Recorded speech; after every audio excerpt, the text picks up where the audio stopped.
Tom Clancy presents Act of Valor by Dick Couch and George Galderisi. Performed by Stephen Weber. Silent Death. Nolan rogered up and started to move from the water, then froze. Between Sonny and him was a small wooden platform stilted a few inches above the waterline. It was too small to be a dock, but would serve as a small boat tie-off and loading pier. The big seal and his chief were still shoulder-deep in the dark water on either side of the structure. As they waited motionless, a sentry stepped from behind a tree and out onto the platform. It was always the one you didn't see. As Engle, Nolan, and Sonny held their breath, Wymie sighted in. "I have him," Wymie whispered over the tack net. And he did. The shot took him just over the heart on his left side, spinning him to his left and over backward toward Nolan. Nolan reached up and caught him before his body splashed the water, and eased him below the surface. Not yet dead, the guard jerked involuntarily as he inhaled water, but it did not last long. When he stopped moving, the chief released him and pushed him under the wooden pier. This book is dedicated to the men and women of the United States Special Operations Command, who, for the last 10 years and counting, have been on continuous deployment in harm's way. Their service and their sacrifice, together with that of their sister armed services, have kept our nation safe and free from a recurrence of the events of 9/11. Forward by Tom Clancy. Navy SEALs are Olympic athletes that kill people for a living, but they never get to stand up on a podium at the end of the race, heads bowed in anticipation of a gold medal, while the national anthem plays overhead. They're the most special breed of Americans. They typically pass unnoticed to civilians, but are almost instantly recognizable to one another, even if they have never met before. They don't stand out, spin webs out of their wrists, or wear capes when they work. They breathe and bleed like the rest of us, but they live life differently, and that's what distinguishes them. BUDS, Basic Underwater Demolition SEAL Training, is perhaps the most challenging training program known to man. The dropout rate is almost 80% of those invited to participate, and if you're part of that roughly 20% who graduate, you've earned yourself a place atop my list of most respected individuals on the planet. The SEALs risk their lives protecting the freedoms and privileges too many of us take for granted. They're most deserving of our deepest and most sincere respect and thanks, yet it goes against their nature to seek appreciation or recognition. We rarely hear or read about their successes, with some rather notable exceptions. But their real or imaginary failures make front-page news. The modest amount we pay these guys is most certainly not enough. Most people are generally aware that SEALs are gifted athletes, but they are not just fighters, they are thinkers as well. I've had the privilege of getting to know several SEALs, and one of the first things I noticed about them is that they're really smart, and they're really brave. They consider it a privilege to be an American citizen, and are willing to put their lives on the line and do whatever is asked of them when duty calls, at any time or place. It takes a special type of individual indeed to jump out of a cargo plane, let alone into pitch-black darkness in a dangerous foreign land, carrying 100 pounds of gear while temperatures hover below zero. Fortunately, their survival rate is incredibly high, and but for 2 incredibly disheartening helicopter crashes, this rate would be even higher. When I first learned about the plans the SEALs had to make the Act of Valor movie and accompanying novelization, I immediately wanted to support the project in any and every possible way. The events in this book and movie may not always be easy to listen to or watch, but it is important for us to get a glimpse into the lives of these courageous Americans and to gain a deeper appreciation for the sacrifices they make for us. We have an obligation to honor the SEALs and their families, not just in the event that we are fortunate enough to meet any of them one day, but by living our lives to the fullest, enjoying and preserving the liberties afforded to us because of their work. And the next time you see one of our nation's young champions bowing for a medal at the Olympic Games, While his or her tearful and joyous family looks on, perhaps you might take a moment to consider a similarly talented but entirely different set of champions, working anonymously in darkness overseas. Champions whose families go to sleep each night wondering when, or if, they will see them again. Listen to the book. See the movie. If you are inspired by what you hear and see, please consider joining me in making a donation to the Navy SEAL Foundation at nswfoundation.org. Thank you. Chapter 1. Lieutenant Rourke Engle stood with his hands on the back of his head, while Chief Dave Nolan moved around behind him, systematically running hands over his body, checking each fastening, pulling here and tugging there. Nolan finished with the main chute and stepped again to Engle's front, lifting the reserve with a jerk to check that it was securely attached to the torso harness. He cinched up the crotch straps with a violent jerk. Engle winced and staggered a bit to keep his balance, but kept his hands on his head. "Feeling a little aggressive this morning, are we, Chief?" "Hey, boss. Just trying to keep your personal equipment intact in case you have a bad opening." "You know," he continued with a grin, "I did tell Jackie that I'd look out for you. That means having your back in a firefight as well as protecting your cods in case you're upside down when your chute opens. You just may need them in the future." Engle started to say something, then refrained. Nolan slapped him on the helmet, stepped back, and put his hands to his own helmet. Engle returned the grin, then began a jumpmaster inspection of Nolan. Engle was methodical and thorough, but not all that gentle. It was a game between them, but in the process of the game, they inspected each other thoroughly. Once finished with Nolan, Engle then began to work down one stick of 7 parachutists, Nolan the other. There were other Jumpmaster qualified SEALs in the platoon, but both Engle and Nolan liked the ritual of inspecting their men. Today was one of the rare times when the platoon would jump Hollywood, meaning they would do so without equipment, and they would jump in the daytime. This evolution was a bonus jump with no training objective or requirement. The serious airborne portion of the deployment workup, which included the night equipment jumps and the water jumps that led into full mission profile training, were now behind them. Indeed, all of the pre-deployment work was behind them. Their bags were packed, so to speak, which meant that their operational equipment, weapons, dive gear, parachutes, mission support equipment, and all the rest of the necessary combat support gear that keeps a SEAL platoon in the fight while deployed, was palletized and ready for loading onto the transport aircraft. The Bandito platoon was ready for war. Rourke Engle was the platoon officer, and Dave Nolan was the platoon chief, or senior enlisted SEAL. They were the leaders for Delta Platoon, SEAL Team 7. The Bandito nickname had come about years ago during one of the platoon's trips to Baja California for off-road motorcycling in the desert. There was a cantina where they often stopped for a beer after a ride. During one of those stops, the proprietress called them the Yankee Banditos, and the name had stuck. After the head-to-toe Jumpmaster inspections were completed, Engle and Nolan led both sticks of SEALs up the ramp of the big C-130H Hercules transport. As stick or squad leaders for this jump, Engle and Nolan would be the last out. The jump and the timing of it had been carefully planned. The platoon SEALs had just reported back from their pre-deployment leave, so they had scheduled this non-equipment, daylight, low-altitude jump, a hop and pop. They all wore basic military halo rigs, but they would not be jumping from any great height. After close to a year of training and preparation, it was time to refocus the platoon on deployment. The simplicity of a Hollywood jump would serve to ease the platoon SEALs back into their routine, with none of the stress and logistics of a night combat equipment jump, which was their norm. Most of their night combat jumps were at the front end of a 3 to 5 day training mission, in which they humped for long distances with 100 pounds of gear and slept for only an hour or two a night. This jump was just for the fun of it, for the brotherhood.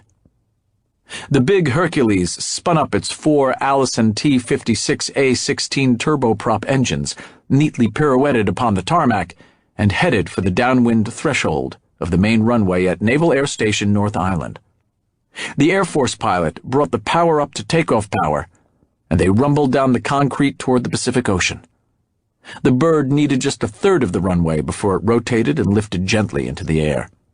They gained altitude, turned south then east, crossing Coronado, and heading for the SEAL drop zone at Otay Mesa.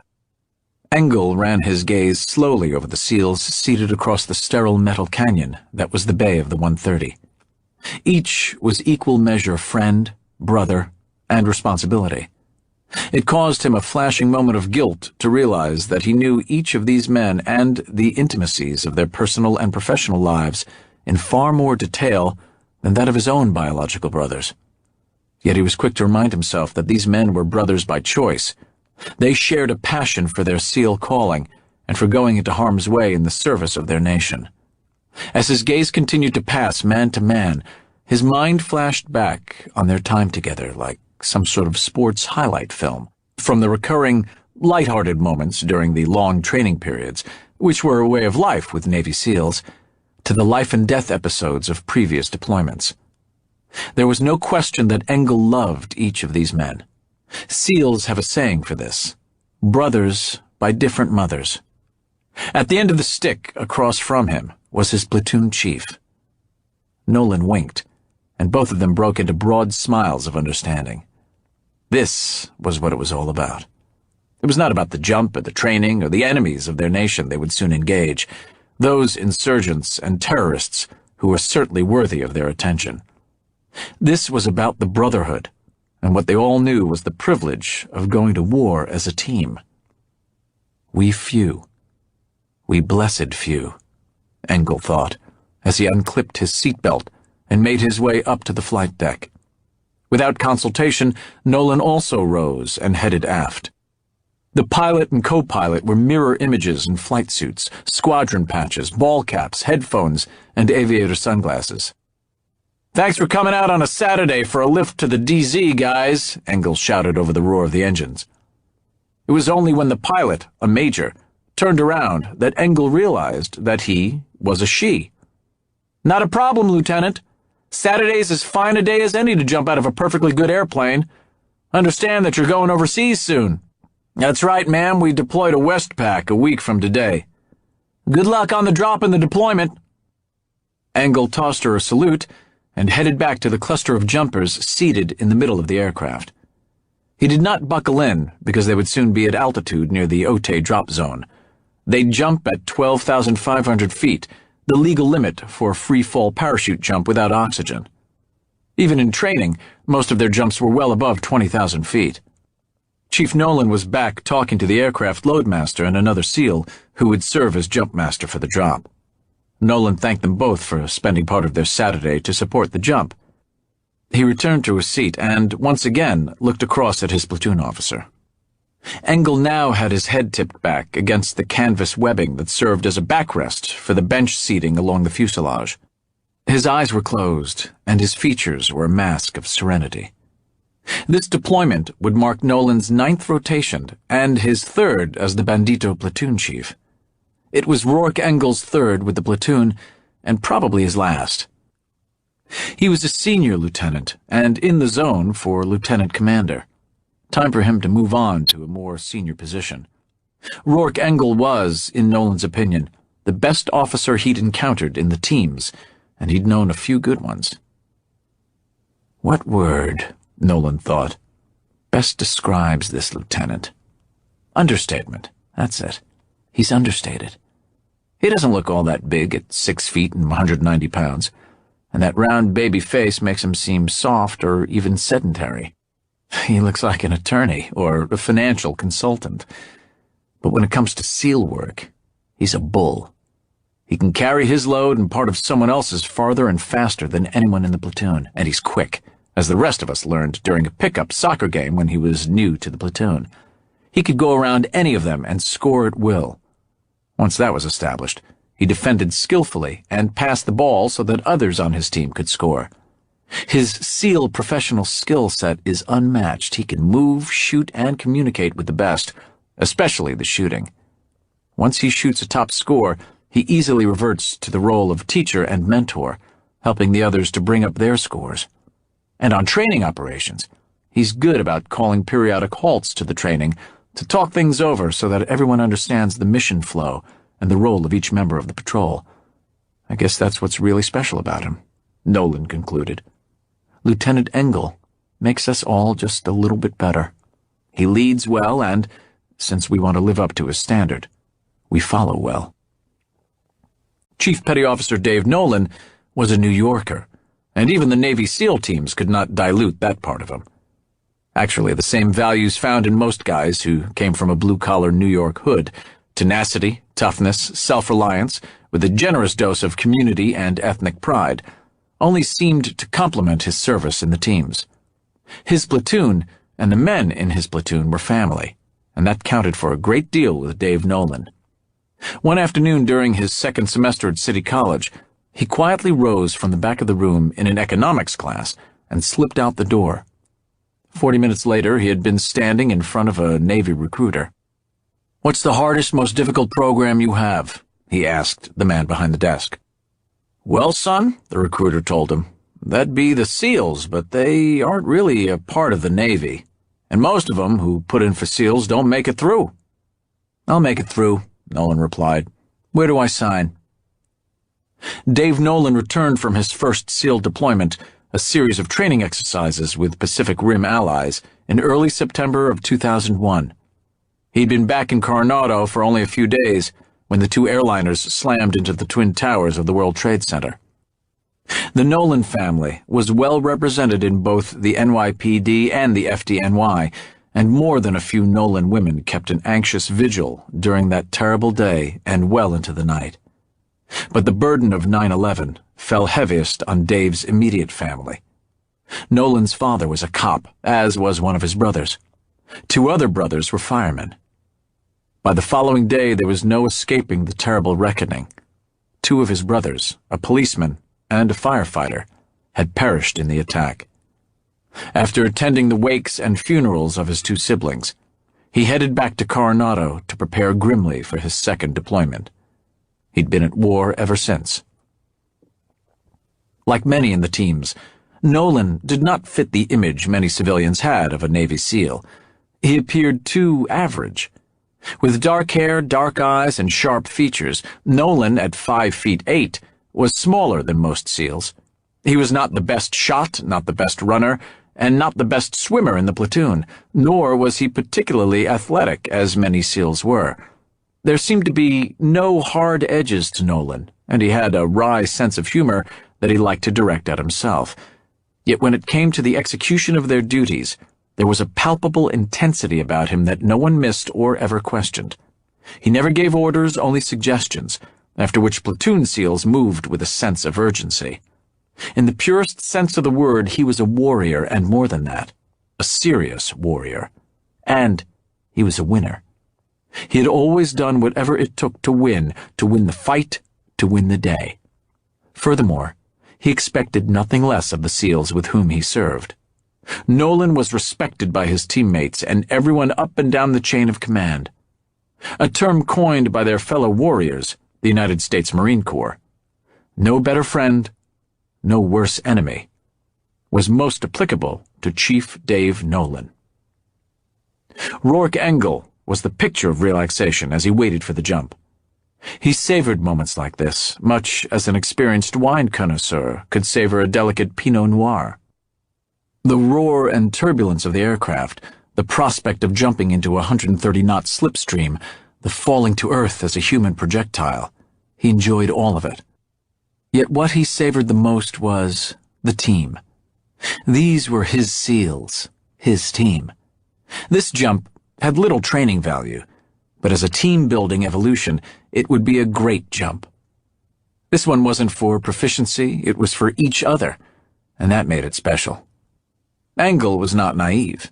He was a combat leader, and he knew that, as such, he would always be balancing the importance of the mission against the safety of his SEALs. Get the job done, get everyone home alive. That's what combat leadership was all about. But not today. Today, they would defy gravity, if not death, for the pure enjoyment of doing so in the company of their own. Rourke Engle was born in Grand Rapids, Michigan, and was an all-state running back in high school. He was the ideal picture of a high school hero, tall, sandy-haired, handsome in a boyish kind of way, and a student athlete. He was heavily recruited by a number of Division I schools, but elected an NROTC scholarship at Notre Dame and the opportunity to not play football. He could not articulate it at the time, but football simply did not seem like a team game to him. It bothered him that he got the attention while those who blocked for him received little or none. It violated his sense of fairness. He'd never played soccer but tried out for the varsity team as a walk-on. He was good, but he never became a starter. Yet the brutal practice sessions hardened him and refined his sense of team play. And on occasion, when an opposing midfielder became a little too physical with one of their side's forwards, Rourke was sent in to even things up a bit. But it was in basic underwater demolition SEAL training, with its cold water, punishing physical regime, and Hell Week, that he came to know what it was to be a member of an elite team and a leader among equals. Combat only served to put a premium on team play, and the bonds that can form only when you routinely risk your life with others. He knew he was doubly blessed, to be a SEAL and to lead a SEAL platoon. Lieutenant Rourke Engle often felt this was what he was born to do. His brief reverie was broken by a hand on his shoulder. "You want to jump, boss? Or do you want to ride this crate back to North Island?" It was Nolan. "I mean, if you don't want to jump, I can have the duty driver pick you up and take you back to the team area." "In your dreams, Chief." The two sticks of SEALs filed to the rear of the aircraft in preparation for the jump. "Check equipment!" yelled the jump master. Behind him, the ramp and top door of the 130 yawned open. "Check equipment!" the platoon echoed as each man checked the equipment of the man in front of him. Engle checked Nolan's, and Nolan checked Engle's. The SEALs then crowded on the ramp butt to belly. The unspoken game was to see just how fast the 16 jumpers could get across the ramp and exit the aircraft. "Get ready! Get ready! Green light! Go, go, go!" The drop zone crew on the floor of the Otay Desert watched as what seemed to be a dense black mass of insects mushroomed from the rear of the aircraft and dispersed. Most were lost from view as the 16 SEALs plummeted to the earth. Each stick or squad had a designated lead jumper, identified by a square of iridescent tape on his helmet. The others in his squad formed up on him in a loose V formation, like a ragged gaggle of geese. It was not a long flight, just under 60 seconds. The lead jumpers pulled first. The other jumpers turned outward from their leader and quickly followed. Parachutes blossomed above the DZ. On the way down, Lieutenant Engle and Chief Nolan flew as the tail-end Charlies in their respective squad Vs. Nolan carefully watched his jumpers, noting with satisfaction that they held good formation. Engle watched his SEALs as well, a contented smile wind-pasted to his face. The next day, and half a world away, in Jakarta, Indonesia, an ice cream truck rumbled through a crowded section of town. Small cars and scooters zipped past it in the narrow, dusty street, a street squeezed between dilapidated two-story buildings. Shoppers looked over the wares merchants hawked in their ground-floor stores and stalls, while those living in the second-story apartments above leaned out of their windows, trying to get some relief from the torpid heat on that oppressively hot afternoon. The collective mood was hurried and busy. The ice cream truck pulled up to the security gate of the Jakarta International School. Established in 1951 for expatriate students living in Jakarta, it was the largest international primary and secondary school in Indonesia. The school had students from 60 nationalities and was where the international elite were educated. The ice cream truck was a routine fixture at the school in the mid-afternoon. Even elite children loved ice cream, and the vehicle was allowed on school grounds as a reward to those who had to sit for a full day in the air-conditioned classrooms with the very high instructor-to-student ratios.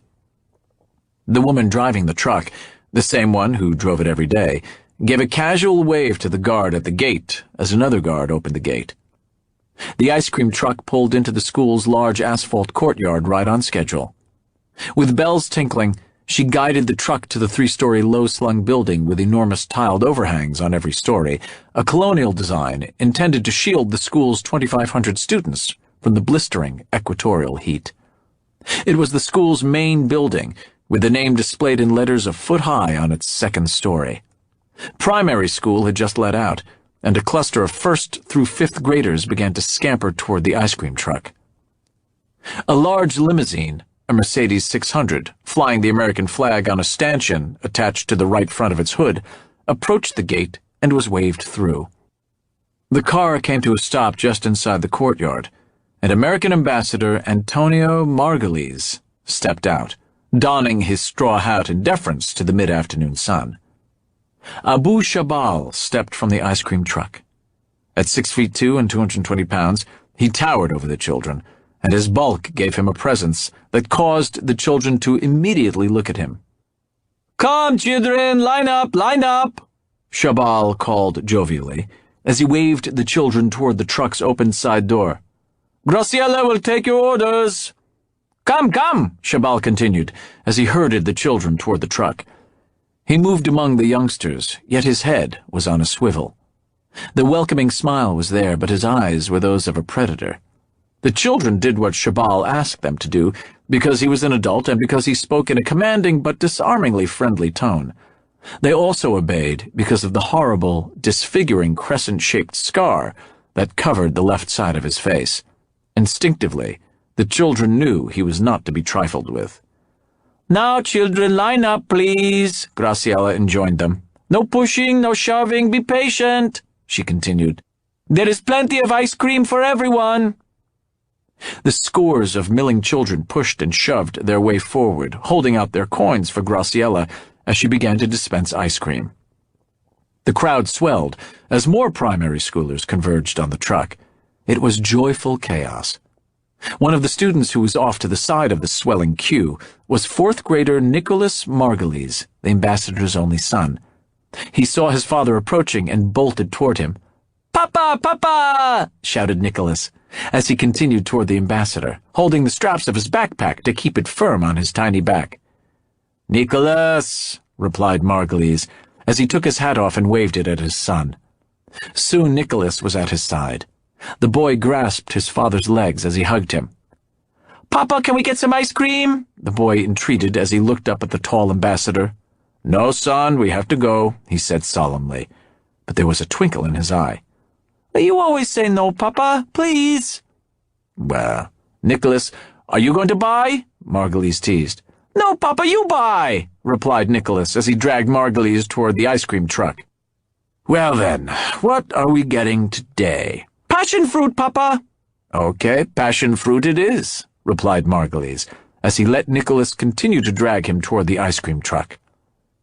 Shabal noticed the ambassador approaching the ice cream truck. He smoothly detached himself from the crowd of children and began to walk calmly but deliberately away from the truck. Without looking back, he made his way to the school's gate, which was now wide open as several other cars entered the school grounds, more parents picking up their kids at the end of the school day. As Shabal crossed the street and turned the corner, he slipped his right hand into his pocket, finding the remote transmitter. He did not need to remove the device. His fingers found the on-off rocker switch, then the activation button. A low, buckling explosion shattered the calm day as a monstrous fireball engulfed the ice cream truck, and a huge column of black smoke rolled upward. Moments later, ice cream bars mixed with small torsos and limbs rained down on the scene in a wide circle around what used to be the ice cream truck. Dozens were killed instantly, followed immediately by the piercing cries of wounded children. Ambassador Margulies and Nicholas were nowhere to be seen. What was left of their bodies was part of the collective burning mass of flesh and twisted metal. Shabal felt the pressure wave and heard the explosion. Yet he never looked back as he disappeared into the crowded city. It was not the first time he'd left burning and lacerated bodies in his wake. Chapter 2. As he surveyed the vast Pacific Ocean from his palatial mansion near the city of Punta Arenas, Costa Rica, Christo had the world in the palm of his hand, for the moment.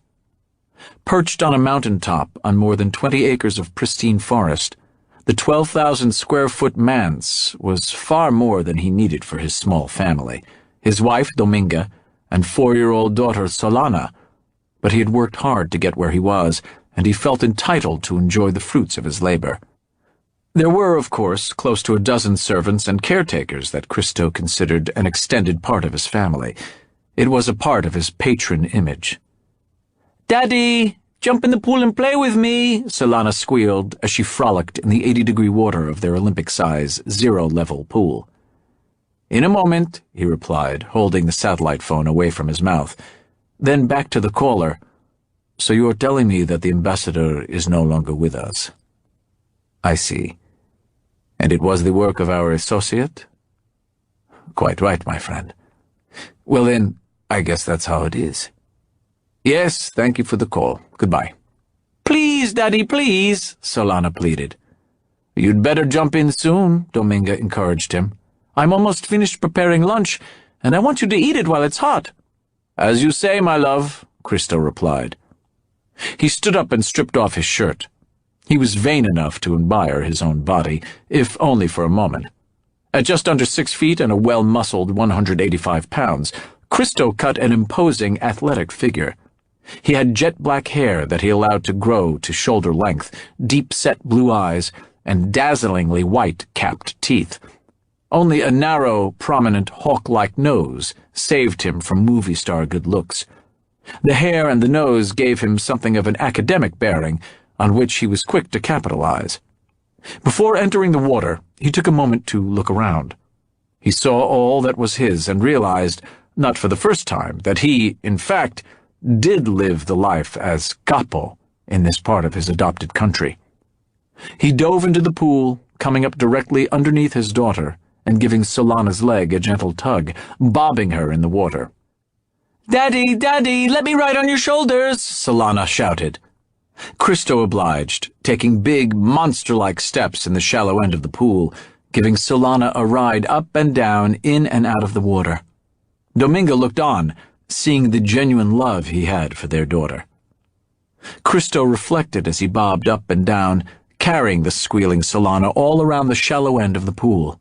Yes, he had untold riches, close to $1 billion, gained in part from narco-trafficking, and later in the even more lucrative arms for drug trade. But hadn't he lavished his largesse on a range of worthy causes in his adopted country of Costa Rica? Were not the Catholic Church, medical clinics, schools, and other worthy undertakings he funded for the still poor inhabitants of this coastal section of Costa Rica all the better because of his generosity?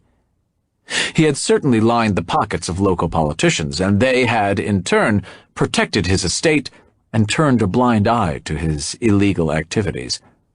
But that was just how business was done in Central America, and everywhere else for that matter. For the Wharton-trained Christo, it was in fact all business, nothing more. Whatever damage his dealings did, and he wasn't convinced any of it really did any damage, he more than made up for it in the millions of dollars he gave back to the people. His people. In many ways, Christo saw himself as a modern-day Robin Hood.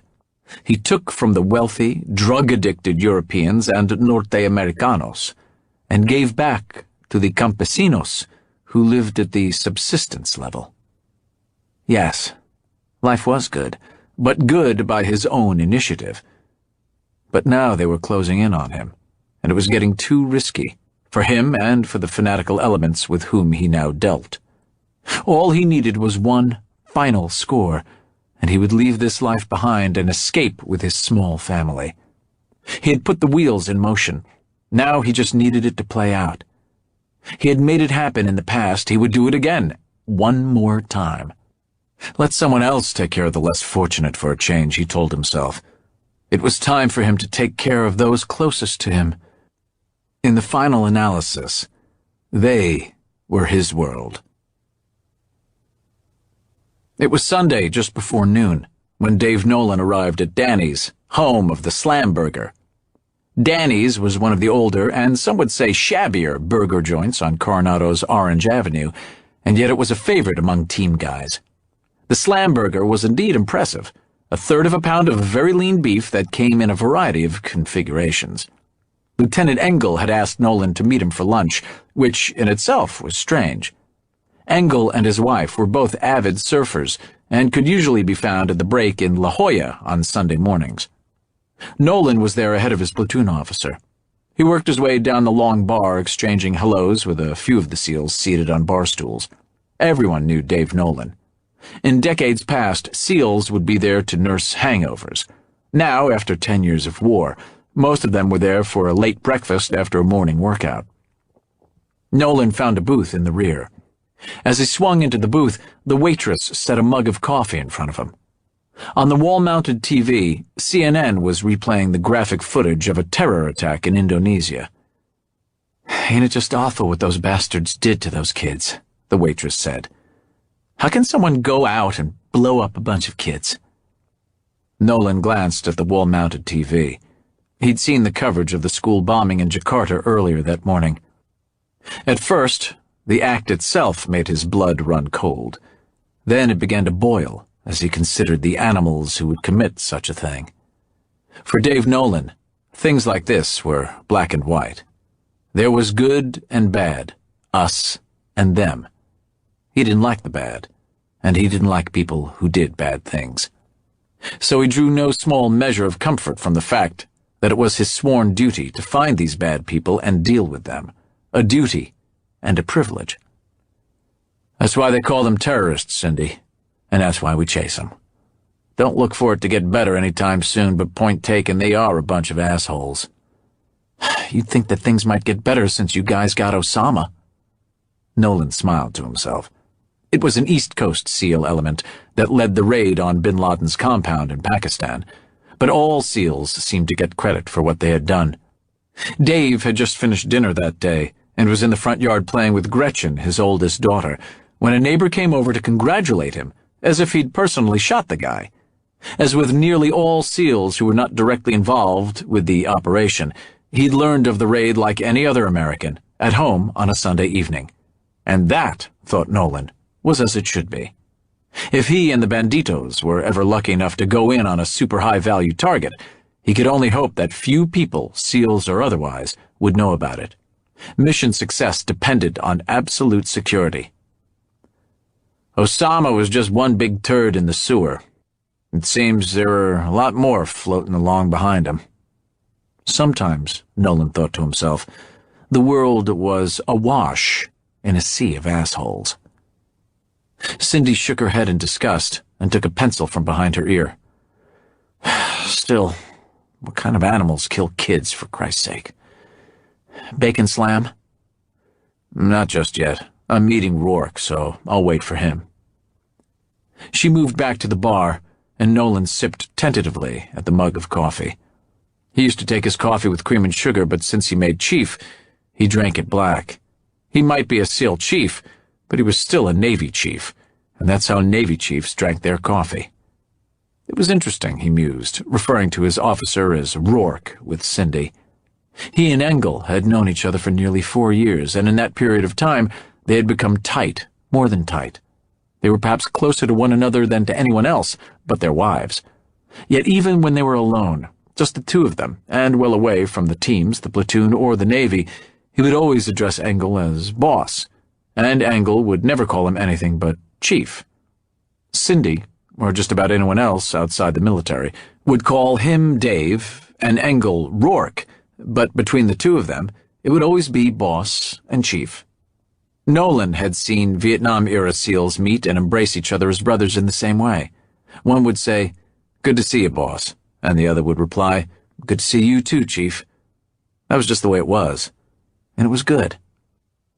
Engle came in the back door to Danny's and slid onto the seat across from Nolan. He had 2 books with him that he set on the table, out of the way. Engle was a voracious reader and was seldom without a book. They exchanged greetings and ordered, Nolan his bacon slam and Engle a garden burger. "Thought you and Jackie would be up in La Jolla this morning," Nolan offered. "It's pretty flat out there today," Engle replied. It always amazed him that his chief seemed to never be aware of the ocean. Like today was almost a dead calm with no chance of finding a wave to ride. But if they were on an over-the-beach operation or parachuting into the ocean for an over-the-horizon penetration, Nolan would know everything about the conditions.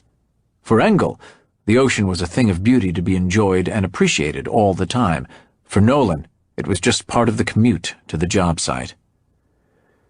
And besides, I got a call from the skipper late last night and had to go into the team area this morning.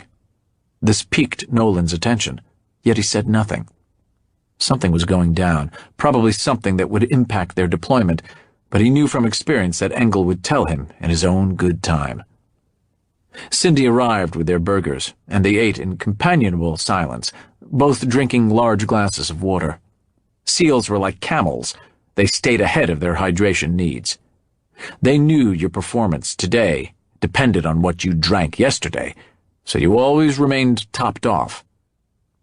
Engle finished ahead of Nolan, in part because his chief ate 2 of his fries for every one that Nolan ate. Not for the first time, he regarded Nolan across the table. Dave Nolan, Engle thought, is a study in what is both good and noble. At home, he lived for his family. He'd tell anyone who would listen what a wonderful woman he'd married, how lucky he was to have found such a fine lady. He worshipped her. He and Julia had 5 kids. He doted on them, and they idolized him. They were a wild bunch, and uninhibited around him, yet he had power over them. If they were fussy or throwing a tantrum or out of line, he had only to speak. No baby talk. He simply dropped to one knee and asked them to take a breath and talk to him. Then father and child decided on a course of action, and the issue was resolved. He had the same effect on the men in the platoon. Like his kids, the Bandito SEALs seemed to want to please him. It was as if his kids and his platoon SEALs somehow knew that if what they were doing would meet his approval, then all was okay. On deployment, he was totally focused on the mission and the men, and seldom spoke about his family. At home, he was all about family. Nolan finished his slam and fries, then inspected Engle's plate for any alibis. It was then that he noticed the books on the table. "So, what does Oprah have you reading this month?" Nolan asked as he picked one up. He was trying for levity, as he already knew the answer. "Churchill, a biography," he read from the spine. Something new and different." It was a serious book, well over 900 pages. Last week, it was Winston Churchill by John Keegan. "How much do you have to know about a guy who's been dead for a century?" "He died in January of 1965. "Okay, a half-century." Engle smiled. "You can never know too much about a great man. He stood against the dark forces of tyranny, just like you and me, Chief." "Yeah, right," Nolan replied. "What else we got here?"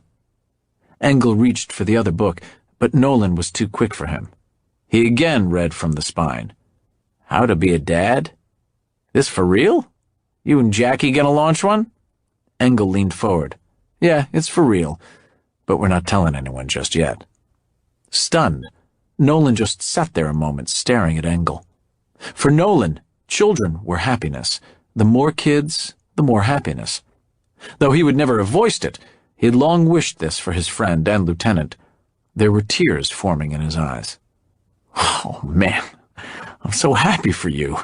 He bolted from his seat and leaned across the table to execute an awkward hug. He pressed his forehead against Engle's. "You're going to be a great dad, and you and Jackie are going to be so happy, and I'm happy for you. Wait till I tell Julia, she's going to flip." "Okay," Engle said, his palms hovering above the table in a hold-it-down motion. "Just Julia. We want to keep this quiet for a while." "Absolutely," Nolan said in a whisper. "I get it. No problemo, mum's the word." "Can I get you guys anything else?" Cindy said as she refilled their water glasses.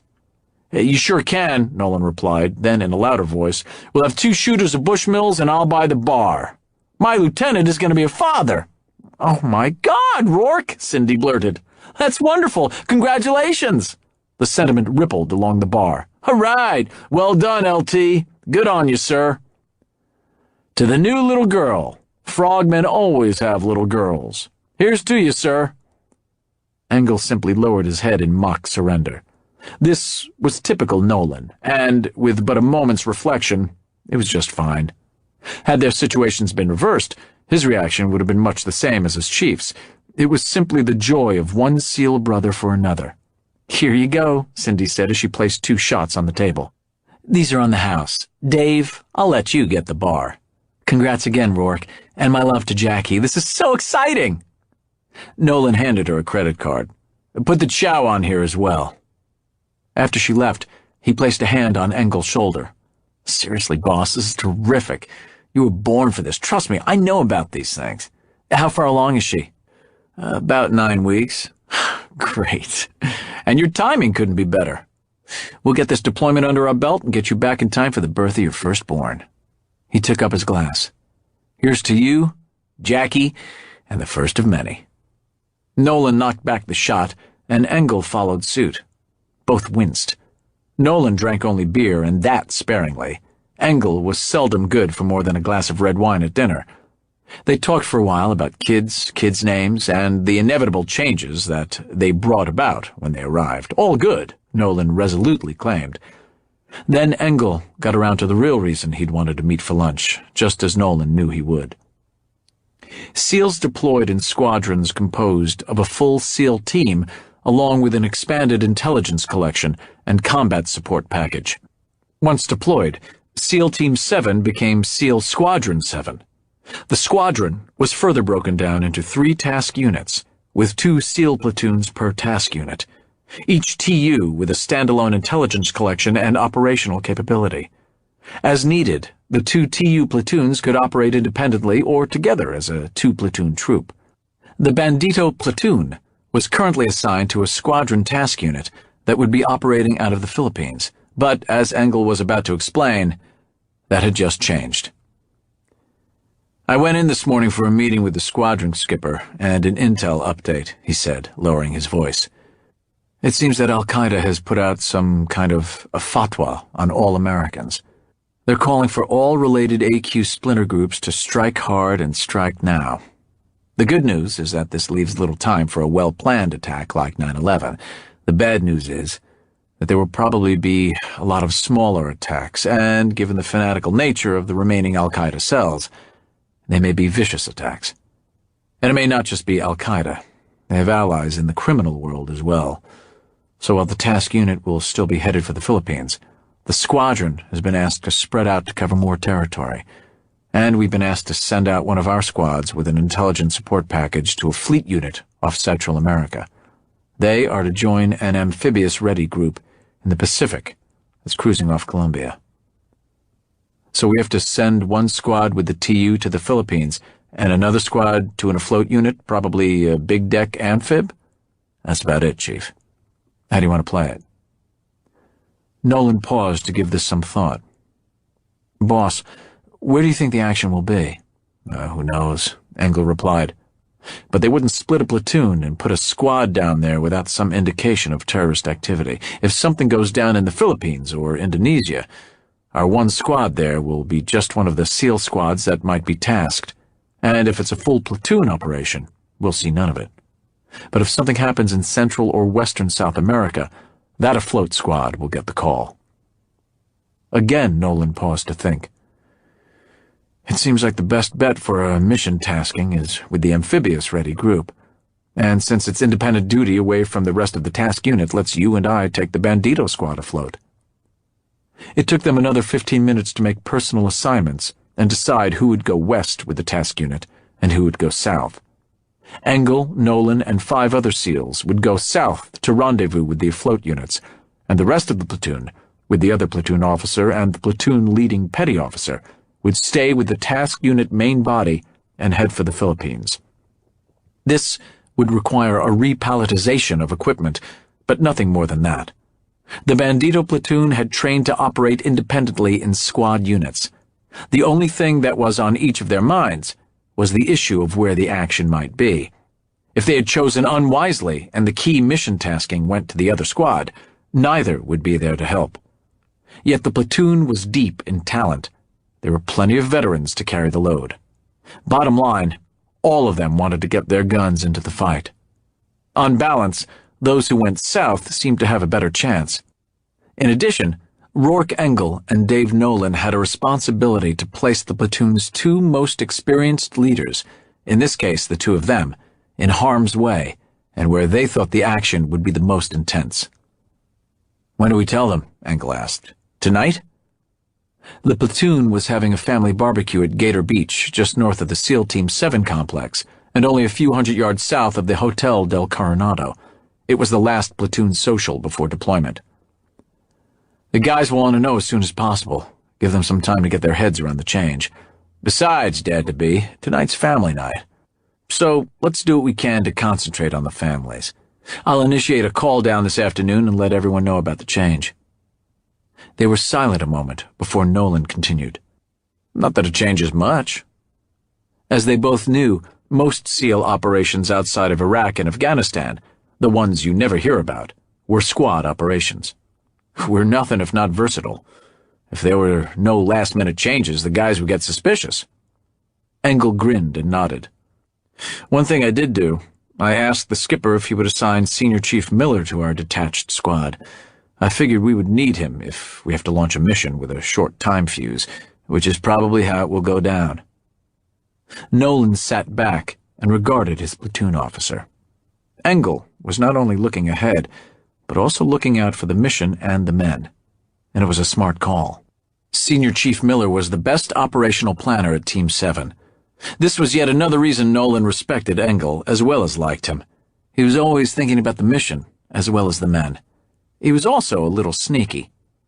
"But boss, how did you know we would be going with the detached squad before we even had discussed it?" Engle gave him a Cheshire cat grin. "I've got a sharp platoon chief. I knew that's the way he'd want to do it. Why don't you give the senior chief a call and have him join us tonight?" Nolan nodded. Another smart call. "Consider it done, boss." The two rose and bear-hugged. Engle scooped up his books and headed out the back. Nolan went to the bar to settle up with Cindy. Lisa Morales was an internist and had been with Doctors Without Borders for the past 6 years. She was Mexican-born and U.S. trained. At 34, she was single, attractive, and passionate about helping those who were less fortunate, which is why she found herself working for DWB and was not in private practice. Her current assignment was in Costa Rica. She was tending to a patient in a Spartan medical clinic in the small town of Barranca, about 8 kilometers east of Punta Arenas, near the intersection of Highways 17 and 23. Unknown to her colleagues at DWB, she also worked for the CIA. Had it been known that she worked for American intelligence, her colleagues would have shunned her, and Doctors Without Borders would have fired her.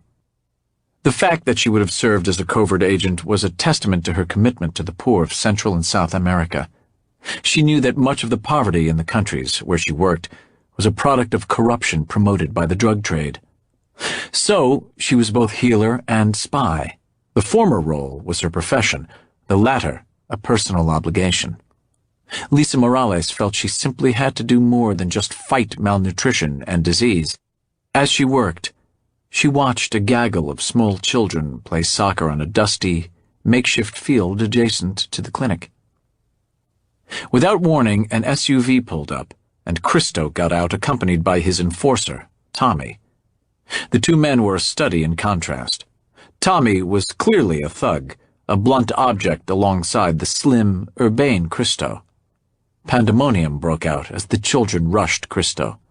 "Christo! Christo!" they shouted almost in unison. He patted them on their heads, picked them up 2 at a time, clearly basking in this sea of adulation. In truth, he loved these children as much as they idolized him.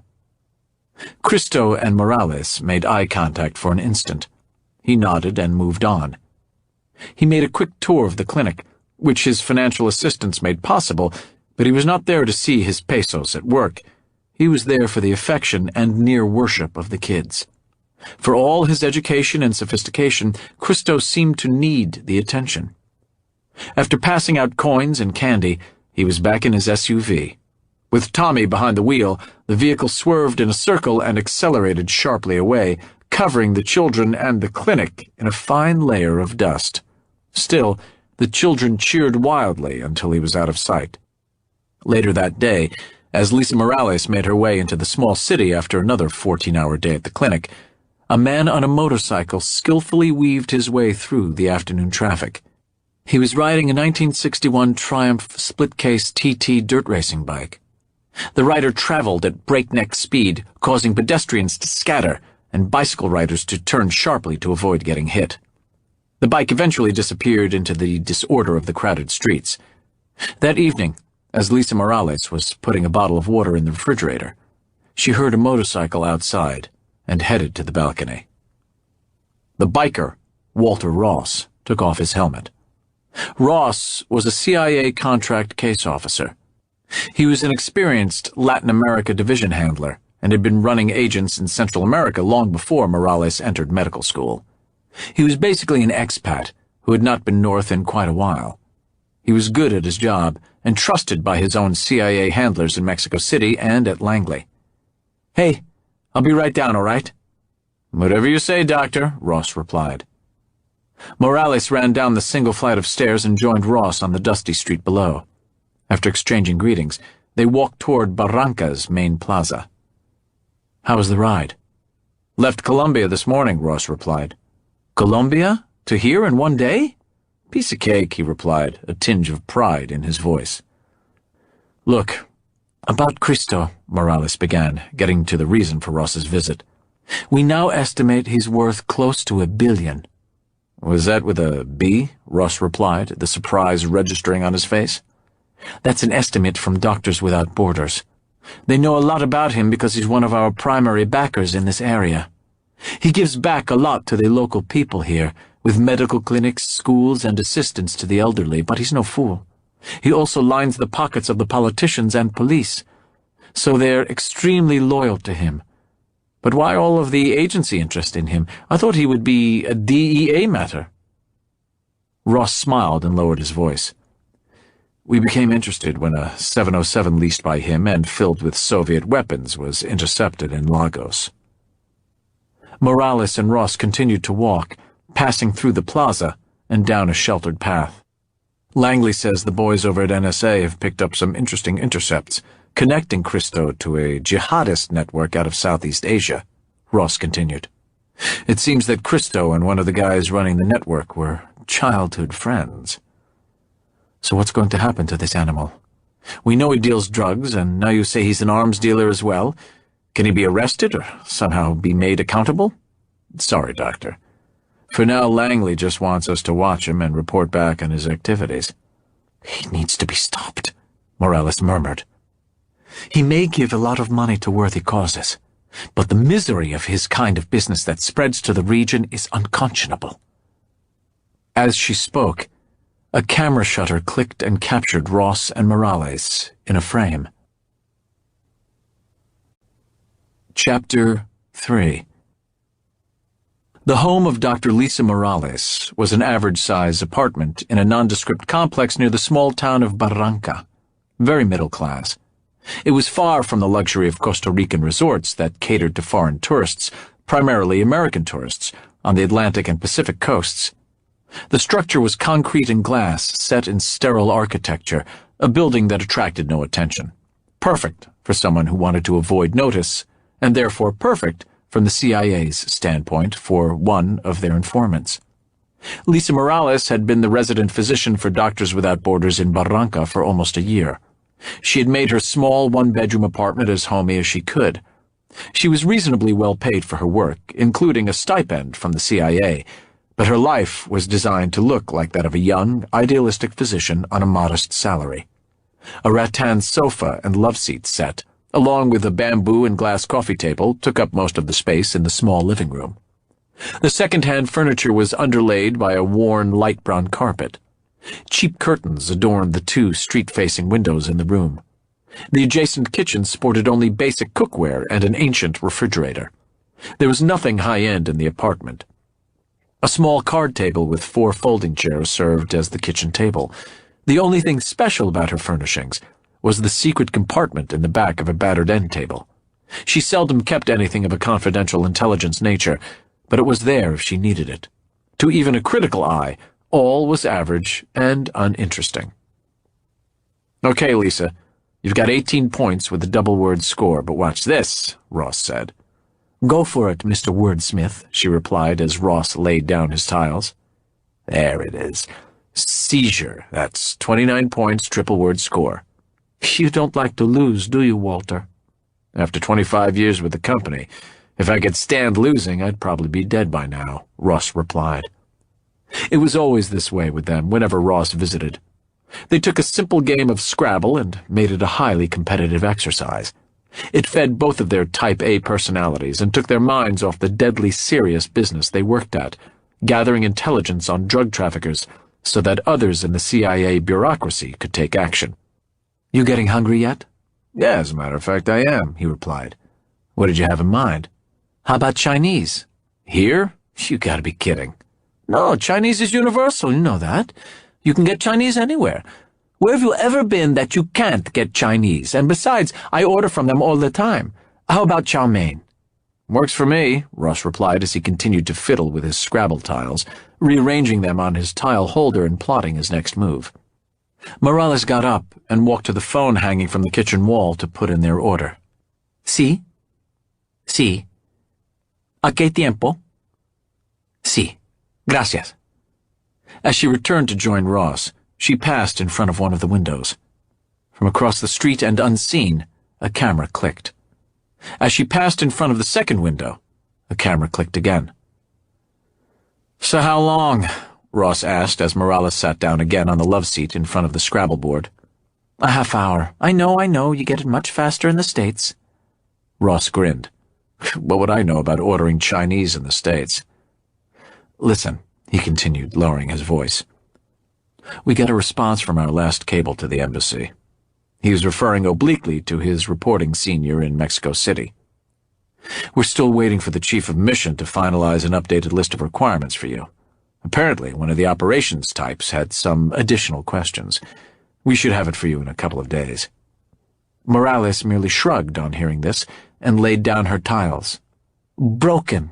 That's 21 points.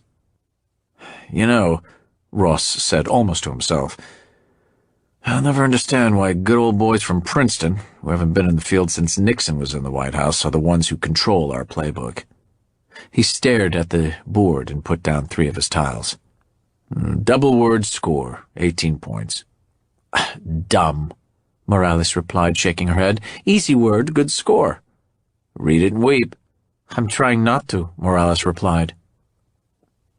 The game and their banter continued, mixing Scrabble challenges with quiet shop talk. It was familiar and comfortable. They were intelligence operatives, even though Morales was more informant than agent. They were both, as Robert Heinlein would say, strangers in a strange land. The game progressed, and as the board became a tiled mosaic, they continued to discuss ways their seniors could act more quickly on the information they were providing. Ross, the senior spook, easily shared his experience and his ideas with Morales, and while there was no sexual tension between them, he couldn't help but embellish on his espionage exploits. For her, it was a cause. For him, it was a way of life. Morales looked up at Ross and smiled as she put all her tiles on the board. 34 points. "Adumbrating? That's not a word," Ross exclaimed. They both paused a moment as the doorbell rang. "Finally," Ross said. "I'll get it." "Here," Morales replied as she threw a dictionary at him. "It's pronounced adumbrating. It means portending or foreshadowing. You're buying dinner." Ross fumbled with the dictionary, looking for Morales's word as he ambled toward the front door. "Nice," he said. "Most case officers get tactical partners.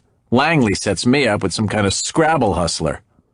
"Scrabble Yoda," Morales replied, leaning back on the love seat and kicking off her shoes. Ross looked through the peephole and saw the delivery boy holding their Chinese takeout. He undid the security chain, opened the double bolt, and turned the doorknob to the right. As he swung the door open, he reached into his back pocket for his wallet. "How much do I owe?"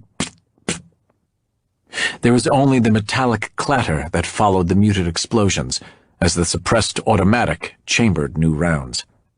The silencer, and the downloaded rounds did their work as two 9mm hollow points slammed into Ross's forehead.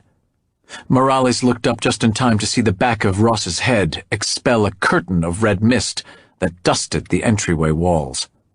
Tommy and two of his men charged through the door, stepping over Ross's lifeless body. Morales froze for just an instant, then rolled off the love seat and dived for her weapon.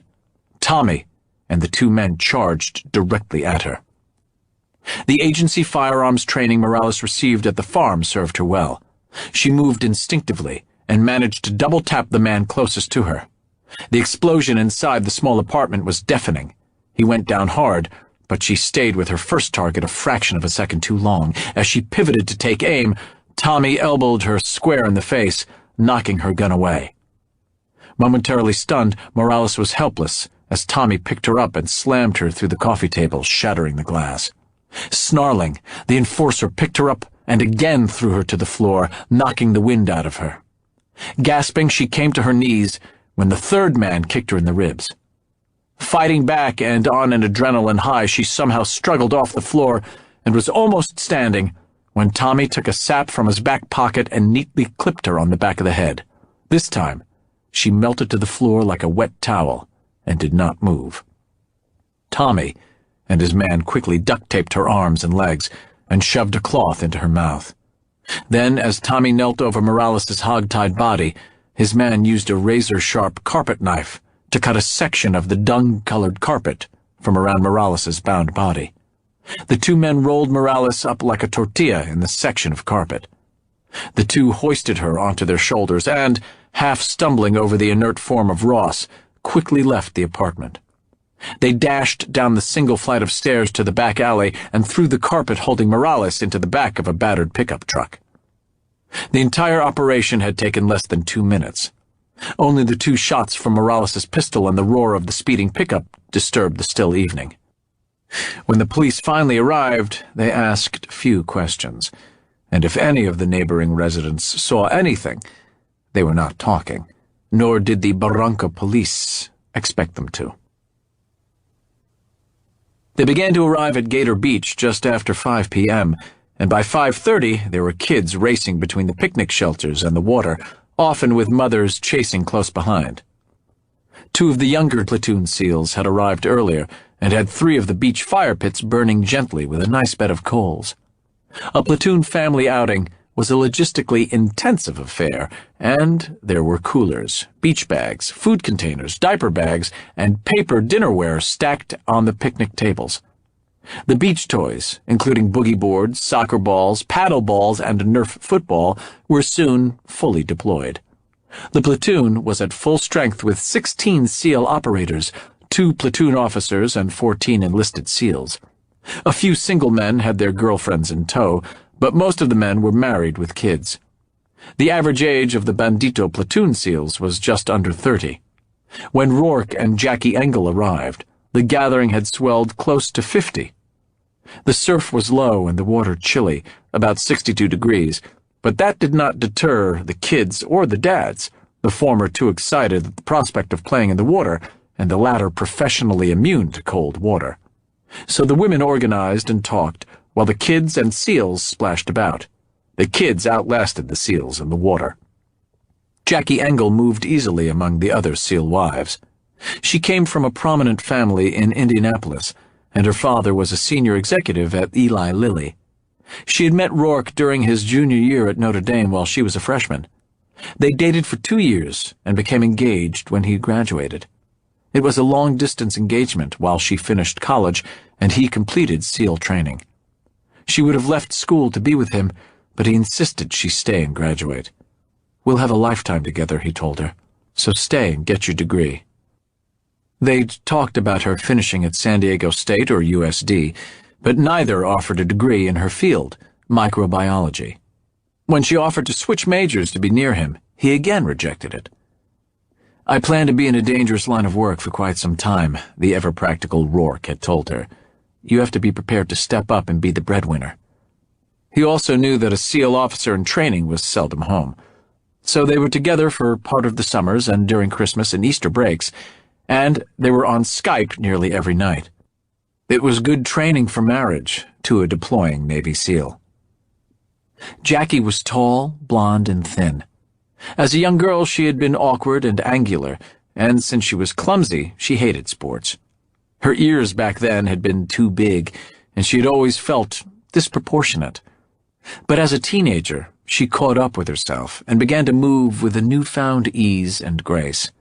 She grew into her features, and although not quite beautiful, she was attractive, striking even. Her parents had sent Jacqueline, their only child, to the private Park Tudor school, where she excelled academically and dated very little. As she matured, she acquired a soft, ethereal presence that made her appear aloof and often made boys reluctant to approach her. Her grades and college board scores were such that if her family had not had the means, she would have attended college on an academic scholarship. When she came home for Thanksgiving her freshman year at Notre Dame, she told her parents she had met the man she would marry. They brushed it off as infatuation and inexperience. Still, they were concerned that this attachment would distract her from her studies, or worse, cause her to drop out of school. Yet, her first semester grades reflected no such problem. Still, they were wary of this first boy in her life. Jackie's parents did not meet him until later that spring. They met Rourke during a parents' weekend at South Bend and quickly realized that this boy was a man, that he was courteous and polite to a fault, and that he was as much in love with their daughter as she was with him. While Jackie completed school and he completed SEAL training, her parents found themselves worrying that the separation might cause the relationship to end. The wedding took place a week after her graduation, followed by a reception at the Meridian Hills Country Club. Jackie was radiant, and the Navy groomsmen were just as handsome and polite as their new son-in-law, and they all wore the same shiny gold pin on their starched white uniforms, the one they called the Trident. When Engle returned to their small Coronado efficiency after his lunch with Nolan, he was worried about having broken the news of Jackie's pregnancy to his chief. He was still trying to figure out how to tell her when she saw him and smiled. "You told Dave, didn't you?" "Well, you see, he just sort of found out. I didn't actually tell him." "And he's the only one who knows, right?" she asked, knowing the answer full well. He shifted from one foot to the other. "Well, it sort of went a little further than that." She came to him, and they hugged. "Yeah, I know. Brothers by different mothers and all that." They had stood in the kitchen dining living area for some time and just held each other. That afternoon, they went for a long, easy bike ride together, their last for a while. Then they loaded the cooler in the car and headed for the platoon beach party. The sun dropped behind the clouds before it dropped behind the ocean. No green flash tonight. The SEALs and the kids gradually played themselves out and began to straggle back to the food tables. It was a standard beach spread with chips, burgers, hot dogs, potato salad, and coleslaw. The other wives fussed over Jackie, and Rourke moved from one table to another, taking a few moments with each extended family group. Dave Nolan was on the move as well.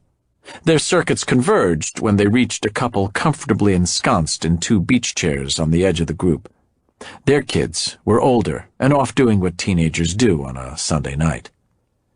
"Evening, Senior Chief. Hello, Mary. Good to see you again." "Evening, sir," he replied. Then to Nolan, "How goes it with the Bandito, Jefe?" "It goes well, Senior. Even better knowing that you'll be with our detachment." Mary, sensing they needed to talk, pushed herself to her feet. "Think I'll go and see what the girls are doing." She paused, then gave Engle a hug. "I just heard the news, Rourke. I couldn't be more tickled. Blessings to you and Jackie." "Thanks, Mary. We won't be long." They watched as she made her way over to a group of wives. Engle sensed that the collective mood of their ladies was much lighter than it had been during previous pre-deployment parties. Those rotations had been to Afghanistan or Iraq, with the prospect of certain and continuous combat. This deployment, with the task unit away from the active theaters in a contingency posture, held the prospect of probable engagement, but not the daily combat operations nearly all of them had known since 9/11.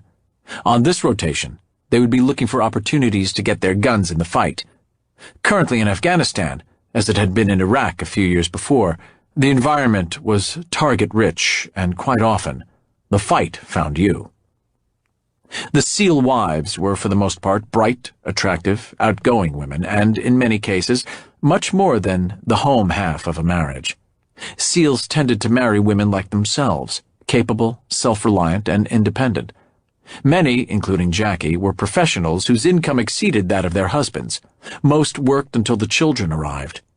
Some then became stay-at-home moms, while others retained nannies and continued their careers. Yet because many SEALs and their wives shared the Type A gene, divorce rates were high. Not noticeably higher now than before 9/11, but still high. "Senior, I didn't speak with you before I asked the skipper if you could detach in support of us. I hope you don't mind." "No worries, sir. I've been to Southeast Asia many times, and before this deployment's over, we'll all probably be back out in Westpac with the rest of the task unit." He grinned with some satisfaction. "That's a chance to work a new area of operations. Other than that, I go where they tell me, just like you do. That much hasn't changed." At 39, Senior Chief Otto Miller was older than any of the platoon SEALs, and one of the older hands at Team 7. He was also a legend in the SEAL teams. As a platoon-leading petty officer at SEAL Team 5, he had been badly wounded in an urban firefight during the Battle of Ramadi in 2006. His squad had gone out to rescue an army patrol that was pinned down by insurgents. Early in the fight, his face had been raked by shrapnel, and a bullet found its way under his body armor and lodged itself in his spine. Yet he kept his gun in the fight, and his actions saved many lives in the beleaguered patrol. The bullet left him with permanent nerve damage and only the partial use of his left leg. He could have taken his Navy Cross and a substantial disability pension and retired, but Otto Miller was not finished serving his country. While he was still in physical therapy, he asked to have his Navy rating changed from Special Operator First Class to Intelligence Specialist First Class. Intelligence specialists are among the Navy's smartest sailors, and their rating is known to be one that demands a great deal of ability. Miller got his rating change, but he also had to pass the IS-1 exam to keep it, no easy task for someone new to the specialty. He passed the exam and then some, exceeding the scores of other more seasoned sailors, specialists who had been working in military intelligence for years. The 10 years of continuous combat since 9/11 produced a good many wounded SEALs, men physically unable to return to duty. Not all of them handled it well. They had not joined the Navy and the SEAL teams because they couldn't find work, or because college proved too difficult, or to receive job training. They joined to become professional warriors. Once in the teams, they entered this elite brotherhood and came to know the sometimes narcotic thrill of special operations combat. When their battle wounds forced them out of combat rotation, either they adjusted or they did not. Most got to where they were because they were goal-oriented and success-driven. The disabilities imposed by combat simply brought on a new set of challenges. A great many left the Navy and began a new life, usually with great success. Others, like Otto Miller, found a different way to serve in uniform. For a few, what they had come to know and what had been taken from them proved to be too much. They became the emotional casualties that every war produces. Miller was heavily scarred about his mouth and neck, and no amount of plastic surgery would ever make him what he was. He wore a beard and mustache that hid most of the damage, but that was not why he let his facial hair grow. Among his many talents was his knack for languages and his skill as an interrogator. In Iraq, a man wore a mustache, and in Afghanistan, men wore beards and mustaches. So did most of those detained as terrorist suspects. He was merely conforming to the culture of those from whom he wished to extract information. Miller's record of successful interrogations now exceeded his considerable operational success. It was said that he could get a hardened criminal to dime out his own mother and to feel good about having given her up. When he was an operational SEAL, he was in high demand in the platoons. Now every task unit wanted Miller in their intel shop. Both Engle and Nolan considered it something of a coup to have him in support of their detached squad. That they were given Miller was a further indication that there could be some activity in or around Central America that might require an on-call special operations response element. "Any idea what's going on down there?" Engle asked the senior chief. Miller considered this, thoughtfully pulling his hand down his beard in a professorial gesture. He wore his hair longish and combed it straight back over his head. His deep green eyes seemed to be backlit. During interrogations, they became incandescent and piercing, and he used them on his opponent, like he had once used the targeting laser on his automatic weapon. "It could be just about anything," he finally replied. "Drugs, extortion, kidnapping. I'll know a little more tomorrow morning once I've had a chance to run the agency alphabet trap line. But something's got someone's attention, that's for sure." After more than 10 years of war, the military special operators and the diverse appendages of the national intelligence apparatus had finally become synced. They now talked to one another, and the talk led to cooperation, the kind of cooperation that had resulted in the killing of Osama bin Laden. Miller had good contacts at the CIA, FBI, DEA, NSA, and DIA, and with their human and technical collection organizations.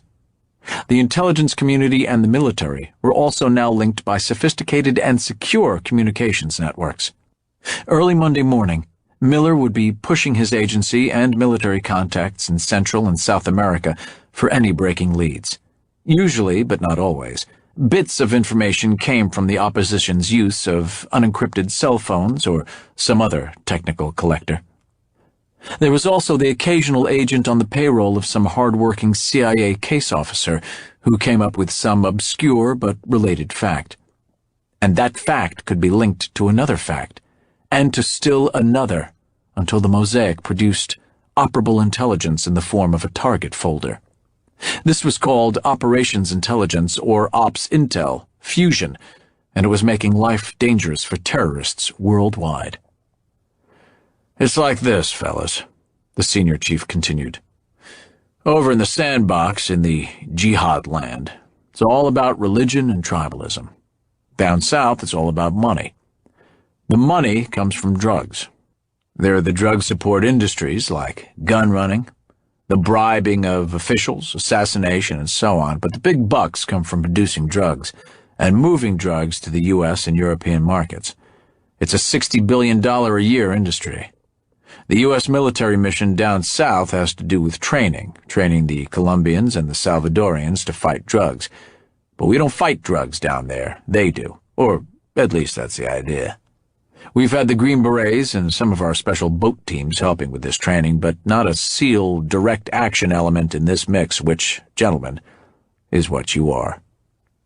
"What we are," Engle interrupted. "You're part of this team." "Thanks, sir. The money from drugs only comes when the product gets moved north, so the druggies have some very efficient and sophisticated ways to get the stuff across our southern border. And God knows there are plenty of illegals moving south to north. The big concern has always been that the jihadists and the druggies might climb into bed with each other. It's got the boys and girls at Langley scared shitless. See, the jihadists have money and motivation, and the druggies have the mules to move contraband into this country. So the fear is that some deal gets cut to bring chemicals or radiological materials across the border. I know the agency and Homeland Security have people working on this, so our going south may have something to do with this. My guess is they wouldn't pull a SEAL detachment down there unless there was something afoot. Someone's concerned about something. There are probably indicators, but nothing solid yet. But hey, you fellas have been around long enough to know it could be something or it could be nothing." Engle nodded. It made sense. "Chief, what else?" he asked, looking at Nolan. Nolan simply shrugged. "It is what it is. We're ready to fight, as a platoon or now as a detached squad. All we need is a target folder and a mission support package, and we're good to go."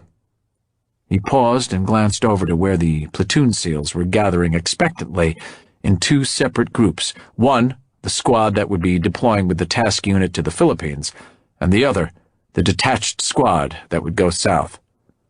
"Boss, the guys all know about the change, but a little fatherly platoon officer advice might be in order right now."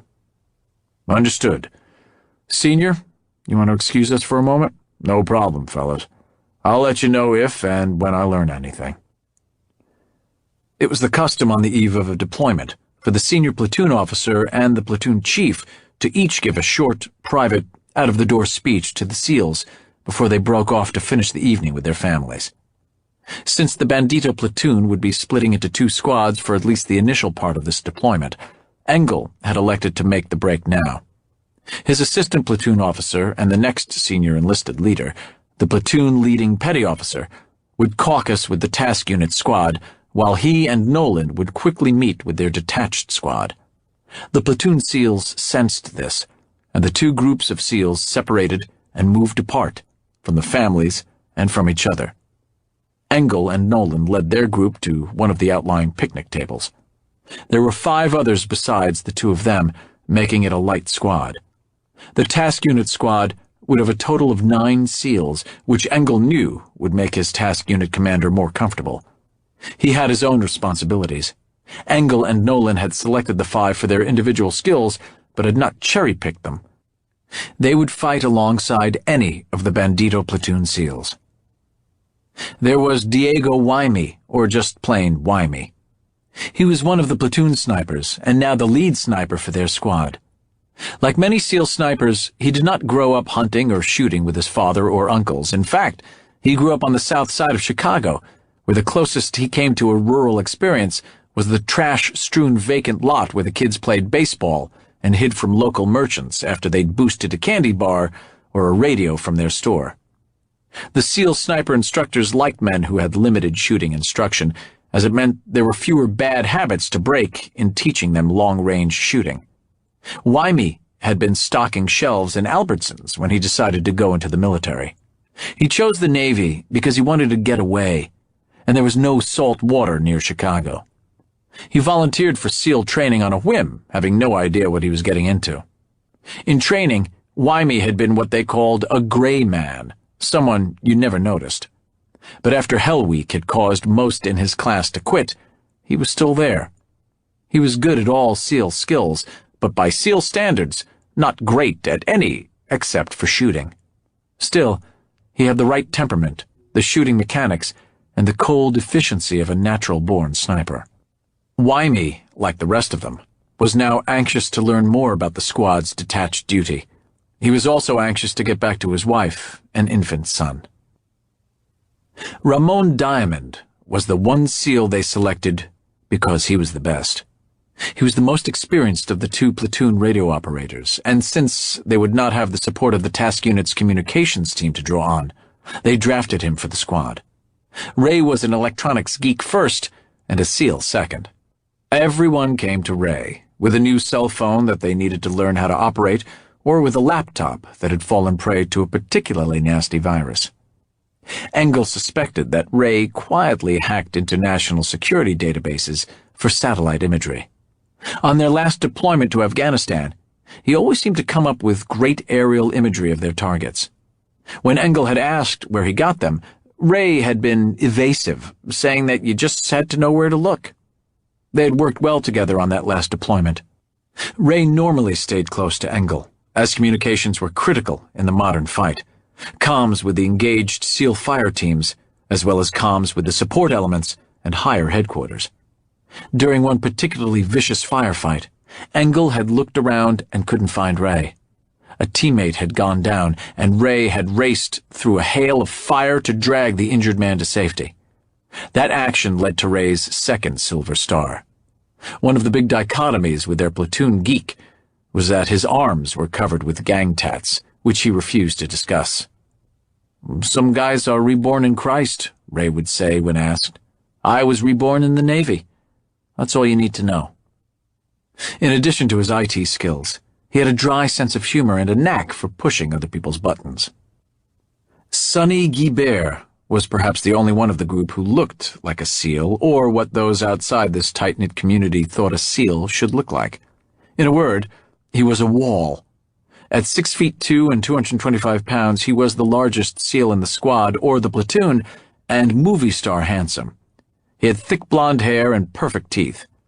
When the Bandito SEALs parachuted without equipment, They often said they were jumping Guibert rather than jumping Hollywood. He towered over SEALs like Wymie and Ray, who were under 6 feet and 50-plus pounds lighter. Dave Nolan accused him of having weightlifter genes, as he was naturally cut and buffed.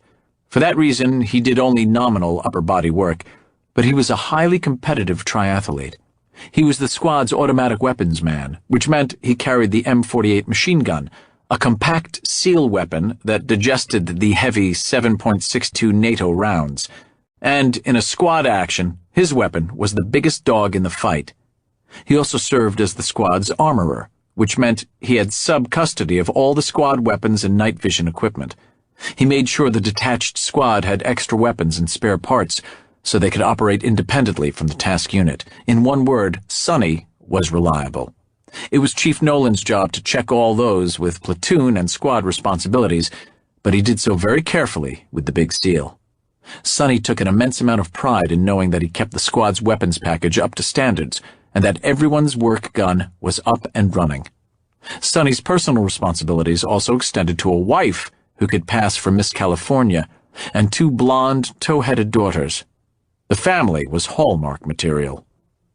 Alfonso Joseph Markham had joined the Navy in his late 20s and needed a special waiver to enter basic SEAL training at 29. AJ was born in Trinidad and came to Miami with his mother when he was 6. She married a Cuban exile, and they all settled in Little Havana. Neither spoke English. They were poor but proud. AJ's stepfather worked as a security guard and his mother cleaned homes. AJ was left alone after school and had flirted with gangs, black and Cuban, but 2 things kept him from serious trouble. One was the example and sacrifice of his mother and stepfather. The other was a youth club mentor who introduced him to Muay Thai fighting or Thai kickboxing. AJ was small, compact, and quick. His heroes were ranked fighters like Tony Jaa and Bu Kao Pur, Pramuk. Had he been introduced to the sport earlier, he might have become a professional, but it was a discipline that took decades to master at that level, and he had started too late.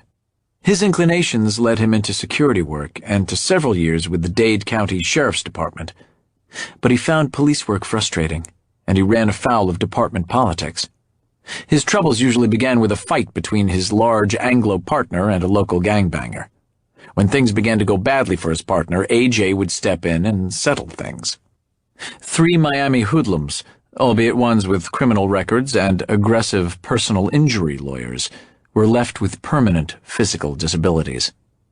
While A.J. Markham was protecting and serving the citizens of Dade County, the lawsuits against the county began to mount, and he was let go. So A.J. went looking for work where a man was supposed to have his buddy's back, and this took him to the Navy SEALs. Most who survive the rigorous SEAL training have to dig deep within themselves to make it through. A.J. was not one of those. He was the squad's point man, and he was one of the best with Team 7. Contrary to popular myth, SEALs seldom killed silently with their hands. They had suppressed weapons that did that at long range and up close. But if it came to a quiet kill hand-to-hand, then the go-to SEAL would be A.J. Markham. Finally, there was Mike Bennett, or Mikey. The youngest and least experienced SEAL in the squad, this would be his second deployment. Mikey was one of the platoon's 2 medics.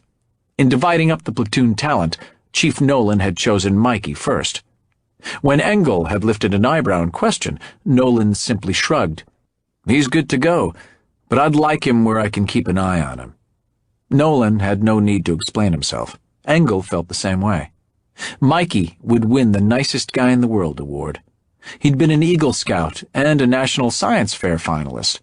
He had a degree in sociology from the University of San Diego, he'd married his high school sweetheart, and he came from family money. He struggled in basic SEAL training, failing once and finally making it on his second try. On his first deployment, he had done well, both with the dirty jobs assigned new SEALs on their first rotation and with the running and gunning that were an every-night occurrence in Afghanistan. He'd taken life quickly and professionally, so his SEAL skill set was good, even better than good.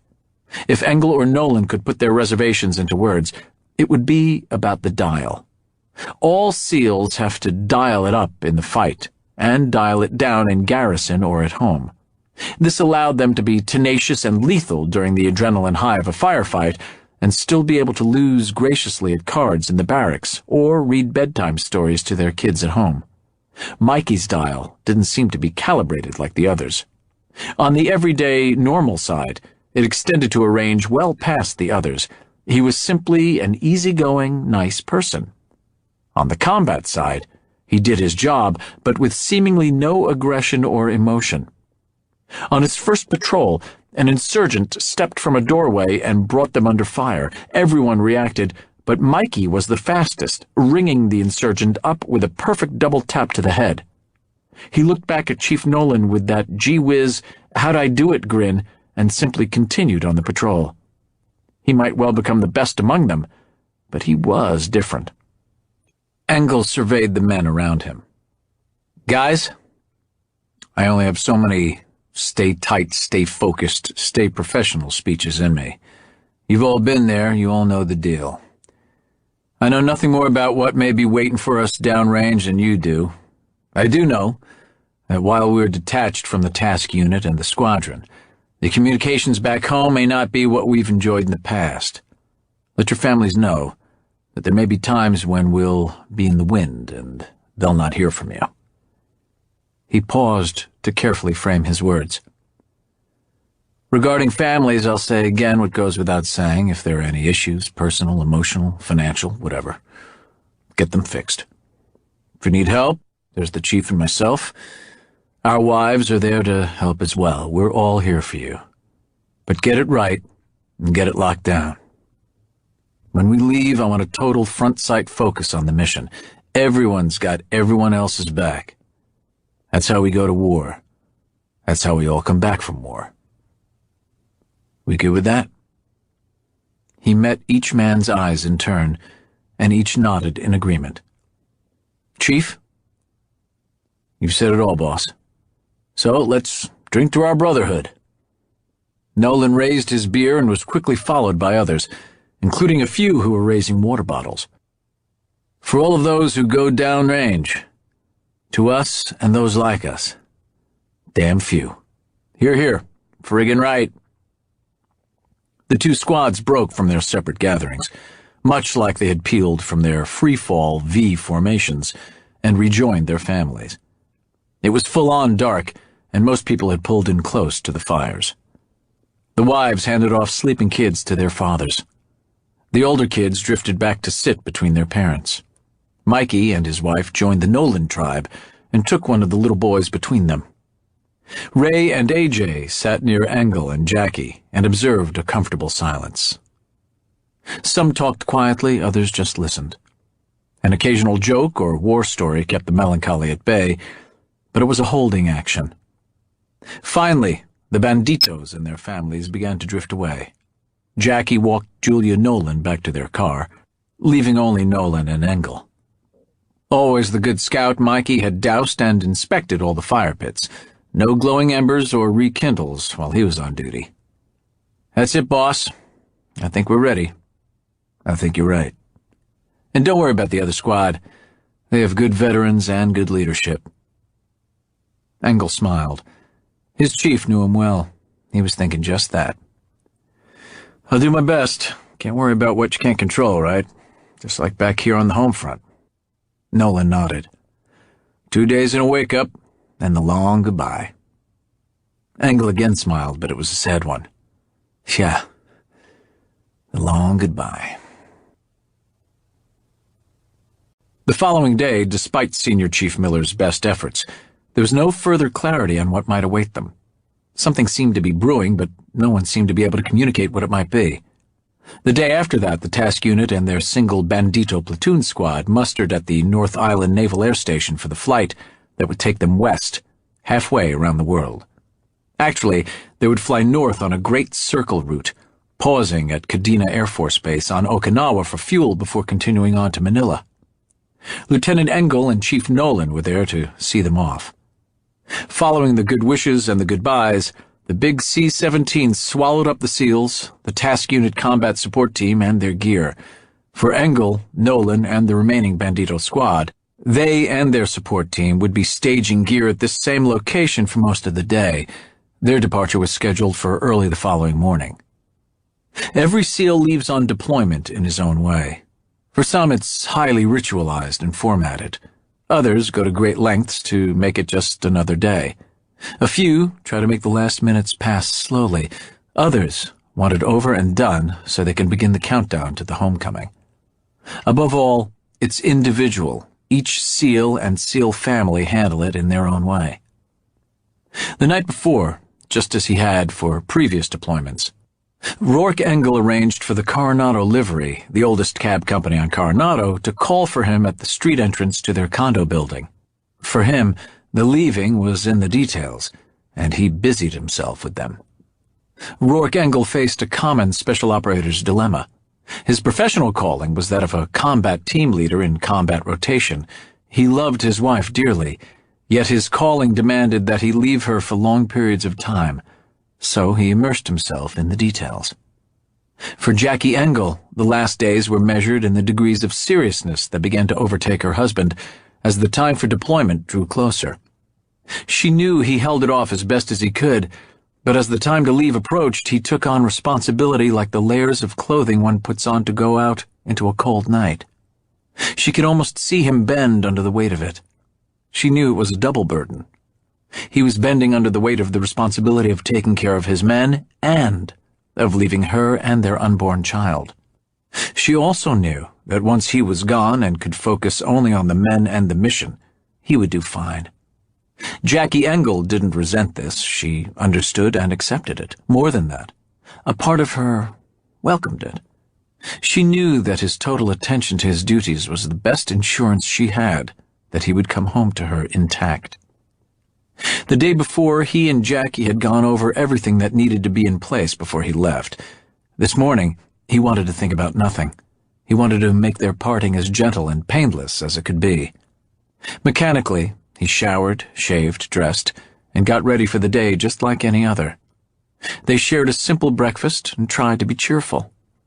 These little practiced routines helped him fight through the emotional strain of leaving his wife.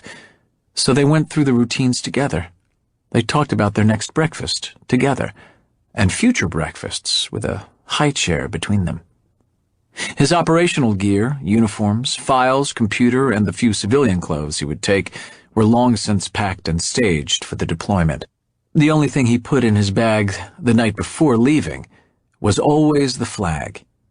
His flag had adorned the coffin of his grandfather, who was killed in action in World War II. His grandfather on his father's side had piloted a B-24 during the Plesty raids. On his final mission, he kept the dying liberator in the air until the rest of the crew had bailed out. Then he rode the stricken aircraft to a fiery grave. There was no question. Warrior blood coursed through Rourke Engle's veins. Rourke always took the flag with him on deployment.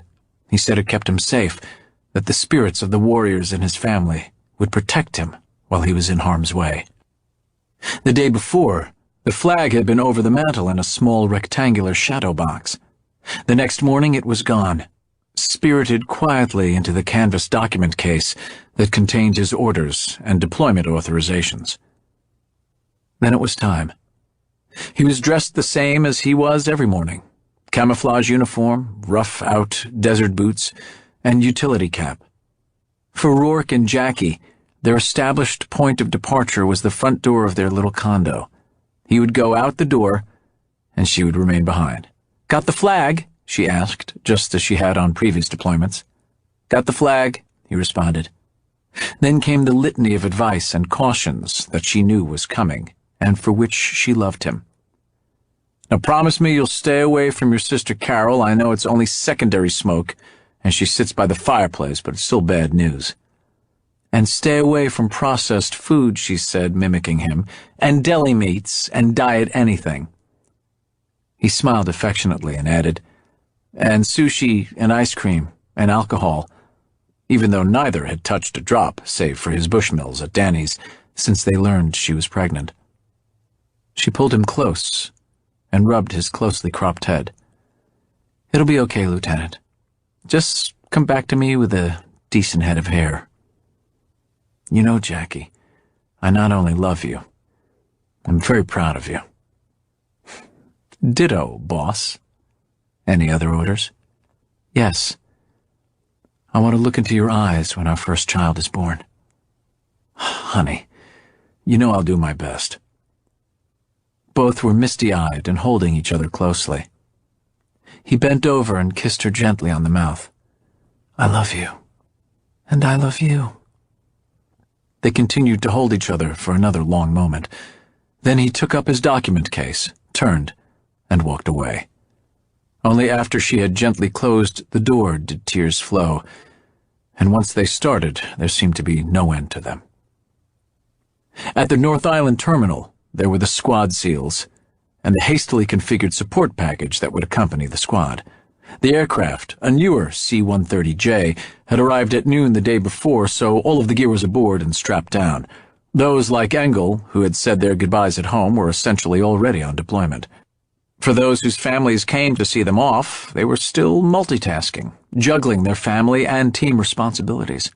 Julia Nolan was there with all 5 kids and seemed surprisingly cheerful, but then she'd had far more practice at this than Jackie. Engle greeted each of the kids, then turned to Julia. "Ready to go, Rourke?" she said as he hugged her. "As ready as I can be," he replied. "Got a deal for you. You take care of Dave, and I'll look in on Jackie, okay?" He gave her a feigned look of surprise and a smile. "But isn't it Dave's job to look after me?" Then more seriously, "You got a deal, Julia, and thanks. I really appreciate it." Engle said hello to Mikey's wife, who was dressed as if she were going to a garden party and crying as if she were at a funeral. Like himself, Sonny also had his goodbyes at home and was ready to launch. At this point, there was little else for Engle to do. The loading and the manifesting were Nolan's responsibility, and he knew that all was well in hand. Senior Chief Miller had taken charge of their support package, and that, too, was done. He found the pilots standing off to one side and joined them. They looked on while the others completed their farewells. "Ready when you are, Lieutenant," the pilot said. "Then let's do it," Engle announced. Nolan had kept an eye on Engle for the high sign, even as his family pressed closely about him. Engle had only to nod his head. His platoon chief would do the rest. Engle boarded the plane, stowed his case under his seat, and strapped himself in. Then he closed his eyes and thought of Jackie, totally detached from the commotion of the others clamoring aboard the aircraft. 20 minutes later, they were climbing out over the Pacific and turning south. The compound was designed to blend into the dense foliage and surrounding mangrove, and it did just that. The few dilapidated buildings that were scattered over the 5-acre compound were completely hidden by the vegetation. It would have looked like any other poor Costa Rican jungle enclave, were it not for the 8-foot-high chain-link fence topped with barbed wire surrounding it, the 2 45-foot wooden guard towers, and the armed men patrolling the area. The property was 10 miles from the coast, but at least an hour's travel over the unimproved roads. There was standing water on one side of the compound and a brown, slow-moving river that crawled past a quarter-mile north.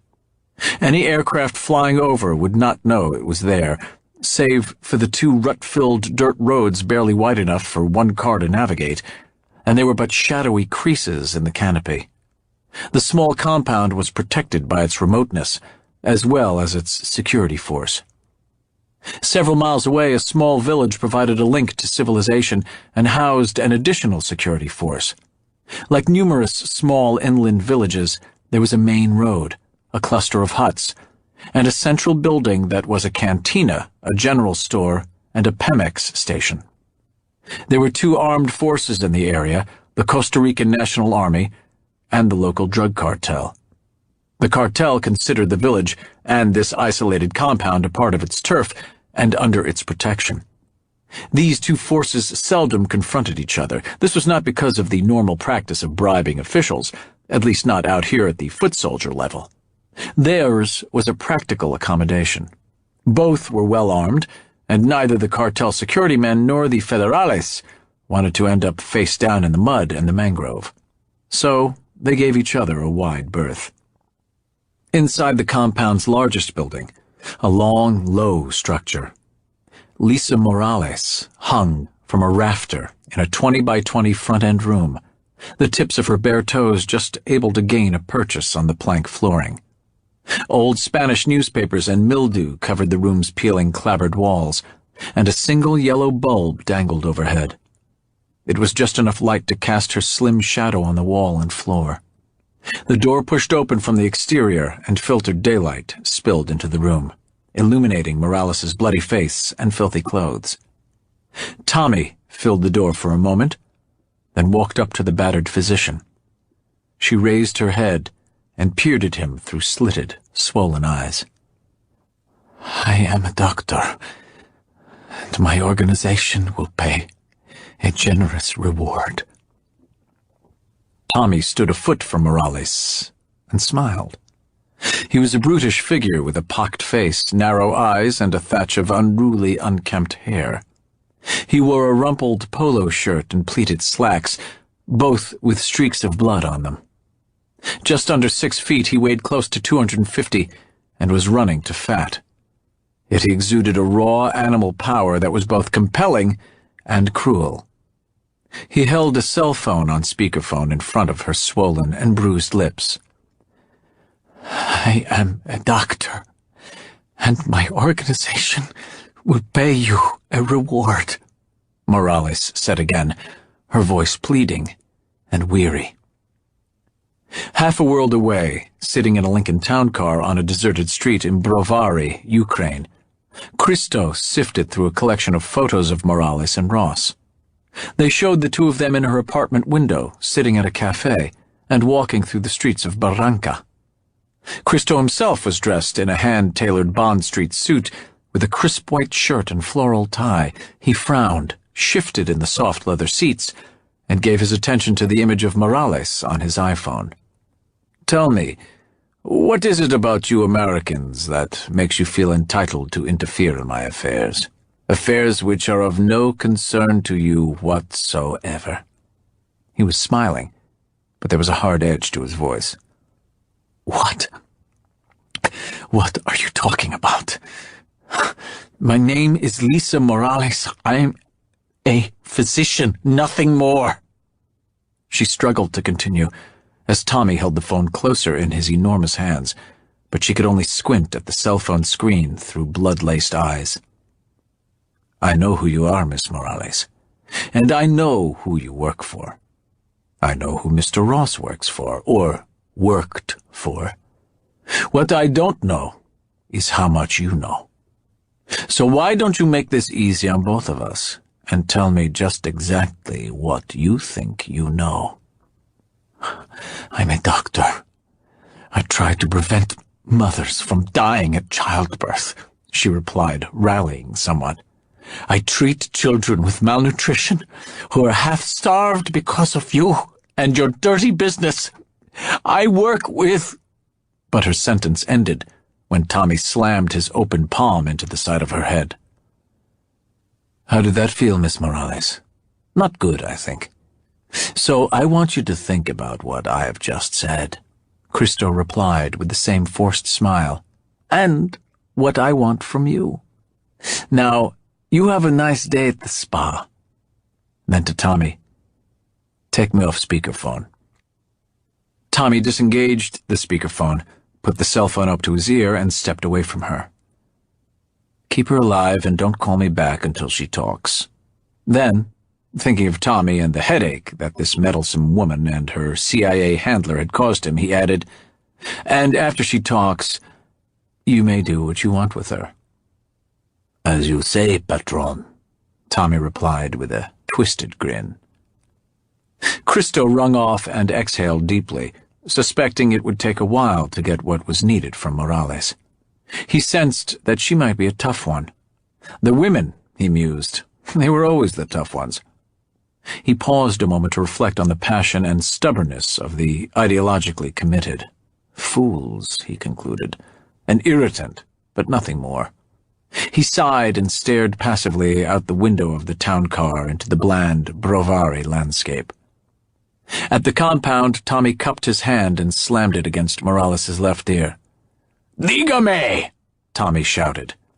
He was close enough to spray spittle across her cheek. "Dígame!" he shouted even louder, and aimed another blow at the near-lifeless Morales. High above the dense, emerald-colored jungle canopy, a King Air 350 twin-engine turboprop flew at 15,000 feet. It was stacked with the finest high-end monitoring equipment U.S. taxpayers could buy, all focused on the compound directly below. The American Surveillance Technical Officer, or STO, monitoring the plane's equipment, had his headphones on as he huddled against a rack of electronic listening gear.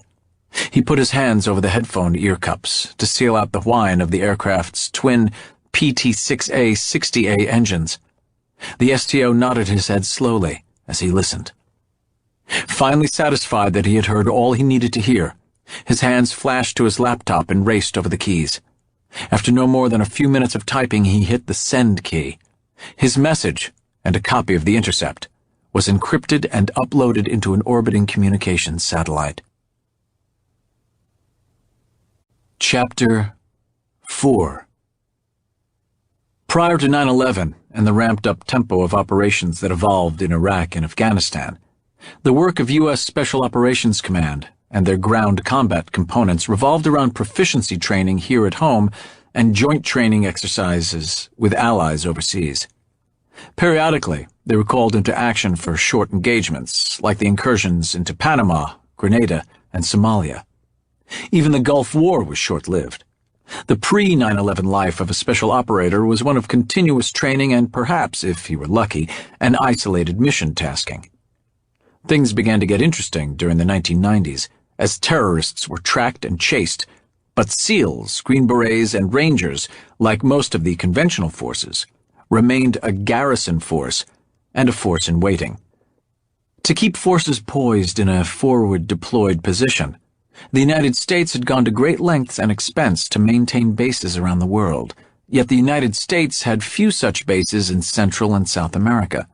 One reason for this was that, aside from the issue of drugs, there was no threat from this region.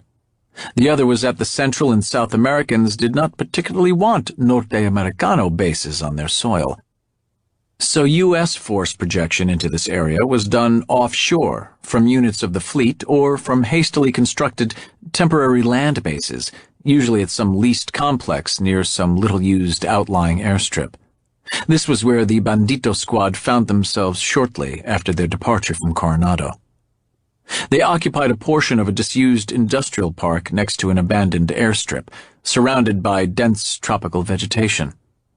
Occasionally, some unidentified aircraft set down and quickly took off at the nearby strip, usually at night, but there were no aviation services. Their own C-130J delivered them at night and quickly departed. A single dirt road serviced the airstrip. They occupied 2 warehouses that had cracked concrete floors and leaky roofs, but were nestled inside a surprisingly secure chain-link enclosure. Periodically, they were visited by 2 dated tanker trucks that alternately delivered water and diesel fuel. All business was done in cash, American greenbacks. The buildings where the SEALs and their support team slept on folding cots were kept at a habitable human threshold by generators. Everyone wore civilian clothes, mostly cotton slacks, t-shirts, and shower shoes. There were portable restrooms and a single makeshift shower. They ate MREs and drank bottled water. 2 very hard-working Navy Seabees kept the mini-base functioning, and a security detachment of Marines dressed like locals provided unobtrusive security. Lieutenant Engle, Chief Nolan, and the other SEALs went out of their way to thank those who worked around the clock to provide for them and watch over them. The seemingly hasty operating base was, in fact, a very well-rehearsed and orchestrated mobile presence. It could be set up and taken down in a matter of hours and moved as conditions dictated. Even though a temporary transitory facility, it was still an armed presence in a foreign country, yet it was no rogue operation. This forward operating base was established after careful negotiations with the host nation and the U.S. State Department. While it could have been anywhere in the world, this particular base was in a remote area of Costa Rica, an allied nation, and it was of no small concern to that nation's American ambassador and his country team. Engle and Nolan had flown to the capital to meet with the embassy chief of staff and the CIA station chief. The two were supportive but cautious. They engaged in diplomacy and espionage, not shooting and killing. Yet they had read the message traffic, and they saw much of the raw intelligence. They knew that there indeed might be a need for a special operations direct action team, so the presence of this special operations strike element was official and sanctioned, but could be denied by all concerned should that become necessary, clandestine, but not necessarily covert. The only part of the complex that was habitable by accepted standards of comfort or military-like in its construct was their little Tactical Operations Center, or TOC. In deference to the computers, the communications equipment, and the large flat-screen monitors, the temperature in this small enclosed area, tucked into a corner of one of the warehouses, bordered on chilly. There, Senior Chief Otto Miller set up shop, directed his two intelligence specialists, and coursed through the volumes of electronic message traffic that came across his comnets. Everything about where they now found themselves was an inconvenience or an accommodation, but their computer and communications suites were state-of-the-art. The operational SEALs could live anywhere and under any conditions, not so their hardware. In his little TOC, the senior chief could video teleconference with anyone, anywhere, and transmit and receive text and imagery to and from anyone, anywhere. The senior chief even had an espresso coffee machine set up and was seldom without his favorite coffee mug, a chipped ceramic relic that had been around since Moby Dick was a minnow. Engle and Nolan began to find reasons to visit the TOC, for the coffee, for the company of the senior chief, and for the chance to learn if there might be a target folder taking shape. The latter came about on their fourth day there, but not during one of their nightly visits. Rourke Engle was back on the beach on Coronado with Jackie. The tide was way out, and they were running on a flat, firm expanse of wet sand. He was pushing one of those jogger strollers in front of him, and he could just see the sunbonnet of their child over the stroller canopy. For some reason, his dream's eye could not tell, nor could he remember if they had a little boy or a little girl. Jackie was radiant, running beside him and smiling. She knew, but somehow he didn't. He kept trying to peer around the bonnet for some clue, boy or girl. Jackie laughed gently, as she often did when she understood something and he didn't. Then she put a hand to his shoulder. Only it wasn't her hand. "Hey, sir, wake up." Suddenly, Engle clamped the offending wrist in a vice-like grip. "Easy there, sir. It's just me, Lance Corporal Jennings from security. The senior chief wants you in the TOC right away." Engle shook himself awake. "Sorry, Corporal. I'll be right there. Wake Chief Nolan as well." "That's already been done, sir. He'll meet you there." Engle glanced at his watch. It was 2 p.m. local time, 1400. If they were assigned a mission, they would undoubtedly go in at night, so the SEALs were already into their daytime sleep cycle. They called them vampire hours. Engle and Nolan arrived dressed alike, olive-drab t-shirts, running shorts, and shower shoes. Both had the beginnings of an on-deployment beard. Nolan's hair was matted and askew, while Engle was still resplendent in his pre-deployment buzz cut. Nolan headed for the coffee pot, Engle for Miller. "What's up, Senior?" Miller didn't answer immediately. He was focused on his secure laptop, electronically flipping through secret message traffic. Engle waited patiently while Nolan joined them. The senior chief then turned from his computer. All business. "Lieutenant, Chief," he began. "The listening posts down here have been following a series of intercepts that are a little out of character for the normal flow of druggy chatter. We have computer programs in place that listen, sift, track, and correlate information, words, speech patterns, voice inflections, and a whole array of programmable anomalies. They're at work 24/7. Over the past several weeks, there seem to be some new players in the game. At first, the analysts weren't sure if it was a rival cartel or someone else. We're not here to get involved in turf wars or domestic disputes. We were sent down here to stand ready if it was, in fact, something else. That now appears to be the case. 3 days ago, 2 CIA types were attacked in a residential apartment complex outside of San Jose. One was a case officer, and the other an agent. The case officer was killed and the agent abducted. There was gunfire and a lot of blood, and in the commotion, one of the opposition was killed and left behind. The dead guy didn't fit the mold of your run-of-the-mill druggie. And as you know, druggies here in Central America don't grow or refine the product, they're just in the distribution chain. From what we can gather from the local gendarmes, he may be Eastern European. On top of that, there's something of an unwritten rule that the cartels leave agency personnel alone and we don't bother them. The CIA's priority is terrorism. As long as the spooks are looking for terrorists, they're given a free pass. Also, the agent in question was someone special, and something of an embarrassment. She was a medical doctor associated with Doctors Without Borders. Oh, for Christ's sake, Engle blurted. What the hell's the agency doing putting someone like that at risk? You gotta be shitting me, Nolan added. Yeah, I know. But it is what it is, and it looks like we might have to deal with it. The CIA recruits their agents from any number of sources, always looking for a way inside the group they wish to penetrate. They often provide intelligence to other agencies on the illegal drug traffic, but they seldom work penetration agents on the cartels. The agency also made a point of staying away from NGOs, especially the big ones like Oxfam, World Vision, and Doctors Without Borders.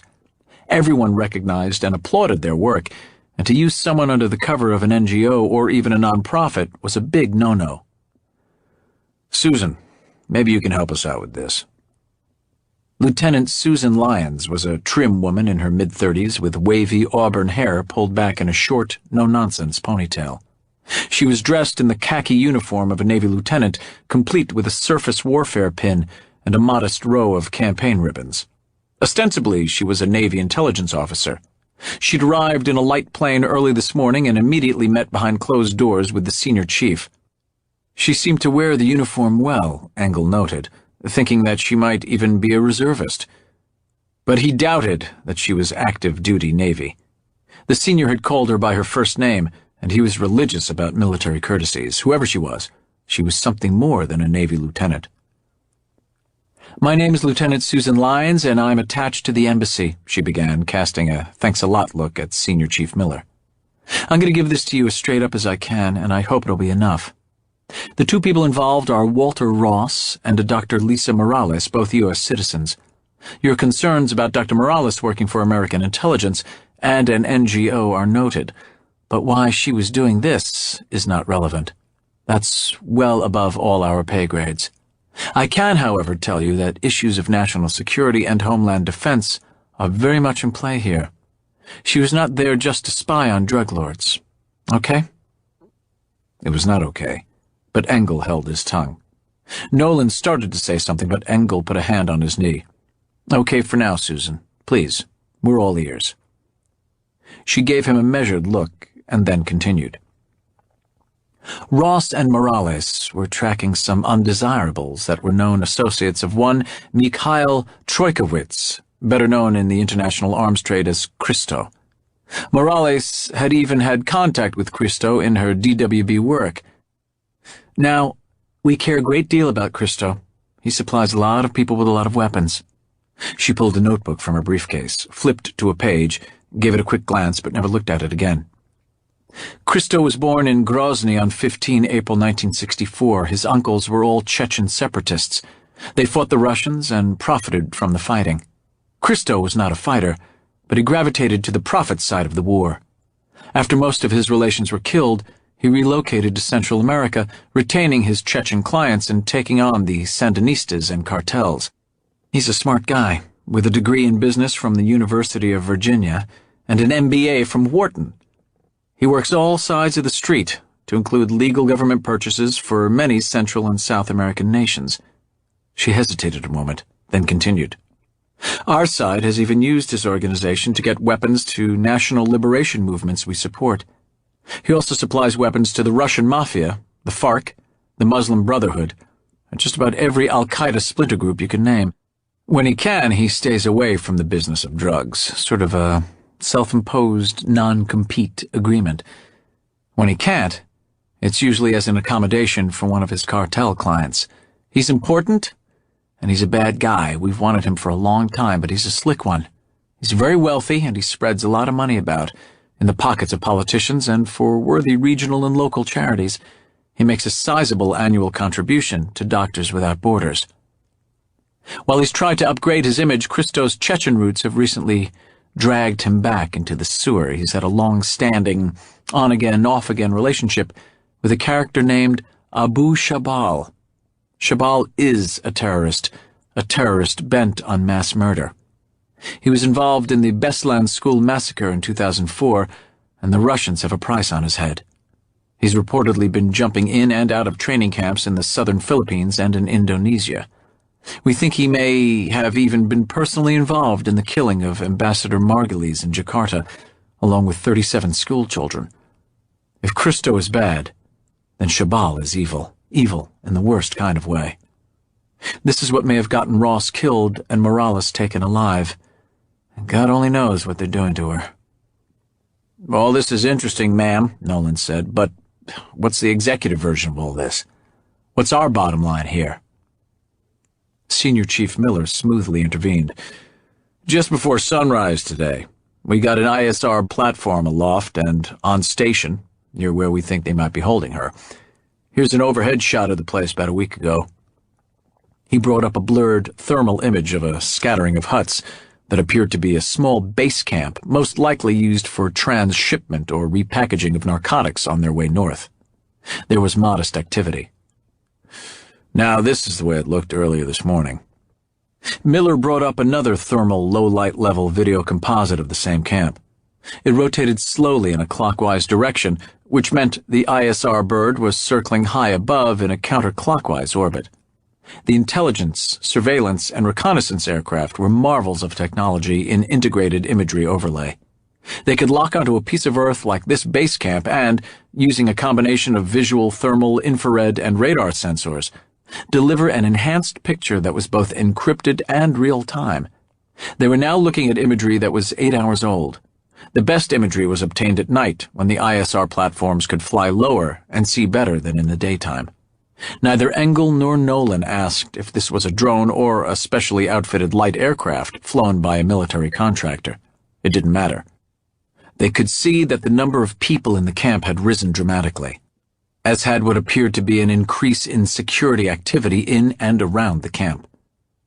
"As you guys can see, something's going on down there, and it doesn't fit the normal pattern of drug activity. This building here," Miller said, pointing to a single structure at the edge of the main encampment grouping, "is probably where they have her, if she's there. We've been able to establish that this hut gets traffic at all hours, suggesting this may be where she's being held and where they're probably interrogating her. Earlier today, we got a cell phone intercept that all but confirmed she's in the camp, so it's a straightforward personnel recovery mission. It won't be easy, but it's doable." The senior chief smiled wolfishly. "But hey, easy for me to say. I'm not going in." He tabbed a key and the image went to a smaller scale, showing a river snaking past about a quarter-mile from the camp. "We can insert you here by parachute, probably a free-fall drop since the drug traffic trapline is alert for low-flying aircraft. As for coming out, we have a special boat team with the amphibious-ready group cruising offshore. They could be inserted well downstream and be standing by for an extraction. And, who knows, you might need some on-call firepower." "Any intel on the opposition?" Nolan asked. "Not much. It's my guess, our guess," Miller replied, glancing at Lyons, "that security will be in tiers and on loan or on lease from the cartels.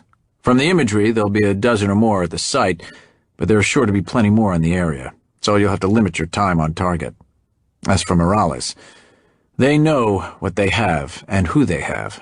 They'll interrogate her and either put her up for sale, what's left of her, or just kill her. Given the connection to Christo and Shabal, they'll probably just kill her. So a high-value target, but not necessarily high-value security.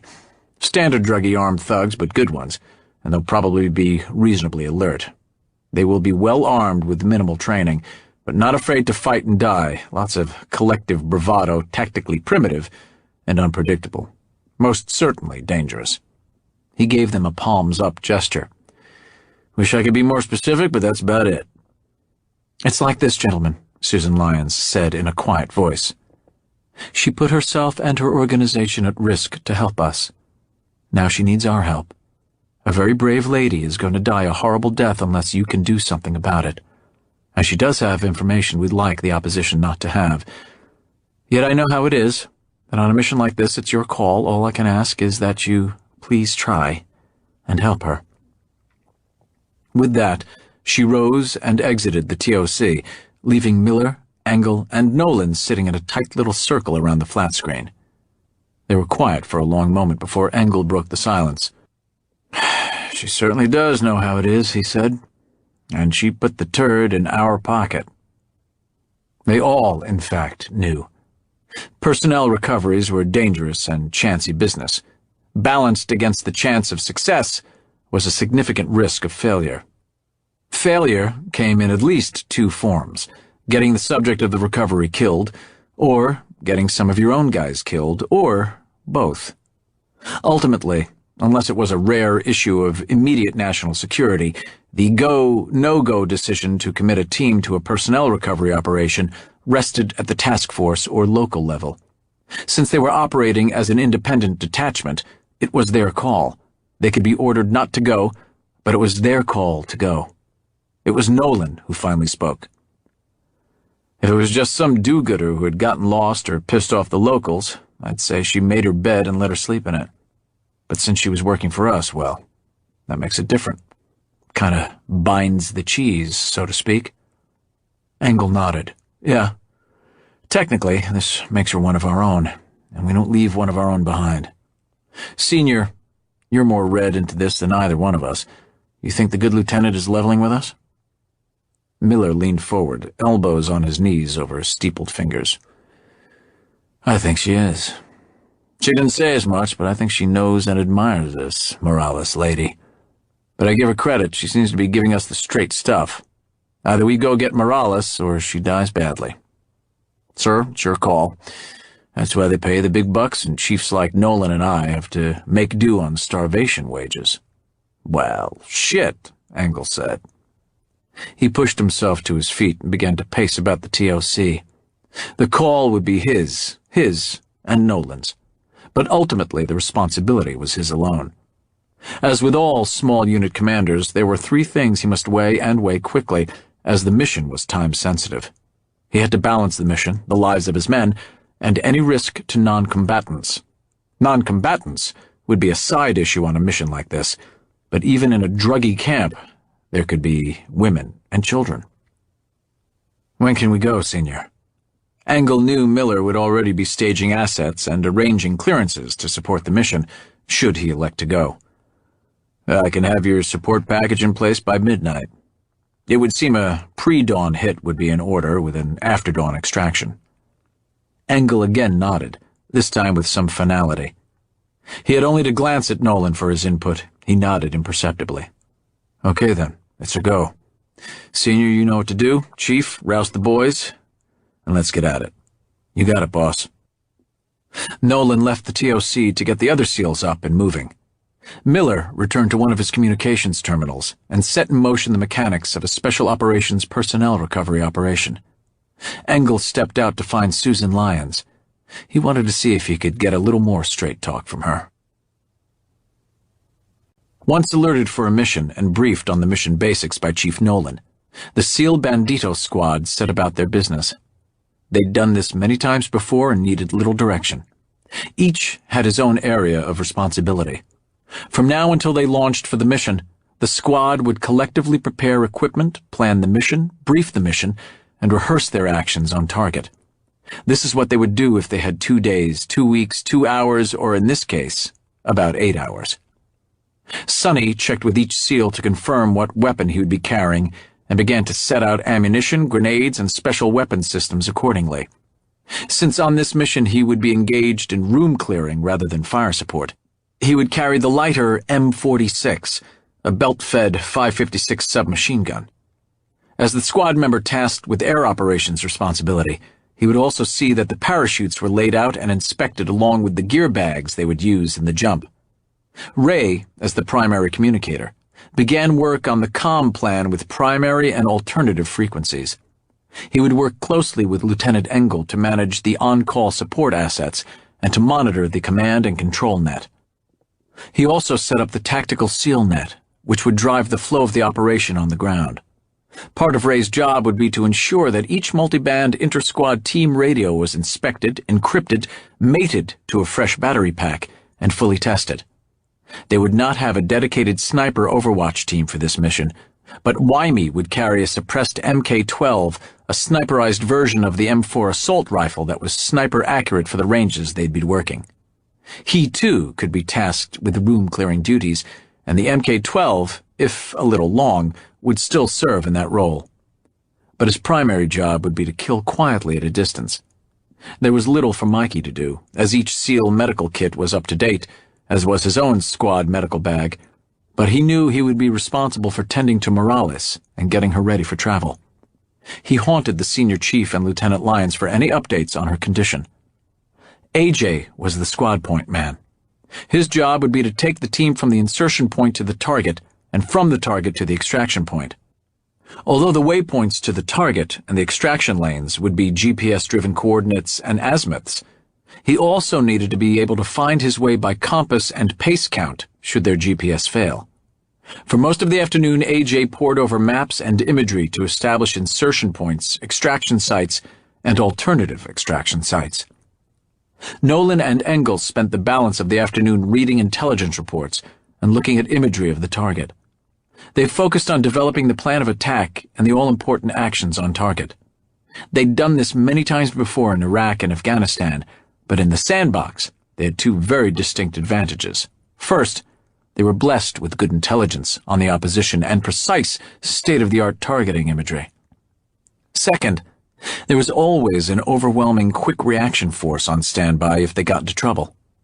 On this mission, they had sketchy intelligence on the bad guys and the target area, and if they ran into problems, their contingencies were limited. They grabbed a quick MRE and worked into the evening. By 2200, they had constructed a reasonably accurate sand table terrain model of the target encampment and what they hoped was the building where Morales was being held. Nolan stood back to inspect their work. "That's not great, boss, but it's probably as close as we're going to get." "I agree," Engle replied. "You never know enough, but in this case I'd sure like to know a hell of a lot more." Nolan shrugged. "In the end, it all comes down to the basics. The element of surprise and violence of action. If we get that, then we'll get this done. And God help us if for some reason they know we're coming." "Amen to that. You ready for operational briefing?" "As ready as I can be. Let's do it." 15 minutes later, the squad was assembled in the TOC. The senior chief and Lieutenant Lyons updated them on the intel picture. Then each member of the squad gave a short briefing on his area of responsibility. Engle then gathered them around the terrain model and walked them through their actions on target, what they planned for actions on target. After a short rehearsal behind the warehouse using an old shed as a target building, they began to gear up for the mission. At midnight, an MC-130H landed at the remote airstrip and paused to receive the squad of heavily armed SEALs. As they moved out onto the tarmac, Lieutenant Lyons stepped from the shadows. "Guys, I'll not be here when you get back, but I wanted to thank you for what you're about to do. Good hunting, and Godspeed." The SEALs clambered aboard yet another C-130 airframe, but this one was different. It was an MC-130H Combat Talon II, a special operations deep penetration bird. At more than 3 times the cost of a C-130H or one of the later variants, the Combat Talon had an electronic suite that allowed it to feel its way through commercial and military radar coverage to stealthily deliver its cargo. But for the guys in the back, the cargo, there was little discernible difference. It was still a 130. For this clandestine pickup, there was the noise of the aircraft coming and going, but no lights. It was a black operation, literally. As they gained altitude, Mikey, who was seated next to Engle, leaned close and shouted in his ear, "Hey, boss, me and the other guys have been talking. When we get back to Coronado, we're gonna get that guy." "What guy?" "The guy that gave you that fucked up haircut." Across the bay of the 130 and to either side, Broad white smiles cut the blackened faces of the squad SEALs. A short time later, the drop aircraft approached the target at 22,000 feet, well above an altitude where some notice might be taken on the ground. The ramp-door combination ground open, and the heavily laden SEALs shuffled to the rear, bunching up on the ramp. The smiles were gone. Now was the time for business. The red lights on either side of the ramp winked out and were replaced by green lights. The SEAL squad tumbled from the rear of the 130 as a single mass.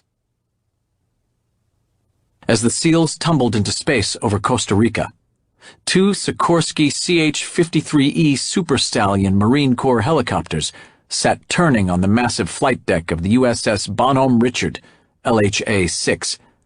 The Bonnie Dick, as she was known in the fleet and by those who served on her, was a U.S. Navy big-deck amphibious ship steaming 50 miles off the coast of Costa Rica, 41,000 tons of versatile U.S. Navy expeditionary muscle. The Bonnie Dick had an impressive array of defensive armaments, as well as a wing of AV-8B Harrier II attack jets, a fleet of assault helicopters, and close to 2,000 Marines. The downdraft from the Super Stallion's 7-bladed rotors washed the ship's flight deck with gale-force winds as the bird's pilots performed their final pre-launch checks. Tower Bulldog 6-1 and flight, ready to lift. Bulldog 6-1 and wing, cleared to lift. Winds 18 knots on the nose and stay with me on this net. Roger, Tower. With that, both birds lifted gently from the deck. The intensity of their downwash increased to hurricane force as they pulled into a hover. The Bulldog wingman, Bulldog 6-3, dipped his nose and thundered straight ahead into the blackness, the helos rotating red anti-collision beacons and tiny red, green, and white position lights providing the only light, save that of a full complement of stars overhead. Bulldog 6-1, the lead helo, slid smartly to the Bonhomme Richard's port side and remained in a hover, 60 feet above the black ocean below. Once in a stable hover, the big helo began to drift back to the port stern quarter of the Bonnie Dick.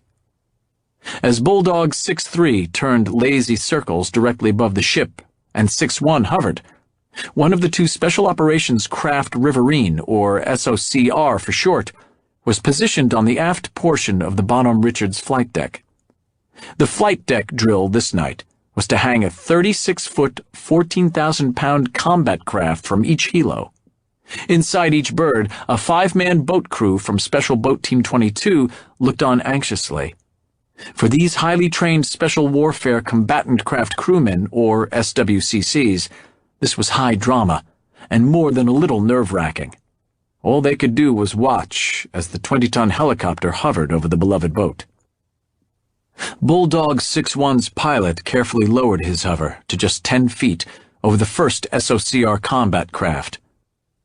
A flight deck crewman, in his yellow flotation vest and flight deck helmet, reached up with a long pole and attached the steel cable from the SOCR's boat harness to the large cargo hook on the underside of the Super Stallion.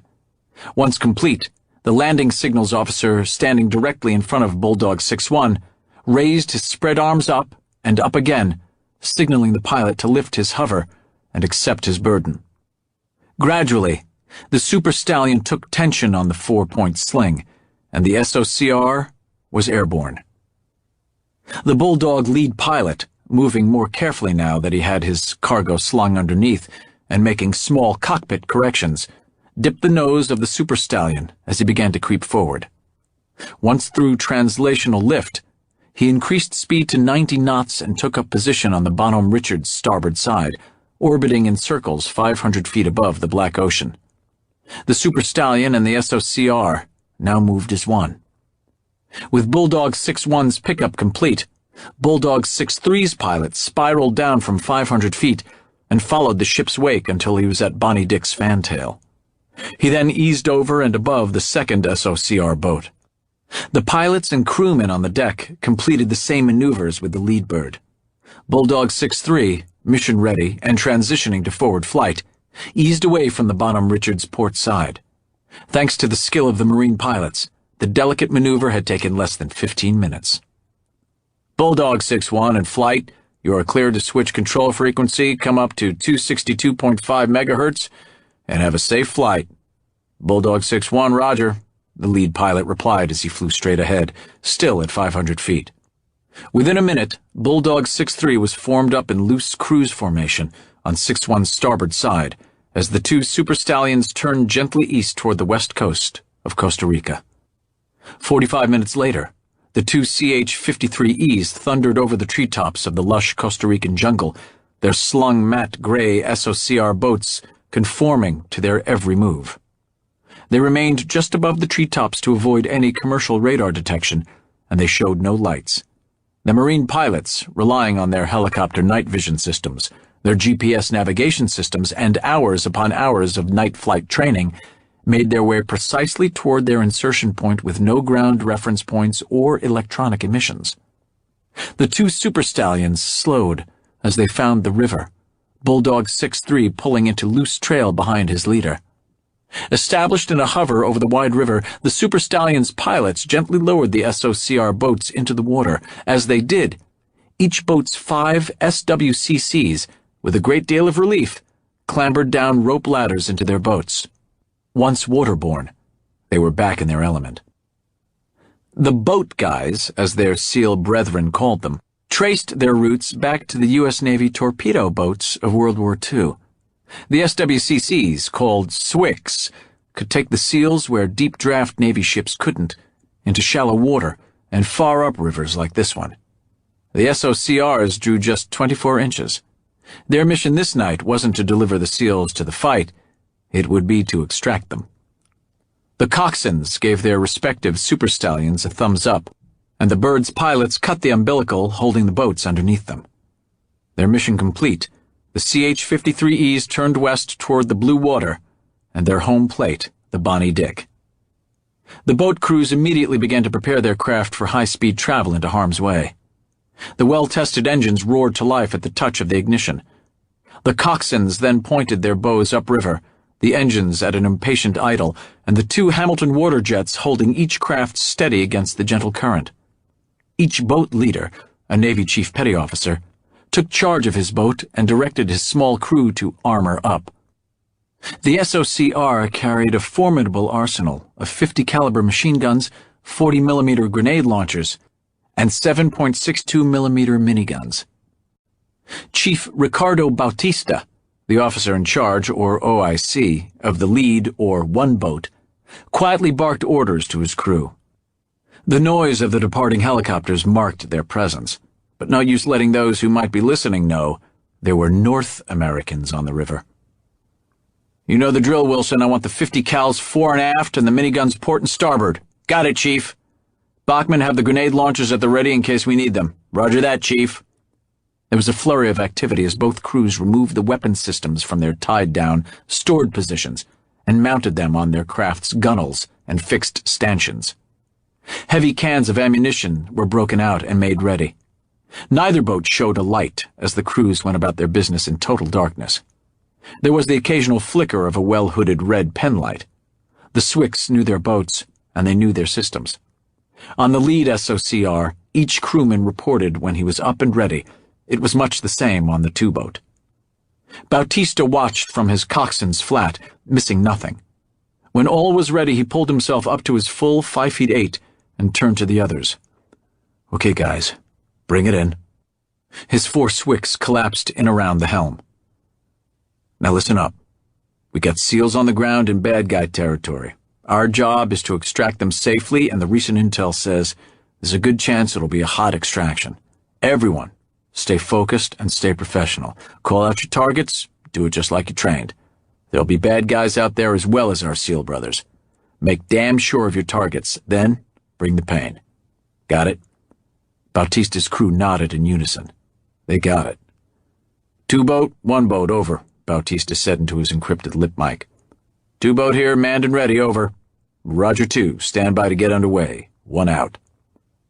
With that, Bautista slammed the SOCR's throttles forward, and the twin 440 Yanmar diesels went from their idle grumble to a full-on roar. First one craft, then the other, leapt up on step and roared up the river at 40 knots. The two-boat followed 100 meters behind the one. its crew undoubtedly motivated by a talk just like Bautista's. As the two boats sped upriver, their crews, all wearing the latest generation night vision devices, scanned the shorelines where the jungle ran right into the water. The river was flat black under the stars and narrowed imperceptibly as they made their way upstream. Bautista wore a singular night vision optic.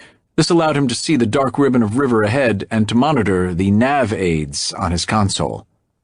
His primary aid was an enhanced Garmin GPS Map 720 Marine Navigator, not unlike those found on mega yachts. The river banks, the two-boat, and any above-water features were easily seen on the color monitor. Even without the night vision ocular, he could find his way. Getting there was one thing. Getting there at the right time was yet another. A hot extraction could be chancy, high-risk business. They needed to be on time to recover their seals, but not too early, as the SOCR's roaring engines could be heard for miles. Timing was everything, and in this case, everything meant life and death. His split concentration, half river and half electronics, was broken by Wilson on their tactical net. "Shit, Chief, this jungle looks really thick. Probably just like the jungle your pappy saw when he was driving swift boats in Vietnam." "Wilson," Bautista said to himself. It was always Wilson. He was the crew clown. The two-boat section clown, actually. But Petty Officer Josh Wilson was a superb gunner and considered one of the best in Special Boat Team 22. So Bautista put up with him, even indulged him. The boy was a surgeon with a minigun. "That was my grandpappy, Wilson. Now keep your eyes on your sector and your mind on your job." "No worries, Chief," Wilson replied, stroking the barrel of his 7.62 millimeter minigun. "Bachman, you awake?" "Roger, Chief, right here." The reliable Petty Officer Ted Bachman was both awake and ready. He was the team's electronics and communications specialist. "Let's get the Raven ready to launch." "Roger that, Chief." Bachman had carefully assembled and tested the RQ-11 Raven drone. He had only to reach down into the bottom of the boat and carefully lift the little aircraft from its cradle. Less than 3 feet long and weighing only 4 pounds, the Raven was one of the better and more useful unmanned aerial systems. The SEALs and the special boat teams depended on it for tactical surveillance and reconnaissance. The Raven's digital data link was capable of pushing streaming video of everything its sensors could see from just overhead to the bird's 10,000-foot operational ceiling. This Raven variant has an extended range capability that allowed it to stay aloft for close to 3 hours. It was a lot of capability in a small, portable, combat-ready package, and it was operator-friendly. Both SEALs and SWCS used it extensively. "Ready, Chief. Make it happen, Ted." Bautista slowed the one boat to 20 knots. The boat was faster than the bird. Bachman activated the Raven's sensor package and checked to see that he had a presentation on his laptop computer. Then he switched on the battery-driven electronic motor and held the little drone over his head. Usually it was thrown into the air for a launching. This night, with the movement of the boat, the Raven just floated up and away. "Raven's airborne, Chief," Bachman reported. "I have good copy on all sensors." "Good job. Keep it headed upriver and just ahead of us." Bautista touched a key on the front of his body armor to shift frequency. "Two-boat 1 here. Be advised our Raven is away. We'll continue upriver at this speed. Estimate we'll be at our initial layup position in 15 mics, over." Roger 1. Initial layup in 15 minutes, 2 out." 10 minutes later, the two SOCRs cut their power and came off step. From there to their initial layup or standby position on the river, they would move at idle speed. At a predetermined 45-degree bend in the river, first one craft, then the other, folded itself into the foliage on the left outside bend of the riverbank. They tied off on mangrove trees with quick-release mooring lines. Both boats shut down and waited in a deafening silence. Each had an unobstructed view up and down the river, and they were virtually invisible along the bank.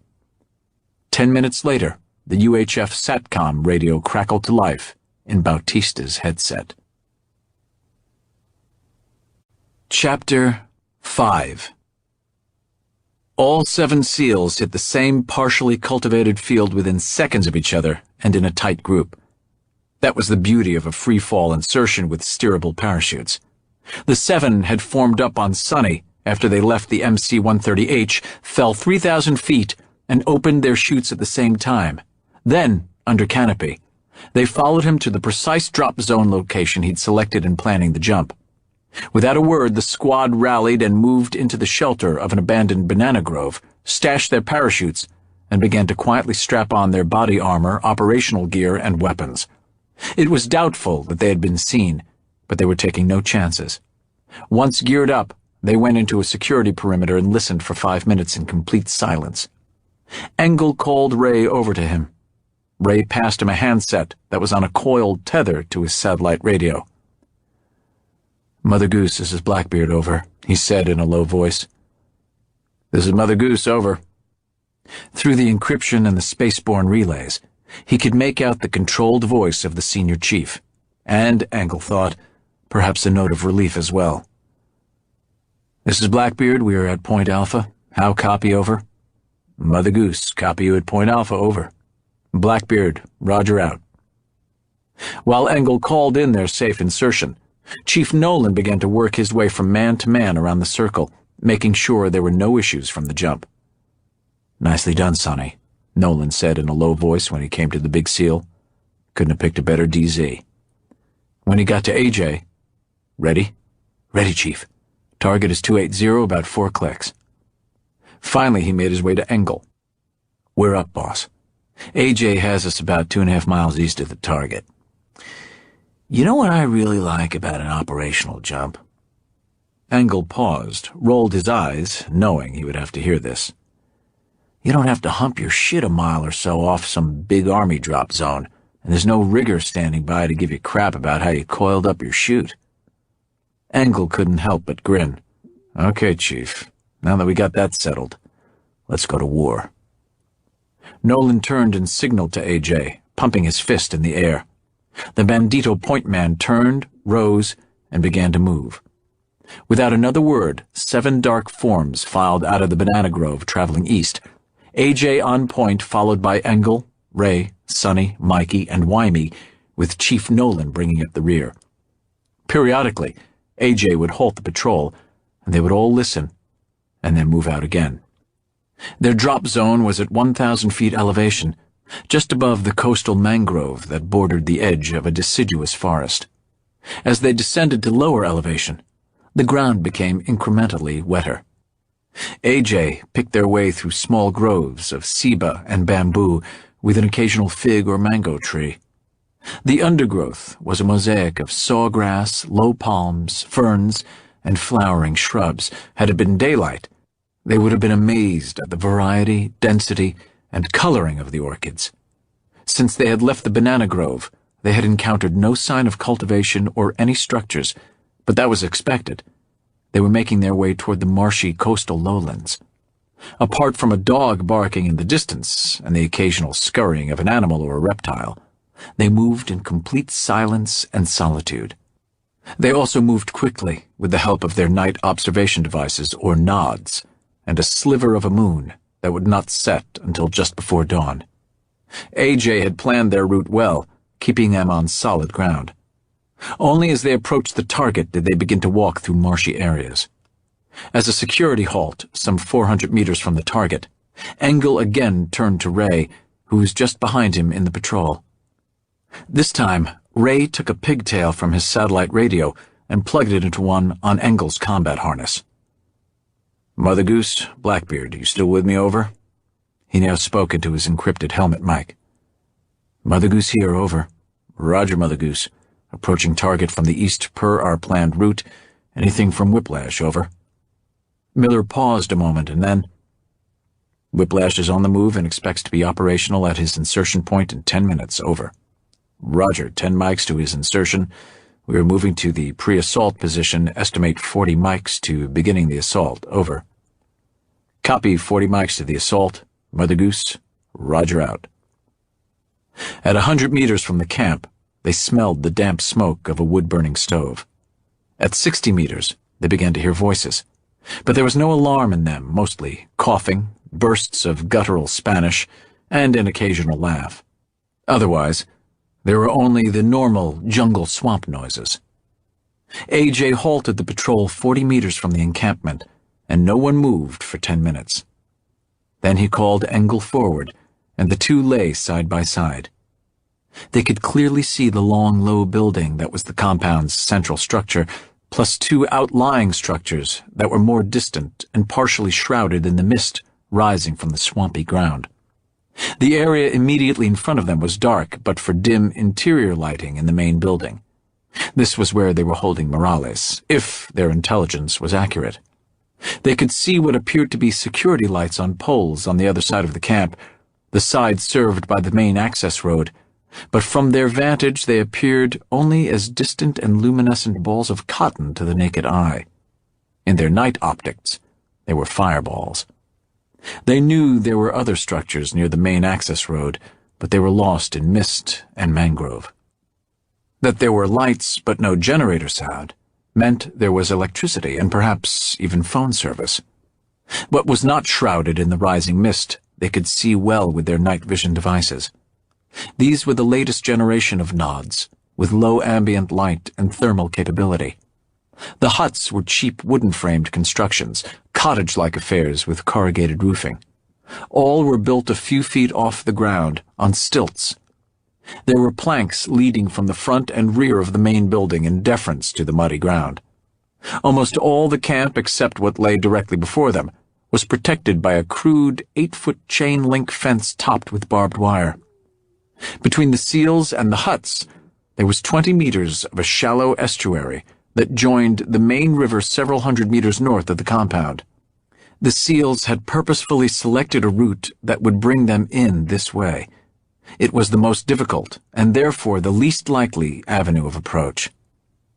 The encampment was served by a dirt road that led from the far side of the camp due west toward the coast.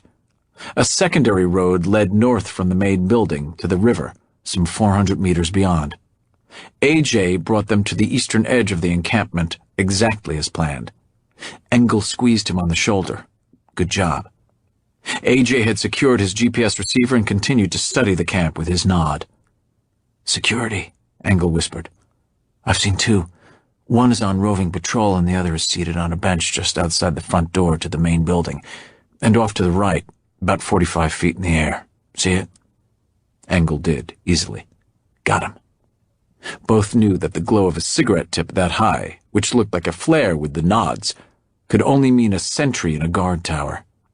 Everything else, including a second guard tower on the far side of the camp, was obscured by a stand of mangrove and the night mist. The plan called for a pre-dawn assault with an after-dawn extraction. Dawn was still an hour away, which meant they had ample time to scout the encampment and carefully ease into position before moving on the target building. Engle moved back close to Ray.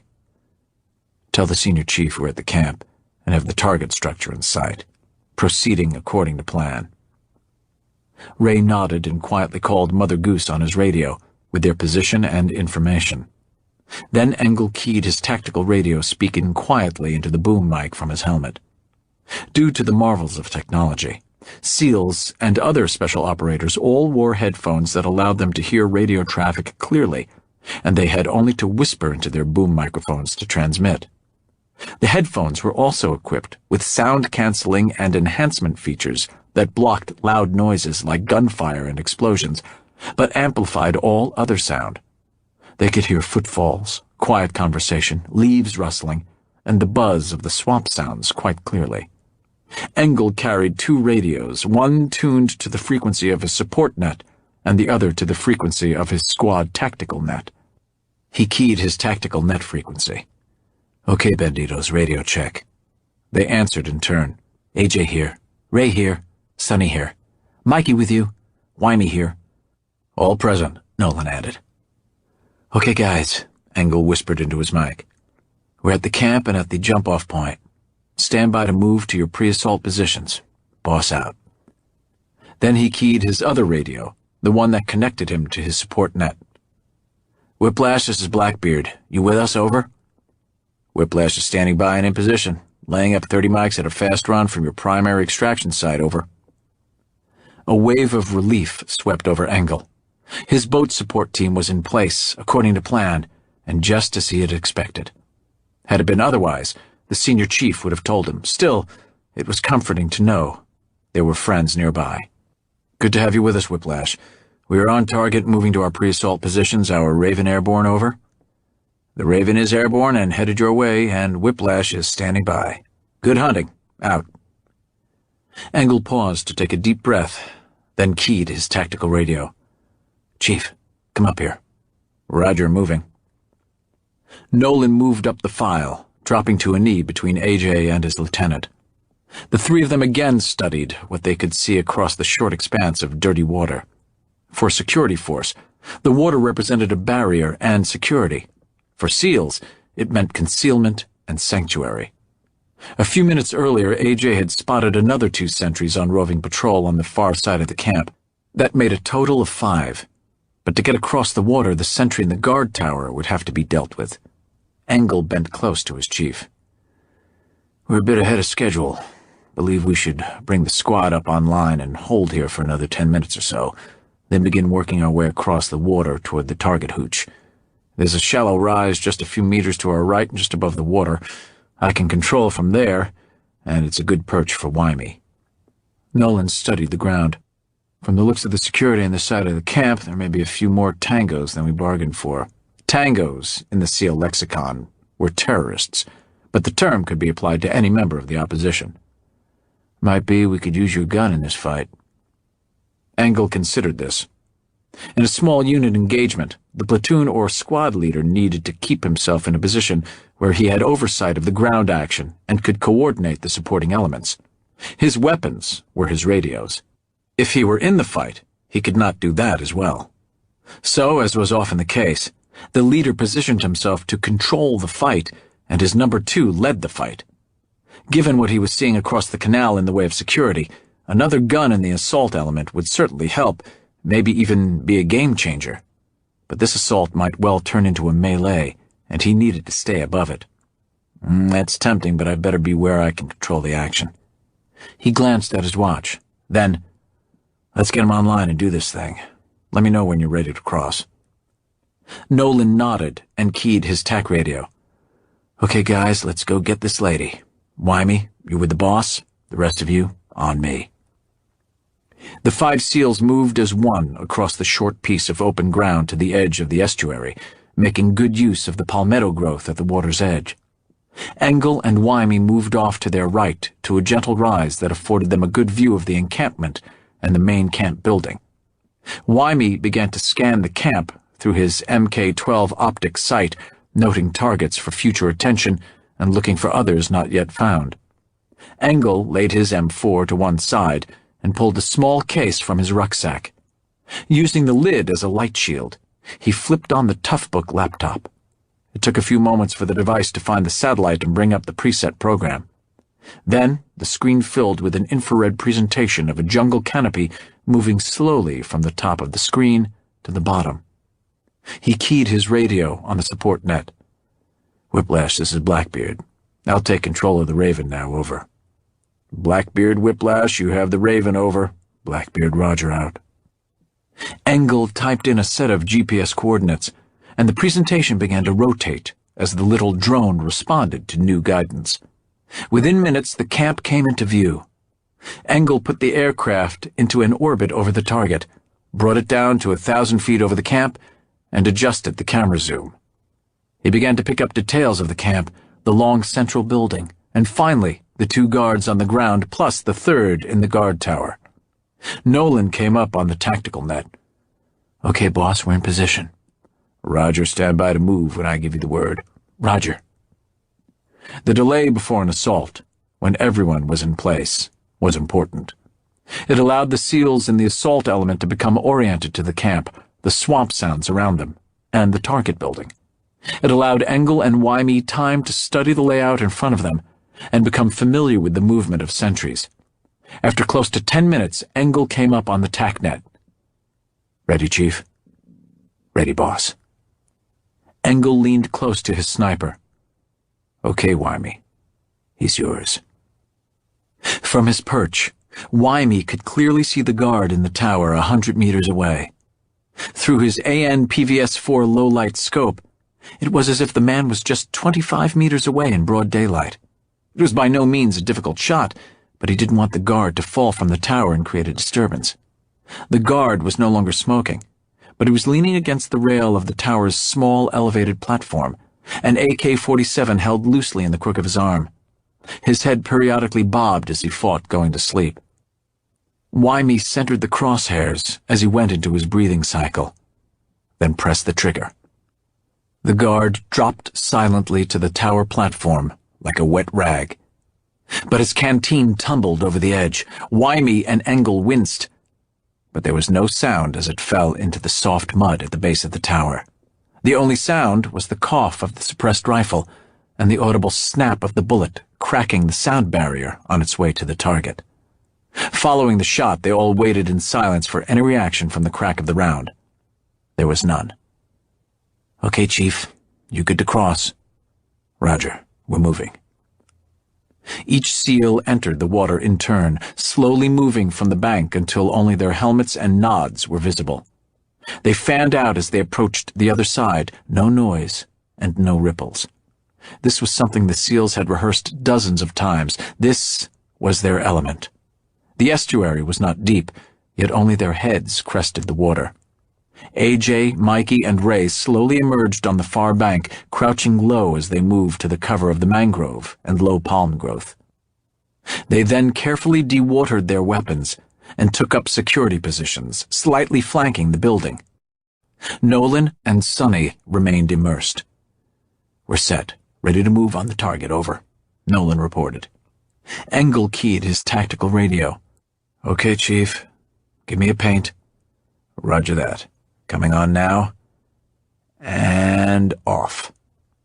First Nolan, and then the other 4 SEALs in turn, activated their IR beacons so that Engle could identify them on the Raven presentation, and Wymie could see them with his nod. "Okay, guys, we can see all of you. Be advised Guard 1 is still seated at the front entrance, and Guard 2 is on the far side of the building. 2 other guards that we can see are on the far side of the compound. Chief, you and Sonny are clear to move from where you are to the side of the main building. Everyone else hold fast." Nolan rogered up and started to move from the water, then froze. Between Sonny and him was a small wooden platform stilted a few inches above the waterline. It was too small to be a dock, but would serve as a small boat tie-off and loading pier. The big SEAL and his chief were still shoulder-deep in the dark water on either side of the structure. As they waited motionless, a sentry stepped from behind a tree and out onto the platform. It was always the one you didn't see. As Engle, Nolan, and Sonny held their breath, Wymie sighted in.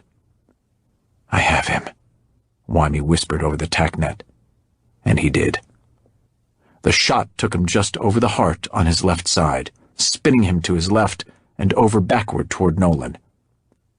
Nolan reached up and caught him before his body splashed the water and eased him below the surface. Not yet dead, the guard jerked involuntarily as he inhaled water, but it did not last long. When he stopped moving, the chief released him and pushed him under the wooden pier. "Nicely done, you guys," came Engle on the TACnet. "Yeah, just like we rehearsed it," Nolan replied.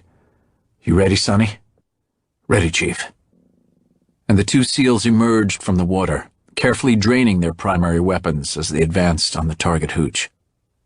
The plan called for them to move slowly and deliberately on the target, locate Morales, and, if possible, bring her out without alerting anyone.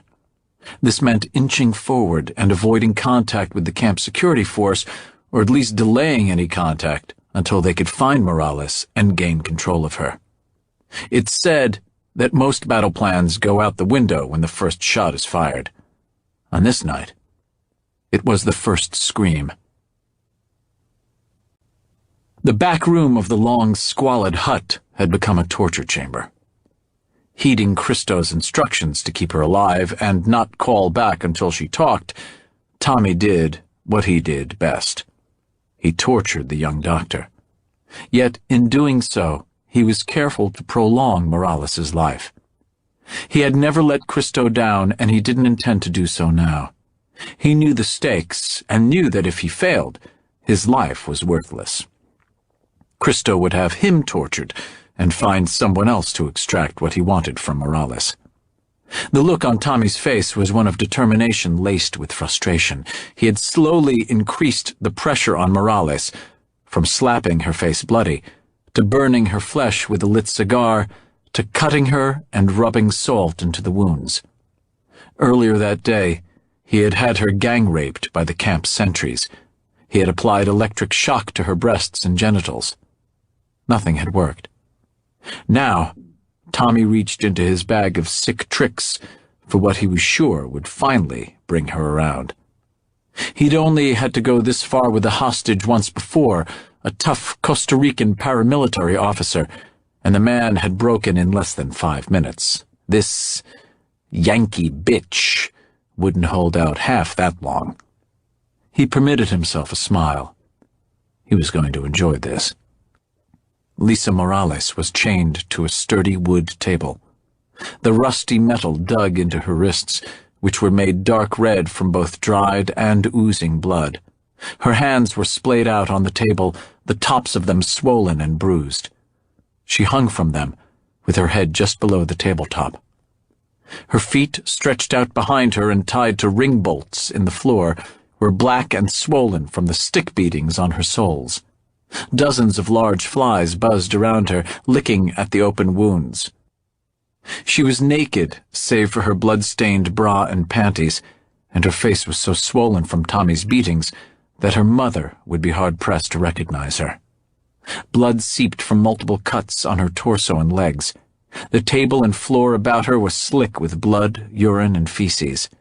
It looked like a scene from the Spanish Inquisition. "No mas," Morales moaned, the words almost unrecognizable as she struggled to form them through swollen lips. Her moans were drowned out by a high-pitched electrical whine. "Por favor. No. Por favor," she moaned, barely audible. Tommy stepped in front of Morales, holding a power drill with a 1/16-inch bit, and leaned into the drill as it bit down through Morales's left hand. "Ah!" The shriek was not loud, but primal and guttural, a sound more animal than human. Her cries were so shrill and wrenching that Tommy raised up, extracting the drill bit from her hand. Enraged that he had let her cries interrupt the flow of his work, Tommy aimed the drill bit at the top of her right hand and shoved it through. Morales's legs jerked uncontrollably, and her head slammed into the top of the table, her body now in an uncontrollable seizure. The look on Tommy's face had changed from determination and frustration to pure rage. "Speak to me, you bitch! Dígame!"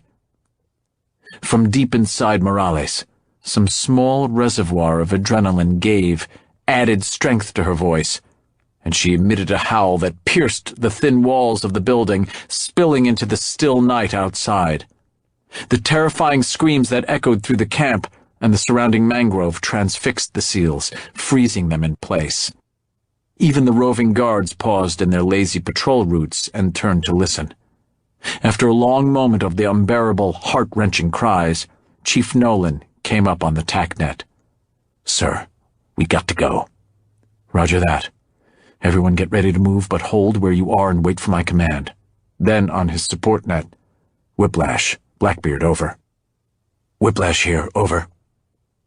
The two SOCR craft were still nestled against the bank at the bend of the river, tied off on mangrove trees and virtually invisible in the low vegetation. "This is Blackbeard. We are about to go hot. How soon can you get to my primary extraction site, Priority 1, over?" "This is Whiplash.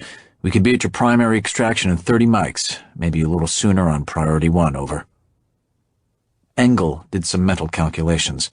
It did them no good to have Morales, and in all likelihood a small army of pursuers, if they had no extraction platform. Neither did it do them any good for the boats to arrive too soon. This was going to be close, one way or another. "Roger, Whiplash. Start making your way here quietly and stand by to respond at your best speed, over." "Understood, Blackbeard. We are moving toward primary extraction at slow speed, over. Blackbeard, roger out. Then on the TACnet, okay guys, smooth is fast. Go get her and call out the security as you see them.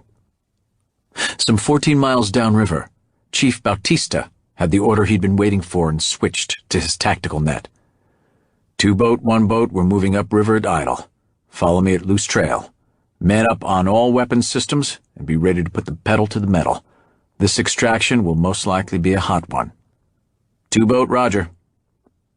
No more words needed to be exchanged between Bautista and Chief Tom Dial, the 2 boats' captain and coxswain. The 2 SOCR craft fired up their engines and eased out from the bank in unison. With the Yanmars purring at a soft growl, they began to work their way upstream toward the extraction site at a reasonably quiet 5 knots. They all felt it. They were headed for a fight. As Bautista and Dial held their craft in the current, each Swick crewman at his individual station checked and rechecked his weapon and ammo supply. As the 2 SOCR craft worked their way upriver, Engle was now completely focused on visual presentation on his screen, shifting back and forth from low-light level color to infrared. The SEALs had all switched on their IR markers so he could track them easily as they advanced on the target building. The sounds now coming from the long, low hut were moans, punctuated by howls of pain and pure terror. The assault element was now on the move in a modified skirmish line, with Chief Nolan walking point and 2 SEALs to either side, trailing and slightly behind, 5 silent forms rhythmically sweeping the area in front of them with the barrels of their weapons as they closed on the low silhouette of the main structure. On reaching the side of the building, they flattened against the plank siding, with the now plaintive screams urging them forward. Nolan then moved to the van and led the file to the entrance end of the building. The others bunched closely behind him. Lieutenant Engle brought the Raven even lower, optically sweeping the area around the SEAL squad. He then saw the roving sentry moving from behind the rear of the building toward the side where the SEALs were queued up by the front entrance. In another few steps, he would be sure to see them. "Chief, hold up." Nolan and the other SEALs froze. "Got him," Engle whispered. "Got him," Wymie echoed. As the guard stepped from behind the building, he was caught mid-chest by a .556 round from Wymie's MK-12. Again, there was only the spit of the rifle and the brief snap from the round's sonic path. The Tango's heart exploded from the impact of the round. He dropped to his knees and fell face forward into the mud. "Okay, Chief, you're clear." "Roger that. We're moving." Nolan moved carefully around the corner of the building, looking over his rifle across the front porch and entryway. The guard, having been alerted by the sonic crack of the last shot, was now on his feet near the door, with his back to Nolan. If he turned, Nolan knew he'd have to shoot him, and that would alert the camp. Wymie," he whispered into his mic. "No worries, Chief." This time it was a headshot, and the guard collapsed. Again, another sonic crack parted the silence, this time accompanied by the clatter of an AK-47 falling onto the hut's wooden porch decking. This may or may not have alerted those in the building or other sentries. Nonetheless, Nolan and his teammates knew they had to act swiftly now. They quickly moved to a stack at the door. AJ carefully tried the knob and, finding that it turned, pushed it carefully open. He led the file inside, unchallenged. They crept silently down a short, dimly lit hallway. As they entered, they flipped up their nods. There was enough light to work without them. Ray remained at the door as rear security, leaving the others to press on. On the rise outside the camp, Engle and Wymie could only watch as the SEALs disappeared into the building. Engle continued his eagle-eyed survey of the surrounding buildings, and Wymie looked for targets. He watched the 2 roving sentries on the far side of the compound, but elected not to kill them. Double kills are sometimes difficult, and until something alerted the camp, he would do nothing to disturb things. For now, they weren't a threat. The real concern was that for every sentry they could see, there could be a dozen or more off-duty nearby. The 4 SEALs in the hut's short hallway paused to listen. All they could hear were low moans coming from deeper inside the building. The interior walls were a combination of plywood and wallboard. The doors were cheap, hollow-core wood. Nolan knew they had to get to Morales quickly, but they couldn't advance without neutralizing any threat behind them. There were 3 doors at the end of the hallway. They smoothly set up at the left-hand door, standard room clearance. AJ, Sonny, and Mikey popped through the door and pried it out. Nothing but trash and 2 soiled mattresses. It was the same for the door on the right. The center door led to a larger room with dirty dishes on card tables and a half-dozen rusted metal folding chairs. They cleared it quickly. Another door led to an adjacent room. Morales had to be behind that door. They moved quickly to the door and were about to make an entry when the door and wall in front of them exploded. Nolan and the other SEALs dove for the floor as the automatic weapons fire scythed back and forth, chewing up the wallboard, belt high. All made it safely, except Mikey. A round caught him just under the lip of his helmet, snapping his head back. Blood immediately washed his face as he lay inert on his back in front of the door. Chief Nolan, seeing him go down, grabbed him by the collar and dragged him to the relative safety of the exterior side wall. The gunner in the next room was relentless. After a quick magazine change, he again opened up, but this time he was clearly shooting high. Sonny low-crawled to the door, kicked it open, and rolled in a flashbang grenade. Following the explosion, AJ dashed through the door in an instant and double-tapped a tango trying to work the bolt on an AK-47 that had jammed. But it was a small room, more of an anteroom, with yet another door behind it. AJ and Sonny were now on their own, and both knew they had to keep moving. Stepping over the body, they paused for a fraction of a second. Then AJ gave the door a strong kick. Just before the shooting started, Tommy, having abandoned the drill and donned leather gloves, was about to give Morales yet another vicious backhand. She was now semi-conscious and probably wouldn't feel it, but he really did enjoy hitting women. Yet he knew he had to be careful. Fun was fun, but Christo wanted information, and he couldn't take the chance of killing her. Yet. But just one more backhand would probably be all right. Then the guard in the next room went full automatic with his AK-47. The sound through the thin walls was deafening. There was a brief silence and then more firing. There were 2 others there in the room to help Tommy with the interrogation. They were both cartel security retainers and stood by passively while he worked on Morales. When the firing started, they reacted much more quickly than Tommy did. Both turned in unison and bolted through the rear entrance. Tommy, not wanting to leave Morales, took up his Glock 45 and turned back to the sound of the shooting. A loud explosion followed by more shots caused him to hesitate, but then he put his eye to a crack in the door to try to see what was happening. At the precise moment, AJ kicked the door in from the other side. Stunned, Tommy staggered back and tried to raise his pistol just as Sonny barreled through the door. The 2 crashed against the opposite wall chest to chest, too close for Sonny to get the barrel of his saw level, but he managed to block Tommy's gun hand, forcing it up and away. Tommy was bigger than Sonny, but not nearly as strong. Locked together, Sonny forced Tommy back against a wall and drew his Sig Sauer 9mm. He rammed the barrel of the automatic under Tommy's chin, and while he was eyeball to eyeball with the big Chechen, he blew off the top of his head. AJ, having no angle to get off a shot, could only clear the rest of the room and watch. "Clear!" AJ shouted. Then, turning to Morales, he keyed his radio. "Hey, Chief, I think we got her." Nolan quickly came back on the net. "Roger that. Ray, get in here. Mikey's down and I need you with him." Ray raced through the building to where Nolan was tending to Mikey. He was unconscious and making incoherent sounds, but his airway was clear and he had a strong pulse. Mikey was the squad medic by training, but every SEAL is a medic through cross-training. Now those men Mikey had trained would have to try and save him. "He's bleeding, but he's breathing," Nolan told Ray. "Do what you can to stabilize him and get him ready to travel." Then he went to find Morales. Ray knew the drill: keep him breathing and keep the blood inside, and there was plenty of blood. He removed Mikey's helmet and began to apply a pressure bandage. An instant later, Nolan was at Morales' side. She was semi-conscious and could only mumble over and over, "Bastante. No más." Nolan took her face in his hands, none too gently. "Miss Morales, we are Americans and we are going to get you out of here." He wasn't sure, but he thought he saw a glimmer of recognition. On the rise across the estuary, Engle and Wymie heard the shooting and saw the flashbang, but there was little they could do.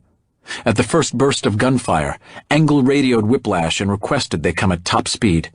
Both he and Wymie were on the tactical net, so they both knew that the team had Morales, and that Mikey had been shot. Neither knew how bad. Engle had been here before. There's a fight, he has men down, and he's tethered to his radios. But he knows Nolan and the others can do the job, and though he's anxious to know what's going on, he also knows Nolan will tell him when he's able. All he could do now was to focus on the Raven presentation and look for threats. Then the two men bolted from the back door of the long hut. "I got 2 squirters," Wymie said on the net. "Take 'em," Nolan confirmed immediately. Wymie sent a round between the shoulder blades of the first man, just missing his heart, but collapsing a lung. He staggered on a few steps before a second round, 2 inches left of the first, severed his spinal cord, pitching him face forward to the ground. The second tango made it to a beefy, extended cab pickup truck and slipped behind the wheel. Before he could close the door or start the engine, Wymie took him through the rear window of the cab with a headshot, painting the inside of the windshield with bone fragments and brain tissue. Inside, Nolan snatched a curtain from the wall and covered Morales' bruised and battered body. She was bleeding from cuts and burns all over her torso and limbs, as well as from her nose and mouth. He took a scarf from his neck, wet it, and dabbed Morales' dry, cracked lips. She was now weeping softly. "Okay, listen closely. This is important. What is your mother's maiden name?" Rosales, she whispered. "What street did you grow up on?" She gave him a puzzled look. "Please, what street did you live on when you were a little girl?" Hot Springs. "Good girl." He keyed his mic. "Boss, we have her and a positive ID. Stand by." Then he went over to where Ray was tending to Mikey. "How's he doing?" "Hard to tell, but I've slowed the bleeding. No way to tell how bad it is, but it's not good. We need to get him help." Ray had his head swathed in bandages. Mikey looked like a mummy. Nolan again keyed his mic. "Okay, boss. Mikey's down with a head wound. Looks serious. We're getting him and the package ready to move." "Roger, copy. Put a rush on it. We got company." "Say again." "I said we have company. There are 2 trucks inbound from the west on the main road. They appear to be loaded with tangos. Get out of there, Chief. You've got 5 minutes at best." "Oh, Christ. The fun never stops." On the rise outside the camp, Engle could do nothing but watch on his computer screen as the Quick Reaction Force, a crew cab pickup with 8 or 10 men in back, and a Ford Explorer loaded with men, made their way down the access road toward the compound. "Whiplash, this is Blackbeard, over." "This is Whiplash, over." "Whiplash, we have a QRF inbound, and I have wounded. How far out are you, over?" "Blackbeard, I'm 15 mics from the primary. How many packs, over?" 6 effectives, 2 wounded.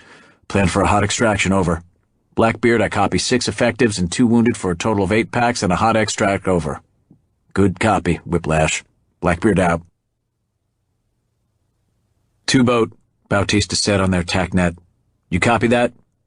"Roger that one," Dahl replied. "I'm right behind you." Ricardo Bautista had been a special warfare combatant craft crewman since their small, tight-knit community was officially formed in 2000, back when he was a second-class petty officer and still new to the special boat teams. He knew that as leader of a 2-boat SOCR element, it would all be on him. A hot extraction meant that his SEAL brothers would be running for their lives, and that he and his boat's gunners could mean the difference between getting them out safely and watching them perish. He had to stay cool, yet his excitement was palpable. 10 years of ground wars in the Middle East and Southwest Asia in landlocked places like Afghanistan generated few combat opportunities for his fellow SWICs and their highly capable watercraft. Now, for better or for worse, they were in the mix.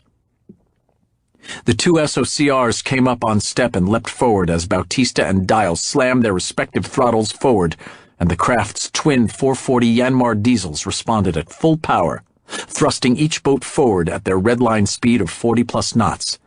It was showtime, and Bautista was both in charge and on the spot. The mission would succeed or fail, and men would be saved or would die, based on his decisions over the next few minutes. He had a good crew. He knew that. He'd trained them. But they were green. For most of them, this would be their first combat engagement. Okay, listen up. This is going to be a hot extraction, damn hot, Bautista said into his boom mic.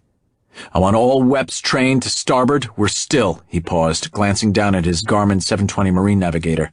About 8 miles away from the primary extraction site, I want the 2-boat in loose trail until we get to where we're going. Then, at the extraction point, I want us no more than 10 yards offshore and 10 yards bow to stern. Remember, get a clear field of fire for every weapon. Got it? Yep, Chief. Got it, Skipper. No worries. And other short replies told Bautista his crews were up on step, just like their boats. Remember our creed, boys, he said, referring to the 6-paragraph SWCC creed each of them knew by heart. I will close and engage the enemy with the full combat power of my craft. I will never quit, and I will leave no one behind. The answering mic clicks told Bautista all he needed to know. The boat guys, his guys, were ready. What they had trained for most of their professional careers, was about to go down. At Engle's position on the shallow rise, the first hint of dawn was creeping into the eastern sky. All he could do for the moment was stare at the scope and watch the quick reaction force close on the compound. Daylight would make their movement out of the camp easier, but they would also lose their night vision advantage. Get out of there, Chief. Working on it, boss. Occasionally there was the soft bark of the MK-12 as Wyme found a target. The Tango sentries on the far side of the camp who responded to the initial bursts of gunfire were quickly taken out. Several others appeared but soon went into hiding when they realized there was an accomplished sniper out there. They were content to remain hidden and alive, at least for now. Sonny searched the room while AJ did what he could to get Morales ready to travel. Suddenly Nolan was at his side. How's she doing? She's passed out, and there's no way she can walk. How's Mikey? Not good. Sonny, we done here? Yeah, I got a laptop, a cell phone, and 2 flash drives. That's about it. Bag it and go help Ray with Mikey. We got a QRF breathing down on us. I'll take her, and we'll go out the back door. AJ, take us out of here, and make for the first rally point. Hurry, Chief. There was an urgency in Engle's voice. They're closing fast. Copy, boss. We're out the door now. Engle and Wyme watched as AJ led them from the building toward the first rally point, a predetermined meeting place on the road that led north out of the camp toward the river. They left the building at a slow run, with Sonny carrying Mikey like a sleeping child, and Nolan with Morales draped over his shoulder. A guard along their route saw an opportunity and moved from behind a tree. Before Engle could shout a warning, Wyme's rifle spat around and took him in the chest. He went down to all fours, and a second round knocked him flat. Good shooting. Now we gotta get out of here. Engle no longer needed the Raven display to track the QRF. He could hear them coming. He snapped the Toughbook computer shut and stowed it. Seconds later, he and Wyme sprinted down the hill toward the rally point, just outside the camp. This initial rally point was also only about a quarter mile from the river. If they could meet there and get into the bush before the QRF trucks were on them, they had a chance. If not, the trucks would run them down, and that would be that. Nolan and his team were moving at a jog trot at best, and he knew they were moving way too slow. But once clear of the building, he saw the truck with the dead guard slumped at the wheel. AJ, he shouted, the truck! But AJ was already heading for it. He grabbed the dead Tango by the collar and jerked him from behind the wheel, dumping him unceremoniously into the mud. The keys were in the ignition. The engine turned over once, then twice, and finally caught. Nolan laid Morales into the truck bed as gently as he could and jumped in after her, followed by Ray. Sonny put Mikey in the rear seat of the extended cab and jumped in with him. "Any time now," Nolan yelled to AJ, who had just wiped away the last of the blood and brains from the windshield. He jammed the truck into gear and mashed the gas.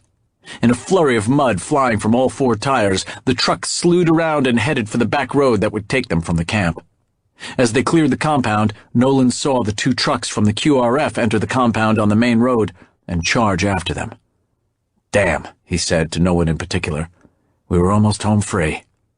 He keyed his mic. "Hey, boss, we're clear of the camp en route to the rally point, but we got 2 Tango vehicles on our tail, and they look pissed.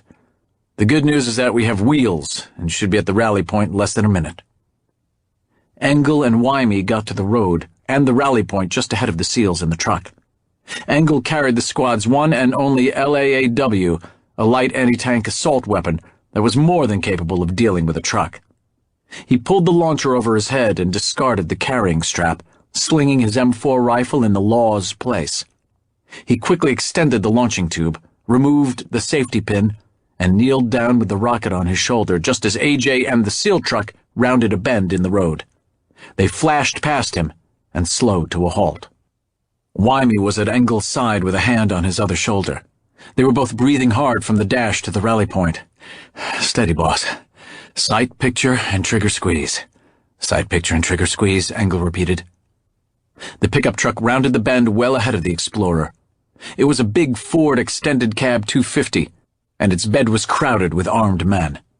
Engle pressed the trigger detent, and the rocket leapt from the tube.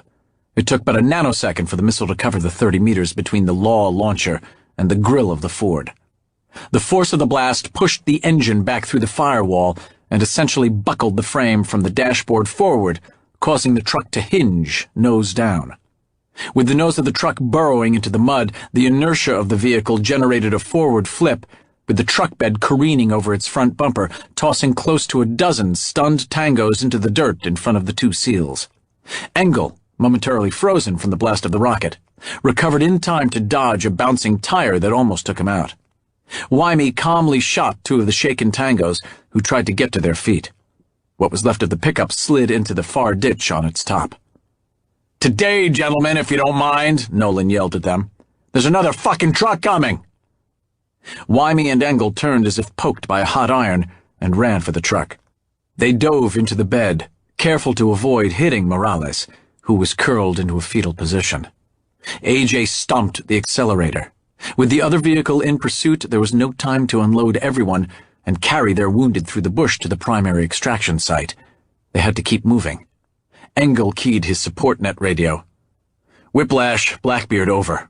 This is Whiplash, go ahead, over. Make for the secondary extraction site. I say again, secondary extraction site. How copy, over?" "Blackbeard, Whiplash, understands secondary extraction, over." "Roger that, Whiplash, Blackbeard out." Nolan put a hand on Engle's shoulder. "Good show, boss.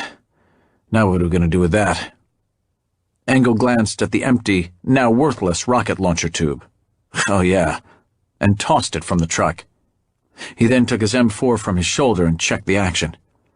"How's Mikey?" "He's holding his own, but we got to get him some attention." On a straight stretch of road, the Explorer came into view. It was gaining on them. Several rounds pinged on the tailgate as tangos leaned out the window to shoot at them. Nolan dropped onto the curled form of Morales to shield her from fire. Ray and Wymie began to return fire with steady, well-aimed rounds. A puff of smoke was emitted from the Explorer, and there were several spiderwebs in the windshield, but still they continued to come. "AJ," Engle called over the TACnet. "How far to the secondary?" "Maybe 5 minutes, maybe less." A lifetime, Engle thought, wondering how AJ could drive so well and still key his radio. "Drive on, brother. Smooth is fast." Then, switching radios. "Whiplash, Blackbeard, over." "Whiplash here, over." "We'll be at secondary in 4 mics, over." "Copy, 4 minutes. See you there. Whiplash out." The secondary extraction site was 4 miles downstream from the primary. While this meant 4 miles in the truck getting shot at, it also meant 4 fewer miles for the SOCRs to travel. At the secondary site, the road passed close to the bank of the river before veering away. Again, Engle reckoned it was going to be close. The Explorer was still coming after them, but no one was leaning out the window shooting at them anymore. Ray and Wymie continued to fire, steady and measured, with each round finding the windshield or the grill of the vehicle. Then the Explorer slowed and began to drift back. Either the truck or the men inside, or both, had lost the will to continue. Nolan looked up from where he was shielding Morales and grinned. "Guess we showed those assholes what they get for tailgating a bunch of SEALs." Wymie and Ray matched Nolan's smile, each slumping into a corner of the truck bed at the tailgate. For Engle, it was a wave of relief, now that they had a clear shot to the secondary extraction site. Then, suddenly, a Dodge Ram crew cab swung in behind them from a side road, and they were again under small arms fire. If possible, there were even more tangos in the Ram than in the first pickup. Fucking enough already, Wymie shouted as he and Ray began to return fire. There was no burst of fully automatic fire or even rapid fire. They both went back to steady, rhythmic shooting, making every round count. The truck dropped back momentarily in the face of this precise fire, but it was still coming. Behind the ram, a stake truck appeared with a dozen or more tangos. Suddenly, the back window of the SEAL pickup exploded, which, for some unknown reason, revived Mikey, who popped upright. "Will someone get some goddamn suppressing fire on those fuckers, for Christ's sake?" As Sonny grabbed him and pulled him down in the seat, several more rounds came through the non-existent rear window and stitched the windshield. AJ, in the act of a contortionist, kept his left foot on the gas and kicked out the spider-webbed and brain-streaked windshield with his right. Nolan continued to shield Morales, while Engle joined Ray and Wymie returning fire. They came to another straight stretch in the road, and someone in the bed of the ram fired an RPG that whizzed just over their heads and exploded in a stand of trees well in front of them. First one rear tire, then the other, began to come apart from multiple bullet strikes. They slowed, and the pursuing trucks drew nearer. Engle dumped the rest of his magazine on full auto and keyed his mic. "Whiplash, you with us, over? Whiplash here, we're 30 seconds from the secondary extraction, over." "So are we," Engle replied, having no idea how close they were, and not even sure they could last another 30 seconds in this wild chase. "And we are extremely hot, over." He did a quick mag change and rejoined the fight. AJ felt the truck dying underneath him. At every bend in the road he expected to see the river, but each time he was disappointed. Then, suddenly, he saw it at the end of a long, straight stretch. He stomped on the gas pedal even though it was already on the floor. He rammed the shift lever into low, trying to gain more purchase on the muddy road. The engine screamed as the truck slewed side to side. The rear wheels were still shedding rubber and spitting mud. The front wheels were dragging the truck along. Suddenly he lost the right front, and it was all he could do to keep the truck on the road. "Come on, bitch!" he screamed. "Just a little farther!" They were losing speed rapidly, but they were almost at the bank. He could see the shallow berm ahead on the right that separated the road from the river. "Hang on!" he yelled over his shoulder, both hands on the wheel. "We're going in!" The road veered sharply to the left, and there was a barrier straight ahead. Just before they got to the barrier, AJ swerved to the right, never taking his foot off the gas. The truck climbed the berm, just missing the barrier, and nosed over into the slow-moving river. In the rear seat, Sonny grabbed Mikey and held his head to his chest for the impact. In the back, Chief Nolan wrapped his arms around Morales from behind, clamping her hips between his thighs. Engle, Ray, and Wymie knew what was coming, but they kept shooting until they were airborne.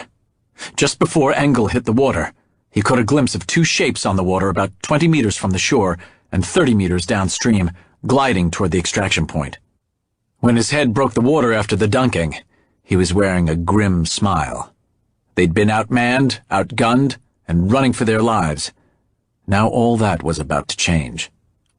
Chief Bautista saw the SEAL pickup charging toward the river and the two Tango trucks in hot pursuit. He quickly grasped the situation. He turned the one boat to port so that the two boat followed closely in his wake would also have a good field of fire. Moments earlier they had cut their engines, come off step, and were now coasting toward the extraction site, pushing a large bow wave into the gentle current. The men in the two pursuing trucks held on as their vehicles skidded to a stop right where the SEAL pickup had jumped the berm. They were suddenly and acutely aware of the two strange craft closing on their position. Some of the Tangos were training their guns on the heads that were popping up to the surface as the pickup began to drift and sink lower in the water. Others were turning their attention and their guns toward the two strange craft. For most of them, it would be their last conscious thought. As the two trucks slammed to a halt, Chief Bautista came up on his tactical net. "Okay, boys, bring the pain." Simultaneously, 4 Dillon M134D electrically driven Gatling guns, often called miniguns, opened up on the two trucks at a range of 30 yards. In the first 5 seconds of this one-sided encounter, the two trucks absorbed close to 2,000 rounds of 7.65mm NATO standard, coming at them at 2,800 feet per second. In those 5 terrible seconds, the 2 trucks received more than 40 pounds of brass-encased steel in 150-grain increments. That was in the first 5 seconds. Then there was another 5 seconds, and another 5 seconds after that. Incidental to the miniguns were the 4 50 calibers that contributed another 200 rounds in focused bursts of fire during each of those 5 seconds. The 50s deal out far fewer rounds, but the armor-piercing, incendiary, and tracer slugs go through everything, save for the few rounds that found the engine blocks. The sound was deafening, and the carnage unimaginable. Trucks and tangos shredded into an amalgam of blood, bone, mud, and metal. In less than 20 seconds it was over. The silence was deafening, as the echoes from the gunfire reverberated from the foothills. While several gunners panned over the 2 steaming hulks, the boats and crews began to maneuver to pick up those in the water. The 1 boat recovered Engle, Nolan, Morales, and Wymie. The 2 boat got the others.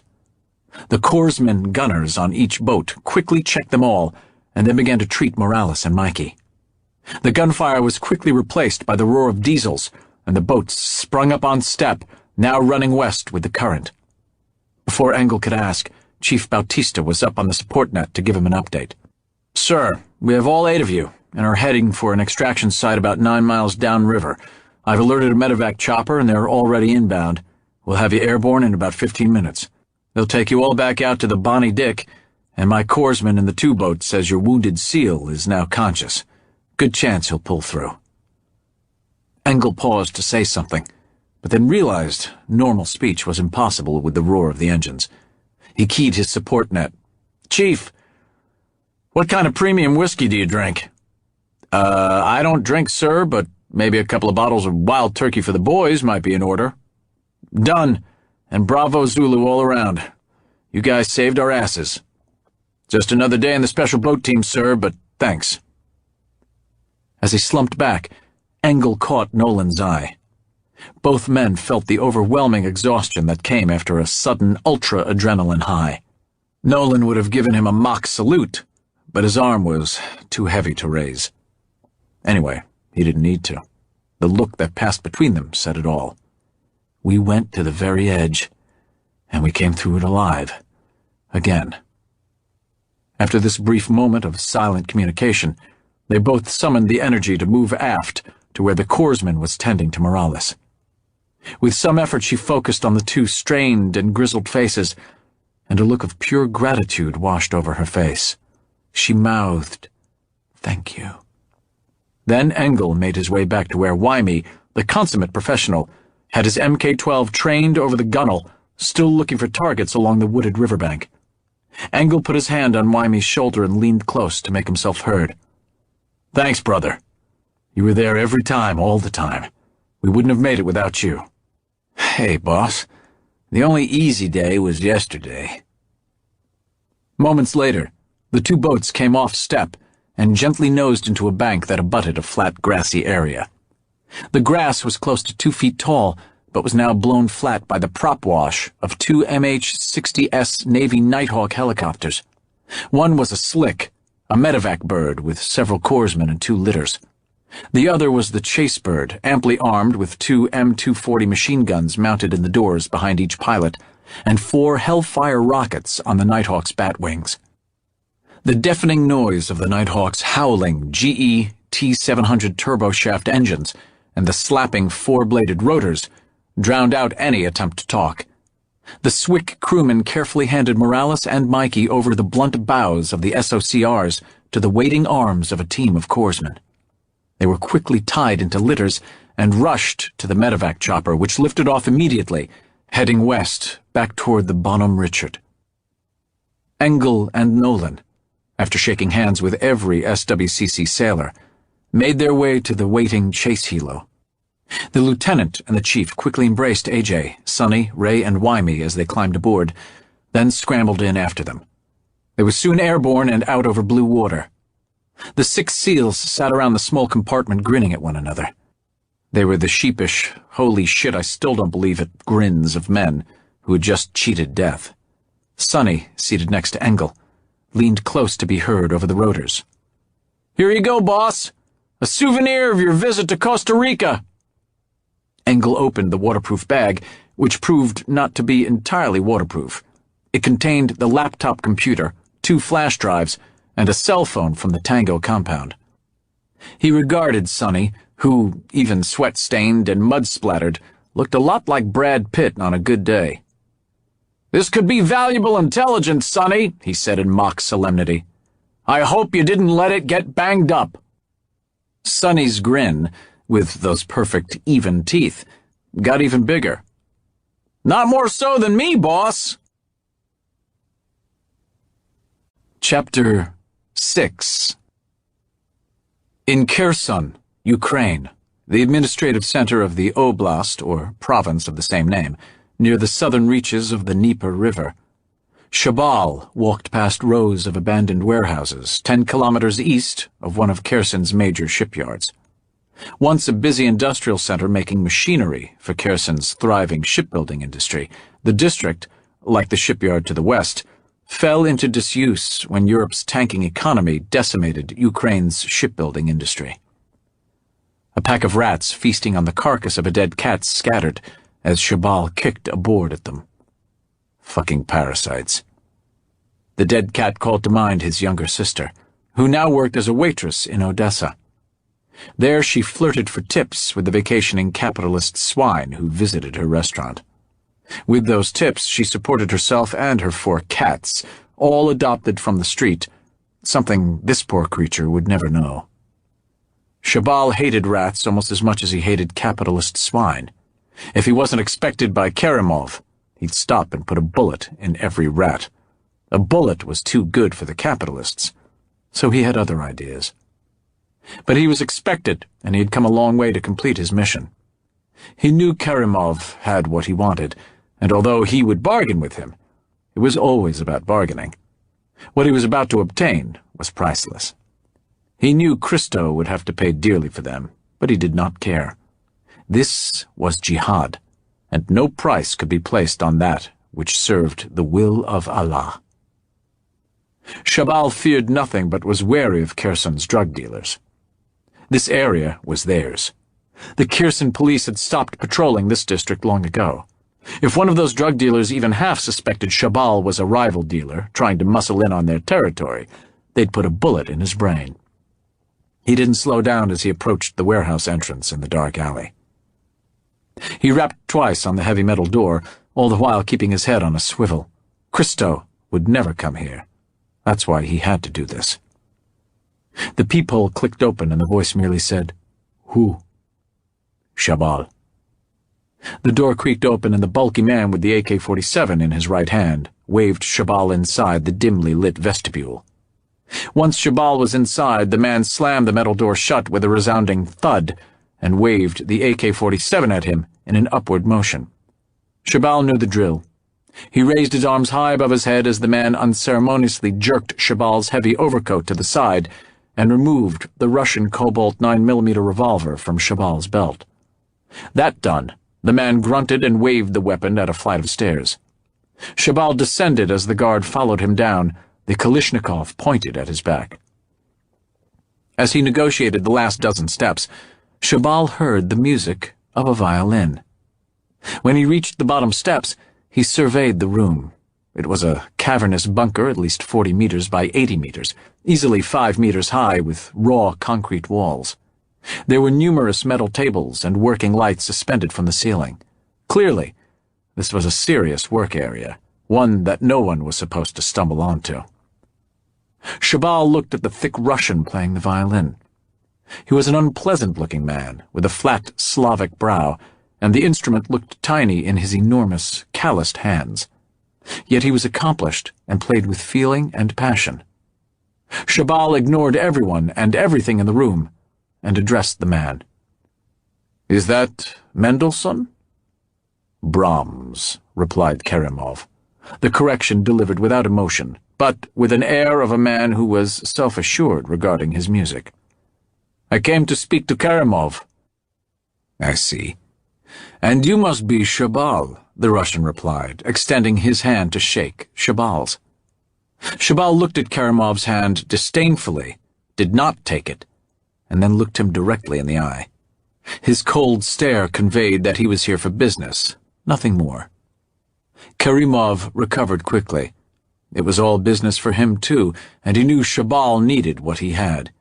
He wouldn't be bullied or taken lightly. "As I explained to you on the telephone, I have exactly the thing for your needs," Kerimov continued. He lifted 2 heavy duffel bags sitting in front of him and placed them at Shabal's feet. Shabal leaned down and unzipped one of the bags, lifted out a thin vest, and held it up with one hand. He looked at it quizzically, as if he were expecting something different. "They are light, yes?" offered Kerimov, smiling. "You could wear one under a tuxedo or simply a light shirt," he continued. Shabal continued to inspect the vest, holding it up close to one of the suspended working lights, examining it from all angles. Kerimov turned on a handheld metal detector and passed it slowly over the vest, covering every inch of it. The metal detector didn't make a sound. Shabal put the vest down on the table. Kerimov opened the vest and ran his hands over it, continuing his explanation. Inside, tiny ceramic ball bearings, 500 of them, are woven into the vest. The inner lining of the vest is filled with a new generation of explosive gel. Kerimov spoke with pride. He was a craftsman, and he wanted his work appreciated, as well as paid for. The new explosive will propel the ceramic balls at a velocity close to that of a chambered rifle round. It is truly devastating. It does not look like much, but believe me when I say it would take dozens of your martyrs and your vests to do what one of these can do. They can kill everyone on a city bus or a subway car. Others in the vicinity would die as well. There are few weapons in the world a single man can operate that are more deadly, and not one that is more discreet. You could take a tour of the White House with one of these, or board an airliner. Shabal trembled imperceptibly as he considered the possibilities. "Can I see a demonstration?" he asked. "You would have to drive to Siberia," Kerimov replied, chuckling. "When this explodes, no one is safe. No one inside a kilometer radius is safe." Shabal knew there was no possibility of a demonstration, but to ask was part of the negotiation. Kerimov could see that Shabal needed little convincing. Now they were talking about the price. "Walk with me," he said to Shabal, picking up the vest and walking past tables where women were constructing other vests. Shabal followed as they moved toward a corner of the bunker, where a number of workers were sitting on metal folding chairs, hunched around a small TV. They were eating lunch and watching a soccer match. Kerimov nodded toward the TV. "You take one of these into a place like that, and you will kill hundreds, perhaps thousands, as panic sets in, and they begin trampling each other, heading for the exits." Just then, several of the workers let out a cheer as the home team scored. The roar of the crowd on the TV broadcast became a continuous roar as the TV camera panned the stadium, a vast sea of people leaping and cheering ecstatically. Shabal stared at the TV, consumed by what he envisioned the vests could do, the casualties they could cause. Christo stood before the floor-to-ceiling windows of his office on the 35th floor of Kiev's Esplanada Continental office building, looking down at the landscape of Ukraine's capital city. From his vantage point in the center of the city, more than 500 feet above the sprawling cityscape, it seemed as if he could see all of Kiev, from Independence Square to St. Andrew's Church, to Mariinsky Palace, to the Verkhovna Rada building, seat of the Ukrainian parliament, to every monument and building in the city. But unlike the slow-moving, winding Dnieper River far below him, Christo's brain was moving at warp speed. He knew what he had to tell Shabal, and he thought he knew what Shabal's reaction would be. He wrestled with what to say and just how to say it. He knew he had to keep Shabal and his terrorist plot moving forward at any cost. This was the key to his own plan and, for that matter, the life he envisioned with his wife, Dominga, and daughter, Solana. "Your guest is here," a voice called from over his shoulder. His secretary, per his instructions, ushered Shabal in. Christo spun and looked directly at Shabal. "Look at you, my friend. You look the same. Older, harder, but the same." Shabal lowered his head in a neutral gesture, but said nothing. "May I take your coat?" the secretary asked politely. "Or get you something to drink?" "That will not be necessary," Shabal replied. Christo sat down heavily in his chair and exhaled deeply, partly a natural reaction and partly to convey his apprehension, his uneasiness. He wanted Shabal to know he was troubled, to understand the difficulty of his position. Christo also knew this would be hard for Shabal to believe, given Christo's privileged upbringing, his wealth, and the well-appointed office suite in Kiev's most prestigious building. Shabal now sat across the desk from Christo, shucking his coat onto the arm of the chair. "From time to time I see former friends, people from my old life, and it's almost always a disappointment," Christo began wearily, speaking in their native Chechen dialect. "They've become distant, or they've become boring, or, more often than not, they've crawled into a vodka bottle." Christo's remark accomplished its purpose and brought a small smile to Shabal's face. He swirled the ice in his water glass and raised it to Shabal. "It's nice not to be disappointed for a change, Hubie." It was a name they used as childhood friends. Shabal's smile vanished as rapidly as it had appeared. "That's not my name," he replied, all but spitting out the words as he turned his face away from Christo to look out at Kiev in the distance. Christo recovered quickly, measuring Shabal and his mood. As difficult as this man could be, he still needed him. I know. Mohammed Abu Shabal, the son of Shabal. Come, my old friend. Your father's name is Afghan."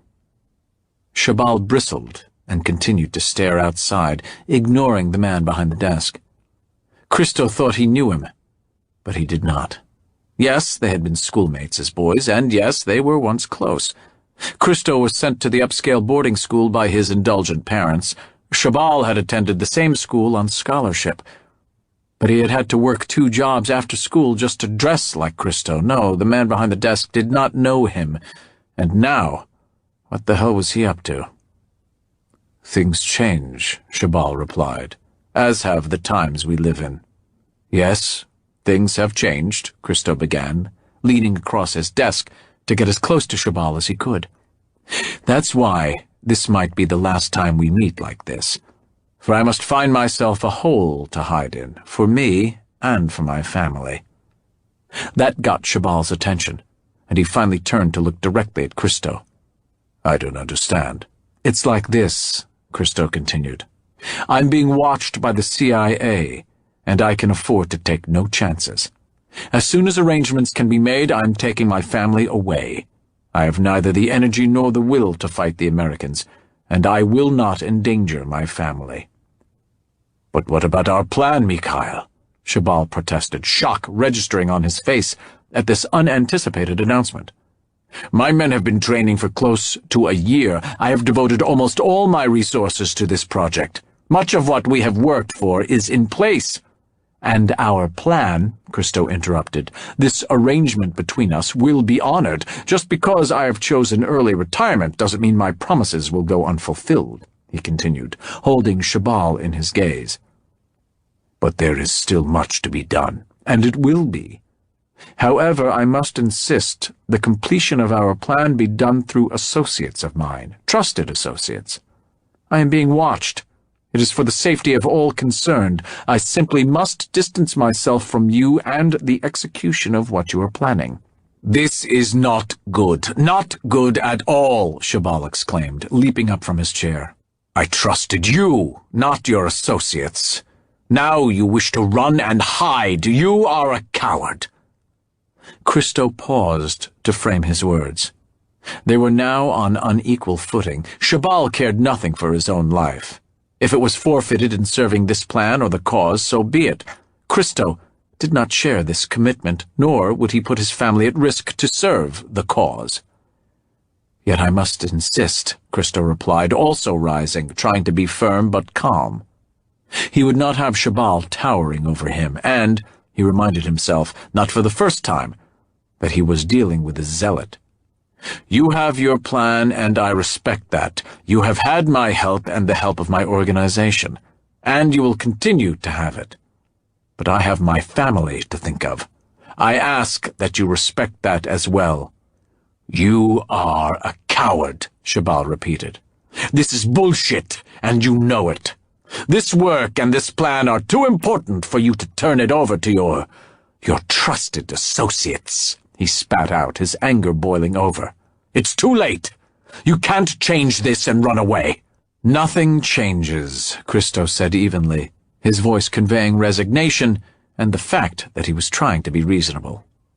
Shabal could no longer stand still. He began to pace, throwing his hands into the air as his anger turned to rage now directed at Christo.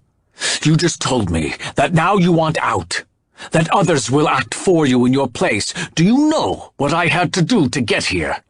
Do you know the men I had to sacrifice to get here? You have no idea. No, you are shit and a coward. You live up here in your ivory tower. You don't know, and you don't care. Shabal turned his back on Christo and walked to the other end of the massive office suite, muttering to himself, too agitated to continue or to stand still. Christo lowered himself to his chair and watched Shabal closely, unsure of how to proceed. And, he asked himself, could this have gone down any worse, or any better? He had counted on Shabal wanting to go forward with or without him. Now he was not sure. Dealing with men who refused to compromise was difficult at best. In business, Christo reflected, one compromises often. He had tried to put himself in Shabal's shoes. He knew Shabal was a Muslim zealot with a single mission. He had no family, no money, and no other life. He had nothing Christo had, nor, at this point, did he want to. He, Christo, was a businessman. Yet they had a common interest, did they not? There was no reason they shouldn't be able to come to an understanding. Shabal wanted to kill as many Americans as he could, and he had recruited and trained a small army of martyrs committed to this same goal, and now he had just the right weapon, these vests Shabal had told him about, but he would need Christo and his resources to purchase them and to get them onto American soil. While Shabal paced, Christo considered his position. The CIA was onto him. They had been onto him for some time, but then he was just another drug smuggler.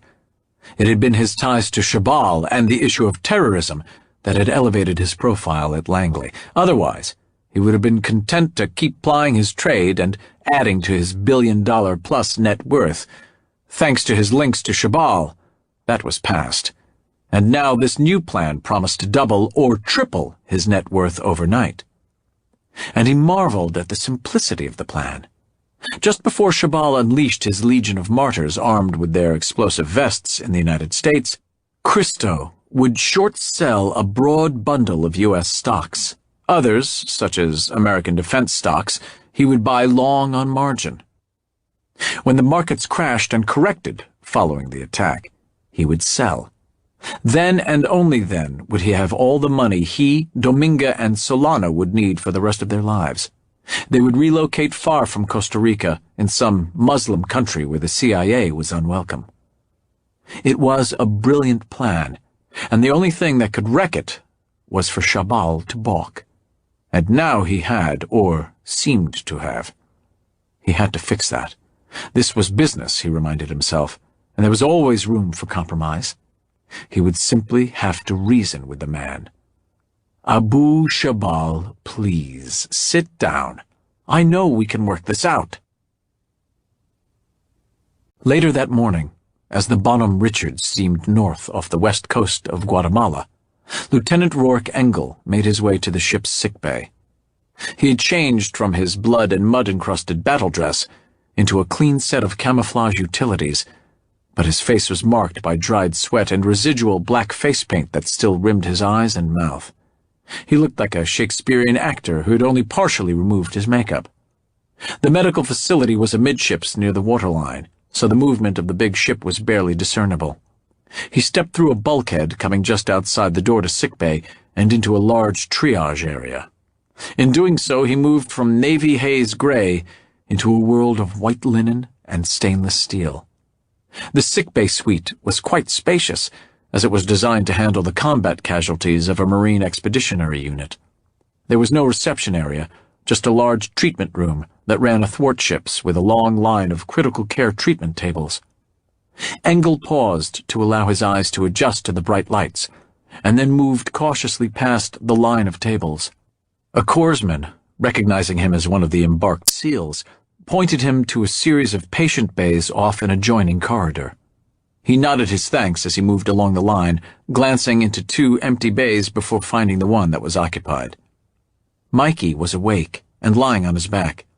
He had tubes in each arm and one running up his nose. His head was wrapped in white gauze, with one bandage drifting down to secure a cotton pad that covered his left eye. A monitor just above his head beeped regularly as it issued a series of green squiggles that marched left to right across the screen. Mikey sensed someone at the foot of his bed and lifted his head. He regarded Engle with his one good eye and smiled. "Hey, boss. What's happening?" The usual after-action debriefings. Engle stepped to the side of the bed. "I hope you feel better than you look, Mikey, because you look like someone in an ER episode." "I think I'm good, but there may be an issue with my left eye. The doc says there's a lot of nerve damage and that I might lose the eye. The bad news is that I can't see out of it. The good news is that it's my non-shooting eye. How's the rest of the squad? Am I the only malingerer?" "We're all good. As you may or may not remember, it was touch and go for a while, but the boat guys pulled our chestnuts out of the fire once again." Mikey looked off into space for a second. "Yeah, I kind of remember that. Sort of like Mr. Toad's wild ride. And the Morales lady, we get her out all right?" "We got her, but she's pretty beaten up. They really worked her over. Anything I can do for you?" "Has anyone told Debbie yet? She's gonna freak out when she hears about this." "I talked with Jackie before I came down here. She and Julia Nolan are on their way over to your place now." Engle took an iridium satellite phone from a cargo pocket in his trousers and put it on the nightstand. "This is tied into the ship's comm system and will ring down here. Jackie will give you a call when she gets there. She'll break the news to Debbie, and then you can talk to her yourself, and talk as long as you like. It's the Navy's nickel. Just no operational details, okay?" "Got it, boss." Normally, Engle would not have to caution him about security, but he had no idea just what kind of pain medicine he was on. Given what had happened, he seemed remarkably coherent, with only a slight slur to his speech. He was also just a little drifty, but then he was Mikey. "You gonna be okay there, brother?" "I'm okay, boss, really. My head throbs and I get nauseous now and then, but it's not bad. I'd like to get some sleep, but I think Doc wants me to try and stay awake. I will until I talk to Debbie, and I'm gonna get some shut-eye." "Shut-eye. Get it?" "Yeah, I get it." Engle had spoken earlier with the doctor, who was guardedly optimistic about Mikey's overall condition, but was worried about the eye. Still, he had no clue why Mikey had no sight in his left eye, or why he was otherwise fine. The bullet entered his left temple, skirted his cranial cavity, and exited through the back of his head. That the apparent damage was no worse was something of a miracle. Just how bad it really was, or how much permanent damage there might be, was still unknown. The Bonnie Dick was now steaming north at 20 knots, and they'd soon be within CH-53E Super Stallion range of San Diego and Balboa Naval Hospital. If he remained stable, they would fly him off as soon as they were in range. "I'll check back with you later. Take it easy and do what the docs tell you." "Roger that, boss. Oh, what about my gun, radio, and nod? Sonny will have my ass if I've lost my gun and any of the other gear." Engle grinned. By nature, SEALs were hard on their equipment, but they were paranoid about losing sensitive equipment they were signed out for. The paperwork was onerous. "We left a lot of shit back in that river, including your gun. Your night vision goggles and MBITR are trashed, but Sonny has them, and the serial numbers are readable. We'll get you a new gun when we get back to Coronado." "Thanks, boss." Thanks for everything." "Thank you, Mikey," Engle thought as he stepped from the bay. Just as he did, he heard the electronic ringtone of the Iridium. "Hello?" "Hi, honey." "Yeah, but it's not all that bad." "Well, sort of in the head, but it's not all that bad." "Oh, don't cry, baby. The round went in just above my hairline, so I'm still a handsome devil." "That's right. The hair will grow right over it."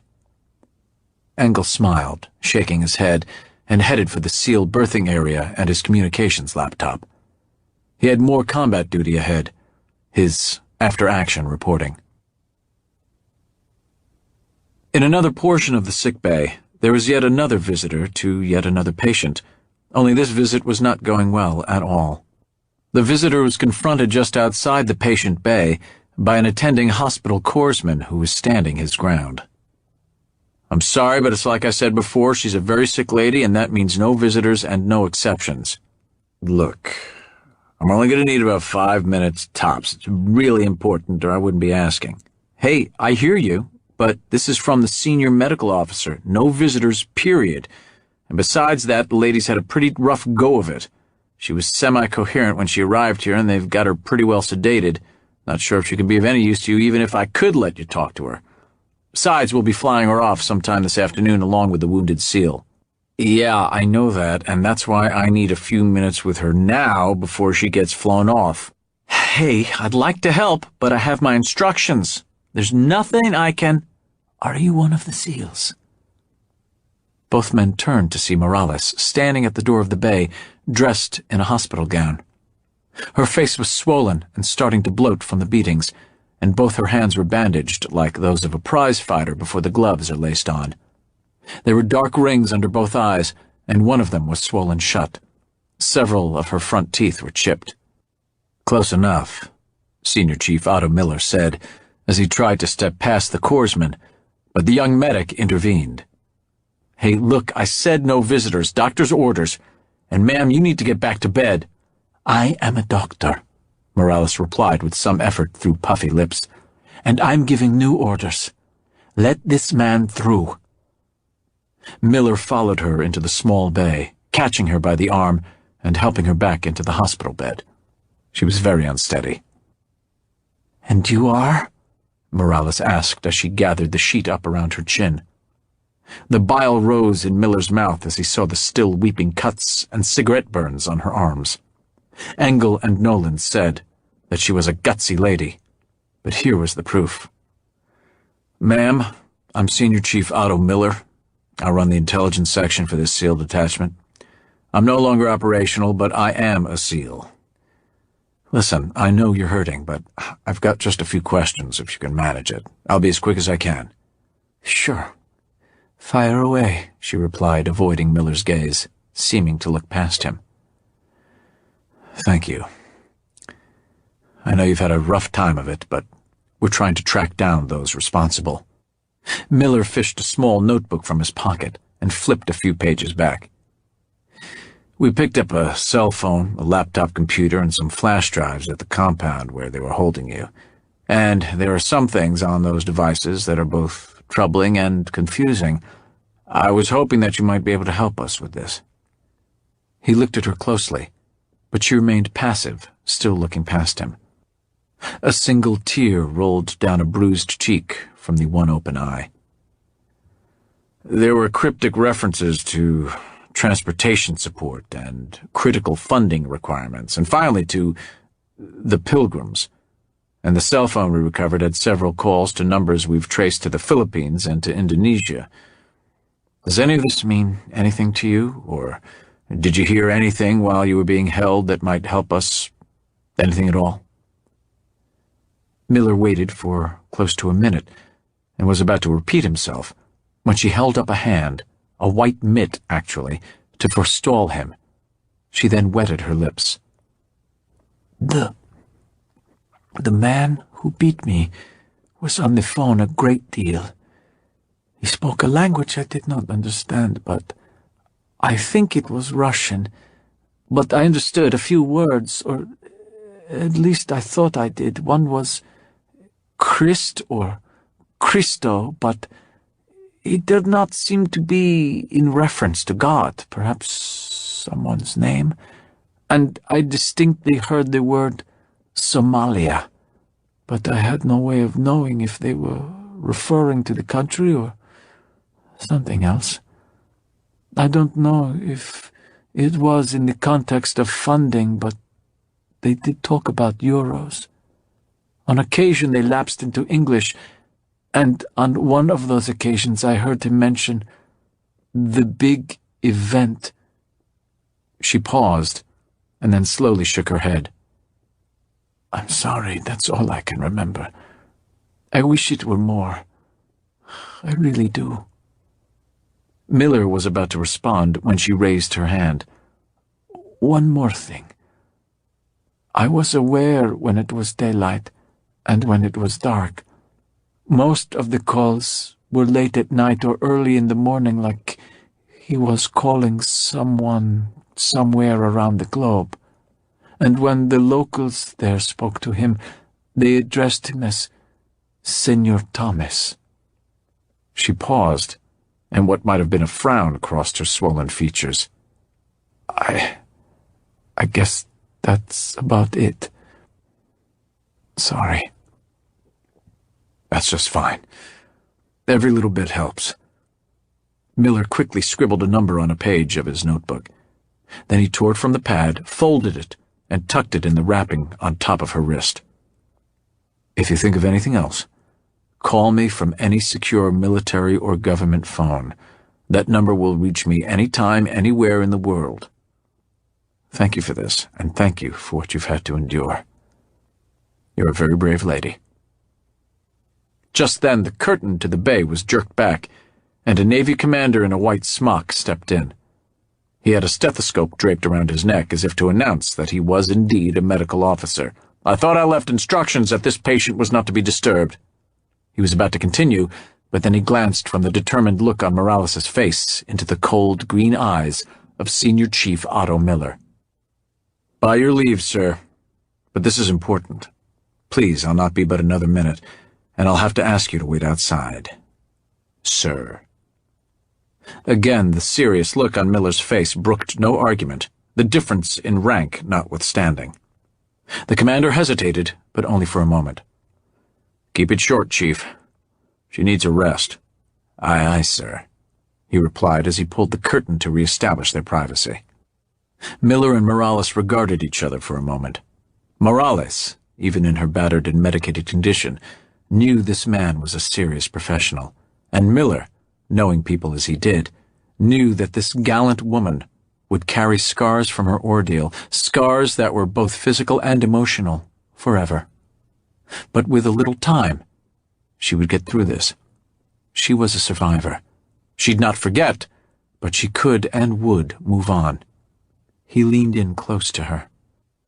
How much do you remember from the time the assault team burst into the room where they were holding you until you were airlifted out of there? He asked in a quiet voice. She closed her one good eye a moment, and then opened it, meeting his gaze for the first time. Not much. There were shots, then an explosion, then more shooting and yelling.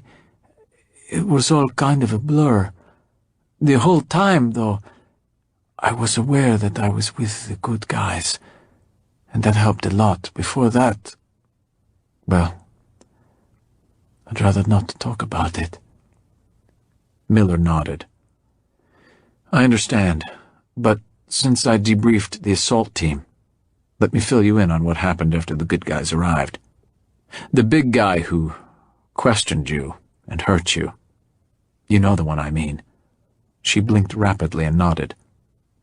Well, one of the good guys painted the ceiling of that room with his brains. I'm sorry to report that he died quickly, but the son of a bitch is now burning in a special hell reserved for that kind of scum. Miller again paused, watching her very closely, and just as carefully framed his words. And the rest of those cockroaches? The ones who had their way with you? Another nod and another tear. Most of them are dead. Some of them died quickly, but a great many probably bled out from mortal wounds. A few may have escaped with their bullet wounds, but you know better than anyone what a high-velocity jacketed round does to surrounding tissue. Those who may have managed to crawl away will probably lose a limb to gangrene or die of it, if they're lucky. The federales will be on the lookout for men with gunshot wounds. I made sure of that. They'll not get anything close to decent medical treatment. You, ma'am, were their worst nightmare.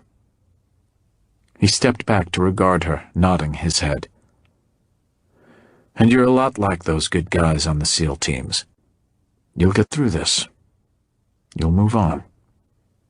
He stood erect and saluted her, even though he was without a cap, and Navy men never salute uncovered. Good luck, Doctor. Thank you for your service to our country.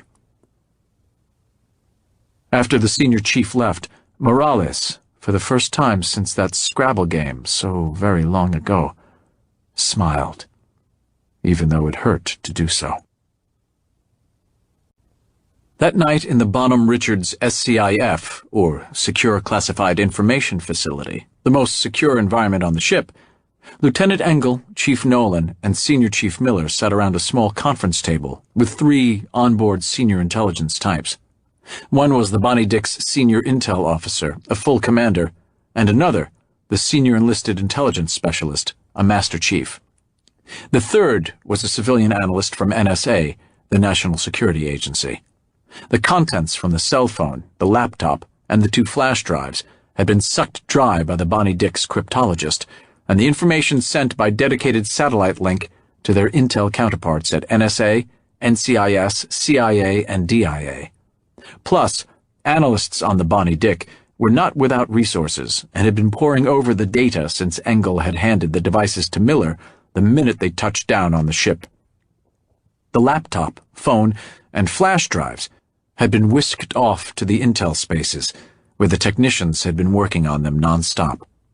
Engle and Nolan were now fresh from a nap, a shower, and a late afternoon shipboard breakfast, and into what, for them, was their morning routine.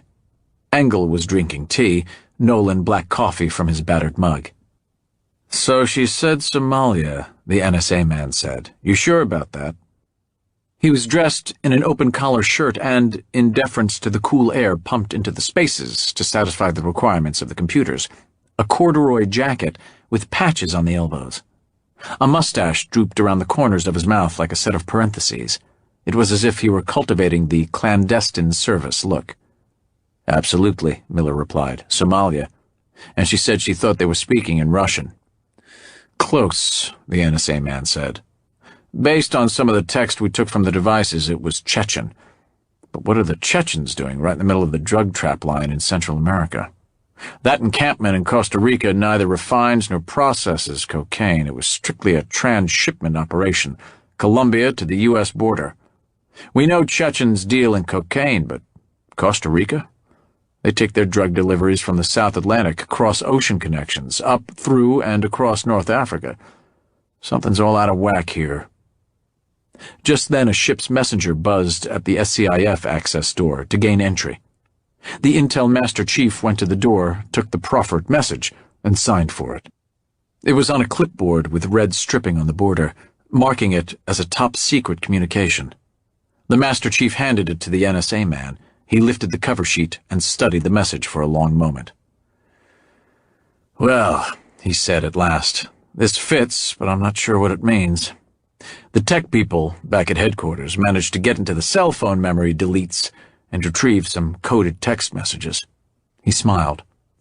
"We have some exceptionally talented geeks back there, and there's very little they can't get from a cell phone record.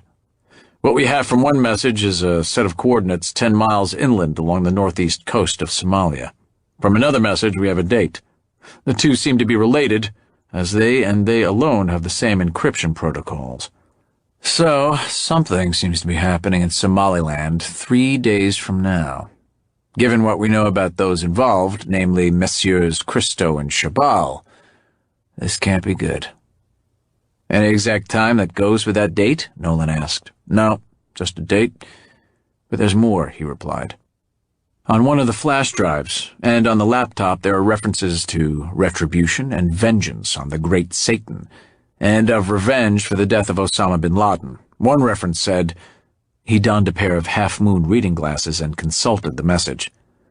We will continue jihad against those responsible for the martyrdom of the Holy One, and exact a revenge as is befitting our great departed leader. Sounds like they're planning something big, and it seems to be related to whatever it is that's to take place in Somalia 3 days from now. And it may or may not have anything to do with what's happened in Costa Rica, or it may have been that this Chechen guy was just there to interrogate Dr. Morales. Have we learned anything about him? Engle asked, other than that he's dead?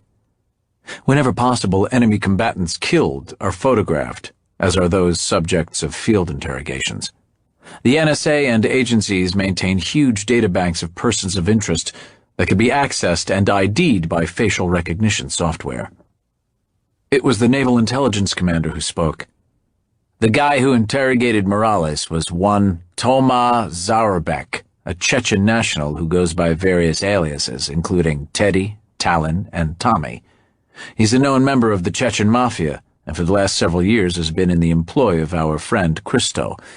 From what little the agency has released to us, Morales and her case officer were there to gather information on Christo, and somehow that came to Christo's attention. So, that might be why Christo had them hit. From the debriefings of you and your team, it would seem that Tommy was the only semi-gringo at the compound. The rest of the goons were hired help.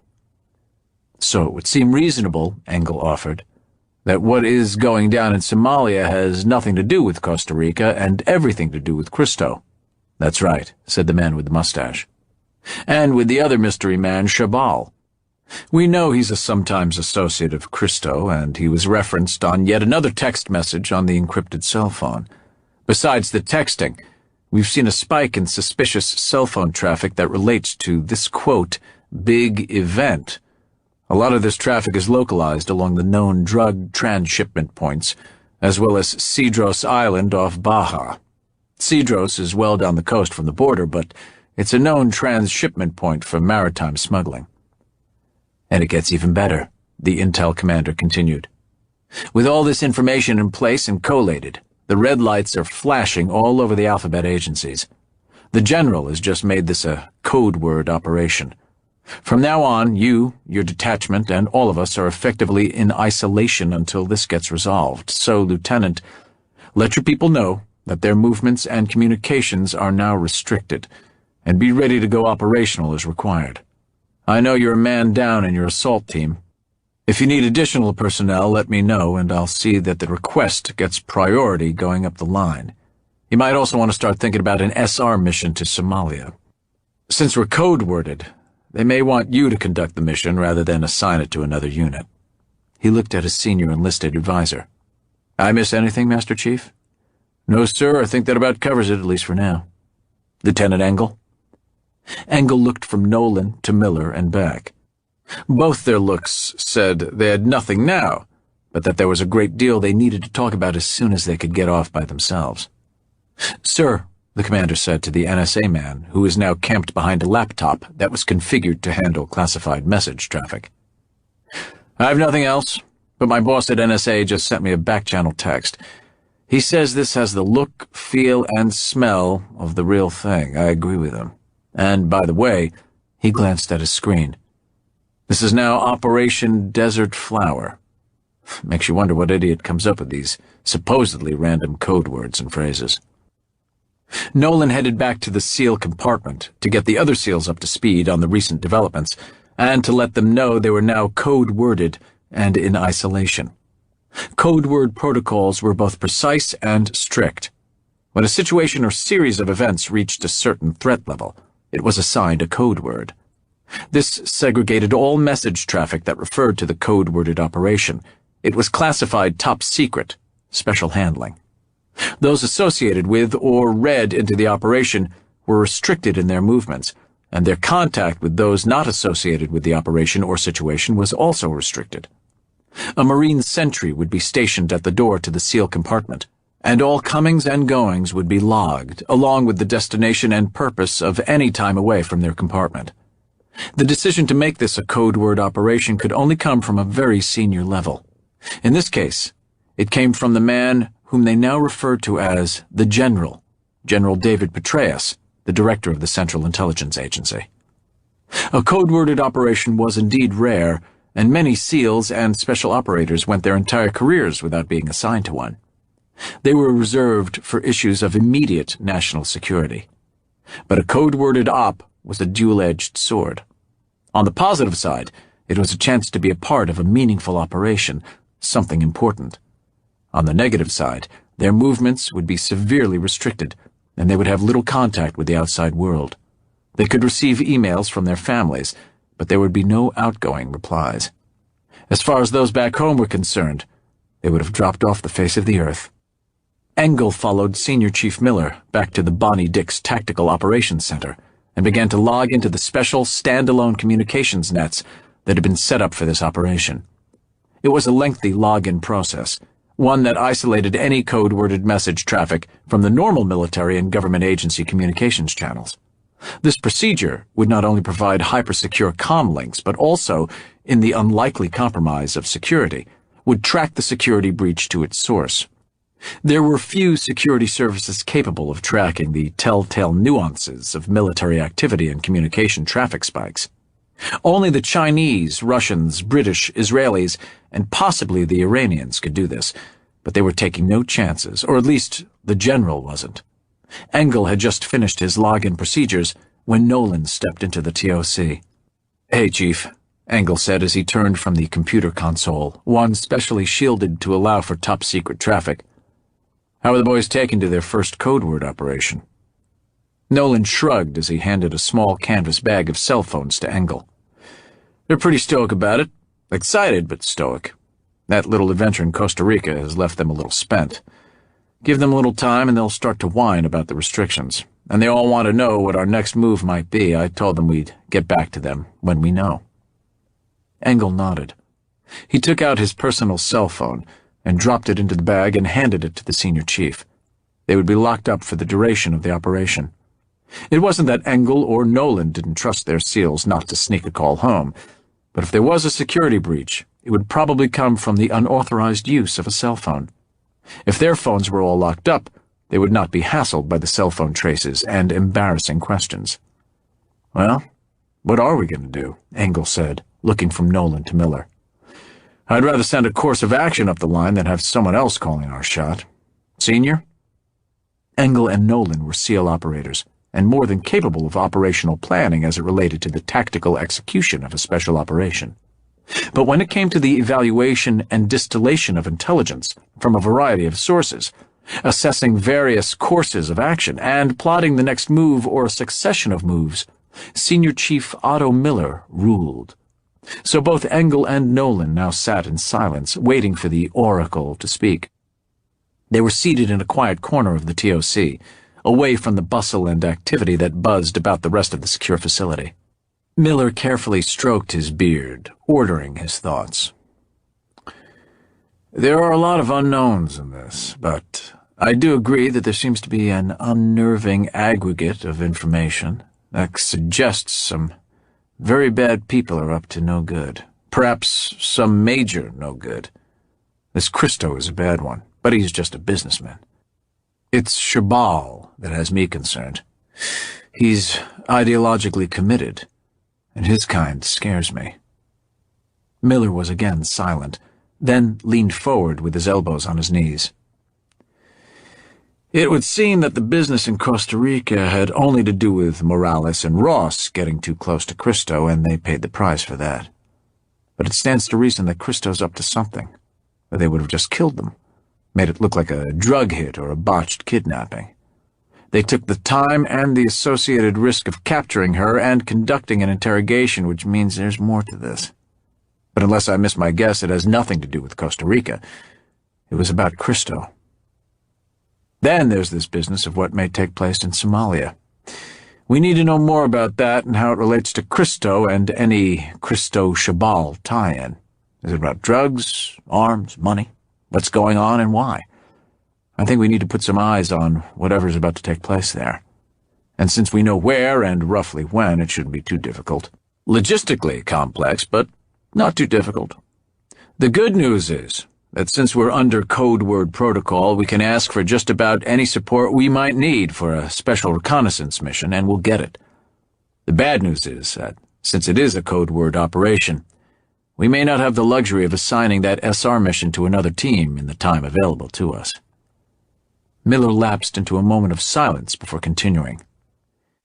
And finally, there's this business of phone intercepts and traces that lead from Christo's Costa Rican operation to the Ukraine, Russia, Indonesia, and the Philippines. We have no idea where Shabal is, but we do have indications that Christo is no longer in Central America or Eastern Europe. He does have an ocean-going yacht that was just sighted in the Strait of Malacca, so there's a good chance he may be coordinating things from there, or, if he's not there, he soon will be. He's a careful one, and there's a good chance that he'd like to be aboard his yacht and halfway around the world if there's some kind of attack on the homeland. I don't think that yacht is over there for crew training. He wants it there for a reason. And that brings us to what these two might be planning, and we have to assume it's an attack on U.S. soil.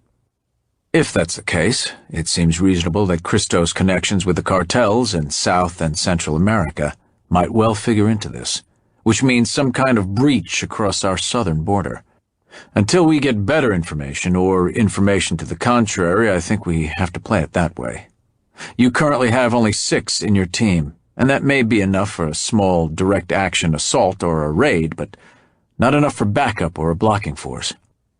SEAL Team 1 is midway through their deployment preparation. I recommend that you ask that a full platoon be put on an 8-hour flyaway standby in case you get a mission tasking. No need to read them into code word protocols, but have them on standby in case you need them, okay? Both of them nodded, and Engle made a note on his scratch pad. Then, even though it's going to be a pain in the ass, send 2 of your guys on a special reconnaissance mission to Somalia. You can plan it from here while they're in transit. I know it cuts your team by 2 more, but it leaves both of you here to work the traffic and intel picture and plot the next move as more information comes in. Roger that, Senior, Nolan said. But couldn't they pull a small SR team from a deployed East Coast squadron? Even maybe one that's deployed to Iraq or Afghanistan? I hate to be down 2 more guys. Miller lifted an eyebrow as he considered this. Maybe. Maybe not. I'm thinking you're going to want your own guys to do this and come back here on a priority airlift to brief you in person. Again, I could be wrong, but whatever Shabal and Christo have planned will probably go down after this business in Somalia, right? Nolan pursed his lips and nodded slowly. Yeah, I can see that. And we stay here, read the traffic and plan, and stand ready for a direct action launch, if and when. That's it, Miller replied. As far as a staging area, you could be here or in San Diego or at some remote location north of the Tex-Mex border, but the security is good here, and we'll be off Baja before daybreak tomorrow. And since we're in lockdown, there's probably no sense in moving until we get better information. Engle and Nolan digested this for a long moment. The senior chief's analysis, as they expected, was linear and logical.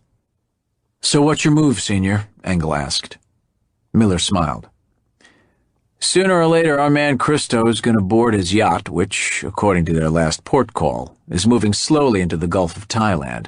I've asked Squadron 7 to move a Mark V detachment and to get a platoon into the area and have it standing by. Now that we're code-worded, I don't see that as a problem. If and when Christo is heloed out to his yacht, I think I'll pay a call on him. His boat can take a helo aboard? Nolan asked. Well, it's a West Ship 149 that's been modified to handle a Bell Jet Ranger. Should be easy to fast rope aboard from an H-60. The man has sold a lot of drugs and arms, and he knows how to travel in style. And we'll need a Mark V to catch it. A big West Ship can do close to 24 knots, but as soon as he's aboard and in international waters, we just might come calling. Any other questions? Engle exhaled, checking his notes. Guess that'll do for now. So, Chief, who do we detach for the SR mission? He already knew the answer, but he had to ask. AJ and Ray, who else? Then AJ and Ray it is. Suddenly, Dave Nolan turned serious. This thing is starting to heat up. Maybe our little jaunt in Costa Rica was just the beginning. So it would seem, Engle replied. They rose and agreed to meet back with Miller later that evening. As they made their way to the entrance to the TOC, Nolan stopped to refill his coffee mug. The Bonnie Dick had more coffee pots stashed around the big ship than Starbucks had corner locations in Seattle. "Coffee, boss?" Engle looked over the setup. There was hot water, but he saw no tea bags. "No tea?" he inquired. "Jesus, boss, why can't you just drink coffee like everyone else in the Navy?" He gave Nolan a curious look. "Sure, why not?" And he splashed some of the muddy liquid into a disposable cup. They were making their way forward toward the seal compartment when Engle suddenly took a stairwell up to the next deck. Nolan paused. "Where are you going, boss?" "Up to the flight deck for some fresh air. Why don't you join me?" Nolan hesitated a moment, then followed his lieutenant topside. It was late afternoon, still well before sunset. The sun was off their port bow as the Bonnie Dick shouldered her way north by northwest through the gentle Pacific swells. They exited the island superstructure on the starboard side and made their way slowly forward, walking into a 20-knot wind. Engle tentatively sipped at his coffee, not really wanting to drink it. Then he stopped and turned to Nolan. "Okay, Chief, let's have it." "Sir?" "Cut the bullshit, Chief. What's on your mind?" Nolan just shrugged. "The op we just finished, this Christo shabal shit, the code word protocols, all of it. Boss, you got a kid on the way, your first kid. Contingency deployments aren't supposed to be like this. Not this active. I was hoping to break you away and get you home for a week or so. Now it looks like we're trapped. We're going to be with this for a while, probably to the end. This pisses me off. It's your first kid. You should be home with Jackie." Engle smiled, turned, and they continued to walk. "It'd be nice, but I don't think that's in the cards. Maybe it'll break quickly and go smoothly, eh? Get it done and get you detached." "Maybe, but don't count on it. If it was going to be smooth and easy, they'd send in the Marines or the Army, right?" Nolan said nothing. "You remember our last pump over in Al Anbar, when things got real slow at the end? And you wanted to cut me loose to go home with the advanced redeployment party so I could be home for our anniversary? But in the back of my mind, I was thinking, what if something happens? We get a mission tasking. What if something goes down and I'm not there? I just couldn't live with that." Nolan was silent now, looking resigned. "Well, I couldn't duck out then, and I sure as hell can't duck out now. If we get this thing resolved, then maybe I'll catch a flight back and see Jackie for a few days. But let's just focus on getting it done. Which reminds me, we ought to get below and let Ray and AJ know they're about to be detached to do the SR. They need to start getting their gear together." They already know, boss. I told them to start packing just before we met with the senior chief. I've scheduled them out on the first helo tomorrow morning." Engle stopped and faced him. "But didn't we just decide? I mean, how did you know?" "That's why you got the #1 platoon chief at Team 7, boss. I'm paid to be one step ahead. It comes from drinking a lot of coffee. Something." He glanced at Engle's still full cup. "You'll probably never get the hang of." He glanced at his watch. "It's almost 1800. Let's head for the mess decks and see what this tub is serving for dinner chow." Chapter 7. "Oh, miss, I'll have another ginger ale if you don't mind." The flight attendant scowled at him, then headed aft. A moment later she returned with a plastic cup with clear bubbly and no ice. She all but dropped the cup on the generous armrest between the two passengers, slopping a little as she did so. "And another bag of peanuts would be nice as well." She returned with a handful of small packets and dumped them in his lap. "If there's anything else you need," she said, "you can damn well get it yourself." She was gone. "You always have to push it, don't you?" AJ said to his seatmate. He was seated by the window, thumbing through the latest edition of the Special Operations Quarterly magazine, Front Sight Focus. "You know," his companion replied as he mopped up the soft drink spill, "you'd think that when you have your own airplane, you'd get treated with a little more respect." "Your own airplane? Yeah, right. Let me know if you're going to give the lady any more shit so I can move. The next drink order's probably going to get poured over your head, and I want no part of it." Alfonso Joseph Markham and Ray Diamond were a study in contrast. AJ was lean and compact, with smooth olive-colored skin and regular features. He had deep-set dark eyes that complemented thick wavy hair, which he kept well barbered and just slightly longer than regulation.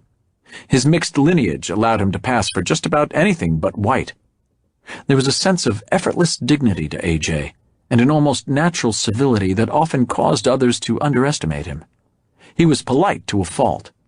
Almost no one would take him for the capable martial artist that he was. When he moved, it was with economy and purpose, like someone with ballet training, and he could be deceptively fast. Ray was taller and heavier, and bore the scarring of teenage acne that at best gave him a swarthy look. He had royal blue eyes and a James Coburn smile that seemed at odds with the gangland tattoos that covered both arms. He too was dark, but not as dark as AJ. His computer and IT skills aside, most of the Bandito SEALs, including his platoon officer and platoon chief, considered him something of a genius. He refused to speak of his past, and his service record listed his education only as a GED equivalent, yet his military test scores were off the chart. The two SEALs were traveling in an elevated style, at least on this leg of their journey. The analysis of the computer and cell phone they had obtained from the compound in Costa Rica had produced solid evidence of a terrorist plot. It had also yielded a date and a location in Somalia linked to the plot. This proved to be their only solid lead to what seemed to be plans for an attack on the American homeland. It was decided to send a team on a special reconnaissance mission to that location in Somalia. Since the threat appeared to be significant and credible, the operation had been assigned a code word, which greatly restricted who could be brought into the picture. It was decided to send an element from the small Bandito squad for the SR mission. Both Lieutenant Engle and Chief Nolan had officially requested that an SR team from some other SEAL or Special Operations unit be tasked with the mission. For now, those up the chain of command, which reached quite high, wanted as few in on these developments as practical. So Ray and AJ had been dispatched from the Bonhomme Richard for this desert rendezvous. After Lieutenant Engle and Chief Nolan briefed them on the mission, they had launched from the Bonhomme Richard in a CH-53E Super Stallion. It was at the limit of the Super Stallion's range, but they made it to the Naval Air Station in Corpus Christi, Texas in one jump. There they had transitioned to their current ride, a Gulfstream G5. When the commander of the U.S. Special Operations Command in Tampa had been read into the code-worded operation, he had put his personal command aircraft at the disposal of the mission requirements. Now the Bandito reconnaissance team was over the Atlantic. After a refueling stop at Tenerife in the Canary Islands, they would make the final jump across North Africa to Addis Ababa. From there, they were not yet sure of their future travel to the job site. They knew it would be interesting, but most likely not so luxurious. In the rear of the Gulfstream, they had several bags of gear and they were not traveling light. Their primary mission would be that they see and not be seen, but if it came to a fight, they had to be ready for that as well. Just then, Ray's Iridium satellite phone sounded. He had it programmed to loudly play the William Tell Overture. The sound carried to the rear of the quiet executive jet, bringing a frown from the single flight attendant, an Air Force Master Sergeant who was both senior to and a little tired of her two demanding SEAL passengers, not to mention that both cell and satellite phones were not allowed to be used on military aircraft. "It's okay," Ray called back to her with his best killer smile, as AJ rolled his eyes. "It's a business call." Then into the phone. "Special Operations Executive Service, wars fought, uprisings quelled, governments toppled, and virgins converted. How may we help you today, sir or ma'am?" "Oh, yes, sir." "Understood, sir." "Yes, sir." "Absolutely, sir." "Roger that, sir." Then, after a long pause while he listened, "Just as soon as we're ready to launch." "Understood, sir." "Until then." "So, what's up, Mr. Executive Operator?" I take it that was the boss. "It was," Ray replied. "He gave me the rest of our travel itinerary. Looks like we'll do it all on this trip." And he briefed AJ on what was ahead for them. "It seems like a lot of trouble just across the beach of a failed state," AJ replied. "I guess it has to do with the pirate thing in Somalia. It seems the skinnies have a pretty effective coast-watching system set up, There's a lot of traffic in the Gulf of Aden, and there are the naval vessels of several nations there on pirate patrol. They're taking no chances getting us ashore unnoticed." "Whatever," AJ replied. "Let's hope it's a walk in the park and not another slugfest like the last one." He sighed.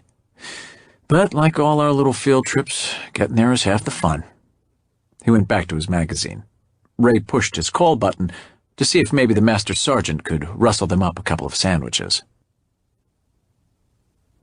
Miles away in the Ukraine, two aging Russian pilots climbed into their ancient Albatross aircraft, which was easily 5 times as old as the Gulfstream that carried AJ and Ray.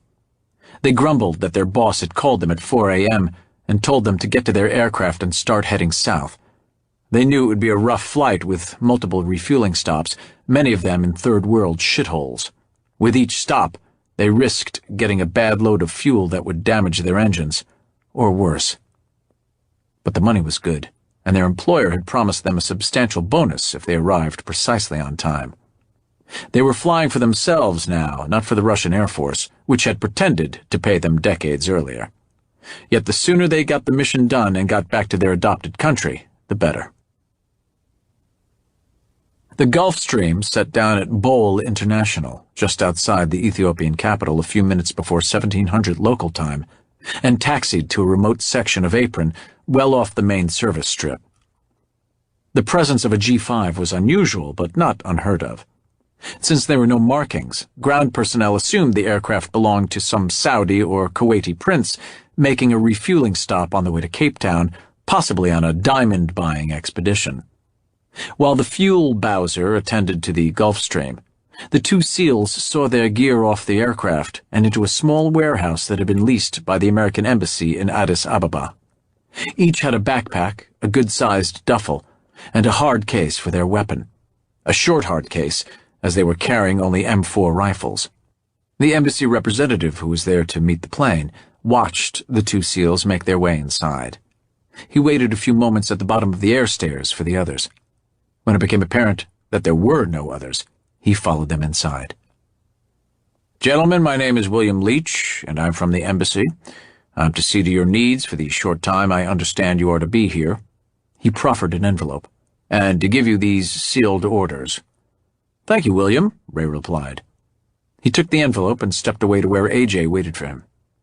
Ray broke the seal, then extracted a second envelope with yet another seal.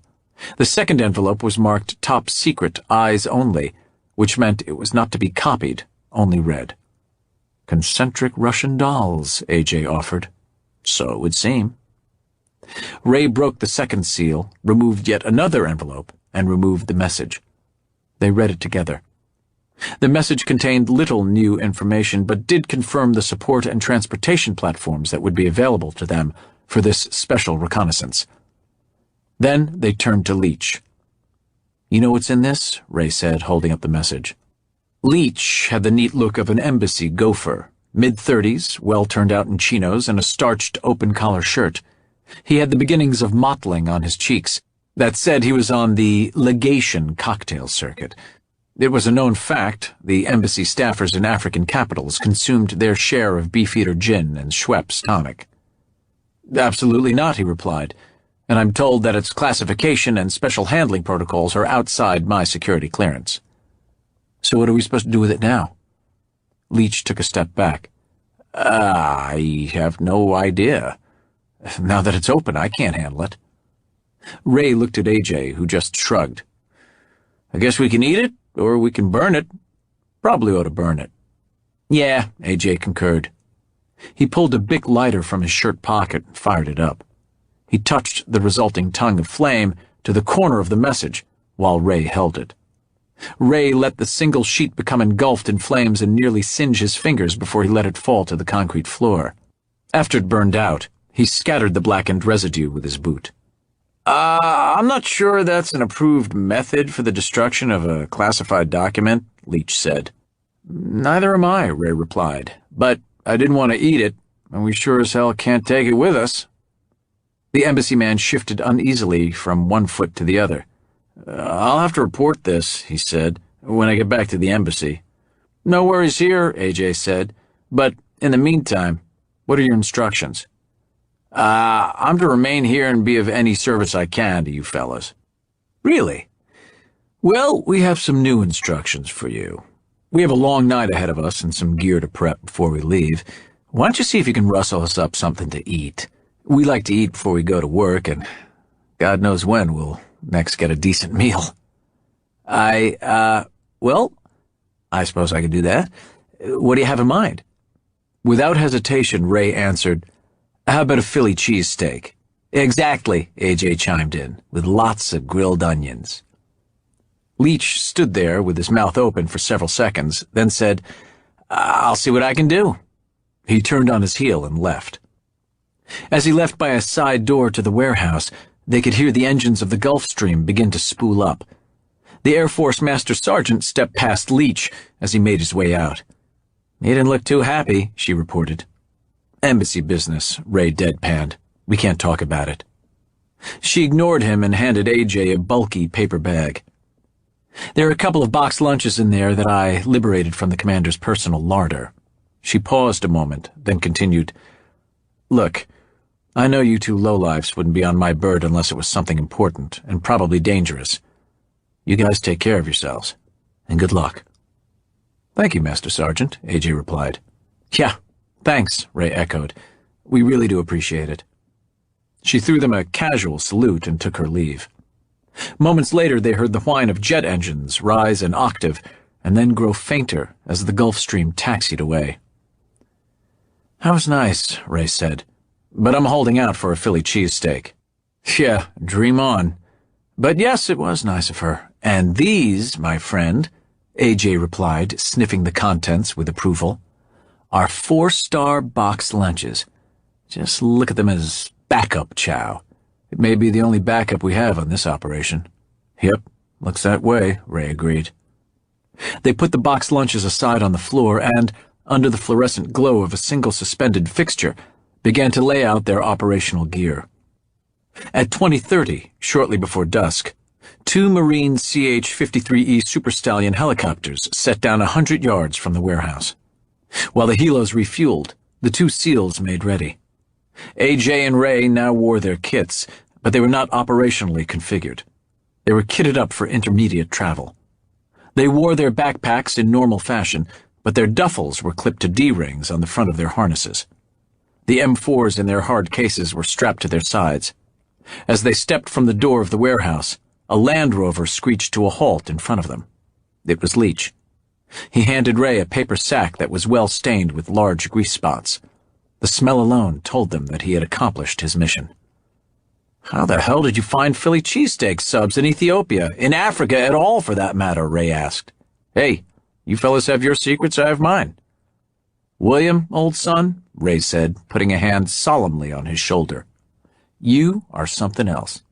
I'm going to see that you're mentioned in our dispatches." "Okay, thanks," he replied, not sure whether Ray was kidding or not. "You guys have a safe trip." The 2 SEALs, each now armed with a grocery bag of chow, made their way to the 2 Super Stallions that were turning on the tarmac. Both SEALs, as directed by one of the crew chiefs, boarded the same bird, the lead helo. Both helos took off, heading southeast away from the city, and then veering left to a northeasterly heading. They flew in loose formation for close to 2 hours, approaching the Ethiopian-Somali border. The trailing helo turned away to a northerly heading for Djibouti and a clandestine refueling stop. The Trailbird's mission was over. It was there only for redundancy.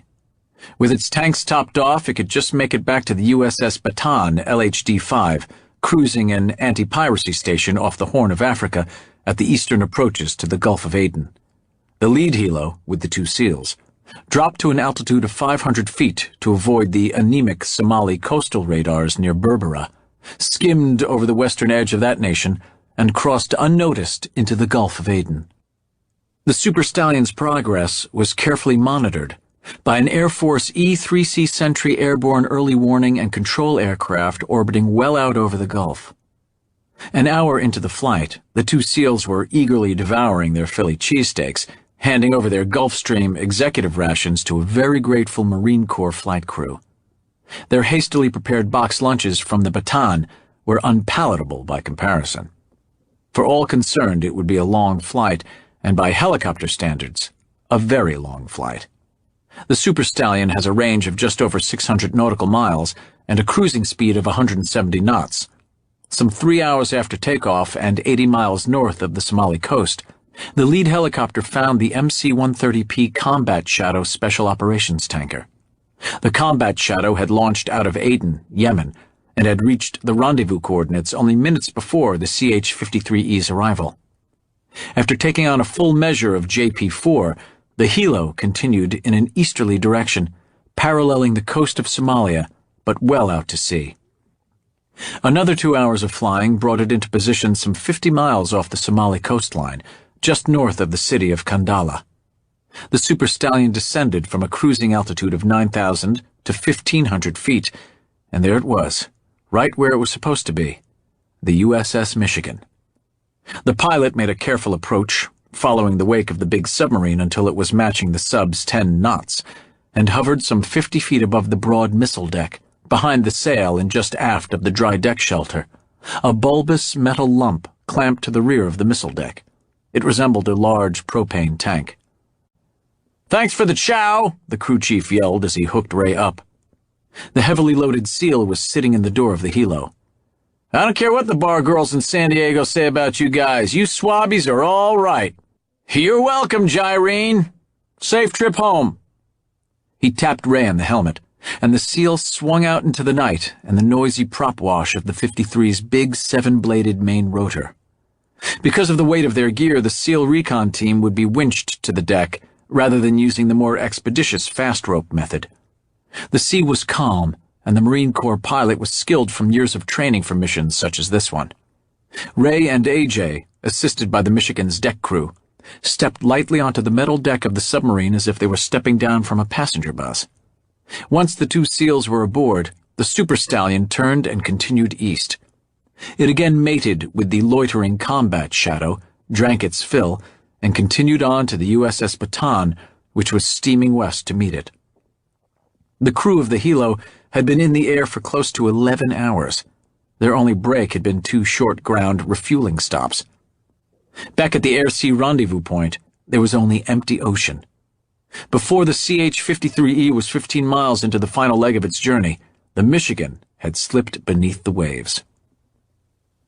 The USS Michigan, SSGN 727, was originally commissioned as a fleet ballistic missile submarine and carried the most advanced versions of the Trident ICBM system. For more than 2 decades and 66 strategic deterrent patrols, this largest of U.S. submarines was converted to a new mission. The 18,000-ton Michigan was stripped of her ICBMs and refitted to carry cruise missiles and to support a variety of special operations missions.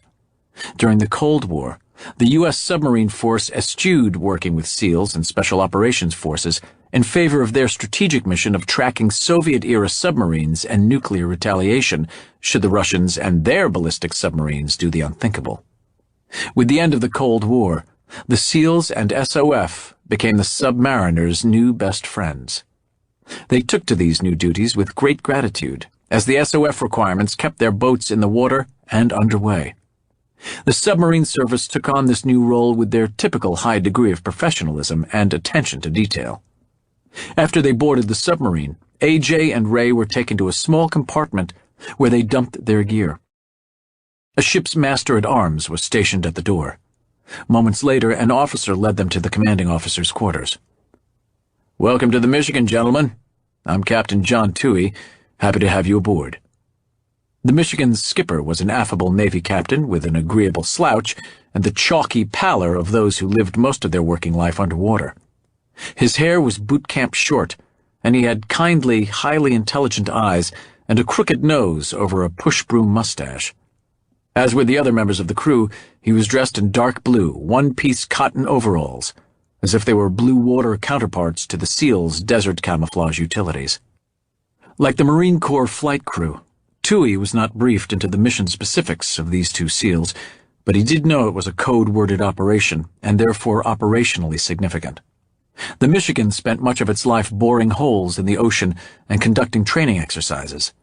Now they were to be a part of a classified mission. It was a break from the routine and a chance for a real-world tasking, if only in a support role. And they were prepared to play their role well. After AJ and Ray introduced themselves to the captain, he bid them to sit at a small conference table over a chart of the coast of Somalia and the Horn of Africa. Joining them were two other blue suits, the sub's operations officer and the Michigan's COB, or chief of the boat, the senior enlisted leader. "Here's where we are," the ops officer said, pointing to a location almost due north of the tip of the Horn. "And here's where you need to cross the coast. We can get the Michigan safely to a point here some 23 miles offshore, and it becomes a little too shallow for us. At this offshore location, the two of you will board a sealed delivery vehicle for the rest of the trip. The SDV will get you to about a mile offshore, where it then shallows up for them. You'll have to swim the rest of the way." The two SEALs studied the chart. "How soon will you be in position to launch the SDV?" "We're only about 30 miles from the launch site now, so we could easily be there in a few hours." He paused to glance at his watch. "Since we have to wait until dark, or about 2100 this evening, we'll just be idling here in the Gulf of Aden, avoiding surface traffic. This will give you about 16 hours to prep your gear, run through the launch procedures, and maybe get in a few hours' sleep." Ray looked at AJ, then the Michigan's ops boss. "Easy day, sir." "We here on the Michigan," Captain Toohey intervened, "fully understand our orders. We'll get you to the launch coordinates and we'll get you on your way. I've not been read into the specifics of your mission ashore, but I know there are issues of national security and homeland security in play here. When this all gets resolved, I'd like to be able to tell my crew of the role they played in this, if security protocols allow for it." "Understood, sir. When this is over, we'll do what we can to see that you're included in the after-action reporting. No promises, but we'll try. I appreciate that. Thank you, and good hunting." They discussed the mechanics of the Michigan's role in the mission, and then the COB led them back to what had been the missile compartment of the submarine, where the massive silos once housed the Trident D5 ICBMs and enough megatonnage to create a nuclear winter. In those strategic deterrent times, the crew referred to these closely placed silos as Sherwood Forest. Now 4 of the silos housed advanced cruise missile sabots, poised in the ICBM silos like the cylinders of a revolver handgun. Other silos had been converted for storage and troop support requirements for embarked special operations personnel. Once they reached the SDV area, Ray and AJ were greeted with a barrage of chiding. "Well, for Christ's sake, look what the COB dragged in. All this trouble for these two? Well, I thought this was a big, secret, high-profile mission, and here they send in the second team? Go figure." There were 6 of them, SEALs from SEAL Delivery Vehicle Team 1, stationed on Ford Island in Hawaii. These SEALs specialized in the underwater launch and recovery operations associated with SEAL delivery vehicles, mini-submersibles that piggybacked on larger nuclear submarines like the Michigan and took SEALs into waters too shallow for the bigger boats. The boats carried by the Michigan for this mission were the Mk8 Mod 1 SDVs. These were wet submersibles, meaning that they have seawater inside the SDV as well as outside. While this subjects the occupants to ambient conditions, the simplicity of a non-pressurized fiberglass hull makes the little craft both simple and reliable. "You know, AJ, if I knew that we had to work with these turkeys, I wouldn't have volunteered for this important and dangerous mission." "Yeah, well, you know, Ray, we didn't exactly volunteer. We were just following orders. Still, you'd think that we'd been given some better support than this bunch of misfits." The SDV Team 1 SEALs each in turn greeted their brothers from Team 7 with handshakes and hugs. Meetings between SEALs from sister teams are often accompanied by a great deal of bantering and good-natured condescension. The COB watched all this with a grin and shook his head. With close to 30 years in the Navy under his keel, he knew all about submarines and submariners. These SEALs were a different lot. After a few minutes of greetings and grab-ass, the SDV officer in charge, a Master Chief Petty Officer, called for order. They then began to talk through the mechanics of the launch and the clandestine delivery of the 2 reconnaissance SEALs to a precise location on the coast of Somalia. The USS Macon Island, LHD-8, was an updated carbon copy of the Bataan and the Bonhomme Richard, and the last of the 8 Wasp-class amphibious warfare ships. Since the U.S. Navy no longer had the luxury of the huge base at Subic Bay in the Philippines, any military contingency in Southeast Asia of any size had to be addressed by an afloat presence. For this reason, the Macon Island, her diverse air group, her embarked Marine Expeditionary Unit of 1,400 Marines, and a SEAL Task Unit had been cruising the waters of the South China Sea off the island of Luzon. The SEALs and the Marines had detachments working with the Filipino military to counter Muslim secessionists in the southern archipelago in the Sulu Sea. So it was with some reluctance that the captain of the Macon Island recalled his dispersed SEAL elements and their combatant craft, and put his ship on a course for Malaysia. After heading south for a full day with no reason given to the captain and some harsh message traffic up his chain of command, he was granted limited code word clearance as it related to his ship's orders. That evening, the SEAL Task Unit commander and Senior Chief Otto Miller, charts in hand, knocked on the door of the captain's sea cabin.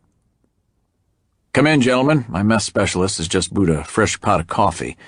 I only hope you have some fresh perspective as to why my ship had to abandon its duties off the Philippines and is now making best speed for Malaysia." Captain Evan McMasters, the skipper of the Macon Island, was easygoing, competent, and well-liked by his crew, yet it was all he could do to remain civil at having been kept in the dark while his embarked SEALs seemed to know a whole lot more than he did. When they were seated around the small conference table, the captain continued, "So, Commander," he said, pushing 2 mugs of coffee across the table, "what the hell's going on?"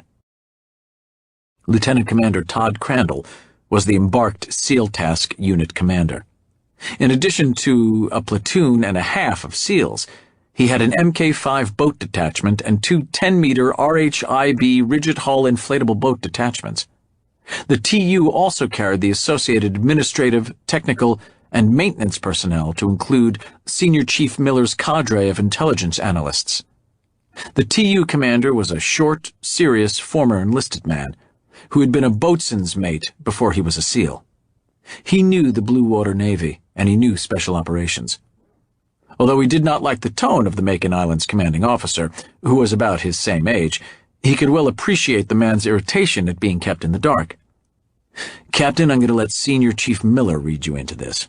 He's been with the operation since the beginning, and he has a good handle on the situation." "Okay, Senior, let's have it." It's a rather long story, sir. Before we begin," he said as he sipped appreciatively at the coffee, "let me apologize for you not being read into this operation from the beginning. Sometimes those up the line, in the interest of security, get a little stingy with the information, so let's take this from the beginning."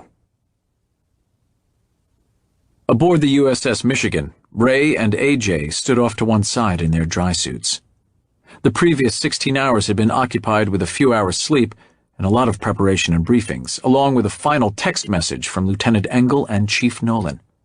They were now in the metal chamber on the deck of the Michigan called the Dry Deck Shelter, a pressurized garage whose interior walls were a maze of pipes, air flasks, and fittings.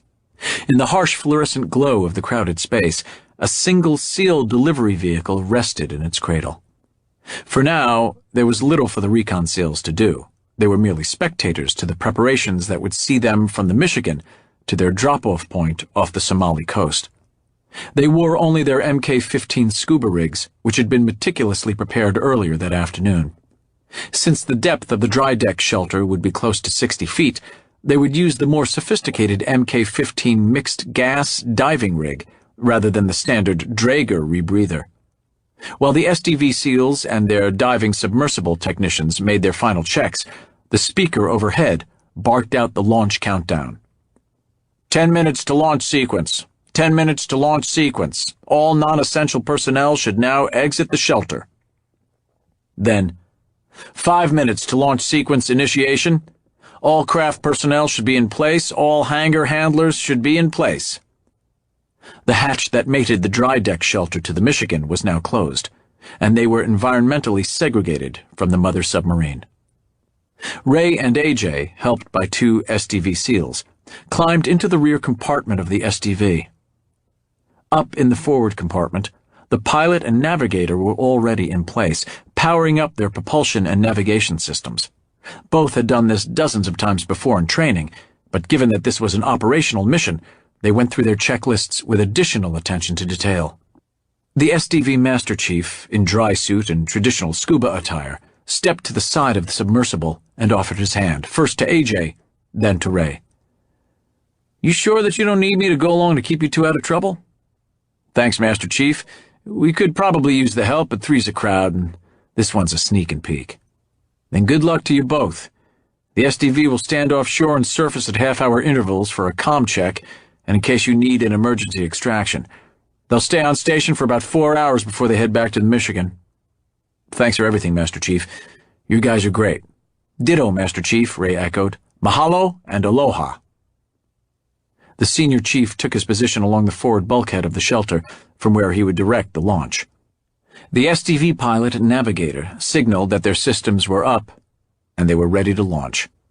2 SEALs and 2 SDV team diving technicians stood by on either side of the SDV to assist with the launch. On the signal of one of the diving techs, Ray and AJ began to purge their scubas, breathing in from the rig and exhaling through their nose and mask so as to replace the air in their lungs with the nitrogen-oxygen mix in their scubas. A loud buzzer sounded, and the dry deck shelter began to fill with water. As it filled, swallowing up SDVs, SEALs, and divers, the pressure inside the shelter was gradually increased to equal that of the 60-foot depth at which the Michigan was moving through the Gulf of Aden. Her forward progress was about 3 knots, just enough to make steerage way and to hold depth. The fluorescent lights in the shelter now took on an emerald shade. Then, the launch crew began the much-rehearsed and well-choreographed sequence of events that undocked the SDV, attached the bow planes, and eased the craft gently aft and out from its underwater hangar. AJ and Ray felt, rather than saw, the big pressure door hinge back to open the dry deck shelter to the open ocean. They did notice the fluorescent lighting of the shelter give way to the blackness of the open sea. The SDV was towed by a steel cable as it followed the mother sub, hovering just behind and above the shelter. When the pilot and navigator were again satisfied with their systems and instrumentation, the pilot turned on his lithium-ion-powered electric motor and began to match the speed of the Michigan. He then dropped the tow cable. For several minutes, the SDV matched the course and speed of the big submarine, like a small pilot fish keeping station on a whale shark. Then it veered to port and took a southerly heading for Somalia. At the SDV's 6-knot cruising speed, they had a 3-hour run to their offshore insertion point. The little craft finally leveled off at its cruising depth of 15 feet as the 4 SEALs aboard shifted from their Mk-15s to boat air, or the SDV's internal supply of breathing air from the onboard compressed air bottles. Their scubas were now backup bailout rigs. The onboard breathing mouthpieces were modified for speech. Hearing was achieved through the use of a bone phone, a circular transducer held to the diver's temple by his diving hood. The speech was garbled and understandable, and the bone phones transmitted sound quite well, yet both the SEALs in the rear compartment were surprised when Rachmaninoff's Piano Concerto No. 2 in C minor floated over the SDV's comm system. AJ appreciated both the music and the skill of the SDV's navigator, who had found a way to hook his iPod into the underwater sound system. Ray was a little miffed that there was no salsa music on board, but he'd brought a book. He read with a waterproof mini headlamp, and after finishing a page, he pulled it from a soaked book and jettisoned it from a crack in the canopy of the SDV. He did this because it passed the time, and because he could. Chapter 8. On the Bonhomme Richard, Lieutenant Rourke Engle and Chief Dave Nolan read message traffic and followed events as they unfolded in the Gulf of Aden and the South China Sea.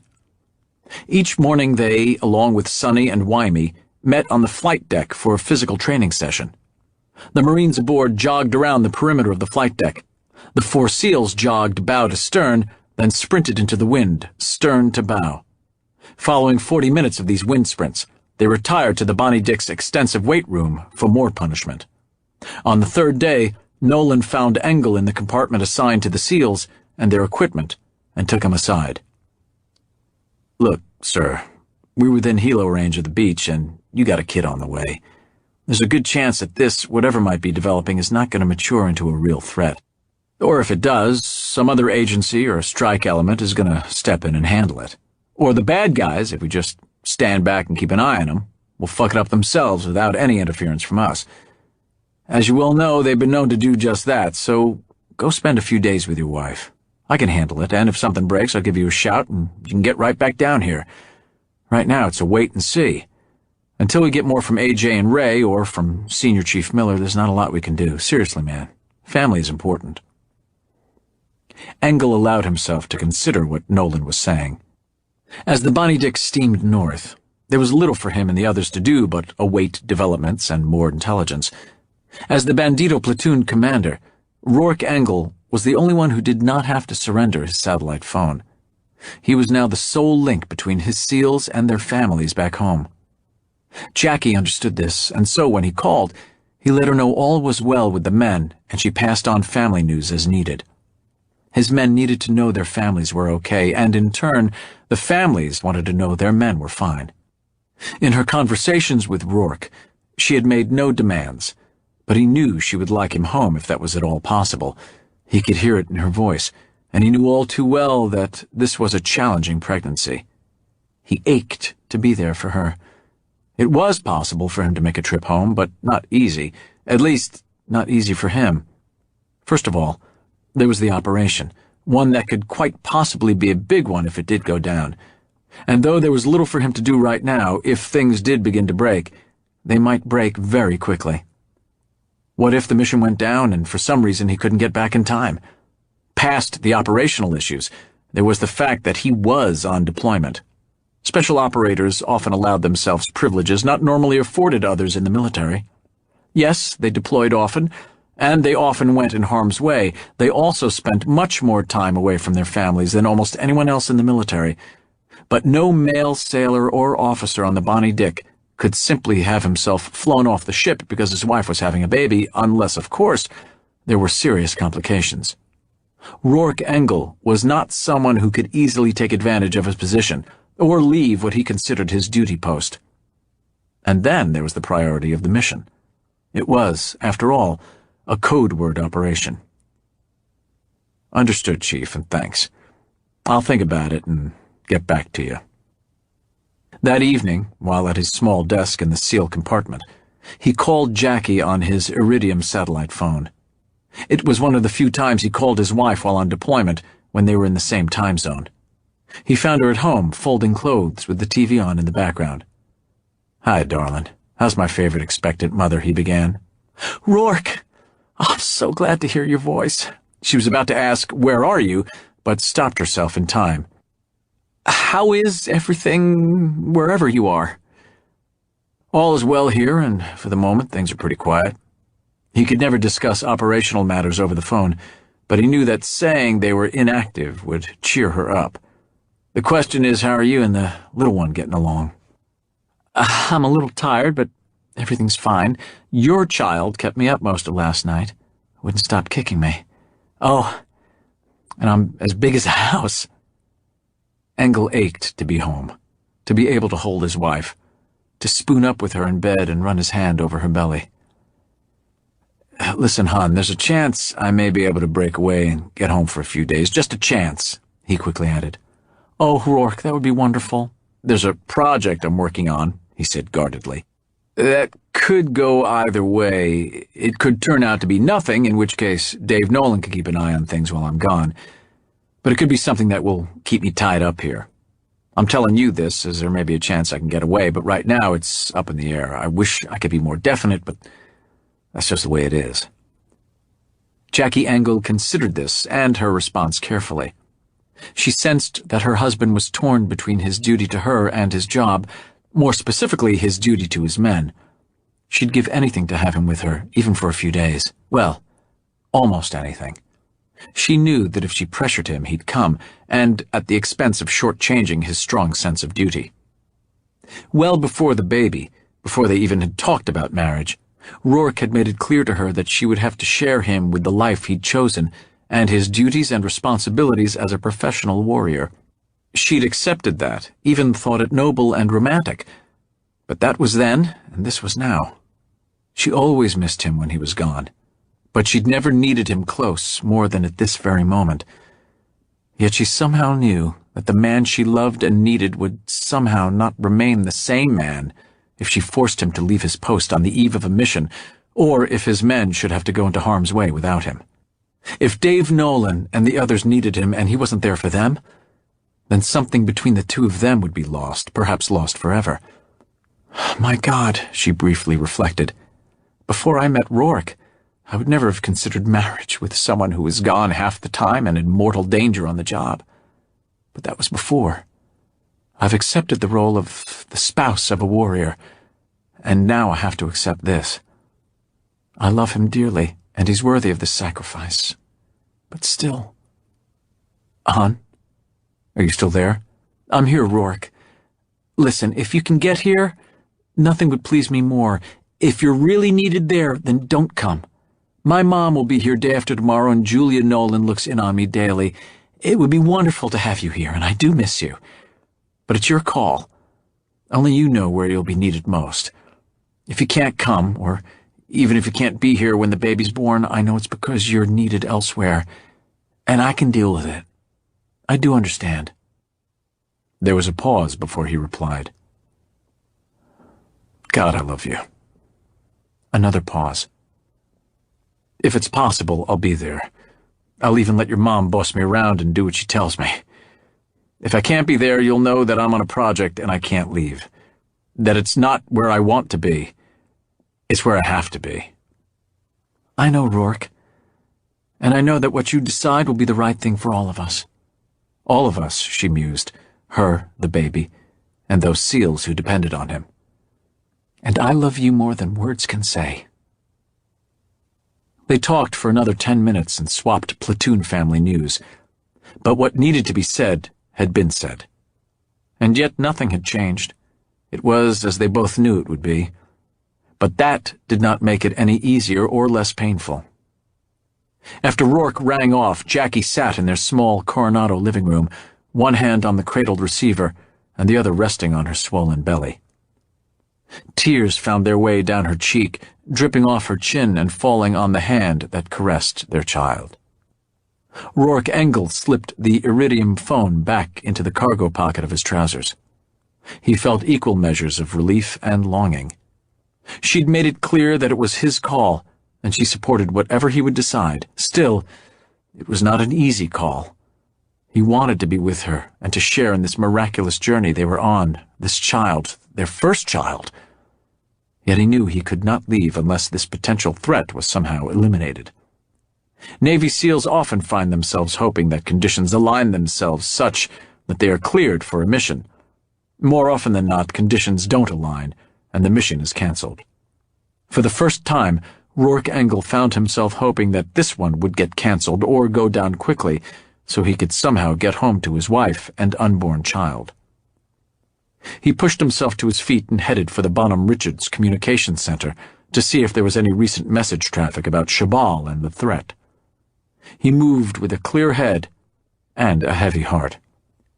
He was not the first Navy SEAL, nor the last, to find his calling in conflict with family responsibilities. Another LHD was steaming south at best speed in the South China Sea. Senior Chief Otto Miller and his task unit commander Todd Crandall were again with the captain of the Macon Island and gathered over a chart of the coast of Malaysia. Sir, we're looking for a private yacht that we know from satellite imagery is somewhere off the coast of Sarawak. It was physically last seen in the Bay of Brunei, anchored several miles from the capital of Bandar. The British consulate there made some inquiries for us, but we really only know that she sailed in 2 nights ago, apparently coasting in Malay waters.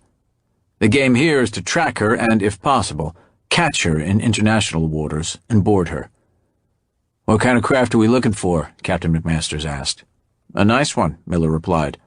She's a West ship Trideck 149 with the ability to take a small helo aboard. Her name is the Osra, which means family in Arabic, and she was built in 2002 in Westport, Washington. The out-the-door price was just north of $16 million. She has a range of 2,500 nautical miles and a cruising speed of 18 knots. Her top speed is 22, which makes her about as fast as your ship, sir. And you think this Christo fellow is aboard? We believe so. Once we pin down her exact location and can get close enough to launch a drone, we think we can confirm his presence by cell phone activity. This guy has a lot of money and a lot of interests worldwide. When the owner is not aboard the luxury yacht, there's minimal cell traffic. When the owner and his party are aboard, that activity goes up dramatically. We don't necessarily need to decode his transmissions, which would be difficult, as we know he uses some very sophisticated encryption, but we can be pretty certain he's aboard by the volume of traffic. If this guy is just a Central American drug smuggler, tell me again why it's so important that we had to break off from our work in the Philippines and have my ship apprehend him at sea. Miller began in a soft, professorial tone. There's a compelling body of evidence that those linked with our friend Christo, a.k.a. Mikhail Troikowitz, are planning a 9/11 type event in our country. Christo is not a doer, but he's a supplier, an arranger, if you will. His main enterprise is the transshipment and smuggling of drugs. Yet his Chechen roots have on occasion led him to aiding and abetting terrorists. On those occasions, when he has allowed his organization to support terrorism, it has been to help one Shabal Khanov Kasparian, or Mohammed Abu Shabal, or just Shabal as he is generally called. Christo is a capitalist, an evil, mercenary, and ruthless drug dealer, but still a capitalist.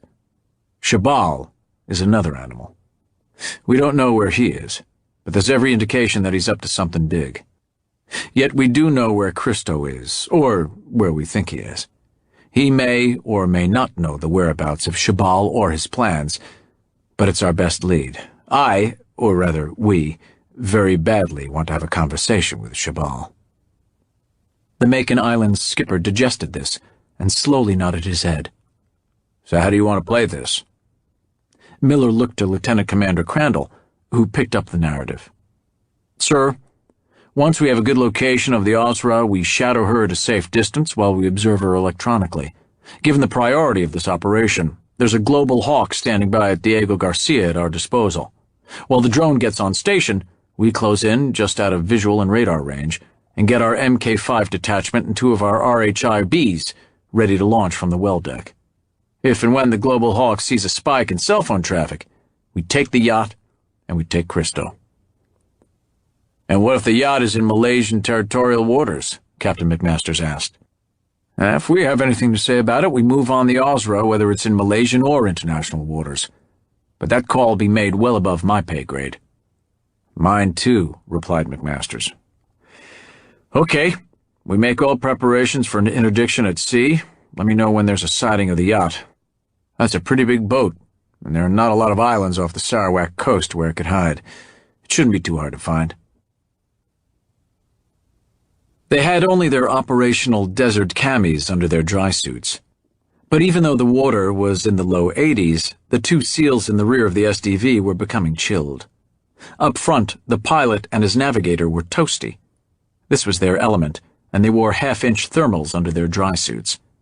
But for them, the mission would have them underwater for close to 10 hours, and by that time, they also would be feeling the effects of the not-so-cold water.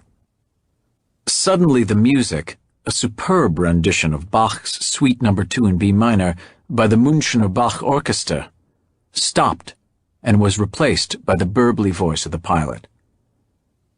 We are now approaching our destination and will soon be ascending up from our cruise depth. Please pass all drink containers and trash to the center aisle. All seats and tray tables should be in their fully upright and locked position. We ask that you check around your seats for all personal belongings, and remember, stowed baggage may have shifted in transit. We've enjoyed being of service. Next time your travel takes you to a foreign land to break things and kill people, we hope you will again book your trip with the SDV Team 1. Have a nice day. Ray closed his book and pushed the remaining pages through the break in the canopy. He glanced at AJ as he reached for the gear bag that he was sitting on and eased it forward to just under his feet. They felt the SDV begin to slow, Then the canopy broke the surface, just enough for the circular GPS antenna to ride above the gentle swell. "Very close, but no cigar," came the navigator's voice. "We're about 120 meters from the drop point. Give us another few minutes." The SDV altered course to port and moved just below the surface at low speed. The pilot then shut down the electric motor, and the little submersible coasted slowly forward. After the continuous hum of the motor behind the music, it was now deathly quiet. It took a while for them to coast to a stop. A wet submersible full of water carries a lot of momentum. When they were dead in the water, they ballasted up to where the top 10 inches of the canopy and fiberglass fairing cleared the water. Then, 2 heads surfaced in the front compartment, followed by the 2 in back. The flat calm was disturbed only by a gentle, southerly swell. They were a mile off the beach, too far to hear any surf. They were also too far offshore to be heard, yet they spoke in whispers. "We're within yards of the insertion coordinates," said the navigator. "Your point on the beach is 185 magnetic." "And my watch says 0255, offered the pilot. "We'll give you an hour to get ashore, then we'll surface and monitor your freak for 5 minutes every 30 minutes on the hour and the half hour. Our last check will be 0700. Then we bingo for the Michigan." "Thanks, guys," whispered AJ. "Safe trip home. Good luck to you. Kick some ass." That was not their mission, but both Ray and AJ understood. The 2 recon SEALs now had their gear bags out of the SDV, with the flotation bladders inflated to where they were just positively buoyant. They would make their way ashore, towing their gear. They had not swum but a few strokes when, amid a quiet hiss of bubbles, the SDV slipped beneath the surface and drifted slowly to the sandy bottom in 20 feet of water. "So what do you feel like?" asked the navigator. "I don't know," replied the pilot. "I'm a little sleepy. So maybe something lively? Got any Chuck Berry?" "Man, I got it all. Even your grandfather's music." Soon they were both tapping a dry suit boot to the strains of Johnny B. Good. It took the recon duo less than the hour to get to the water's edge. For 5 minutes they lay in a foot of water, with a gentle swell carrying them forward a few feet, then back. They listened, and Ray pulled a waterproof night vision monocular from his kit and carefully swept the beach, the berm, and the backshore area. They heard and saw nothing. Then each eased his M4 from his rifle bag and chambered around. There was a half moon that would not set for another 2 hours. It was not a time they would have chosen to cross this beach, but waiting was not an option. "Ready?" "Ready." AJ scurried across, his gear bag slung across his back and his weapon at the ready.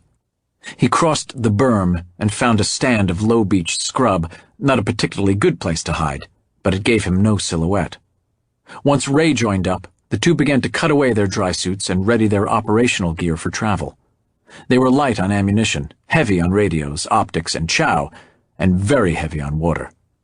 They pushed through the backshore vegetation for several hundred meters, paused to bury their dry suits, swim masks, fins, and waterproof bags, and then kept going. Neither was comfortable with the footprints that followed them up from the beach, but there was little they could do about it. It was a smuggler's coast, and they'd simply have to trust that theirs was not the only clandestine beach crossing. At 0700, they were some 5 miles inland. They had crossed the coast midway between Bossaso and the Horn, and were making their way through a region known as the Guban, or Scrubland. They contacted the SDV crew, thanked them again for their good work, and watched dawn steal across the barren wasteland that was northern Somalia. Then they turned 90 degrees from their southerly course, made another half-mile, carefully covering their tracks, and went to ground in a copse of shrub that afforded them some concealment and shade. They were carrying close to 70 pounds each, but that would get easier to manage as they depleted their water. It was a long day, and they slept most of it, but they knew the night ahead was going to be a long one. It was their intention to be in a hide site of the mysterious landing coordinates before dawn of the following day. This was doable, but not easy. It meant humping their load for close to 18 miles. Neither had had any physical activity for close to 2 weeks, save the run for their lives in Costa Rica and a few days of shipboard physical training. And they had just hopscotched their way halfway around the world. It was not that they were out of shape, but they had not prepared for this trek, other than that they were Navy SEALs, and when it was time to hump, they would simply just do it. At sundown, they took a magnetic azimuth and set off at a steady pace. Periodically, they paused for a drink, an energy bar, and a GPS fix. Otherwise, they kept moving. Neither felt the need to talk nor remind themselves of the SEAL motto, "The only easy day was yesterday." It was simply a matter of converting desert in front of them to desert behind them.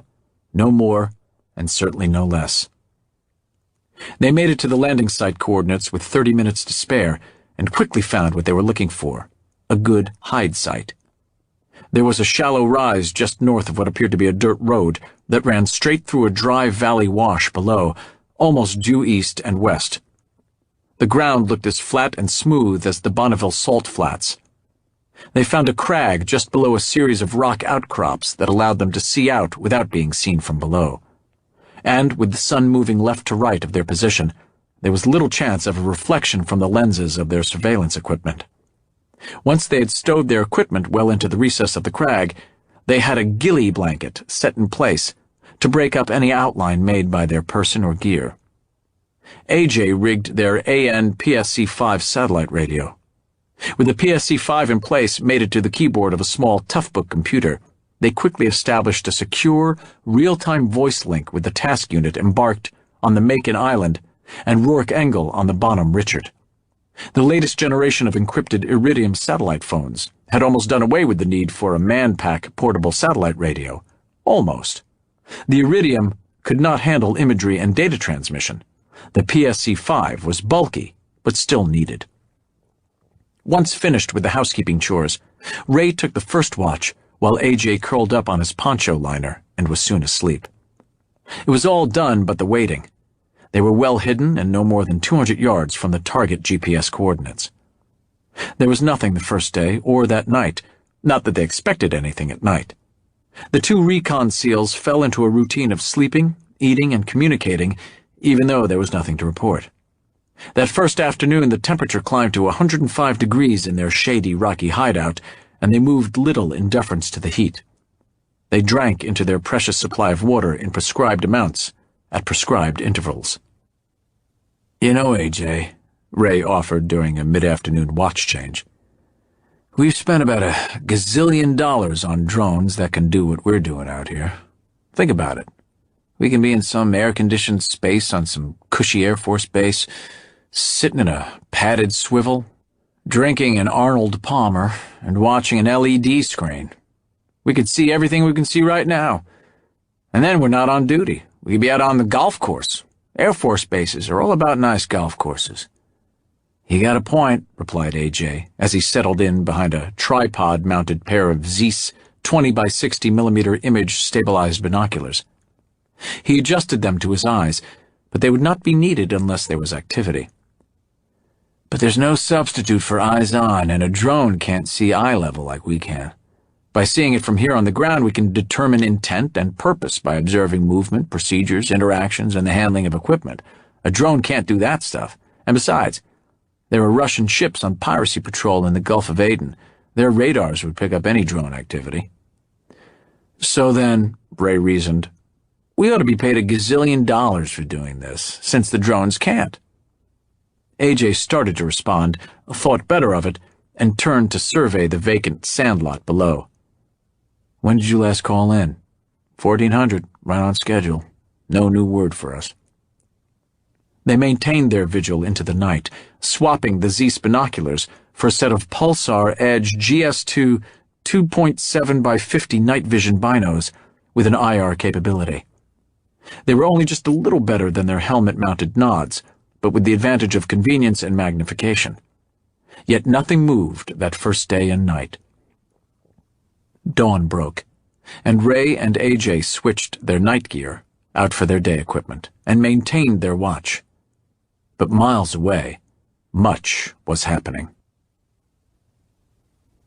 The two Russian pilots sat in the cockpit of their ancient Albatross aircraft, waiting.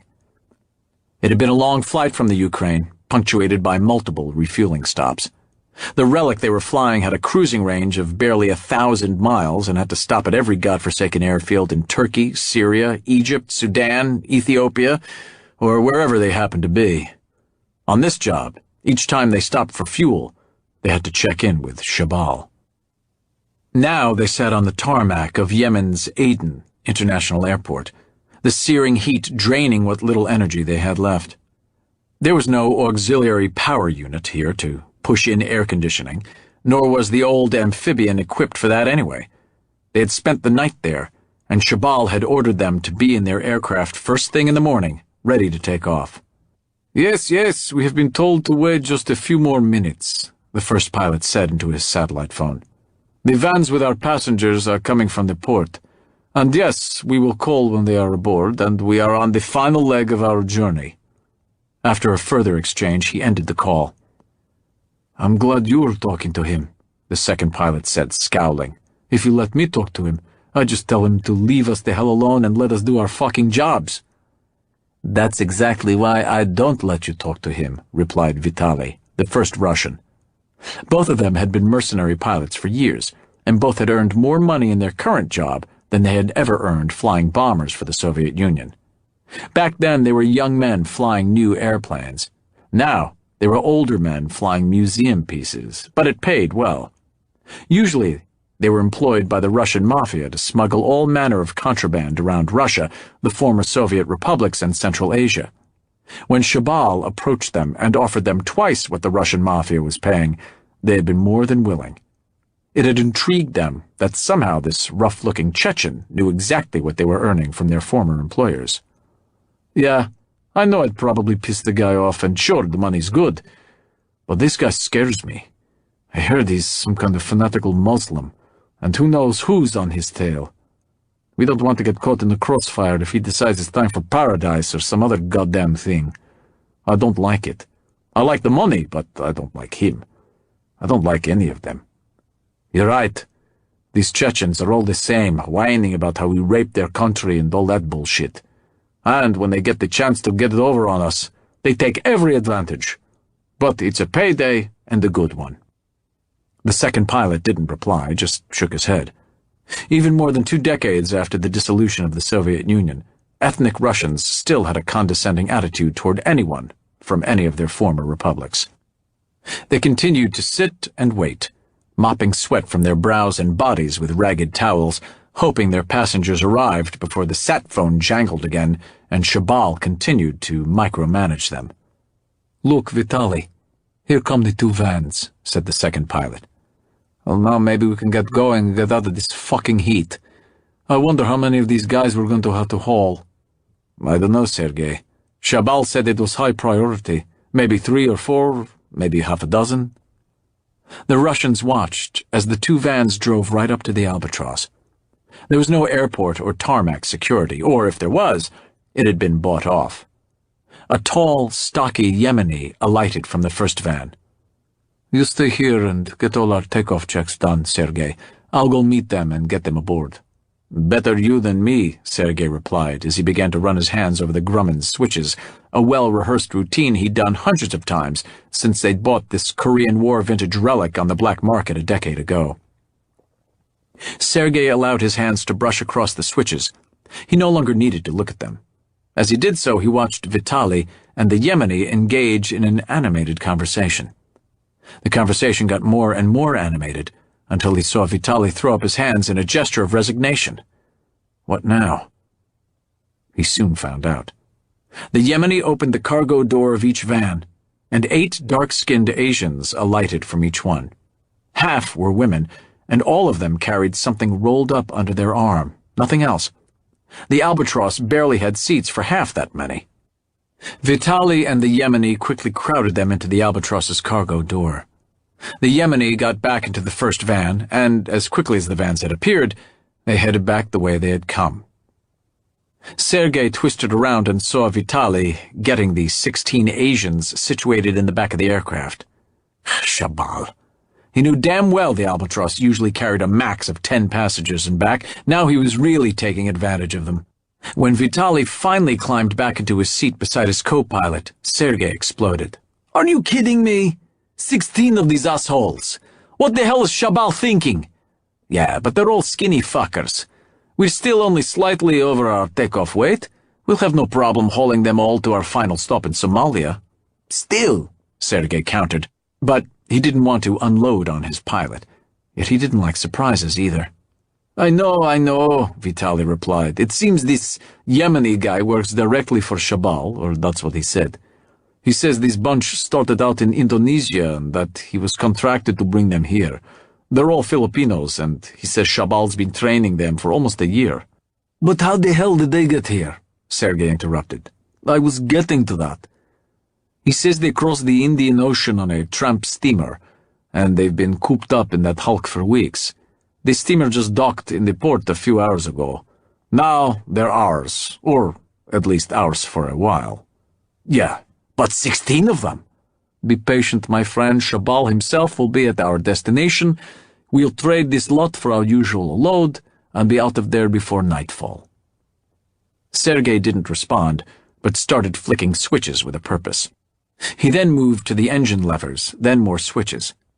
Within seconds, the first of the two Wright R 1820-76 Cyclone 9-cylinder air-cooled radial engines coughed to life, spewing white smoke as it did. Then the second Wright coughed to life in a similar fashion. While Sergei monitored the cockpit gauges, Vitaly keyed the radio. Aiden Tower, this is Albatross 27 ready to taxi for takeoff? Roger 27. You're cleared to taxi and take off. Stay with me on this frequency until 5 miles clear. Roger, Aiden. Thank you and good day. I cannot wait to unload this cattle, his co-pilot groused. Remember, Sergei, patience and a payday, the other Russian replied, as the Albatross lumbered down the active runway, climbed into the morning sky, and turned south. 800 miles away, as he sat in the back of the Tupolev Tu-134, parked at Nairobi's International Airport in south-central Kenya, Shabal was anything but patient. So, you've finally taken off with my cargo. Good. Are you sure you know the exact coordinates of where we will meet in the desert? Shabal all but shouted into his satellite phone. Yes, he continued after hearing Vitaly's reply. But this is too important to leave anything to chance. Read the coordinates back to me. Shabal nodded as he absorbed the Russian's transmission. Good. Be sure you are on the ground as planned. I want you there before I arrive. We'll make the transfer then. With that, Shabal ended the call and walked up the aisle and into the cockpit of the Tupolev, the Russian version of the venerable DC-9, and barked his orders to yet another 2 Russian pilots. Call for takeoff. We begin the final leg of this part of our journey now. The Tupolev pilot glanced at his co-pilot, trying to mask his annoyance, and began his pre-engine start checklist. AJ and Ray had watched the sun continue to rise in the desert sky, boredom setting in. That all changed at about 1000. AJ had the 0800 to 1200 shift and picked up a faint rooster tail of dust in the distance. He watched it for close to 15 minutes before rousing Ray. Yo, Sleeping Beauty, wake up. Looks like we might have some company. Ray was soon by his side with a small pair of Leica Silverline 10x42s and began to track the running line of dust. Soon they were able to discern a file of 4 vehicles. The 2 in the front were pickup trucks, followed by a panel truck and a tank truck. As they got closer, the pickups became Toyotas with mounted automatic weapons in their beds, and each with a half-dozen armed men. They were technicals and the face of insurgent Africa, teens with headbands, designer sunglasses, blue jeans, and AK-47s in armed Toyotas. Young black men with no prospects and nothing to lose. The panel truck seemed to be in better shape than the battered Toyotas and the tank truck, and, by African standards, quite modern. It had just been stolen from the airstrip at Botiala. The 4 vehicles came to a stop just below and to the southeast of their position. It seemed that they, too, had GPS receivers. After a few moments, the armed men in the back of the pickups dismounted. Some looked to seek the limited shade afforded by the vehicles. A few of them crawled under the tank truck. The others stood about talking, posturing, and smoking cigarettes.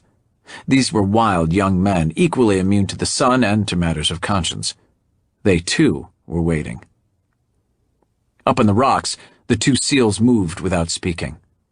Ray came up on the PSC-5 to report the activity, while AJ began to assemble the camera, a Nikon D3X SLR body mated with a custom lens that amounted to a variable power spotting scope. While Ray was the IT SEAL and a genius with radios and comm gear, AJ was the team cameraman, and he knew his cameras. When he had assembled his gear, he began to photograph each of the new arrivals on the desert floor. It took a while, but soon each was recorded with a high-resolution, full-on headshot, one perfectly compatible with face recognition software, something else no drone could do. Ray quickly took the digital images and sent them over the PSC-5 data link to the task unit and the SEALs on the Bonnie Dick. If any of these guys were on someone's terrorist watch list, they would soon know it. As they watched the small assembly of vehicles on the desert floor below them, they heard the faint drone of an aircraft engine, a sound that momentarily puzzled them both. It was the sound of radial piston engines, gasoline-powered, and it was growing louder. "Over there," said AJ as they scanned the horizon. "Coming from the east." "Got him," Ray replied as he caged the aircraft with his binoculars. They both watched as the dot sprouted a high wing, engine nacelles, and finally a tail section. The aircraft lowered its landing gear and made a straight-in approach, raising its own rooster tail of dust as it touched down. It was an old albatross. Neither of the SEALs had seen one before, except possibly in an old movie, nor was there any reason they should have.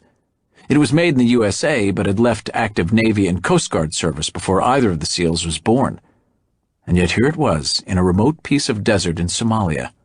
Both knew it was an old amphibian, but that was all. Once on the ground, the albatross taxied to a stop and shut down. One of the pickup trucks drove over to the aircraft, close but not too close.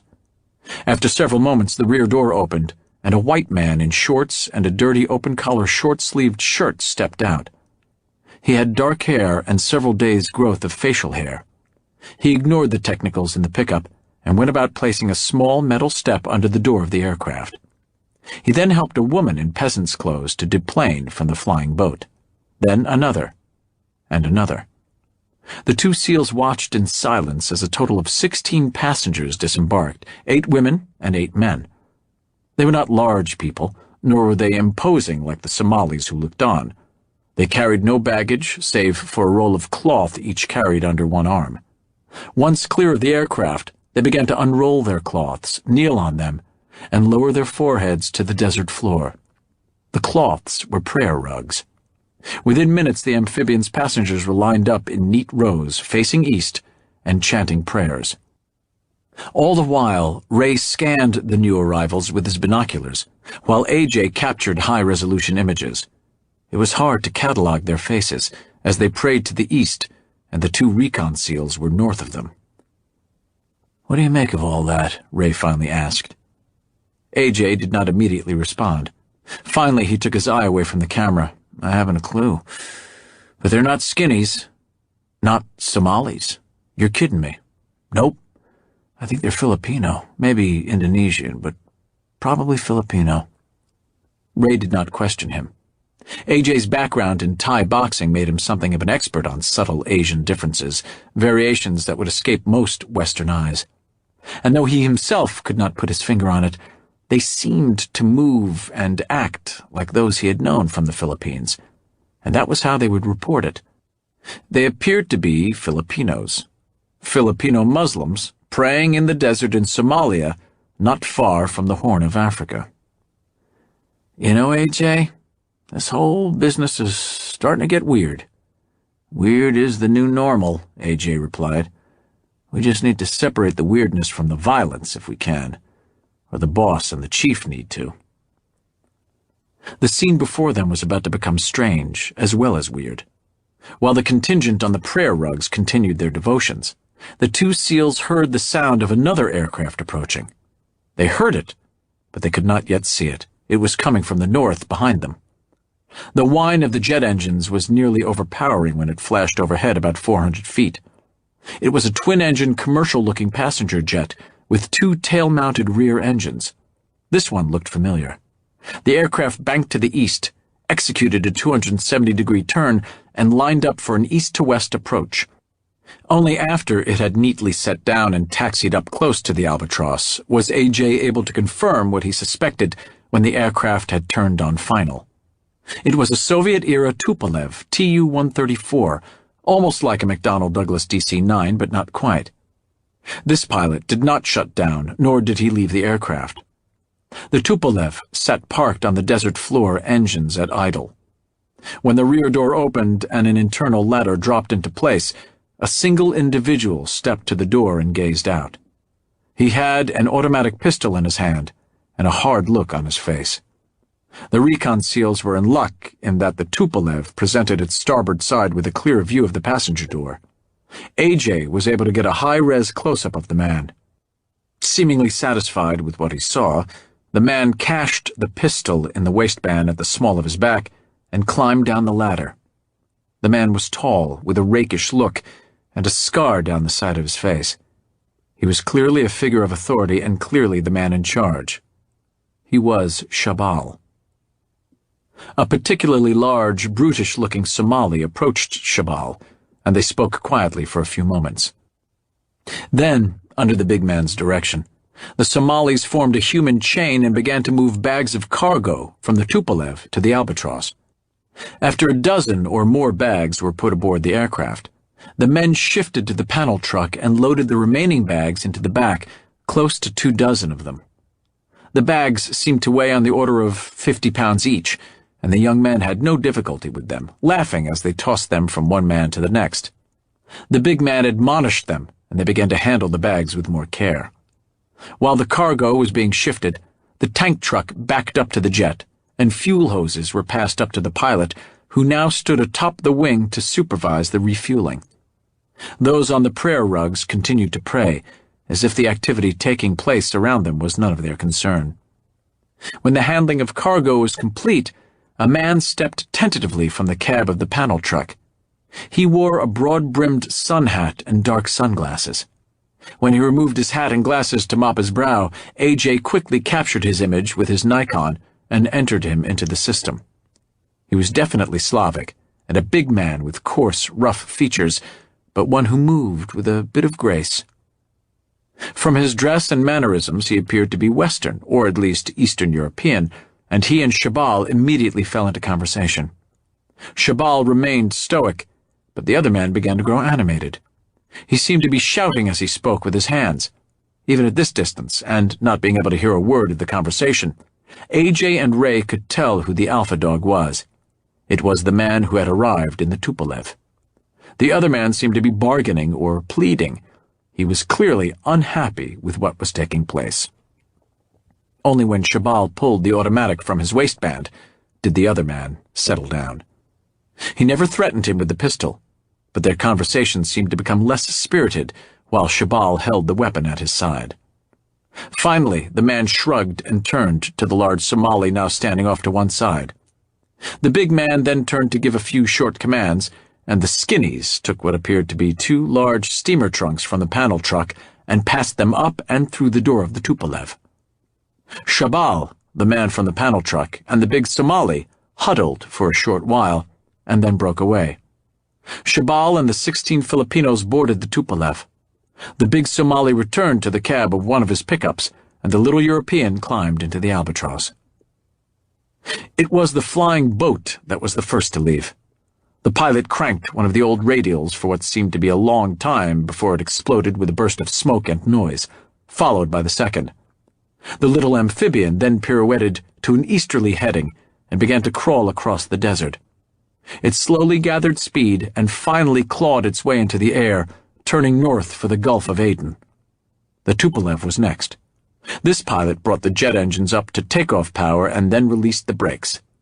The long fuselage darted across the desert floor and pulled up steeply, then quickly leveled off. The SEALs watched as it banked to the south and banked again to a westerly heading.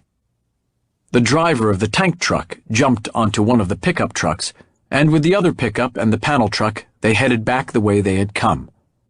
The two SEALs watched them go, noting that there was a carefully hidden bag of product in the back of each truck. The skinnies were all smiles as they each in turn took a peek at their generous payment for service. "What the hell just happened?" AJ said to Ray as he clicked off one last frame of the retreating convoy. "Ours is not the reason why, ours is but to catalog what we see and call it in." Ray then took up the handset of the PSC-5. Bulldog, this is Red Rum, how copy over?" "This is Bulldog, hear you, Lima Charlie. Do you have traffic for us?" The speaker was an Air Force controller at the console of an E-3C Sentry Airborne Warning and Control System, or AWACS, aircraft. The Sentry's Boeing 707 airframe had entered into service in 1977, making it older than most of the 18-person crew who were flying this mission. They had been on runway standby at Al Taif Air Force Base, 100 miles west of Jeddah and the Red Sea in Saudi Arabia. The Sentry had been launched immediately after the recon SEALs had spotted the inbound Somali convoy and was now orbiting over the Gulf of Aden. "Roger that, Bulldog, and good to have you with us. We have two aircraft outbound from location 10 Hopper Lima Sierra 532-60089. One is a slow mover headed northbound, the other is a commercial fast mover headed west, over." "Thank you, Red Drum. We have them, and we are tracking them both. Did you have eyes on those aircraft, over?" "Affirmative. One was an old two-engine amphibian flying boat. The other was a Russian Tango Uniform 134. Neither had tail numbers nor any other identifying markings, over." "Understand, an old amphibian and a Tupolev 134 with no markings, over." "You got it, Bulldog, over." "Roger, Red Drum. We'll take it from here. Bulldog out." While Ray made a final radio contact and data download to Lieutenant Engle on the bottom Richard, and to Senior Chief Miller and their task unit on the Macon Island, AJ began to pack up their gear. Their orders were to leave the hide site and make their way north to the coast for a dawn pickup by helo. It would not be as stealthy as their arrival in Somalia, but then it didn't need to be. The job was done. They would be traveling lighter than when they made their way inland 2 nights ago, but they would have to cover close to 23 miles to get to the coast before dawn. They knew they could do it, but they also knew they'd have to bust their balls to get there before sunup. "Well," AJ said stoically, "I guess we better get some rest while we can. That's one hell of a hump we have to make." "I got a better idea," Ray said, taking his binoculars from his eyes and handing them to AJ. "See what it says on the door of that tanker?" Betrayal Municipal Airport," AJ replied, adjusting the focus. English was the language of aviation worldwide, and that convenience extended to aviation service providers. "And Betrayal," Ray said, moving his Toughbook computer screen so that AJ could see it, "is only about 7 miles up the coast from our pickup coordinates, practically on the way." "You're not suggesting that we take the truck?" "Then only drive it part of the way," Ray cut in. "We can drop off the truck on a side road and hoof it back along the coast to our pickup point. Besides, the cover is better just inland from the coastline, and it's a lot easier than busting our ass for 20-some miles over land. And it'd be a nice gesture to return the truck, or at least leave it closer to the airport." "I don't know about this, Ray. Not so sure." A half hour after sundown, they were in the tanker and traveling on secondary roads, with an enhanced version of Google Maps as their guide. AJ drove and Ray navigated. They drove at 20 miles per hour. Both SEALs continually scanned the barren terrain with their night vision devices. Both had their M4s at the ready. The truck ran out of gasoline 6 miles from the location for their pickup. As Ray had predicted, it was an easy 6 miles with good cover. They arrived at the coastal rendezvous site just after 0100 in the morning. At 0530, a pair of Navy H-60s came in low over the water, homing in on the SEAL's IR beacon. Moments later, they were aboard, and over the Gulf of Aden, headed outbound from the Horn for the USS Bataan. Chapter 9. 36 hours later, they were on the flight deck of the Bonhomme Richard, Chief Nolan, AJ, and Ray. The ship was steaming at a leisurely 6 knots, some 70 miles off the coast of Baja, California. The three had been in deep conversation for some time. Now they were silent. After a long pause, it was Nolan who finally broke the silence. I still don't get it. What the hell were you thinking when you stole a Somali tank truck? His voice was low and controlled, but he was seething. What if you'd been stopped by the local gendarme? What were you going to do, shoot it out with them? Ray shrugged his shoulders sheepishly and gave the standard seal called on the carpet reply. Well, you see, Chief, it seemed like a good idea at the time. And you, Nolan said sharply, turning to AJ. I could expect this from Ray, but not you. Part of your job was to keep an eye on him. That was a dumb stunt, really dumb. It could have jeopardized the entire mission. Sorry, Chief. AJ was contrite, but not as overtly submissive as Ray. I guess we did it because we could. We're SEALs, and SEALs are opportunists. I could have said no, and I probably should have, but I didn't. Chief, I'm sorry I let you down. It's not about me or you. It's about the mission and the team, and to save yourself a long walk, you put yourselves first and the mission and your teammates second. Nolan paused, looking from one to the other, letting his words sink in. Okay, he continued. It's done and over with. Let's move on. For now, this will stay between the three of us, okay? Both nodded. Now get below and see to your gear. Nolan then made his way inside the ship's superstructure and down one deck, heading for the Bonnie Dix Combat Information Center, or CIC. He was still not sure whether or not he wanted to tell his officer about the caper with the tanker truck. They were a leadership team, and keeping information from each other was not how the two of them worked. It was an issue of trust. Nothing could be done about it now, he reasoned, and it was just one more thing for Rourke Engle to worry about. God knew he had enough on his plate. Nolan was still turning the matter over in his mind when he arrived at the CIC. One corner of the center had been sectioned off and converted to a small tactical operations center for the SEALs, and those read into the operation. A Marine sentry stood guard at the partitioned entrance. The guard knew Nolan by sight, but still asked to see his ID. The Marine matched the face on the ID with Nolan's and let him pass, logging in his arrival. When Nolan saw Engle, he immediately knew something was up. That knowledge seemed to be confirmed as he felt the Bonnie Dick heel into a port turn and shudder imperceptibly as she gathered speed. Hey, Chief, I was just about to have you paged. You know that Russian passenger jet Ray and AJ tracked in and out of the Somali desert rendezvous? Yes, sir. Well, the guys at NRO and NSA managed to follow its movements. It flew into Lagos, refueled, made the jump across the Atlantic, and landed at Rio. There, took on more fuel, flew to a remote airfield in Colombia, probably a strip controlled by the cartel, and then made the jump up to guess where. Let me guess. Cedros Island, Nolan deadpanned. Give the man a cigar, Cedros Island. It landed at night, so we don't know who got on or off, but it would seem likely that at least some of the 16 Filipino pilgrims put down there. Where's the plane now? Engle grimaced. That's a problem. It immediately returned to the airstrip in Colombia and is still there. If it leaves and returns to Rio or some other commercial destination, then there's a chance we can detain the aircraft and maybe even interrogate the flight crew. But there's not much we can do as long as it's sitting on that strip in Colombia. Nolan considered this. This operation is top priority. Couldn't we whistle up a Ranger battalion and have them take that airfield down? That's been considered, Chief. Believe me, it has. But the Colombians probably wouldn't sit still for it, and it probably couldn't be kept quiet. And it would also tip our hand that we're onto them. So what? Nolan offered. Wouldn't that be better than letting whatever they're planning go forward? Engle considered this. Maybe, maybe not. But that's not our call. For now, we're headed for Cedros Island to stand by for an over-the-beach operation. I don't think much else will happen until we get more intelligence. Any chance of that? Good chance. Senior Chief Miller and the task unit are tracking a yacht in the South China Sea that may have Christo aboard. If they can verify he's on the yacht, they'll board it and have a chat with Mr. Christo. With that, Dave Nolan smiled. If the Senior Chief can go eyeball to eyeball with that bastard, then maybe we can get to the bottom of this. Just maybe. Meanwhile, get the guys ready to go ashore tonight. It might be by CRRC or might be by Hilo. We'll just have to wait and see. On it, boss.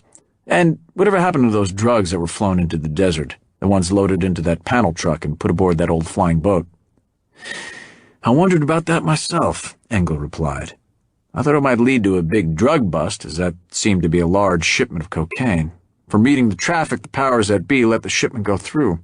The priority is finding out what Shabal is up to and stopping him, so the druggies get a pass on this one. Nolan just shook his head. I'll go check on the guys.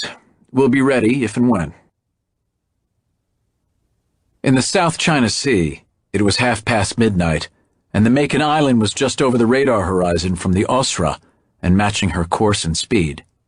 Senior Chief Otto Miller was pacing his task unit's small TOC in that ship's Combat Information Center. They were waiting for the Global Hawk from Diego Garcia to arrive on station. Meanwhile, the rest of the task unit was busy getting their boats ready.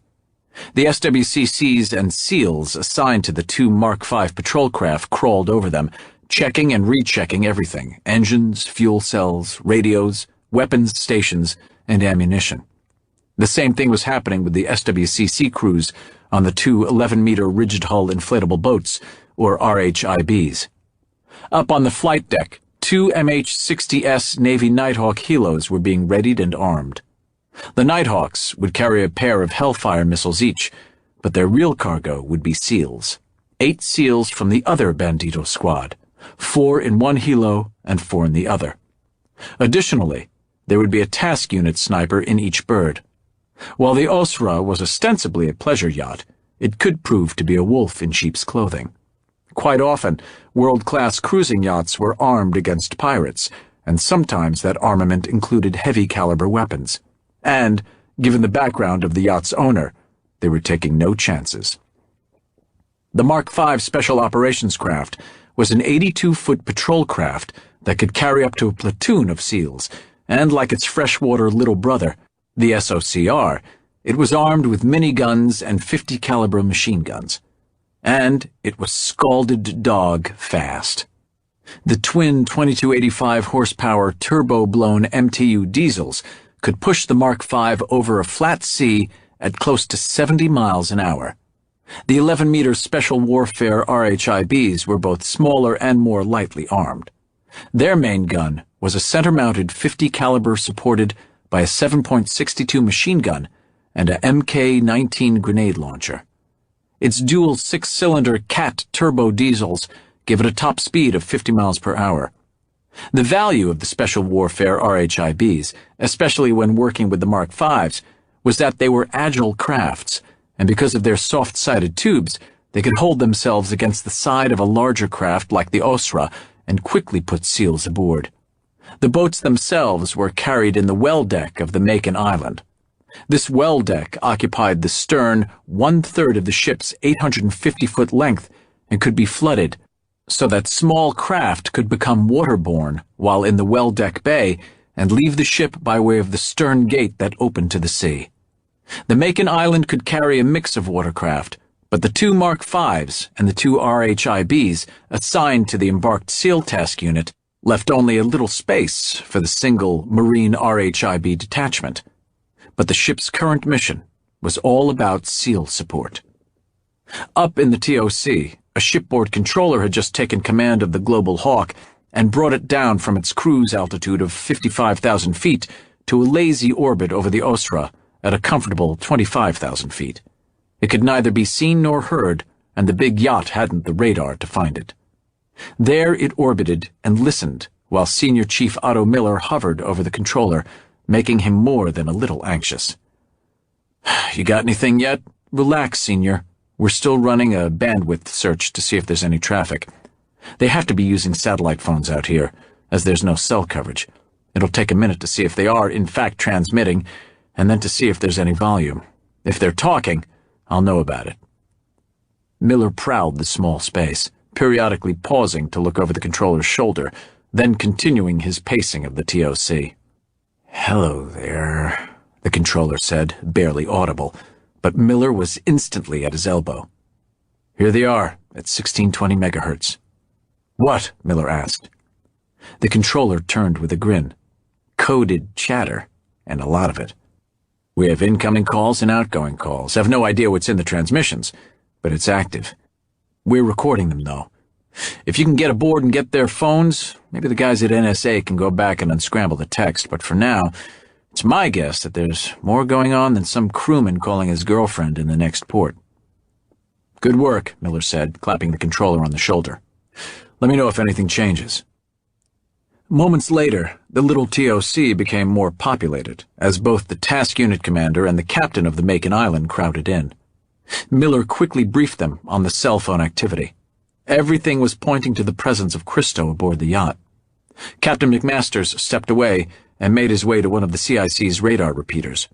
It was a sophisticated display that featured data from the Macon Island's powerful surface search radar and imagery from both the Global Hawk and any passing naval ocean surveillance satellite that might be prowling the skies in low Earth orbit. "Where's she now?" he asked the technician at the scope. "Right here, sir. Designated Skunk Bravo Delta. She crossed into international water about 20 minutes ago. I hold her about 55 miles from us on a bearing of 265. She's on a course of 317 and making about 22 knots. We're closing on her, but it's a stern chase and it'll take a while." "Good job, Sullivan. Stay on it." McMasters returned to the TOC, where Miller and Lieutenant Commander Crandall were huddled with two other SEALs. One was the Bandito platoon AOIC, or Assistant Officer in Charge, a junior-grade lieutenant, and Rourke Engle's number 2 in the platoon. The other was a first-class petty officer and the Bandito platoon leading petty officer. Since it had been the detached Bandito squad that had begun all this, it had been Crandall's decision to read the other Bandito squad into this portion of the operation and assign them to take down the yacht. SEALs from the other task unit platoon would be on the Mark Vs and RHIBs in a support role. They would do as ordered, but they were disappointed not to have been assigned a more active participation. The Bandito SEALs were in black one-piece coveralls, with assault vests over body armor. The platoon officer's helmet and weapon were already aboard one of the helos, the leading petty officers on the other. The task unit commander was in like coveralls, but no kit. "How soon can you go?" McMasters asked. "Sir, we can have boats away within the hour depending on the well deck flooding. The helos are standing by. I'll be on one of the Mark Vs as the surface force commander." Captain McMasters paused a moment in contemplation. "Okay, gentlemen, get to your stations and stand by. Commander, a word." Everyone left but McMasters and Todd Crandall. "I've been authorized to proceed at my discretion when this yacht leaves Malay territorial waters," McMasters told his embarked SEAL commander. "That's already happened. You are clear to launch as soon as you're ready. I'll alert those up the chain of the pending action. Go do what has to be done. I'll not tell you how to do your job, but those are my air crews that will be supporting you. They are your SEALs, but since it's my ship, you are also my SEALs. I take this personally. Get this job done, swiftly, professionally, safely, and, if you can, bloodlessly. If not, kick some ass. In any event, good luck." He held out his hand, and Crandall took it. "Roger that, sir," Crandall replied. "And thanks for everything. For us, it's always personal." With that, he took his leave and made his way down to the well deck, where his Mark V waited in its cradles on the bottom. In the task unit spaces below decks, and on the well deck, the SEALs were making their final preparations, which amounted to a rechecking of everything, from their weapons loading to their tactical radios. Then they made their way up to the flight deck to the helos, or down to the well deck to the boats. One of those who was making ready did so a little differently from the others. Senior Chief Otto Miller looked as if he were going night clubbing rather than embarking on a special operation. His hair and beard were freshly barbered and combed into place.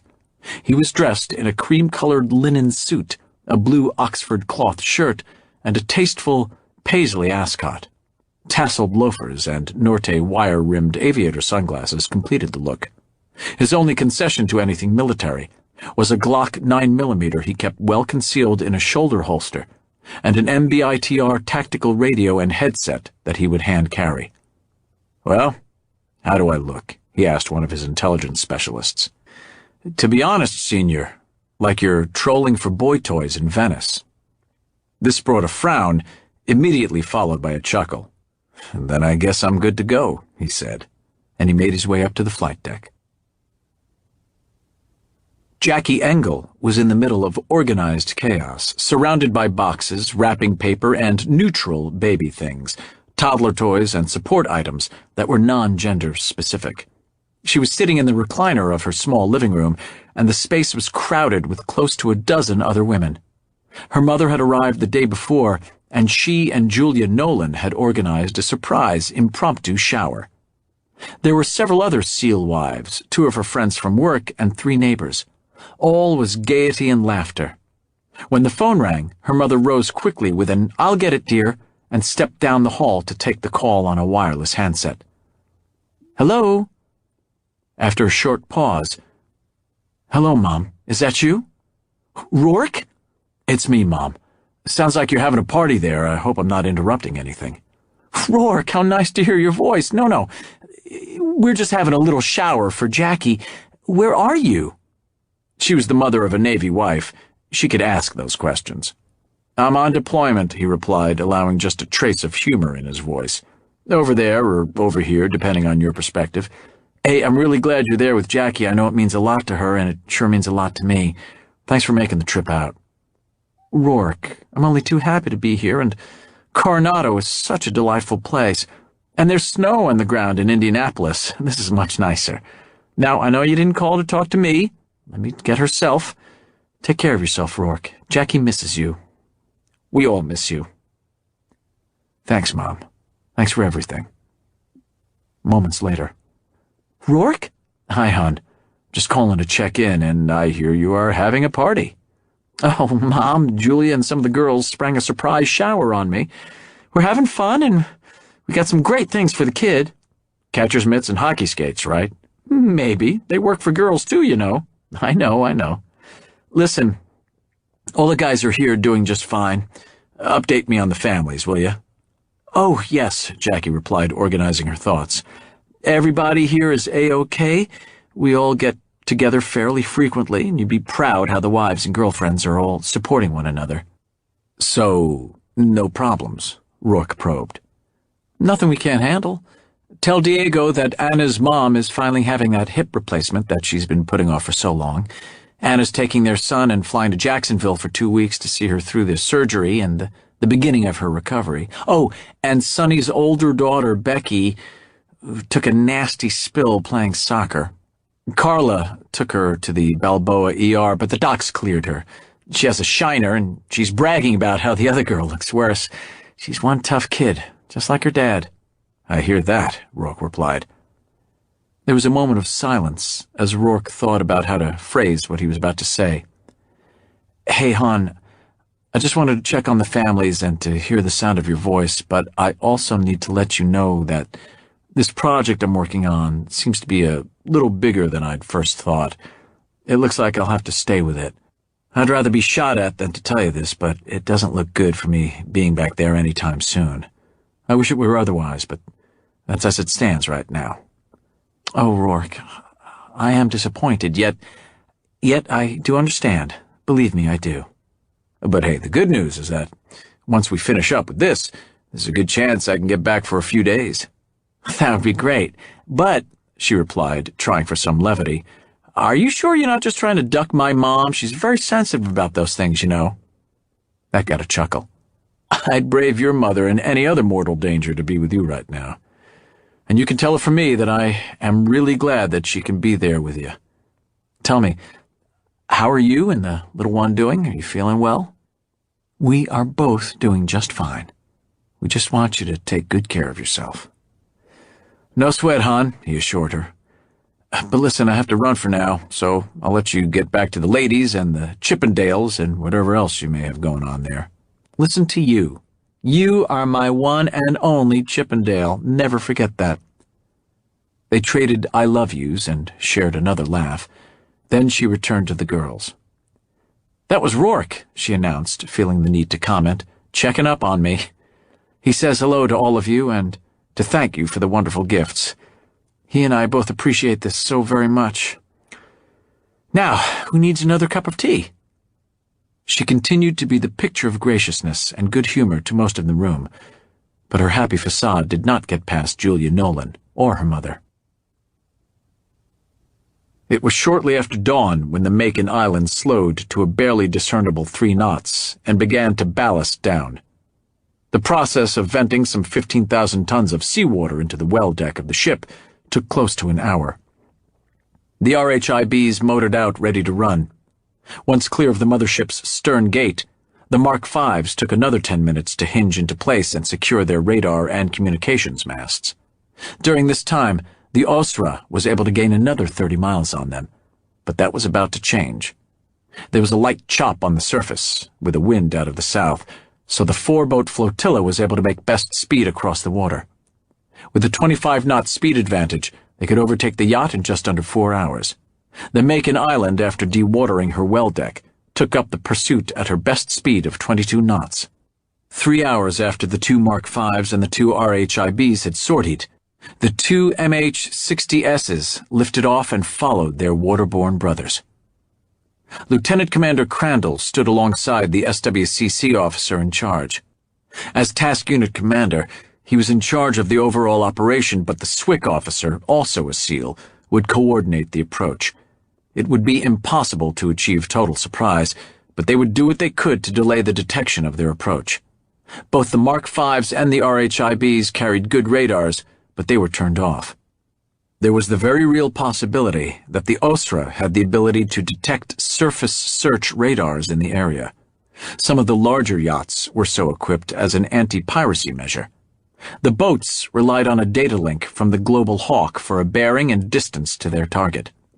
When they were 10 miles from the Osra, just below the visual horizon, the SWCC OIC signaled his coxswains to fall in astern of him, so the 4 boats continued at high speed in a file. Cruising yachts, and indeed many warships, had their radars mounted on masts forward of their exhaust stacks. This gave them an unobstructed radar picture in their direction of travel, but sometimes left them a blind spot directly astern or, in Navy speak, in their baffles. And since there were no other craft in the area, and it was a clear day, the helmsman on the yacht, or bridge crew if there were 2 of them, might not be paying close attention to the radar. At 8 miles out, the SWCC boats were joined by the Nighthawks, flying in a loose combat spread at 6,000 feet and slowing to match the speed of the flotilla. On the Osra, Christo was enjoying a light breakfast of fruit and yogurt, fresh squeezed pomegranate juice, and black coffee. He was at his desk in the yacht's spacious solarium, dressed comfortably in white cotton slacks, a turquoise long-sleeve pullover, and sandals. His long hair was pulled into a ponytail out of his way. He wore no jewelry but for a gold Rolex President and a gold Bat chain. His role in arranging for the shipment of cocaine and assisting the little Russian bomb vest maker with his wares was over. Now that what was about to happen was soon approaching, he wanted to be as far away from America, north, central, or south, as possible. His wife and daughter, along with his mother-in-law and a small contingent of extended family, were in Rome. They were being guarded by a hand-picked security detachment. There would be far-reaching repercussions for what Shabal had planned, and should any blowback reach him, he wanted his family somewhere safe and well away from him. He did not expect to be linked to Shabal's plans, but regarding issues of family, one could not be too careful. Plus, he had work to do, and the yacht was one of his better offices. While Shabal planned his attack, Christo had been planning how to capitalize on it. He had mobilized as much cash as he dared, something on the order of $300 million. He had carefully analyzed what would take place if Shabal succeeded, the companies that would plummet in value and those that would rise in value. Using intermediaries and discreet brokerage firms around the globe, he had bet on chaos in the U.S. and European economies. As a result, he found himself shorting airline and entertainment stocks and going long on energy and U.S. defense stocks. Of all his holdings, he thought grimly, the U.S. defense stocks would fare the best. His desk was a Spartan place of work, with several multi-line telephones and a neat but well-ordered stack of file folders. The only thing seemingly out of place was a Newton's cradle. This suspended rack of steel balls was normally viewed as a senior executive's play toy. It had come with the boat and was normally a device that would be ill-served on a pleasure craft. But this version of the West Ship 149 had a sophisticated gyro stabilization system that took nearly all the roll and most of the pitch out of the motion of the yacht. It was an extremely stable craft. Several feet below the waterline on the Osra, gimbaled fins extended from the hull, which sensed certain hull movements and gave immediate correction.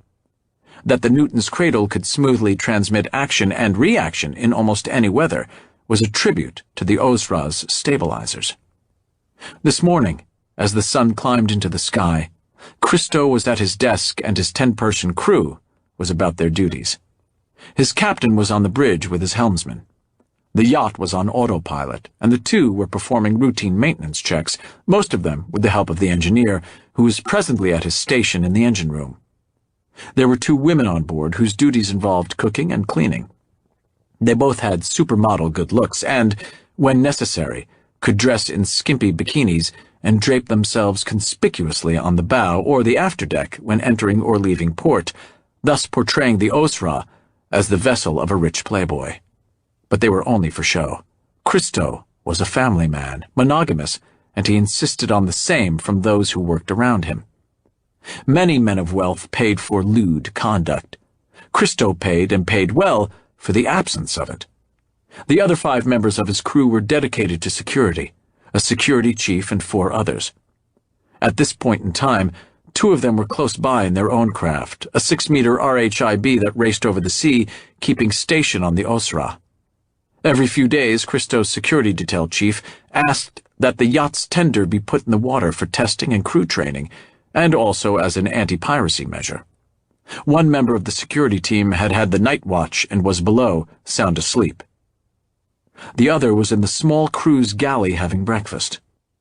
It was the security chief, a former Spetsnaz major, who first noticed the fast-closing lead Mark V and what seemed to be several small craft in its wake. He studied them for a moment, then raced to the pilot house to get a pair of binoculars. From the pilot house wing he studied them for a long moment, then stepped back inside, pausing to speak to the Osra's captain. "We are being followed and may soon be boarded. Make all preparations to resist a boarding and send someone to wake Dmitri and notify Mikhail." He didn't wait for an answer, but headed aft to the solarium. Christo glanced up with some irritation at his hurried entrance. "What is it, Vladimir?" "Sir, we are being followed and overtaken by several military small craft." "Pirates? Here? I don't think they are pirates. If I had to guess, they are an American special boat unit, and they are coming very fast." Christo considered this a moment. "Very well. Has the captain been notified?" "Yes, sir, he has." "And how soon will they overtake us?" "Quickly, sir. 5 minutes, maybe less." Christo frowned, as if this were but a minor annoyance. "Any chance we can repel them?" "No, sir. There are at least 3 boats, and they are heavily gunned." "Very well," he sighed. "These are your instructions. Delay them as long as you can, however you can. I have matters to attend to here." Vladimir was immediately on his handheld Motorola radio. He was no sooner out the door than Christo began feeding documents into the shredder and deleting files from the laptop computer on his desk. "Think they know we're here?" Crandall shouted over the engine's roar. His Mark V detachment, DET OIC, was studying the Osra through a pair of stabilized binoculars. "There's no way to be sure, but I don't think so. They have a tender in the water, and it seems to be keeping station on the yacht, but it can't be too much longer before they see us. I recommend we go to a combat spread." Crandall nodded. "Make it happen." The Det OIC spoke a few words into his lip mic, and the 4 boats broke from their line astern formation. Immediately, the 2 Mark Vs accelerated up to their top speed and to headings that would have them flanking the yacht 100 yards to either side. The 2 RHIBs continued along the wake of the Osra, now on side-by-side and on parallel courses that would bring them up to the port and starboard quarters of the big yacht. Above, the 2 Nighthawks moved into position to support the waterborne assault. According to the plan, the 2 Mark Vs were to stand off to either side of the Osra, hail her, and order her to stop for boarding. The RHIBs would then move up to a close-in support position near the stern sheets. One helo would serve as a platform for the SEAL sniper overwatch, while the other would touch down on the Osra's helo platform to insert the initial fire team. The helo deck would save them from the exposure and danger of a fast rope boarding. After depositing the first team of boarders, the first helo would then take up the overwatch, while the second helo inserted the second fire team. The yacht and Christo were being surrounded. It was now only a matter of time and the level of force involved. Vladimir was standing on the main afterdeck of the yacht, watching the 4 boats flank and close in on the Osra. He and his 4 Spetsnaz commandos could at best only conduct a holding action, and Vladimir knew this. He sent the tender and his 2 men off on a heading of 45 degrees to port from that of the Osra. The tender had twin 250 horsepower Mercury outboards. It was fast, but not quite as fast as the Mark V. It quickly began to put distance between itself and the Osra, and one of the Mark V's followed, which was what Vladimir had in mind. One less boat for him to deal with. The Russian security chief now knew they were American boats, and correctly assumed they would soon be boarded by Navy SEALs. The only issue was how long he could delay that boarding before things got nasty. He was a security consultant, not a criminal, and he would honor his employer's wishes up to a point. Then Mikhail, the youngest of his security team, stepped out topside onto the helo deck brandishing an AK-47. It was a mistake, and a fatal one. The pilot of the lead helo was a skillful one. He had closed on the Osra carefully, keeping his Nighthawk between the sun and the yacht. He was, in effect, coming out of the sun. With the noise of the yacht's engines and the distraction of the closing surface craft, he was able to crab down 1,000 feet to a position some 150 yards on the starboard beam of the Osra. The SEAL sniper in the port door of the helo had a clear field of fire, and his WinMag 300 dialed in for the range and altitude. "I have a Tango armed with an AK on the helo deck and a shot," the sniper calmly reported on the tactical net.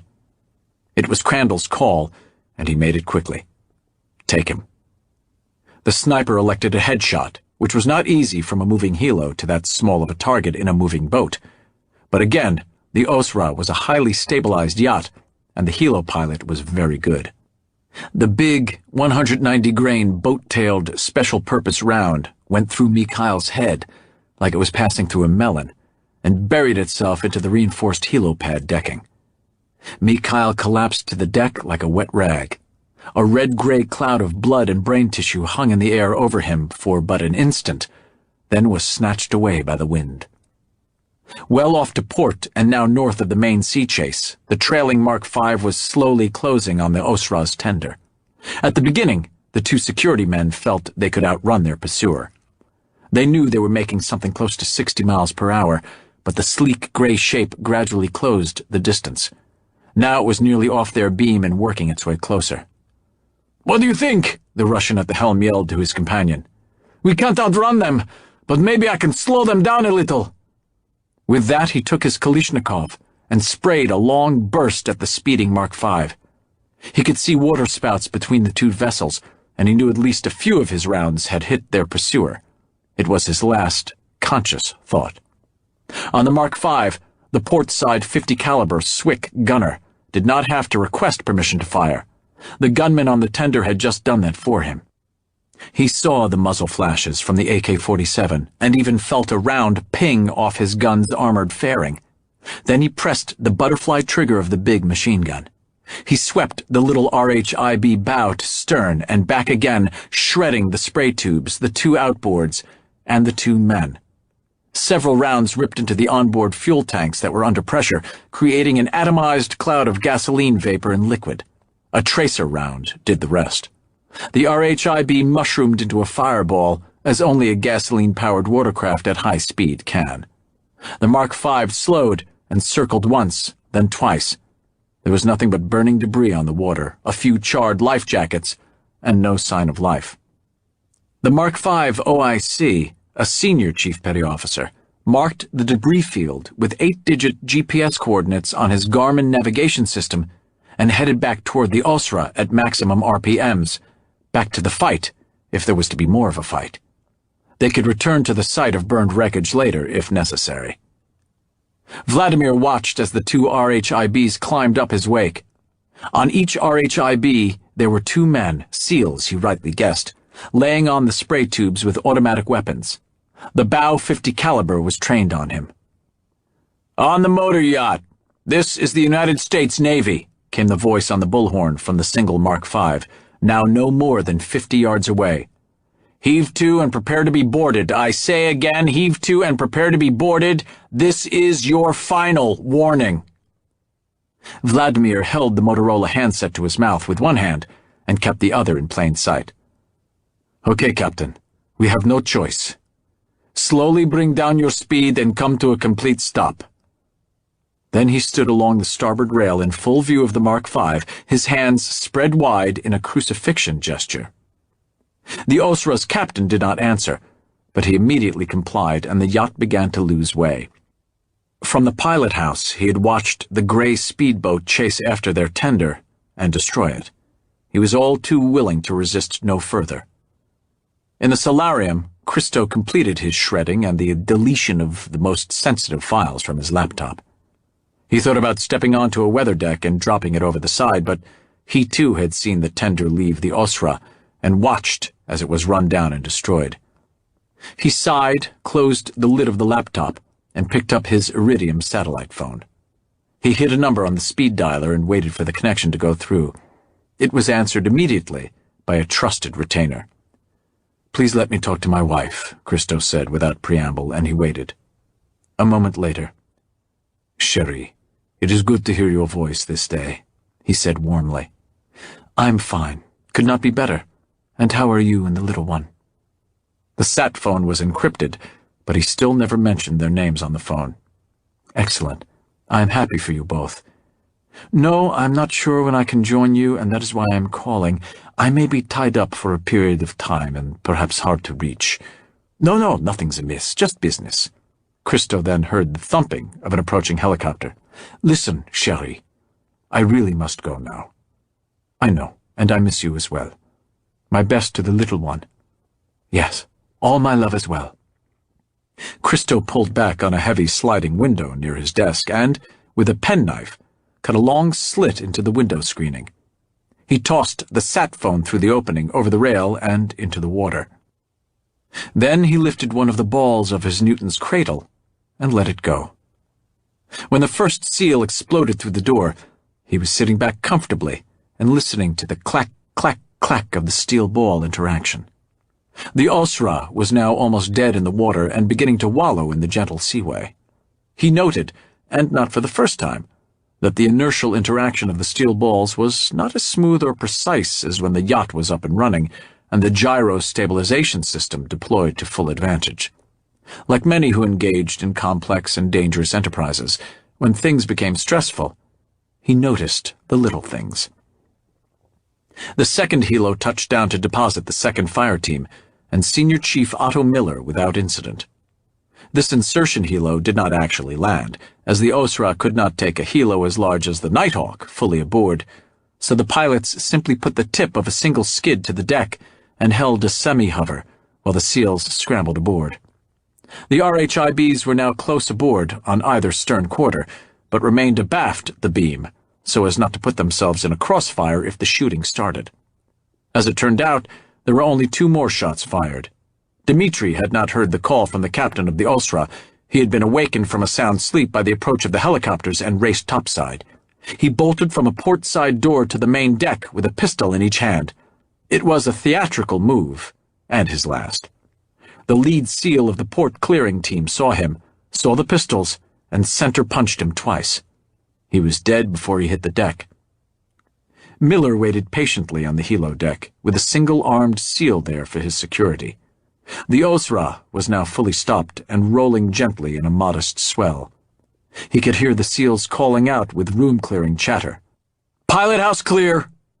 Salon secure. Moving forward. Entering port forward stateroom," and so on. As they moved deeper into the boat, he listened to them on the tactical radio circuit. When the platoon leader declared the yacht secure, the 2 RHIBs came alongside and disgorged more SEALs. Miller pulled off his headset and handed it, along with the MBITR, to the SEAL at his side. Then he made his way aft and down to the main afterdeck. There he met Vladimir, who was now on the deck face down, with his hands slip-tied tightly behind his back, and a seal standing over him. There was a nasty bruise on his cheekbone. He was going to have quite a shiner. Miller squatted beside him, tilting his head to one side to better bring him into view. Dobrovi utro. Как поживаете? I'm fine, you Yank bastard, Vladimir spat in English. And fuck you too, you son of a bitch. Miller regarded him for a moment, then, Как вас зовут? It's Vladimir, and that's all you need to know. Very well, Vladimir, Miller continued in a reasonable tone and in English. We have accounted for 4 of your men. Are there any more? I ask for a truthful reply, for their sake, as well as your own. There are 4 besides myself, and we are a lawful contract security team employed by the owner of this boat. You have no right to board this vessel and threaten us. Perhaps not, Miller conceded. But all 4 of your men are dead. And should we find a 5th or a 6th, then I will be back to speak to you. And you do not want that. Vladimir started to protest, but Miller nodded to the guarding seal. He put a foot into his back and a strip of duct tape over his mouth. Miller rose and stepped to the Bandito platoon assault leader, standing by the door to the solarium. The other SEALs were carefully searching the Osra except for the solarium, which they carefully avoided. Have the rest of the crew been restrained and segregated, sir? Roger that, Senior Chief. And the owner has been confined to his desk, as I instructed. Roger that as well. Billy and Walt are guarding him, and everything is in place. We'll be standing by close at hand and observing from where he can't see us. He's all yours, Senior. Thank you, sir. And he stepped into the solarium. Half a world away on the Bonhomme Richard, another group of Navy SEALs were preparing for an entirely different kind of mission. They were going ashore to conduct a raid on a small village on Cedros Island. Earlier that afternoon, a platoon of SEALs from SEAL Team 1 had been flown aboard by VS-22 Osprey. SEAL Team 1 was the next team from the West Coast in deployment rotation, so the Team 1 SEALs were the most combat-ready of the West Coast platoons. The Team 1 platoon, together with the Bandito squad already aboard, gave Rourke Engle 3 SEAL squads to conduct the assault. It would be an over-the-beach operation conducted in CRRCs, or combat rubber raiding craft. Zodiac-type boats with powerful outboards that could carry a squad of armed SEALs into and through a line of surf. Earlier the previous evening, Lieutenant Engle and Chief Nolan had conducted their warning order, a 3-hour-long briefing that covered every aspect of the raid. The warning order was attended by the SEALs, the SWCC coxswains, and the helicopter pilots that would support the operation. It was now just after midnight. The SEALs were either below in the Bonnie Dick's well deck preparing their gear, and the CRRCs, or on the flight deck preparing to board the Nighthawk helos for their insertion role. Lieutenant Engle was conducting a final briefing for his squad leaders and boat coxswains. They were crowded into the little TOC around a large flat-screen monitor. Everyone was in black night assault uniforms. Nothing has changed since the warning order, he began. If anything, the cell phone chatter and thermal activity in the village has increased. Too much so. This is a very small village and a very poor one, and it's isolated. Most of the population on Cedros lives along the southern coast of the island. Here, we are some 40 miles from Cedros. On the monitor, the island was shown as a green landmass with a blip to the west that was the Bonnie Dick. We're still scheduled for a 0200 launch in the 2 CRRCs. The Bandito squad will be in the lead boat, and the Team 1 Alpha squad, Tom squad, in the trail boat. A 3rd CRRC will follow us in case one of our boats has a problem.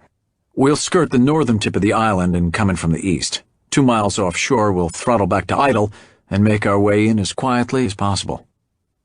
The monitor expanded to show the northeast coast of Cedros Island and a small fishing village. Once we're on the beach, the boats will pull back out and wait offshore. The weather guys are still calling for less than 3 feet of surf, so you should be able to deal with that. The 3 SWCC coxswains all nodded. After we're ashore, we'll go into a security perimeter and wait until just before first light. The presentation again altered and enhanced to show just the village, a small harbor, and a portion of the beach. There were several fishing boats anchored in the harbor, and several more hauled up on the shore of the small inlet. The SEALs would come across the beach just south of the town. Engle pointed to the section of beach where they would come ashore. Tom, you and your squad will move out and set up 2 support by fire positions here, and a sniper overwatch here. The platoon officer from Team 1 acknowledged. My squad will assault only after you are in place. When and if, more than likely this will be when, the first shot is fired, Jerry and his squad will insert by helo here and set up a blocking force, okay? The other SEAL officer gave him a thumbs up. Nothing fancy here, gentlemen. Just rifles, radios, and basic infantry tactics. Any questions? There were none, nor did Engle expect any. The details had been covered in the warning order. Chief Nolan. I have nothing to add, sir. Just remember the basics, the element of surprise for as long as possible, then violence of action when it goes down. One last thing, Engle added. This is a friendly foreign country, and there are civilians and non-combatants in the mix. Believe me, the State Department is holding its breath on this one. So remember your rules of engagement and make sure of your targets. He looked at his watch. Okay, I have 0027 and 4, 3, 2, 1. Mark 0027. We leave the well deck of the Bonnie Dick at 0200. Good luck. Minutes later, Engle and Nolan were back in their squad bay, donning their body armor and combat vests. The rest of the Banditos, Ray, AJ, Sonny, and Wymie, were already below in the flooded well deck, helping to make ready their CRRC. Earlier, Chief Nolan had inspected them, checking their weapons, radios, and equipment. When they were ready to go, Nolan inspected Engle, and Engle inspected Nolan. SEALs always inspect each other before going to combat. As he was going over his chief, Engle fingered a dark olive-drab patch on Nolan's shoulder. It blended in with the dark black fiber of the assault clothing, but it was still readable. It read, Engine Company Number 8. I thought you were going to get me one of those, Engle said. Are you still busting my balls about that patch? Like I said, I got them from my uncle right after 9/11, and I gave them all out.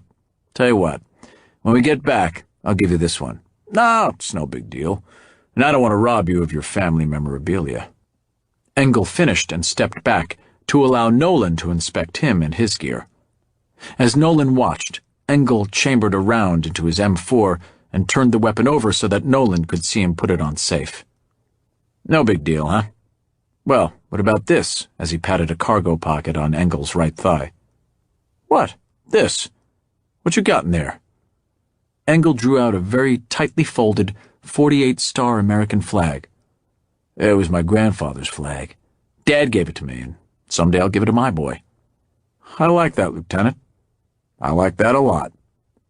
And while we're at it, Engle continued fishing a square-folded, letter-sized sheet from a pocket on his shoulder. I want you to hold on to this, just in case. Nolan stared at the folded paper, then at his officer. What's this supposed to be? It's just in case. Nolan stuffed it absently into a pocket and continued with his inspection of Engle. When we get back from this op, I'm going to make that into a paper airplane, or maybe I'll just wipe my ass with it. You know, Chief, Engle replied with a grim smile, that's why you're such a damn fine platoon chief. I know I can count on you to do the right thing. You're good to go, boss. Let's go to war. Let's, Engle echoed, and they headed for the well deck. Miller gently closed the solarium door behind him and regarded Christo for several moments as Christo, in turn, regarded him. Miller glanced from side to side as if he were not sure just how to proceed. He carefully removed his sunglasses, put them in a folding hard case, and filed them in an inside jacket pocket. Tentatively, he made his way over to the desk and pulled back one of the chairs in front of it, but stopped abruptly, raising his eyebrows to ask permission.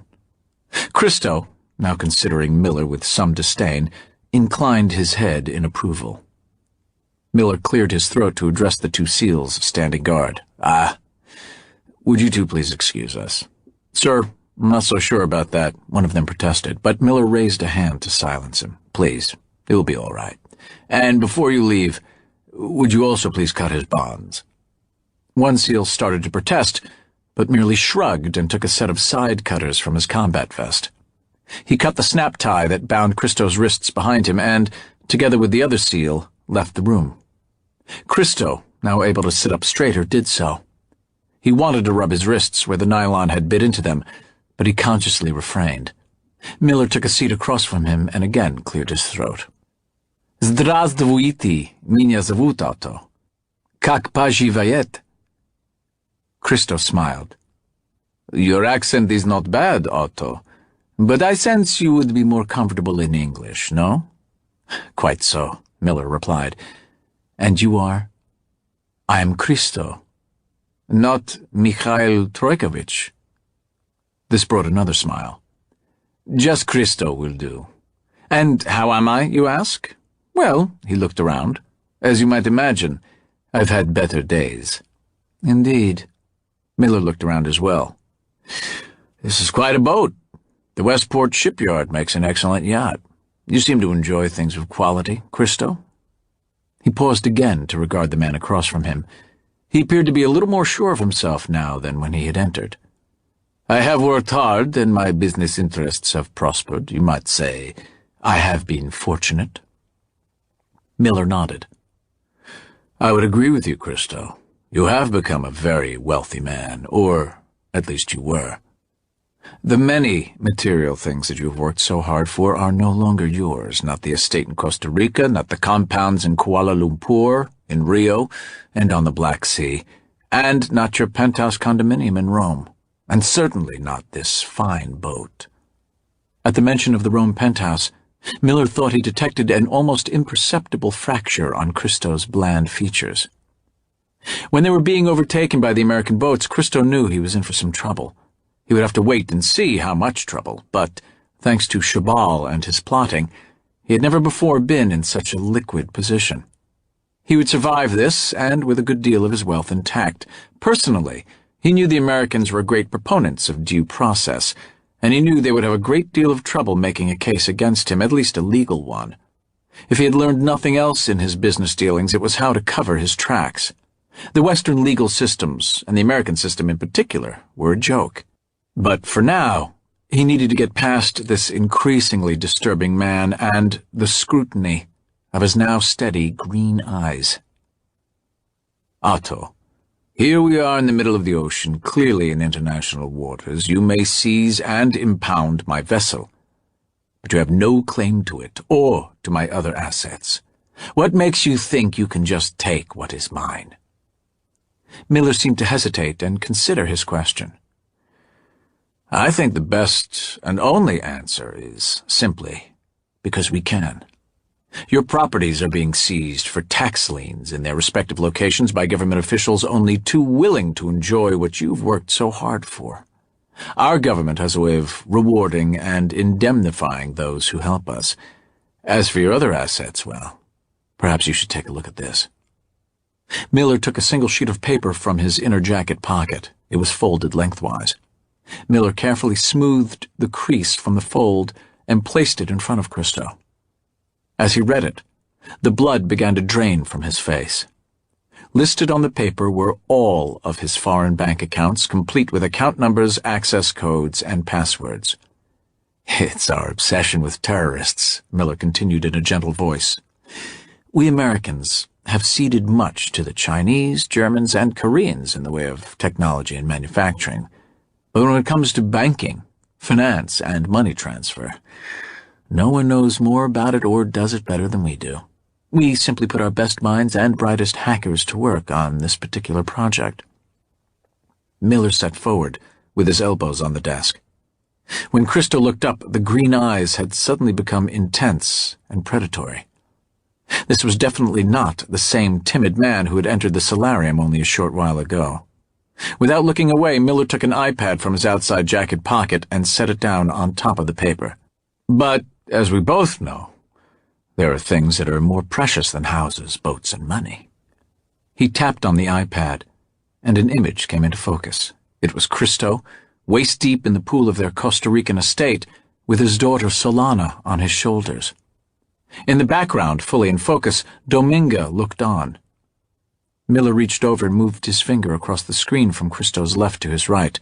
A second image showed the three of them eating at poolside. Another swipe of the finger, another image.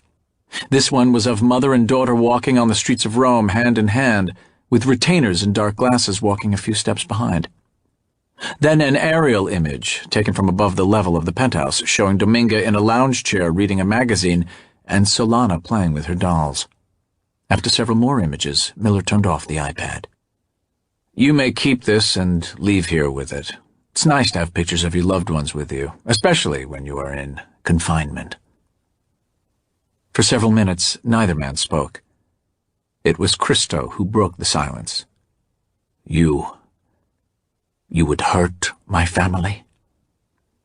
Miller held him with those intense green eyes for only a moment, then replied, "I would never hurt your family." Christo believed him. He was not sure why he believed this man, but he did. "But as you might imagine," Miller continued in that soft, steady voice, "there are conditions.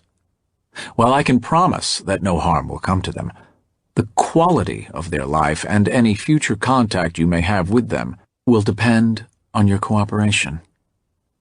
He sat back and exhaled. Life as you knew it, as a businessman and as a family man, is over. We can and will take all your assets, but your wife, daughter, and extended family will have money to live on, reasonably, if not elegantly. Your wife will not have to take work. Your daughter, who we understand is gifted, will be able to go to college, perhaps even to the University of Virginia if she chooses. As Miller exerted his influence and control over Christo, Christo himself seemed to shrink. He had gone from condescension to curiosity to uncertainty. Now a cold fear gripped him, such a fear as he had never known. "And what of myself?" he asked, barely audible. "I can promise only detention and humane treatment. Will you ever see your family again? That I cannot promise. But who knows what the future may bring. However, you do have information about Shabal and what he might be planning. This is information we would very much like to have. So cooperate by telling all that you know, and you will be kept informed about your family and given proof of their continued safety. On that, you have my word. It all depends on you and your desire to help us." Christo was now slumped in his chair with his eyes pressed tightly closed, as he pinched the bridge of his nose with a thumb and forefinger. He was desperately trying to come to grips with a world that was quickly collapsing around him. Christo gathered himself up in his chair to again face Otto's relentless green eyes, which were still upon him. A small audio recorder had now appeared on the desk in front of him. "Very well," he managed. "What do you wish to know?" Miller knew he had broken Christo, but that was just the first step. He wanted everything from Christo, not just what the man thought he wanted to hear. So gently, quietly, professionally, and persistently, Otto Miller began to extract every bit of worthwhile information from Christo. This would be a marathon, not a sprint.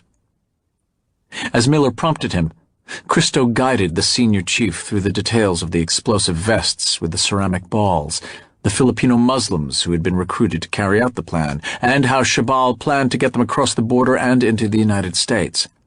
The device on the desk was in fact a recorder, but it was also a radio with limited range. A communications technician had been ferried over to the Osra from one of the Mark Vs. He and his radio relay equipment were now on the helo deck.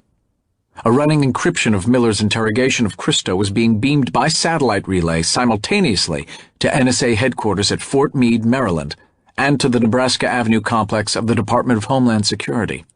NSA, being far more entrenched and nimble than DHS, quickly decrypted and collated the information and disseminated it by flash precedents to those recipients with code word authorization. Chapter 10. It was an excellent night for an over-the-beach operation, and there was no moon, and a spotty cloud cover blocked much of the starlight. But the sea was a problem. 4-foot waves rode atop the long Pacific swells coming out of the southwest, and their initial course for Cedros Island had the 3 CRRCs running on a due easterly heading. With the swells on their starboard quarter, the CRRCs slid down them in a wrenching corkscrew motion, while they pounded across and through the waves.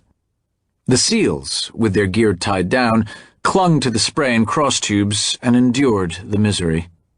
The fact was that the boats could take more than those riding in them. The SWCC coxswains had wedged themselves in the rear of their craft. They wore night vision devices and, with one hand on the big outboard tiller and the other on a handheld GPS, guided their craft through the night. The Swicks brought 2 more of their own along for security and to ride in the front of the 3rd CRRC to hold down the bow. After an hour and a half of the continuous uneven pounding, they skirted past the uninhabited Islas San Benito and rounded the northern tip of Cedros. Turning south, they came into the lee of the island and some relief from the sea conditions. They were well offshore, but they could see the lights of the village. The tumultuous ride afforded Engle some time to think. Though he was being physically punished by the pounding of the CRRC, he could still think, and think clearly. Like most SEALs, he could detach mental activity from physical discomfort, so while he was being jerked this way and pulled that way without warning, he carefully reviewed the information Senior Chief Miller had sent to them from his interrogation of Christo. Although Christo had confirmed the nature of the threat and the methods of the attackers, he had few operational details. They knew the how, but not the all-important where and when. Christo had known nothing of Cedros Island, but on one thing he had been most specific. The explosive vests that Shabal now had in his possession were virtually undetectable by current screening technologies, and those recruited to carry the vests were from a Muslim sect in the southern Philippines who were completely dedicated. And the explosives were of a new and more powerful design, so new that dogs trained to find explosive materials would not have been trained to detect them. It was a formula for mass casualties and panic. This threat, and the knowledge of casualties these vests could inflict, occupied him as they bounded through the night for Cedros Island. Yet on occasion, his thoughts drifted to Jackie and their new baby. These thoughts were mixed with a longing and a regret that he could not be with her, but with some effort he pushed them aside and focused on the task ahead.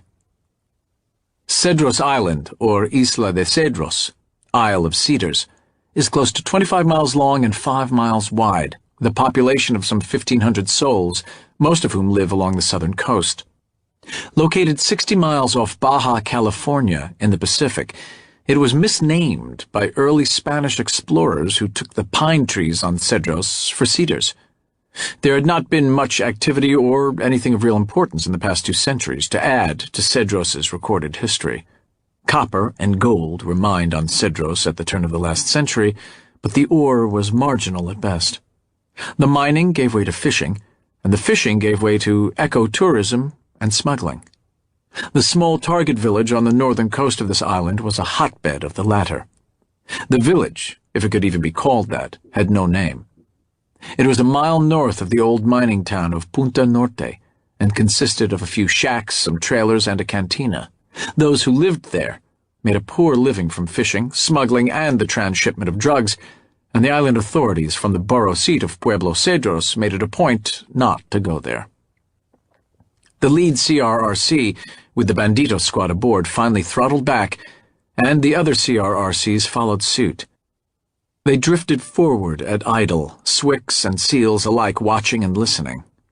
Engle's coxswain leaned toward him with an iPad in a clear, waterproof housing. "Sir, here's the village," he said in a low voice. "And here's the insertion point some 1,800 yards due west. We'll have an offshore breeze, so they shouldn't hear us coming.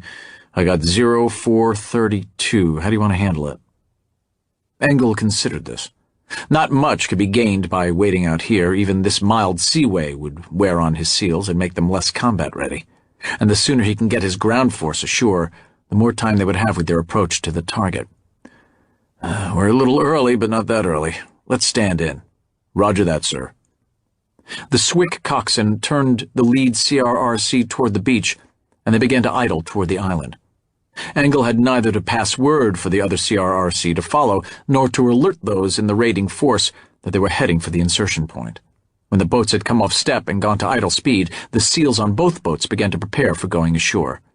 They snapped their nods onto their helmets and began to cinch down their body armor and combat vests. Ray, as the lead communicator, quietly began a radio check with the SEALs in both squads and the boat coxswains. They had done this just as they were leaving the Bonham Richard, but that was several hours ago, and a kidney-pounding ride across 40 miles of open ocean. All the SEALs in both squads were up and alert. Ray then shifted channels on his MBITR radio, the one that linked him to the TOC on the Bonnie Dick. He had a light, continuous wire cross-hatched on his combat vest, making himself a human antenna, and the LHD had a helo aloft, shadowing them but well out to sea, to serve as an airborne communications relay. Home plate, this is Blackbeard, over. Roger, Blackbeard, this is home plate, over. Blackbeard here, we're at Point Alpha, over. Roger, Blackbeard, hold you at Point Alpha. Rat Pack turning on deck, over. Blackbeard, Roger, out. Ray, who would never be far from Engle during the raid, touched his elbow. "Com check good, boss," he whispered, "and the Rat Pack is turning on deck." Rat Pack was the helo support team, 2 armed Nighthawks with the 3rd squad of SEALs. 2 of the 3 CRRCs were now headed toward the shoreline at idle speed.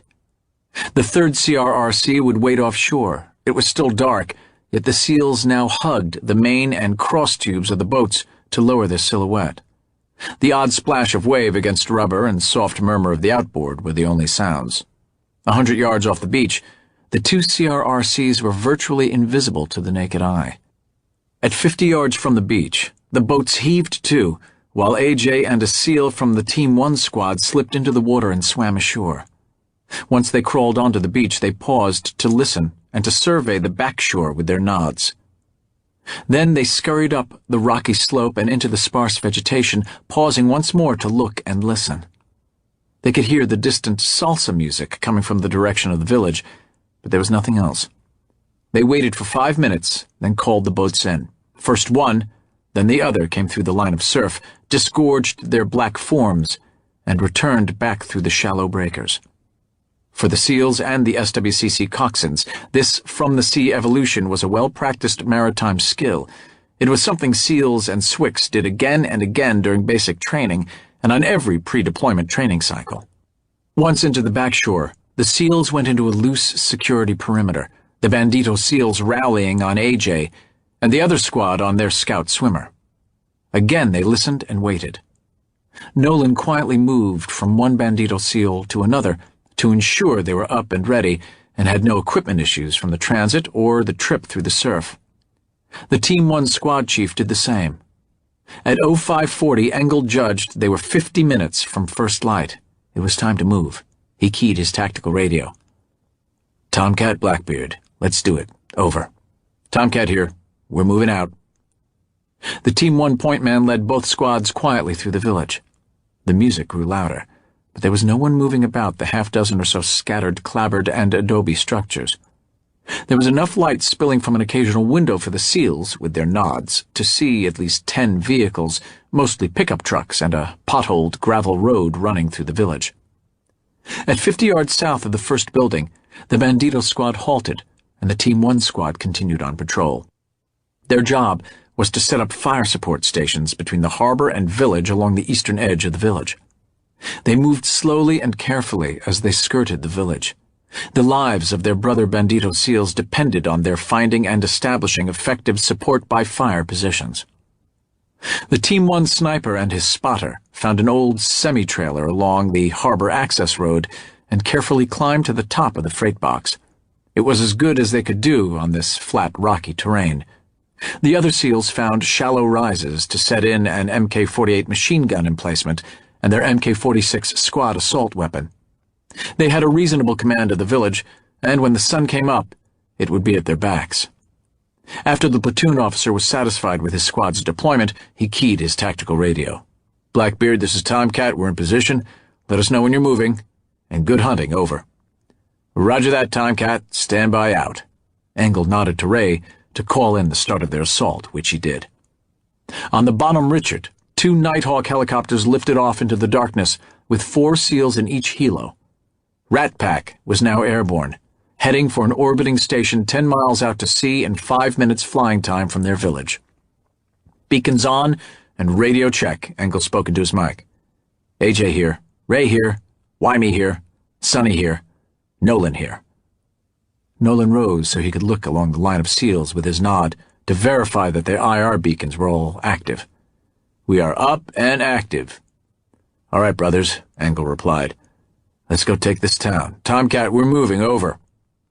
With one squad in an Overwatch support position and the other standing by as a quick reaction element, Rourke Engle was free to lead the ground assault.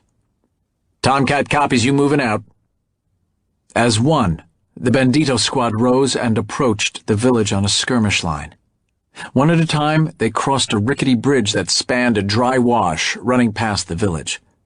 On the other side, they reconstituted their line and continued on.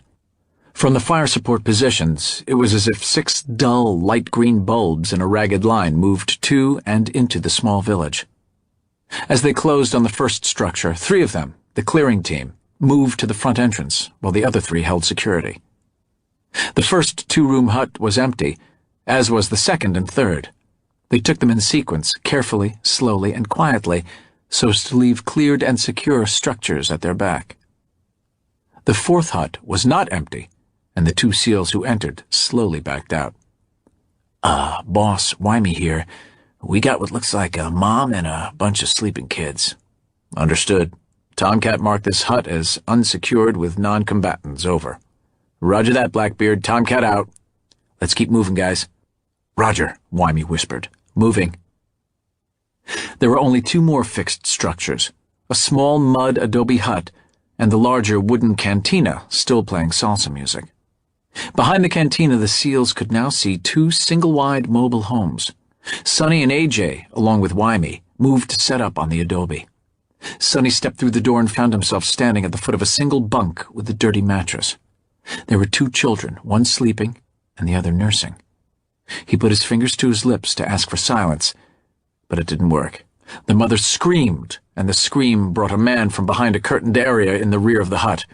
He wore only a soiled white shirt and undershorts, and held an AK-47 loosely at his side by the trigger grip. He moved, giving Sonny no choice. The element of surprise was now over. It was time for violence of action. Sonny took him mid-chest with a 5-round burst from his MK-46 SAW. The woman continued to scream. "1 tango down," Sonny calmly reported on the tactical net, and he backed out the door. "Non-combatants still inside." On the command net, Ray called in the action. "Rat Pack, home plate, we are in contact. I say again, we are in contact, over." "Rat Pack, roger. We are inbound, out." "Home plate, roger, out." North of Cedros Island, 2 MH-60S Nighthawk helos dropped to 500 feet and headed south at best speed. The first signs of dawn were now making their appearance over Baja California, yet the air crews and SEALs still wore their nods. West of Cedros, the Bonhomme Richard was closing at flank speed. Moments earlier in the cantina, a rough-looking Hispanic and the leader of the Filipino recruit contingent were carefully laying out explosive vests on a long table. 6 other Filipinos sat quietly in a corner of the large single room drinking tea. At another table, 3 other men, with the sun-hardened look of fishermen, sat around a single bottle of tequila playing dominoes. 2 others were drinking at a shabby bar made from low-grade plywood. When the short burst of Sonny's SAW split the night, they all reacted, and within seconds everyone had a gun. The Mexicans looked wildly around. The Filipinos were more disciplined and carefully moved to the doors and windows. They were Muslim extremists and prepared to die. If it was to be their time, then so be it. One of them quietly slipped on one of the explosive vests. "On me, banditos," Engle called over the tac net, and the 5 SEALs took a position on a line abreast with Engle facing the cantina. "Tom, you have us?" "Negative, you must be behind a building." Engle took a portable laser and pointed it skyward, moving it in small circles. The motion created an IR shaft of light marking his position. "Now, we got you, Blackbeard. Stay tight there unless you call out your move." "Roger that, Tom, and you are cleared hot." At that instant, 3 of the locals burst from the front door of the cantina and were immediately taken under fire by both the MK-48 and the MK-46. All 3 went down before they had gotten 10 yards from the door, dead or mortally wounded. Then came the Filipinos, and it became an IR shooting gallery. They moved with good tactical discipline, but they were blind and had no cover. The SEALs all had LA-5 IR target lasers on their weapons. Through their nods, it was just a matter of putting the green dot on the tango and pressing the trigger. Two squirters bolted from the rear door and were picked up by the sniper on the top of the freight hauler. Then suddenly, it became very quiet. That silence was quickly broken by the fast-approaching Nighthawks. They came in fast and low, tail-walking across the beach as they bled off airspeed and altitude. First one, then the other touched down for but an instant and disgorged their SEAL fire teams. The two fire teams took up positions north and west of the cantina. Blackbeard, Tomcat, this is Rat Pack. We are in place, over. This is Blackbeard, and roger that. Welcome to the party, Rat Pack. We are going in by the front door, 3 of us inside, 2 flankers, and 1 holding at the door. How copy, over? Engle was now as much concerned with friendly fire as he was with clearing this last building. He listened as his Team 1 SEALs acknowledged. One of the Tomcat's support by fire positions hurriedly moved so as to bring the cantina under a better field of fire. Bandito's moving, Engle called. Bandito's moving, the other 2 squads acknowledged. Sonny and his SAW flanked left, and Wymie went to the right. AJ led Nolan, Ray, and Engle to the door. The new dawn continued to grow in the east, but the cantina was now dark, with the front door half open. They were flattened at the front door frame, AJ and Engle on one side, Ray and Nolan on the other. Engle nodded to Ray and Nolan, and all 3 pulled a flashbang grenade from their vests and jerked out the pin. 3, 2, 1. Engle quietly counted, and all 3 tossed their grenades inside. Bang, bang, bang. AJ, as always, was first in, crossing right to left, then Nolan left to right. Engle came straight in. Ray, the radio man, would hold security at the door. From behind the bar, a man with an old M79 40mm grenade launcher popped up. He could hear nothing but ringing in his ears from the flashbangs, and saw almost nothing but spots. Almost. He did see enough to catch the outline of a form in the door against the coming dawn. He pointed and fired, and a fraction of a second later, the same man was double-tapped by Chief Nolan. A lone Filipino fled out the rear door. Ray fired twice, hitting him once, but it was a through-and-through shot. The man kept running. Outside, there were a great number of SEALs looking for a diminishing number of targets. The man carrying Ray's bullet ran like a man with a hot poker in his side, which, in effect, he had. He took but 3 strides before being cut down by tracers from both the support by fire positions and the blocking force. Atop one of the trailer homes, a man with an RPG raised up and fired. With a loud whoosh, the rocket sailed over Sonny's head and exploded in a fireball just behind the cantina. The gunner immediately became a magnet for tracer rounds. He was dead before he could take the launcher from his shoulder. Then muzzle flashes appeared from the windows of both trailers, and for 10 full seconds, the 2 mobile homes were shredded by automatic weapons fire and rocked by grenade hits. There was no more fire from the trailers. The silence that followed was cut by Nolan's voice on the tactical net. "Man down! I got a man down! Get me a medic in here!" The Team 1 platoon officer immediately stepped in. "Rat Pack, this is Tomcat. Hold your position. My element will be assaulting the target building from the southeast. Tomcat moving. Break. Blackbeard. What is your status? Over." It was Nolan again. "Blackbeard actual is down. Get your medic here ASAP." "Roger that, Blackbeard. Tomcat out." The 8 SEALs of the Team 1 support squad made their way through the village on a skirmish line, moving quickly. 4 converged on the cantina, while the other 4 moved to clear the 2 shut-up trailers. The platoon officer and his combat medic made straight for the front door of the cantina. Inside, headlamp beams cut through the smoke to converge on a man lying on his back on the floor. It was Rourke Engle. He was breathing shallowly, but he was not moving. With Nolan at his side, the medic began cutting the straps to his combat vest and body armor.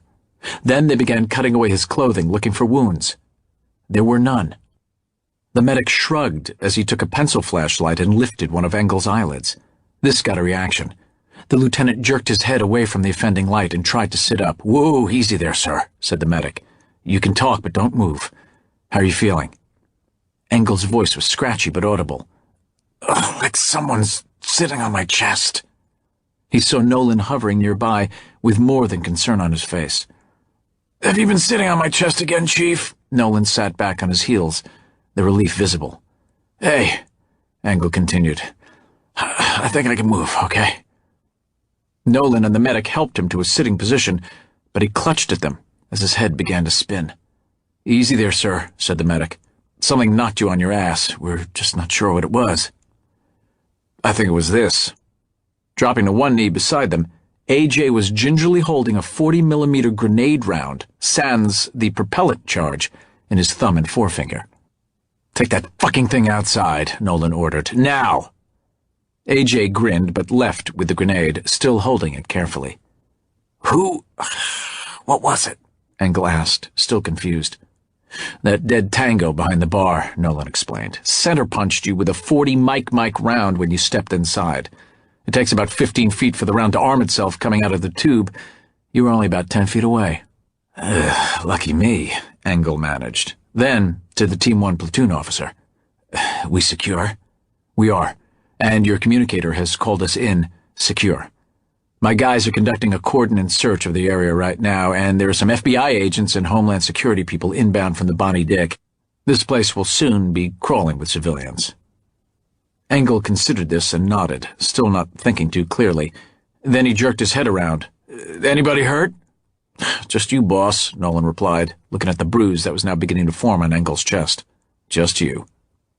He was trying to make light of what had just happened, but when he had turned and found his platoon officer unconscious on the cantina floor, his heart had leapt into his throat.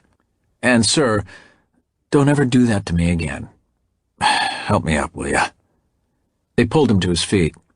His gear was still on the floor, and his assault uniform was in rags, but he still clutched his M4. Soon helicopters began to arrive with inspectors, analysts, and intelligence professionals. In the growing light, they inspected, photographed, and tagged the ceramic ball vests. Explosive ordnance technicians watched as an FBI forensic specialist individually bagged them. Outside in the growing daylight, Rourke Engle walked around the cantina flanked by Chief Nolan and AJ. 3 steps from the front door, one of the Filipinos was face down in the rocky soil with a bullet in his brain. He was wearing one of the explosive vests, his hand motionless on the activation lanyard. "Come on, boss. Let's get you to the helo and back aboard the Bonnie Dick for a good going over by the ship's doctor." With the Bonhomme Richard closing on the island, it was but a 15-minute Nighthawk ride from the village to the ship. The platoon from SEAL Team 1 stayed behind to provide security for the investigators, while the Bandito squad was lifted out. Lieutenant Engle said he was fine, but Chief Nolan insisted he first go to sickbay and get himself checked out. He was still in his sliced and diced assault uniform when he arrived at the Bonnie Dick's sickbay. He looked like a tramp in a train yard. Ray had radioed ahead that his officer would need some attention, and a doctor and a corpsman were standing by. The medical officer, a full commander, wasn't happy when Nolan declined to leave, while the doctor examined Engle. "You know," Nolan said while the doctor checked him, "that was a pretty stupid thing to do, stepping in front of the 40 mic grenade just to keep it from traveling the arming distance. Not one of your better moves, boss." "I'll keep that in mind." "Now, if you just stepped a little to one side, Ray could have taken that round. Of course, he was farther away, and it might have had time to arm itself." "Might have," Engle replied. "How's he doing, Doc?" The physician ignored Nolan and kept prodding at Engle. Then he again listened with his stethoscope for several minutes. "No permanent damage," he finally announced, "but we'll give you a chest x-ray just to be sure. It's like you were in a head-on collision at moderate speed and the airbag deployed. Your vest and body armor sufficiently dispersed the force of the round, or it might have cracked your sternum, perhaps with fatal results. But it was the chest plate in your body armor that made the difference, that and the grenade not going off. That bruising on your chest will probably become more pronounced, and you'll have some discomfort, but I think you'll be fine." "You're a lucky man, Lieutenant." "Tell me about it, sir." "You want something for the pain, or something to help you get to sleep?" "I think I'll be okay, sir. We've been up a while, so I'll have no problem going to sleep." "Well then," the doctor offered, "I'd tell you to take it easy, but I'd probably just be wasting my breath." Engle grinned. "I'll do what I can to get some rest, Doctor, and thank you." When they reached the SEAL compartment below decks, the Banditos were overhauling their equipment. It was standard SEAL procedure, equipment first. Once they had their gear and weapons cleaned and set up, they would eat, shower, and then maybe get some sleep. Engle quickly pulled on a fresh set of camis and began to disassemble his M4 to prepare it for cleaning. Out of curiosity, he found his combat vest and took out the chest plate. There was a shallow indentation in the ceramic armor, but it was otherwise intact. It was advised that a plate be replaced after it received a strike, but he pushed it back into its carrier on his armor. It was a lucky plate. After cleaning his rifle and reloading his magazines, he took his radio from his vest and set it on the charging bank. Then he laid down on his bunk for just a minute to rest before finishing up with his gear. He was looking forward to a shower and some hot chow, and that's the last thing he remembered until Chief Nolan shook him awake. What is it, Chief?" He came awake quickly and would have bolted upright but for the pain in his chest. It was excruciating. "Easy, sir. Maybe you ought to sit up slowly." And he did. With his feet on the deck, he managed to take a full breath. The pain was still there, but manageable. Engle looked around and saw that his boots were off, and that his combat gear was set up and staged on a folding chair at the foot of his bunk. He frowned at his own inattention. A SEAL was supposed to take care of his own gear. Nolan again, he suspected, although it could have been any one of them. "How long have I been down?" "About 6 hours. They want us up in the TOC. Something's come up." He stood and found the pain in his chest a little more bearable. "I got time for a shower?" "I think they want us now, boss. The Master Chief from the intel shop just left. Seems there may be a follow-on operation in the offing." Fun never stops, does it?" With some discomfort, he sat back on his bunk and began to lace on his boots. Then he noticed a donut and a steaming cup of black coffee on a chair beside his bunk. "Pretend you're in the Navy and have some coffee, boss. It'll do you good." He did. And as the warm liquid surged down into his chest and stomach, it did indeed feel good. The little TOC off the Bonham Richards large CIC was once again crowded. There was the ship's intelligence officer, the man from the NSA who seemed very nervous, and Lieutenant Susan Lyons. She greeted Rourke Engle and Dave Nolan warmly. "Thanks for coming up here so quickly, and I never did get the chance to thank you for getting Dr. Lisa Morales out of that hellhole in Costa Rica. And she asked me to again thank you." "How's she doing?" Engle asked. "Quite well, actually. She's come a long way. But as you know, there's a lot of physical and psychological damage. She's getting help with both. I'll tell her you were asking about her. Now, the reason for this meeting is a follow-up to the operation on Cedros Island. There's good news and there's bad news." Engle noticed that the intel commander and the NSA man deferred to her, so she was definitely something more than a Navy lieutenant or a Navy intelligence officer. Engle guessed CIA or Homeland Security, with strong liaison connections to one or the other.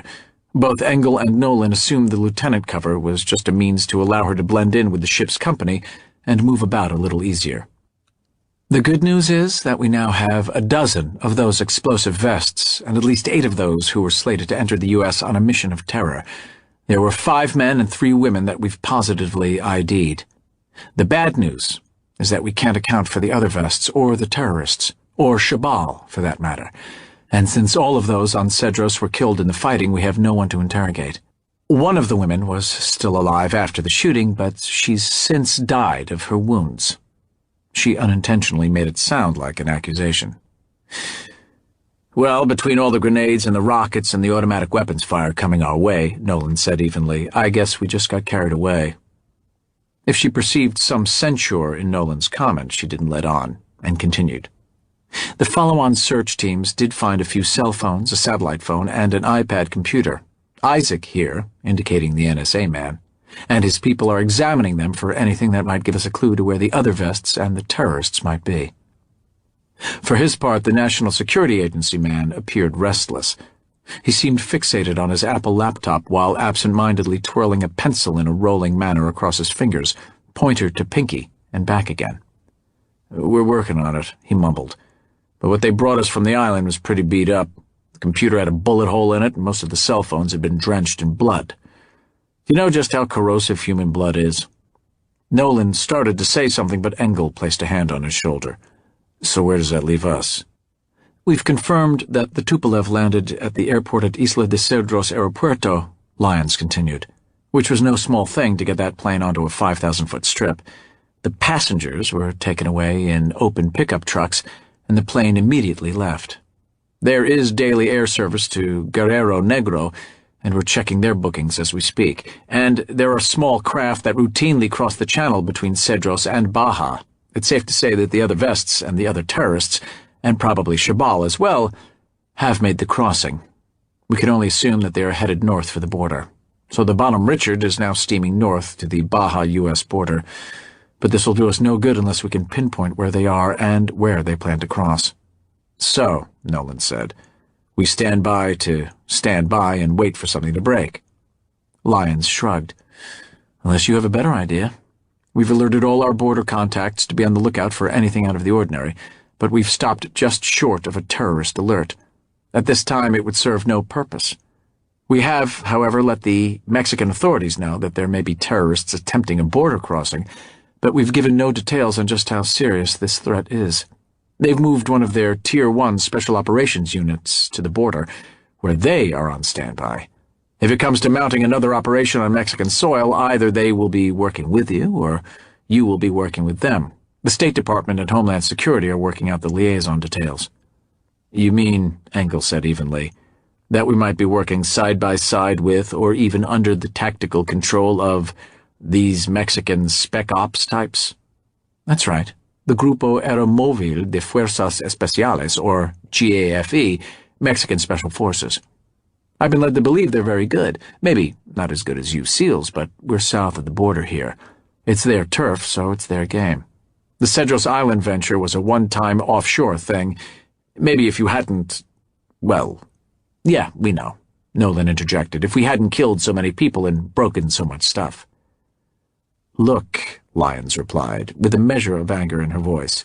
It is what it is. They are cooperating, but there are limits to that cooperation, and we're the beggars here. The terrorists are targeting us, not them. It took a lot of log rolling to allow you to go into Cedros. Now we want to put an armed military unit on their mainland, even a small team, which is what you will have to go in with, so we have boundaries. Their special operations people are supposed to have good capabilities. They operate against cartel security, which is every bit as nasty as the Taliban. So there it is. We do it this way, or sit back on our side of the border and wait for them. If Isaac and his people can find them, then we have a target. If not, then we'll have to wait for a break and watch the border smuggling routes. We've already received some help from the GAFE. They operate almost exclusively against the drug smugglers, and they say that the most numerous routes and most porous border points along the southwest border regions are in and around Mexicali. We understand that these crossing points are also the most closely guarded and defended by the cartels. They feel that if the terrorists and the smugglers are indeed in bed with each other, then they will try to cross in the Mexicali area, but that still takes in a lot of border. Meanwhile, I recommend that your team get ready to marry up with the Mexican GAFE team. They're already set up at a small airstrip just outside of Mexicali. We can fly you off as soon as you're ready. She paused and seemed to soften a little. And I understand that you, Lieutenant, were hurt on the island raid. Are you up to this? I'm up to it, he answered, then paused to frame his words. We can be ready to go in 2 hours, 3 at the outside. It'll take that long to set up a communications plan and get our radios encrypted. We also have to put together a small support package. I'll take my squad, all 6 of us, as the primary assault element, and I'll want a sniper and a communicator from the Team 1 platoon, if their platoon officer approves. Nolan started to say something, but Engle again put his hand on his shoulder. We need to get to our SEALs and start getting them ready. We'll keep you advised on the progress of our preparations. You don't have anything, do you, Chief? Well, since you put it that way, boss, I guess I don't. He rose and walked out of the TOC with Engle on his heels. When they were out of earshot, Nolan turned to face him. Look, sir, this is fucked. We don't even know... Engle raised his hands in an act of surrender and to interrupt. I know, and I hear you, Chief. We have no intelligence, and we know nothing about these Mexican special operators. But I think we have no choice but to go along, at least for now. We need to get ashore and in a position to react if we do get better intelligence, and I've got some ideas on how we can work around this. Now, I want you to go and get the guys turning and burning, and talk to the Team 1 platoon chief, see if you can borrow a sniper and a backup SEAL communicator. I'm going to have a private little chat with Ms. Lyons to see if I can get some ground rules in place, as well as a little more detail. Engle paused and looked at his chief, who waited, arms folded, to hear him out. I know this is not how we like to do business, but this could be a crucial operation, Chief. One that could prevent a lot of Americans from getting killed. So we, have to bend a little and go with the flow. As always, none of us steps out into the deep linguini unless both of us say it's a go. Fair enough? Nolan smiled, relenting. Fair enough, sir. But this Mexican Spec Ops unit bothers me. What do we know about them? How do they operate? Hell, we don't even know what kind of radios they have. Again, I hear you, Chief. Seems a bit strange, doesn't it? We've worked with the Iraqi SOF and the Afghans and the Canadians, just about every NATO Spec Ops component in the world, but never with the Mexicans. And now, to have a shot at some really bad guys who are about to attack our country, we may have to. So? Nolan shrugged. So we go with the flow, I guess. I'll go and get the boys cracking. I don't think there'll be an issue with the two guys from Team 1. Hell, they'll all want to go. Engle started to head back to the TOC, thought better of it, and headed up to the flight deck, where his Iridium sat phone worked best. He hit number 1 on the speed dialer. It took a few moments for the encryption to click in and the call to go through. Extension 3725, came the sleepy voice on the other end. Good afternoon, Senior Chief. Or, I guess it's good morning there. It's morning, all right. Very early morning. What can I do for you, sir? You still have our friend there, right? We do. He's no longer on his yacht, but doing nicely in a guarded stateroom here on the Macon Island. He's in isolation and so far very cooperative. I'm just not sure that, operationally, he knows all that much. Here's where we are, Senior. And he gave him a brief breakdown of the Cedros Island operation and of the missing terrorists and explosive vests. We don't know where they are, and we don't know where Shabal is. If there's anything you can get from him that might lead us to where they are or where they might cross the border, it might be our only shot. Otherwise, they could slip into the country and we'll never know where they are until they strike. Understood, sir. Give me a few hours. No promises, as he just may not know, but I'll do what I can from this end. Thanks, Senior. That's all we can ask. And, sir, you take care of yourself. I understand that you've been confronting large-caliber objects at close range. Most unwise, sir. I'll keep that in mind, Senior, he said, and cut the connection. As he headed for the TOC, he wondered how Miller had heard about his close call with the 40mm grenade. On further consideration, he realized there were Navy communication channels and Navy chief-to-chief communication channels, and the latter were the faster of the two. When he reached the TOC, one of the ship's communicators handed him a message. It was a set of orders and a notice of his promotion to lieutenant commander. The orders were to the White House for a 2-year tour as a junior military aide-de-camp. He smiled. For the first time since he was a high school running back, he would carry the football. He couldn't wait to tell Jackie. 2 full years and he'd be home most every night. This would please her to no end. Then he frowned as he thought about telling Dave Nolan and the others that he was leaving. He'd wait until after this operation was over, and, he reflected, it would probably be his last one as leader of the Bandito SEALs.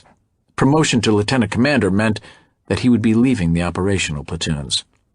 He tucked the message into his shirt pocket and set off to find Lieutenant Susan Lyons. You say that they are all dead? All dead? And the vest's gone as well? Shabal paced as he shouted into the cell phone. How could this have happened? Very well. There is nothing to be done.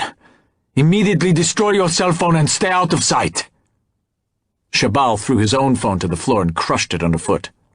He continued to pace while several swarthy Mexican smugglers sat at a nearby table and watched him. These were hard, fierce men, but this violent and mercurial Chechen scared them.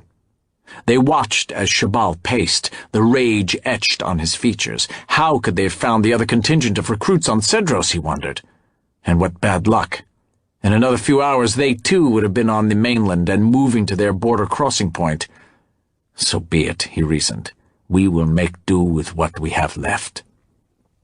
For his part, he had done everything he needed to do, and done it to perfection. He shook his head.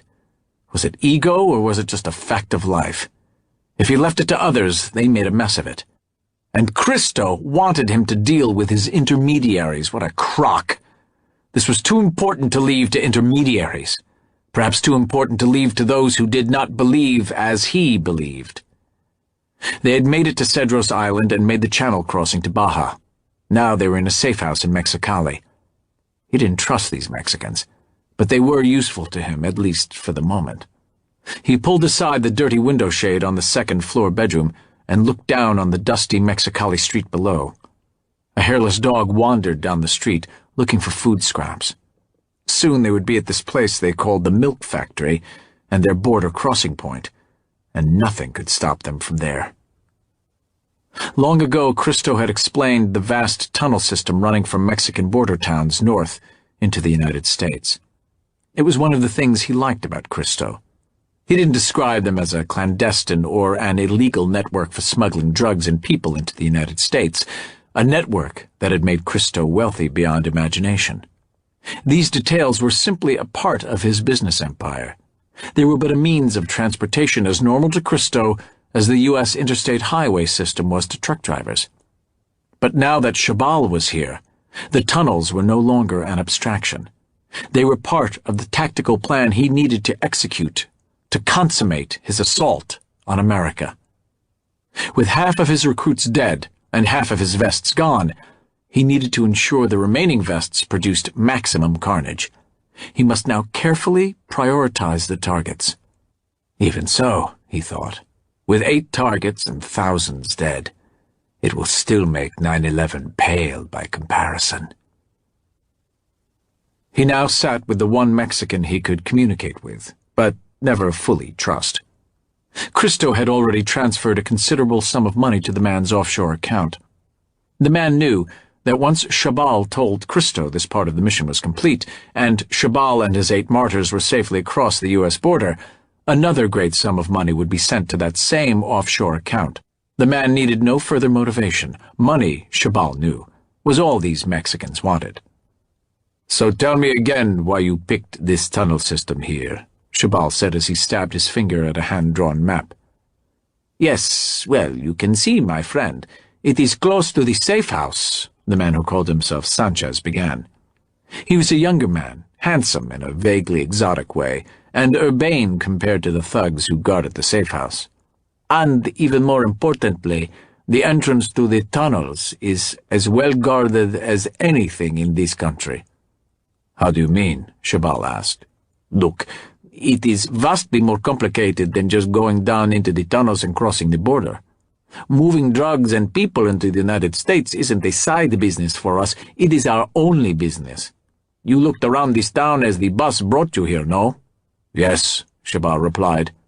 He wanted information, not a lecture, and Sanchez was starting to irritate him. "Yes, just so. Forget about the drugs for a minute, something that made our friend Christo a wealthy man. Think about people. Think about how many millions of poor Mexicans want to enter the United States. If we just let anyone into these tunnels, they would be clogged with many thousands wanting to go north, no? We control who enters, eh?" "All right, I see that." "I am not sure you do, or if you realize how lucrative it is for us, and important for us to control this access." Sanchez nodded toward one of the big men sitting on a battered sofa. "See Antonio over there. He has 2 sons. One is at Duke, the other is at Colgate. Most Americans can't afford to send their children to private colleges, let alone Ivy League schools.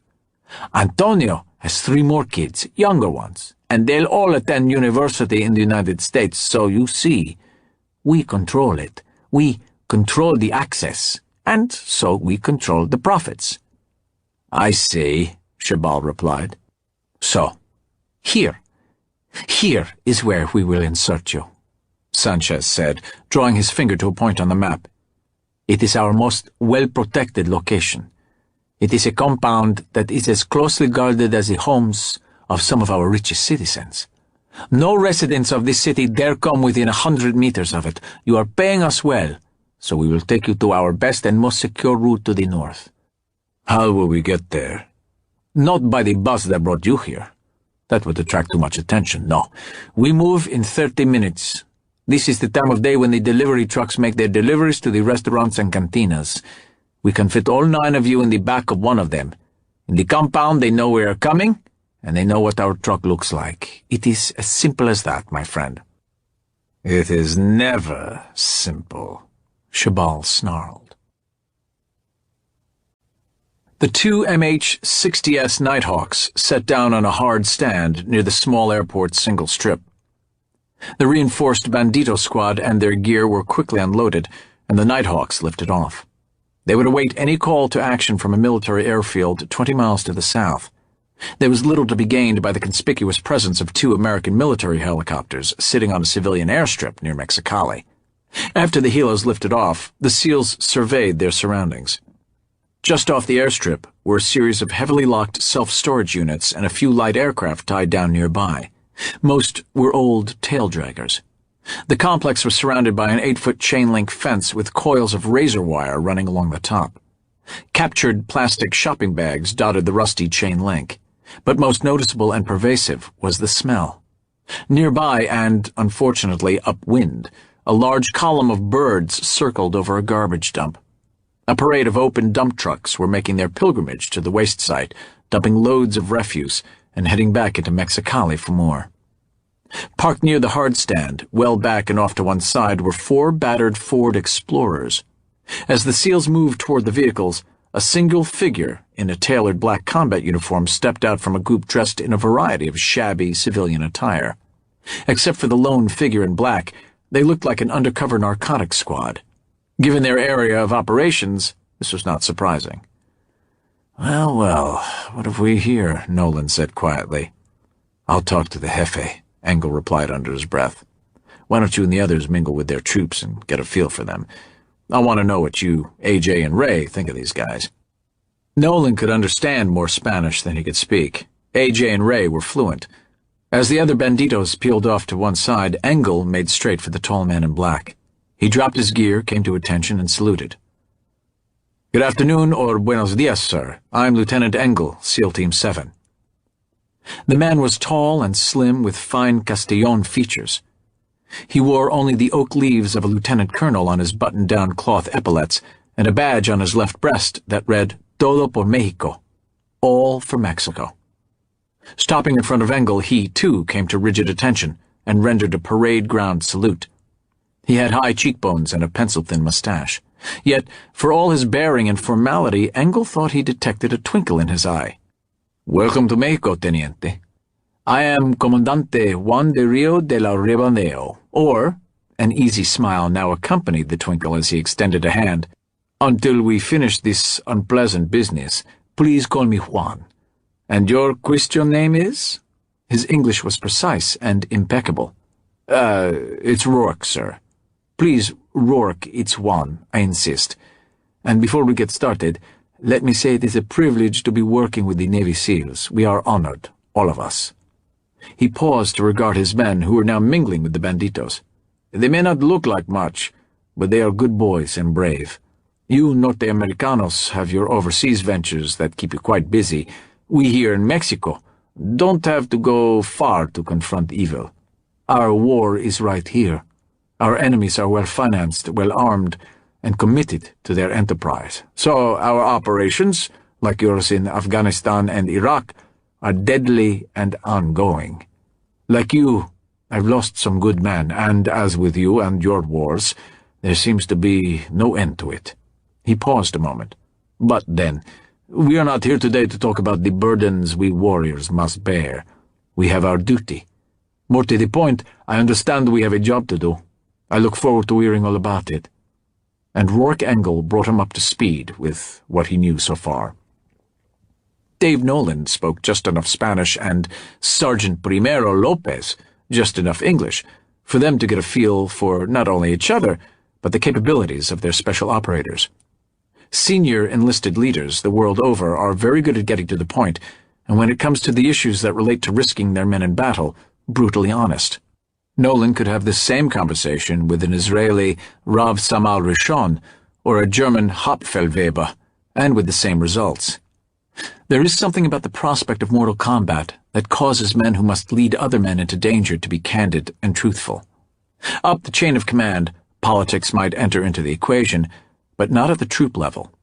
In the U.S. and other armies they call it ground truth, and that was what was taking place between Chief Nolan and Sergeant Lopez. "So what do you think of these guys?" Engle asked after they were off by themselves. He watched as Sergeant Lopez and De La Ribandeo, over by their vehicles, seemed to be having the same conversation. They've seen a lot of combat and probably have more trigger time than our guys do.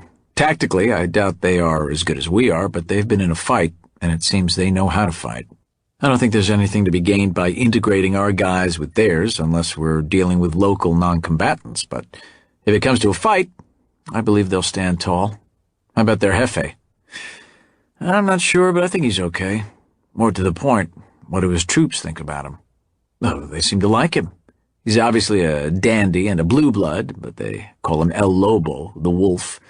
It seems he's been known to show up before a raid and jump into the assault element. He's a fighter. He's also the number 2 guy in the GAFE. I guess the commander is a regular army colonel who no one ever sees. But the operational teams see a lot of this guy. While the other SEALs continued to mingle with the GAFE soldiers, Nolan and Engle were joined by AJ and Ray. "What's your take?" Nolan immediately asked them. "I think they're all right," Ray said. "They seem to have both a respect and a hatred for the druggies. For them it's personal. It's like if the Taliban or Al-Qaeda controlled some of our neighborhoods in San Diego and we had to fight them here, not over there." "And speaking of neighborhoods," AJ offered, "I talked to a couple of them who grew up right here in Mexicali. They say that the border crossing routes are drug turf, and there's no way to get to the actual crossing points without being detected. I guess half the kids on the streets have cell phones, and they'll know we're coming long before we get there. He says they probably already know we're here, and they'll know when we leave." Engle digested all this. "What about helicopters, coming in low and fast?" "They don't like helos," AJ continued. "The bad guys have RPGs and heavy-caliber machine guns in those areas they want to protect.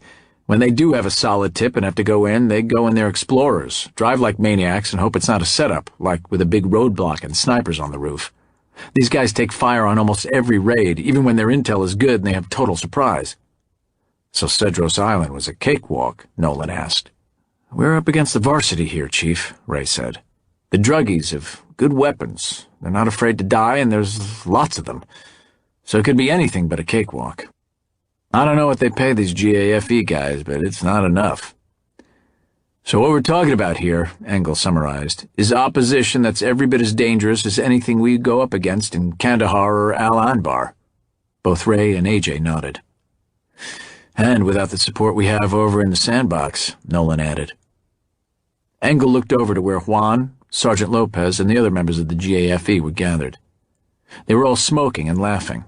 De La Ribandeo seemed to move easily among his men. Then his satellite phone began to vibrate. He stepped away to answer it. "Engle here." "Sir, it's Senior Chief Miller. I understand you're now on Border Patrol." "Border Patrol standby, Senior. We have a target, but no target location. Any luck on your end?" "I'm not sure. I again took our friend through his conversations with Shabal, and it seems Shabal purposely kept a lot from him. He did overhear him while he was on a coded cell phone, talking about a milk factory.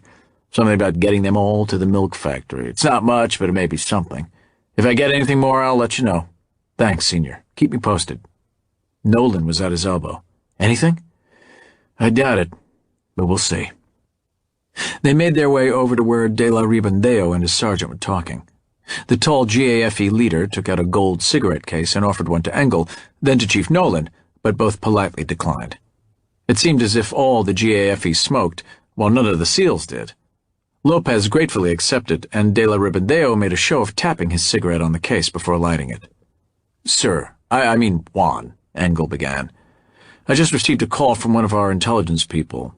He had little for us except for the mention of a place called the Milk Factory. Does that mean anything to you?" Engle and Nolan watched this register. Lopez, in spite of his dark complexion, seemed to grow a shade lighter. De La Ribandeo drew heavily and thoughtfully on his cigarette and exhaled slowly. "It means," the GAFE commander said easily, "everything. We know the place, and your intelligence people, as you call them, could not have given us a more difficult objective. It's an abandoned milk processing and packaging complex, and it is indeed a border crossing, the location of a border-cross tunnel complex. Your terrorist friends could not have chosen a better location from their perspective, nor a more difficult one from ours. It's in an area totally in their control. We seldom go there, and the local police never do. And there's no way to get there undetected. There are concentric rings of well-armed security retainers around the milk factory. The element of surprise, which I know you are so fond of, is not an option here. We'll have to fight our way in." Engle considered this. Maybe, he thought to himself, and maybe not. He had an idea how they might go about this. Normally, he would have liked to have gone over this with Chief Nolan in private, but there simply wasn't time. "Do you have a map of the city?" Sergeant Lopez pulled a dog-eared, laminated map from his jacket and spread it on the ground. The four of them squatted around it. "We are here," De La Ribandeo pointed, "and the milk factory is here, just south of the border.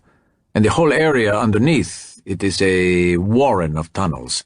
There's a good chance that while we are fighting our way to this place, those whom you wish to capture will be filtering out the other side and on their way north."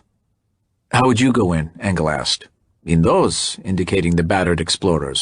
"We do not have up-armored Humvees, and if we did, it would only announce our presence that much sooner." "How about if we went in 2 or 3 of those?" he said as he pointed toward the dump. It took a moment. Then a broad smile began to crease De La Ribandeo's handsome features. "And I thought you were only about your expensive equipment and the huge salaries they pay you. I see now that you SEALs are clever as well."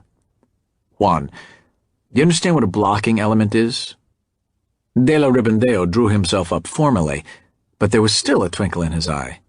"I am a graduate of your infantry officer basic school at Fort Bragg, and I have earned my Ranger tab." "That is good to know," Engle replied. "Now here is what I propose." Deep inside the underground warren beneath the heavily guarded compound above, Shabal and his recruits worked feverishly to complete the last assembly of their vests and make preparations to deploy through the tunnels and into the United States on the final leg of their journey to inflict jihad on the hated Americans. Shabal alternated between urging his recruits to hurry and make the vests ready for wearing. Due to their destructive power, they didn't dare travel with them fully assembled, and reviewing the map with Sanchez. The recruits were bent over some old wooden tables Shabal and Sanchez brought down. The tables were positioned under the few fluorescent lights hung from the concrete ceiling.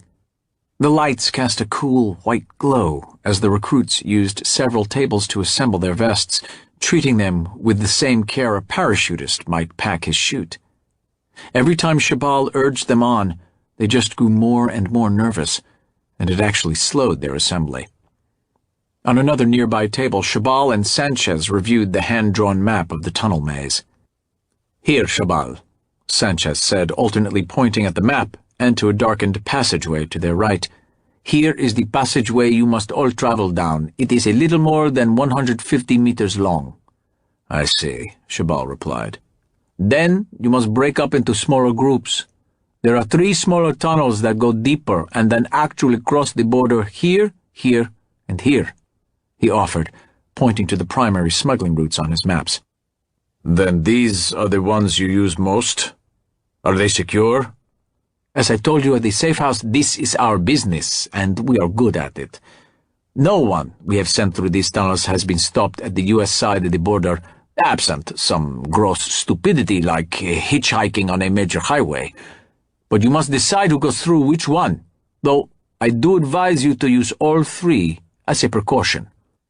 "Yes, I will decide that when I give each of them their final assignment," Shabal replied, waving a number of envelopes at Sanchez, envelopes that contained the name of an American city and an exact location where each martyr was to detonate his or her vest, as well as ample American currency to travel and fake identification for each one. Each envelope also carried a precise time that they were to make their attacks, the same time in each case. Above all else, Shabal had told them, time and again, that this must all be done simultaneously. As the first recruit finished the final vest assembly and donned her deadly vest, Shabal walked over to her and handed her an envelope. "Open it, please." The woman opened the envelope and gasped at the amount of money it contained. Then she pulled out the postcard. It read, "Welcome to Las Vegas." "You will be there by tomorrow night, my dear." But how will I get there?" she began to protest. It's all in your envelope. A taxicab stop is close to where you will emerge on the U.S. side of the border. Follow the map and the instructions in there. The taxi will take you to a bus terminal. It will be a long bus journey, but you will get there safely. The MGM Grand, the picture of that hotel complex, is also in your envelope, is your target. Look at it carefully once you are on the bus. There is a major convention at the hotel. You will be on the convention floor at the time indicated. Now I must go check the others. Shabal checked each of his recruits in turn, wanting to hurry but also knowing that once they passed through that first long tunnel and branched out into separate ones, his ability to give them instructions was over. He had trained them all for almost a year, and now it came down to this. Hurried instructions just before the last leg of their journey. "I urge you to hurry," Sanchez shouted as Shabal was checking one of the last of his recruits. "We can't linger here too long." 40 minutes later, they were in 2 dump trucks and charging through the residential districts of Mexicali. De la Ribandeo drove the lead truck, with Ray riding shotgun. Both wore old work coats over their body armor and combat vests. Some 30 yards behind them, the second dump truck followed, with Lopez driving and AJ riding in the passenger's seat. The GAFE squad, less 3 of their number, rode in the dump bucket of the lead truck.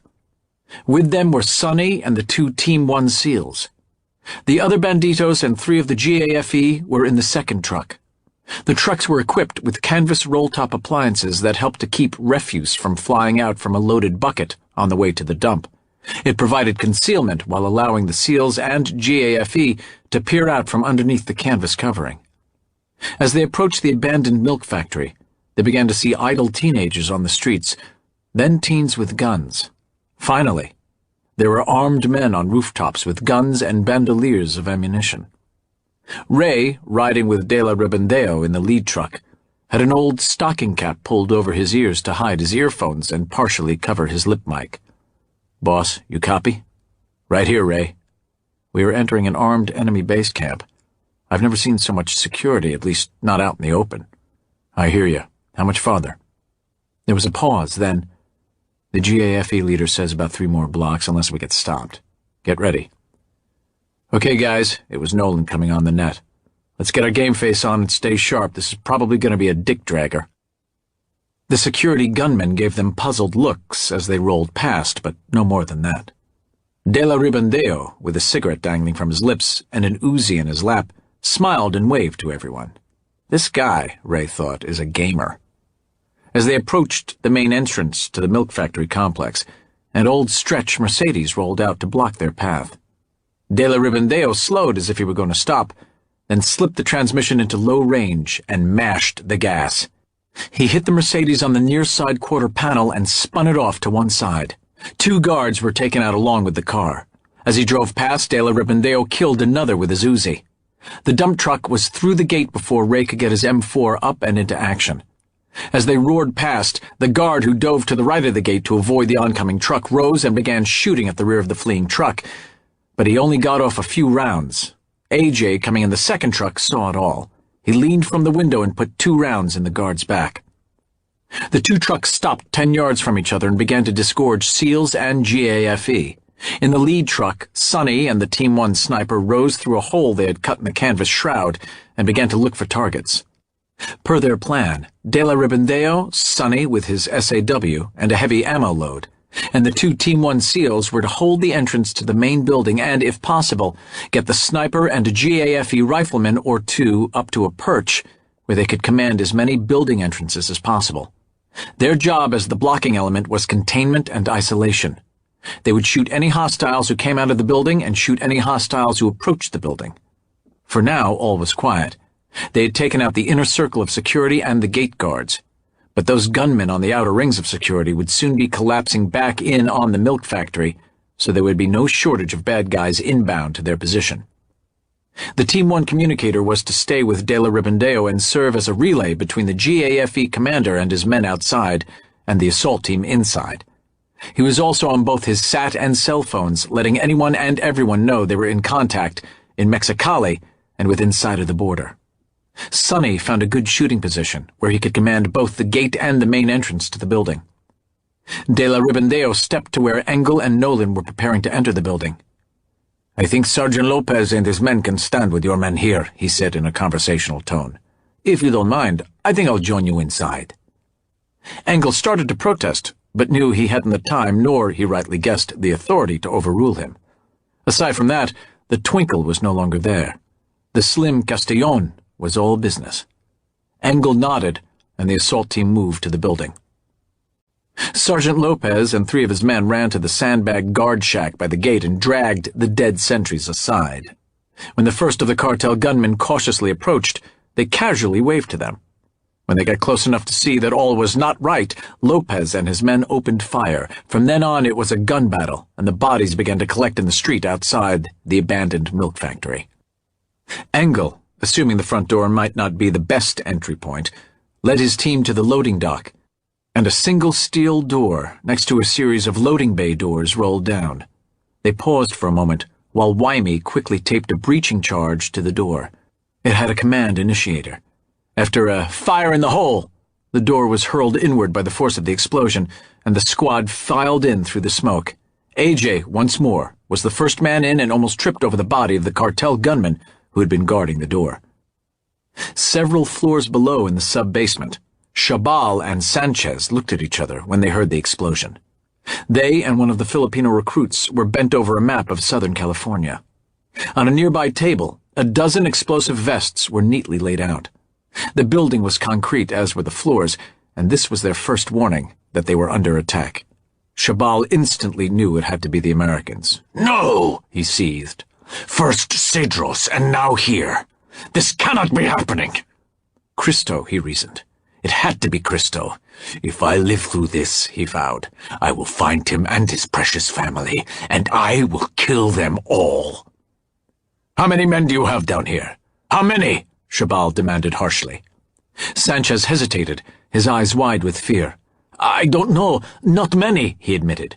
"They're all up on the street." He was both puzzled and frightened. Puzzled that a Mexicali or the federal police force was in the building without his knowing about it. He had paid them all off, and there were dozens of his gunmen for blocks around the abandoned factory, and he was scared not so much from the authorities. They could be reasoned with or bought off. But this Chechen madman was different. He could neither be reasoned with nor bribed. "We must hurry," Shabal said, as he scooped up an armload of vests, about half of them. "Get whatever men you can find and hold them off." "What if we can't hold them off?" "You will hold them, or as surely as Allah is great, I will kill you." Sanchez knew he meant it. He went off to round up whatever men he could find in the basement. There were but a handful. Sanchez gave them their instructions and hurried after Shabal and the safety of the basement tunnel complex. Just ahead of him, Shabal was rallying his Filipino recruits. There was now shouting and gunfire coming from the main basement stairwell. On the street level, the battle raged, but it was a controlled rage. Initially, there was much bravado in the young cartel bucks who charged at the milk factory. Most were veteran gunmen, in that they had ambushed rival gangs and preyed on the families of policemen and federales, but they had never been exposed to the disciplined interlocking fields of fire presented by the SEAL and GAFE defenders. Sonny and the Team 1 SEALs melded well. They had never before worked together, but they immediately fell into their roles. Sonny, with the MK-46 light machine gun, suppressed enemy fire and broke the early en masse charges. The SEAL radio man guarded Sonny's exposed flank and took up the slack when Sonny changed ammo drums on his gun. The Team 1 sniper and his SR-25 7.62 semi-automatic sniper rifle found a ladder to the top of the building and took up a position there. Both Sonny and the other SEAL called out targets, and he took them out.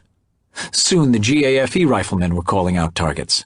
The spotters were needed, as the SEAL sniper had to move after each shot or risk counter-sniper fire. He popped over the shallow roof abutment, took his shot, and ducked back behind cover. Before taking up their defensive positions at the gate and behind the building, the GAFE soldiers had gathered the weapons and ammunition from the security contingent at the gate. For now, they had plenty of ammo, but the tangos kept coming. And there was a Darwinian component to the battle. As the defenders killed the younger and more inexperienced fighters, Smarter and more seasoned ones took their place. In the basement of the old factory, Engle, Nolan, and the others began the deadly business of clearing the dark recesses of an unknown building. Had they been able to find the power source and extinguish the lights, they could have moved much more quickly and safely. In the shadows, dimly lit hallways, and bright splotches of bare bulbs, they were constantly going from nods to naked eyes, IR targeting lasers to visible red dot lasers. Without direction or commands, the SEALs and the GAFE fell into a rhythm. The SEALs, Wyme, Ray, and AJ, cleared one room, while the 3 GAFE soldiers cleared the next. Engle, Nolan, and De La Ribandeo served as security and led the file down the hall to the next room. As the basement level had multiple hallways and corridors, they had to be prepared for threats ahead of them as well as behind. Nolan, with his nod, picked up one such tango following them and shot him dead. In one of the rooms they found a dozen or more cartel hostages. Most were bloody and showed signs of torture. There was a low collective moan as the GAFE clearing team kicked in the door. After a quick consultation, De La Ribandeo elected to leave 2 of his men with the hostages, and the others moved quickly on. On occasion they could hear footsteps receding down the hall. At one point, they came to the room with the maps and leftover vests. Engle quickly looks at the maps and map notations while Nolan counts vests. "Boss, we don't have all the vests." "And the others are headed for LA and other points north," Engle replies. "We gotta find these guys." They hear scrambling down one of the passageways leading away from the room, toward the rear of the factory sub-basement. They head down the passageway. Soon the concrete floor gives way to dirt. They're moving quickly now, accepting the risk that comes when forced to do so. From a window, one of the cartel gunmen sprays a short burst into their corridor before De La Ribandeo turns his Uzi on him and kills him. Engle, now on point, is rounding a corner bathed in the shadows, with the firing now behind him. Suddenly he is shoved against a wall by a small man, one of the Filipino recruits. The man is surprisingly strong. He has only a pistol, but he manages to parry the barrel of Engle's M4 and bring the pistol up. Engle blocks the handgun, but the man begins to fire. The rounds splash against the concrete near his head and are getting closer. For his part, Engle releases the pistol grip of his M4, slides a sheath knife from his lapel, and inserts it between his attacker's ribs and into his heart.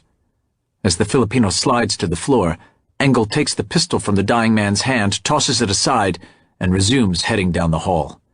"Everyone okay?" Engle calls back. "Took a ricochet in the calf," AJ says, "but drive on. I can keep up." They move on with AJ, now in trail, but he's watching their back. "Hey boss, you there? Copy, Sonny, but I'm kind of busy. What you got?" "We're getting low on ammo here, and there's no shortage of tangos. I have 1 GAFE down hard and another wounded." Engle pauses and looks back at Nolan. "Let's send AJ back with some of our ammo. One way or another, we won't need that many more rounds." Engle nods. "Hold on, Sonny. AJ's coming back with some bullets." "Roger that, boss." Nothing more needed to be said. AJ works his way up the file, collecting magazines. Then he turns and hurries back up the passageway, half limping and half jogging. With the prospect of more ammunition on the way, Sonny and the 2 Team 1 SEALs easily repel the next assault. There is no more extra ammo for the sniper on the roof, but every round he has left, he makes count. Like all snipers, he's in a zone. 1 shot, 1 kill. Soon, the new milk factory defenders on the ground have a new supply of ammo, and AJ's gun is in the fight. Back underground, one of Shabal's diminishing number of recruits decides that she has had enough. She pulls a pistol from her waistband, turns, and runs back at her pursuers. The team is in yet another room, trying to decide which of the 2 passageways is the right one. Engle hears her running toward him long before he sees her and takes a knee. Chief Nolan is checking out the other tunnel, but De La Ribandeo is at Engle's side. Seeing the backlit silhouettes, she begins firing wildly as she runs. The 2 men at the mouth of the passageway, seeing the muzzle flashes, return fire, killing her instantly. "Well," Nolan remarks, stepping back from the other passageway, "at least we know which way they went so we can—" Oh shit, no. On the dirt floor is Comandante Juan de Rio de la Ribandeo, lying on his back with a bullet entry in his high, aristocratic forehead. His dark, sightless eyes stare at the ceiling as a pool of dark blood begins to collect around the back of his head like a crimson halo. Engle sits back on one heel, his M4 pointed up and his head lowered. "Damn it," he says quietly. Then he rises and sets off at a run down the passageway where the woman had come from. He is followed by Nolan, Wymie, Ray, and the last remaining GAFE. As the GAFE soldier passes the woman's body, he puts 2 rounds into her head. The woman had brought the pursuers hot on their heels, but she had also given Shabal an idea. At the next room opening, a small cavern lit by a single small wattage bulb, he halts with Sanchez, and now only 3 of his recruits, a woman and 2 men. He selects the woman. She is anxious, her forehead glistening with sweat. "Sister," he says in Tagalog, "are you ready to be with your martyred husband in paradise?" She nods, not trusting herself to speak. He quickly slips one of the vests on her and removes the safety shunt from the initiator. Then he pulls the final safety clip. "You know what to do. Allahu Akbar." "Allahu Akbar," she mumbles back, but she does not move. "Now!" Shabal commands. She turns and begins to walk back up the passageway. The 5 pursuers pause at a cross-tunnel to listen, unsure if Shabal and the others have continued on or have taken one of the side paths. It's dark in the passageway, and the 4 SEALs have on their nods. The woman is walking slowly with only the aid of a small flashlight. Engle sees her first, and in the glow of the small light, he sees what she is wearing. "Bomb!" he yells, and the SEALs all dive into the side tunnels. The SEALs make it, and the GAFE almost does. His legs don't clear the edge of the tunnel. His lower torso is shredded by the force of the blast and several of the ceramic balls. The SEALs all have on pelters, so they still have their hearing. The GAFE soldier can't hear or feel anything. Nolan gets to him first and drags him by the collar into the cross-tunnel. Not that it will do much good now. "No es bueno, jefe?" "Su es un mano, amigo. Están bien," replied Engle. But the soldier merely smiles and grips Nolan's hand. "Anybody else hurt?" "I took a ricochet under my arm, boss," Wymie says. "It went through, but I don't know how bad it is. I don't think it's a sucker." What Wymie was saying was that he didn't think it had penetrated his chest cavity, meaning that he may not be a pneumothorax candidate. But there was no way to be sure. Engle makes a quick decision. "Wymie, radio check," he says on his radio, and Wymie responds, which means his radio and Wymie's are both still working. Then audibly, "I want you to stay here with our GAFE brother. Call me if that wound starts sucking or you collapse a lung." SEALs can talk like that to each other. They've all either seen it before or experienced it. "Roger that, boss. Go get that son of a bitch." Engle looks at Nolan, then at Ray. "Ready?" "Ready, boss. Let's do it." Ray is on the move quickly, beating them both to the passageway entrance, where he takes off at a run. The first man is almost always at risk. They keep a 10-yard interval and move quickly. The next room or cavern presents them with 3 alternative passageways. Ray quickly studies each with his nod and sees a faint glimmer coming from one of them, a glimmer that immediately extinguishes itself. "They went this way," he says, and they're off again. The tunnel leads them to a small cinder block enclosure with doors on both ends, one leading into the room and one leading out. As they regroup in the center of the room, a sprinkling of dust drifts down from the ceiling. Too late. Engle looks up and sees one of the Filipinos. He's waiting for them crouched atop a steel I-beam. Engle shoots him twice, but he has already dropped the grenade. It's a standard American-made M67 hand grenade, effective, reliable, and lethal. The cinder block room was a ready-made killing enclosure. In just a blink of an eye, Rourke Engle takes it all in. He sees the grenade that will kill or disable them all. He knows there is no escape for any of them in the small enclosure, and he knows Shabal will then be able to come back and kill those who survive the blast at his leisure. He also knows that Shabal still has several of the vests and a clear path to continue his journey north into America. All this is clear to Lieutenant Engle in that moment. There is only one course of action open to him, and he takes it. Had he minutes, even hours, to think about it, there was still only one course of action to take. Rourke Engle dives onto the grenade, cradling it to his chest, and the same ceramic plate that had stopped the other grenade less than 24 hours ago. Only this grenade is much more powerful, and it does not need a distance of travel to arm itself. Only time. The explosion lifts Engle 18 inches into the air and deposits him back onto the hard-packed dirt floor. He absorbs most of the blast, and a good portion of the detachable link circular shrapnel band that was wrapped around the explosive core. Both Dave Nolan and Ray Diamond absorb some of the shrapnel, but little of the blast. They will live, but their lieutenant will not. Nolan gets to him within seconds of the blast, but he knows it's too late. Already Engle's eyes are beginning to dilate. He exhales once, and it's over. In that brief, terrifying moment, Rourke Engle is gone. He had no other choice. It was how he was raised, trained, and lived. The mission first, next his men, and then himself.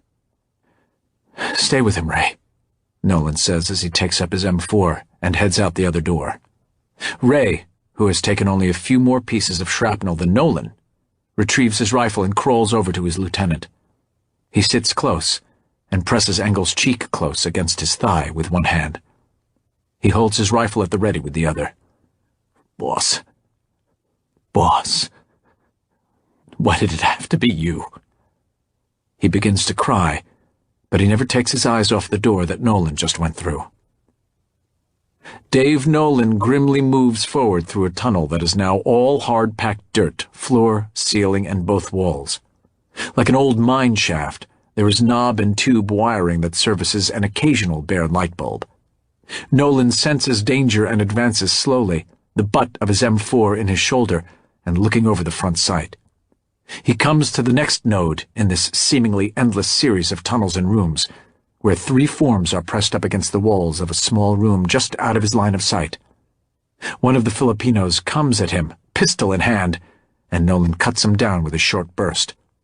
Next, Sanchez steps out to get a better firing angle, and Nolan immediately fires and kills him. He stays with Sanchez a nanosecond too long. He's shifting aim to the other side of the room when the bullets begin to strike him. They are rounds from Shabal's AK-47. The first several rounds tear into his trigger hand and knock his rifle away. The next ones slam into his chest plate, driving him back against the wall. Without conscious thought, Nolan draws his secondary weapon, a Sig Sauer 9mm, with his good hand. A single Filipino, the last one, darts up the tunnel. Nolan puts 3 rounds into his back, and he goes down. But there are more rounds slamming into him, into his plates and into his bowels below the plates. He sees the muzzle flashes and takes aim, but a round slices through his remaining good gun hand, severing his thumb. The Sig is slick with his blood and hard to hold, but he keeps firing. Finally, the slide locks to the rear. Empty. Nolan slides to the floor into a sitting position with his back to the dirt wall. Without looking down, he begins to fumble at his ammo pouches for a fresh 9mm mag. Shabal hears the slide go back and knows he has this man. He checks his AK quickly to ensure he has at least one more round and moves forward. Nolan's eyes lock on Shabal's as he desperately tries to fit a new magazine into his weapon with his crippled hands. Shabal himself has been hit twice, but he is now focused only on Nolan. This American now represents all his frustrations and his hatreds and his thwarted attempts at retribution. He is now but 5 feet from the prostrate Nolan. He wants to stand over him when he kills him. Then, something like a fist punches into his chest. Then another blow, and another. Shabal tears his eyes from Nolan and looks down the dimly lit tunnel. The form of yet another Navy SEAL coalesces around the muzzle flashes. By the time Ray steps into the dimly lit room, Shabal has gone to his knees, his weapon has fallen away. His hatred holds him upright. The hatred and the overwhelming disappointment of what might have been. How did it come to this? Then Ray sends a bullet through his brain, and all is blackness. Dave Nolan, now a bystander, watches this drama unfold in detached fascination. He's aware of the firing behind him. He sees Shabal drop to his knees and the AK-47 fall from his hands. Yet all is taking place in slow motion. Then, it all fades away. Epilogue. It was the final day. The last week was a blur for Jackie Engle. It began with the SEAL officer in his dress uniform, accompanied by a Navy chaplain knocking at her door. Then, there was the shock and disbelief that Rourke had been killed in action. There was the ongoing and continuous support of the entire SEAL family. Julia Nolan was there for her, just as she herself had been there for the other SEAL wives who suddenly found themselves widowed. Her parents, then Rourke's, flew in from the Midwest. The Navy CACO, or Casualty Assistance Calls officer, had called on her. He gently and compassionately walked her through the myriad of details involved when a service member dies. It seemed so surreal, yet it was happening, and happening to her. But any dreamy denial that this did happen ended when the Navy C-130 Hercules aircraft landed at NAS North Island with Rourke's body. There followed the wake at Pinkham Mitchell Mortuary in Imperial Beach, California, just a short drive from Coronado. And there were the condolence calls from senior SEAL flag officers she had never met.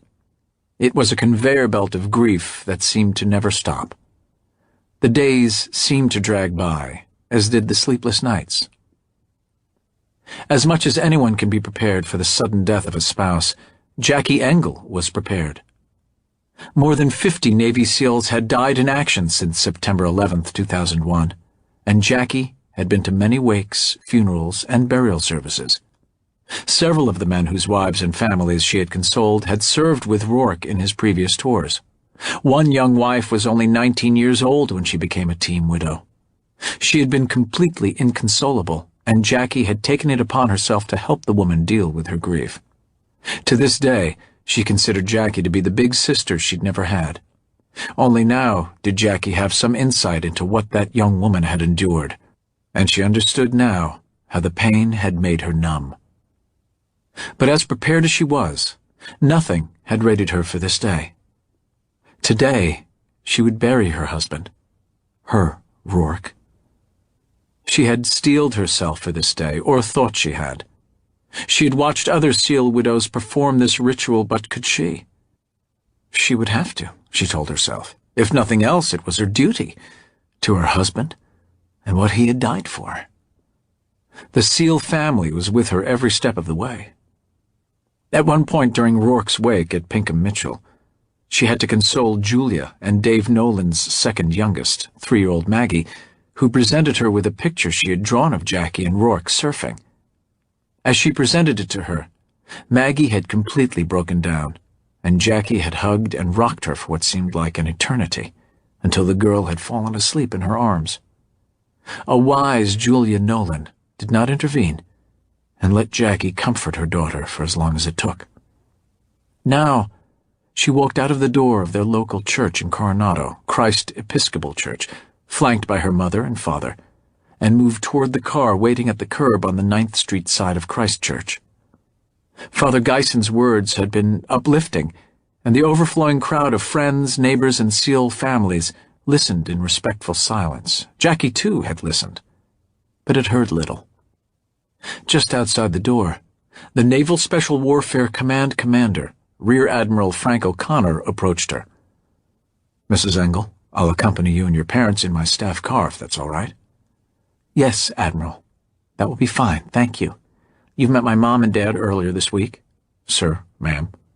Your son was one of our finest." Jackie's parents were only able to utter a quiet, "Thank you." Admiral O'Connor helped Jackie and her parents into the back seat of the car.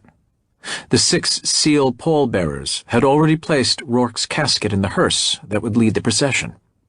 Their destination was Rosecrans National Cemetery, but instead of driving straight to the Coronado Bridge that would take them to San Diego, the hearse turned onto Orange Avenue, Coronado's main boulevard. Coronado, California, is where every Navy SEAL begins his training and where many Navy SEALs are stationed. While the San Diego metropolitan area has a large Navy presence of aviation, surface, and subsurface commands, for the small city of Coronado, the bond with the SEALs is an especially close one. This became clear as the procession made its way down Orange Avenue. Flanked by her mother and father in the back of the staff car, Jackie Engle saw hundreds of Coronado's citizens lining both sides of the avenue. They stood in quiet reverence as a tribute to her fallen husband. Every 100 feet, there was a large American flag.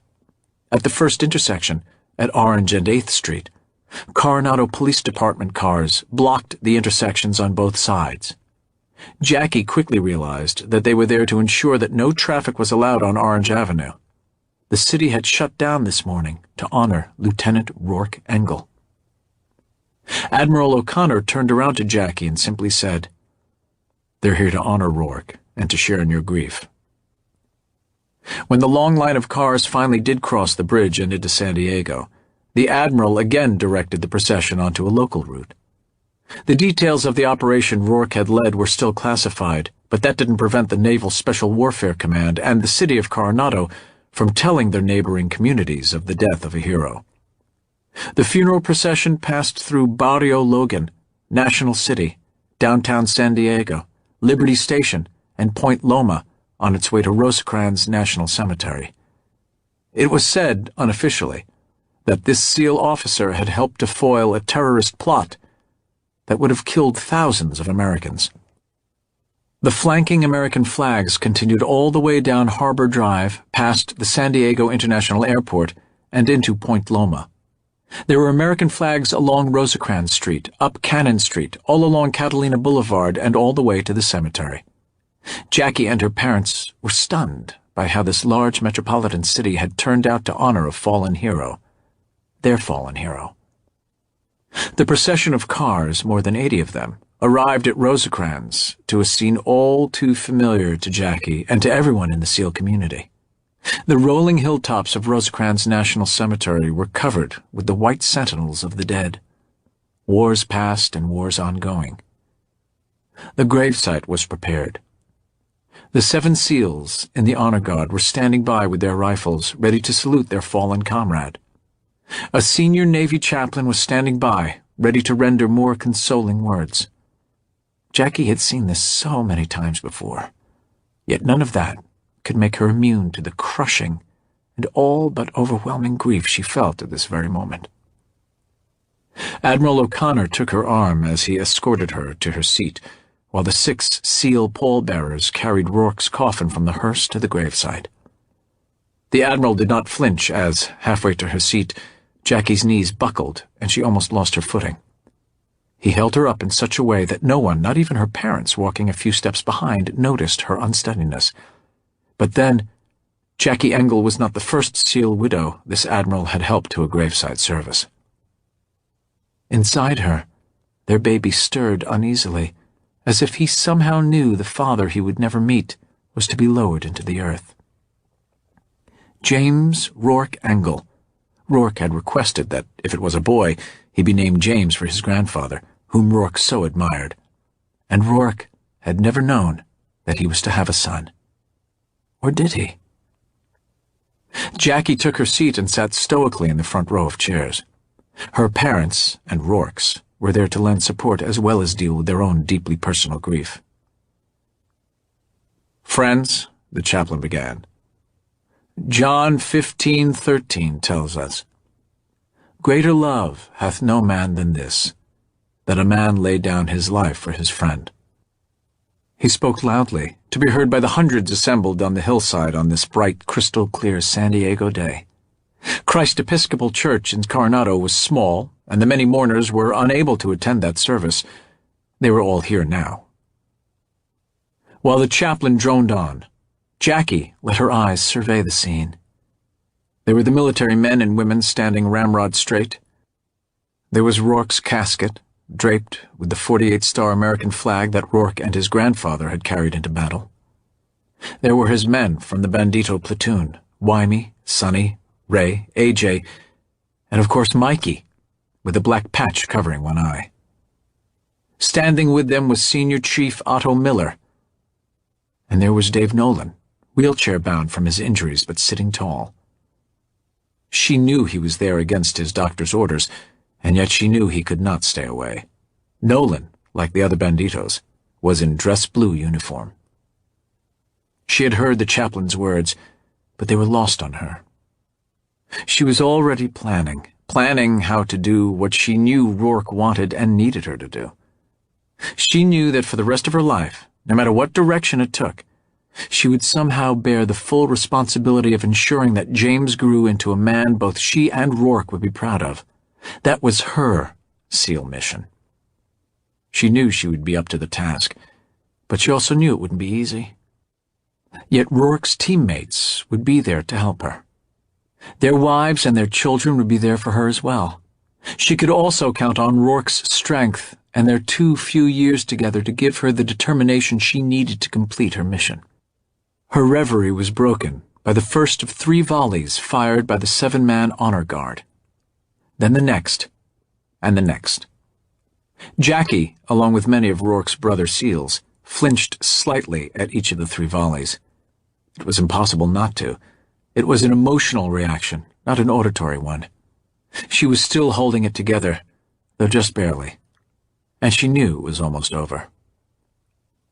But as the bugler played taps, slow and sad, Jackie felt a week's worth of emotions welling up inside, almost choking her. She began to tremble involuntarily, no longer sure that she could maintain her composure through the end of the ceremony. The honor guard approached the casket. In one of the most well-rehearsed and solemn of all military rituals, they folded Rourke's flag with care and precision. The senior man in the honor guard took the flag, executed a perfect 90-degree facing movement, handed the flag to Admiral O'Connor, and saluted. Prior to accepting the flag, the Naval Special Warfare Command Commander also saluted. Then, with the flag, he walked slowly toward Jackie and dropped to one knee. One hand atop the folded flag, the other on the bottom, he held it out to her. On behalf of the President of the United States and the Chief of Naval Operations, please accept this flag as a symbol of our appreciation for your loved one's service to this country and a grateful Navy. Jackie took the flag and cradled it next to her stomach, forcing it as close to their baby as she could. Tears now streamed down her face. No response was necessary. Yet as the Admiral stood and again saluted, she met his eyes for a moment before lowering her head. Now her shaking was becoming visible. Her father on one side and her mother on the other put their arms around her. Rourke's parents, sitting behind her, rested their hands on her shoulders. Jackie Engle somehow reached deep within herself and found a reserve of strength. She sat up straight, looking directly at the casket. She had been to enough of these burial services to know that the next moments were not about her or her unborn son, or Rourke's parents, relatives, and friends, or anyone else. The next several minutes were for the Brotherhood. She had been to many SEAL graveside services and knew that what was about to take place didn't happen every time SEALs buried one of their own. Yet somehow, she knew it would happen today. Ray wheeled Dave Nolan to the casket of their fallen leader, followed by Sonny, AJ, Wymie, and Mikey. Each in turn, with a swift blow of their hand, hammered their trident pin into the top of the polished wood of the casket. Then the honor god of pallbearers did the same. Then more and more SEALs walked up to the casket, and each in turn tendered his trident. Finally, Otto Miller returned to the casket and delivered 9 more tridents, his own, and 8 others for the Bandito SEALs still on deployment. When the last SEAL pin was rammed into the casket lid, the SEALs all turned, faced the casket a final time, and saluted. The funeral party began to break up. Some passed close to the casket, others didn't. Those in uniform who did came to attention and saluted. Finally, Jackie stepped to the head of the casket for one last moment with her husband. She touched the wood. Julia Nolan had handed her a single rose which she laid atop the sea of gold trident pins. Another quiet moment.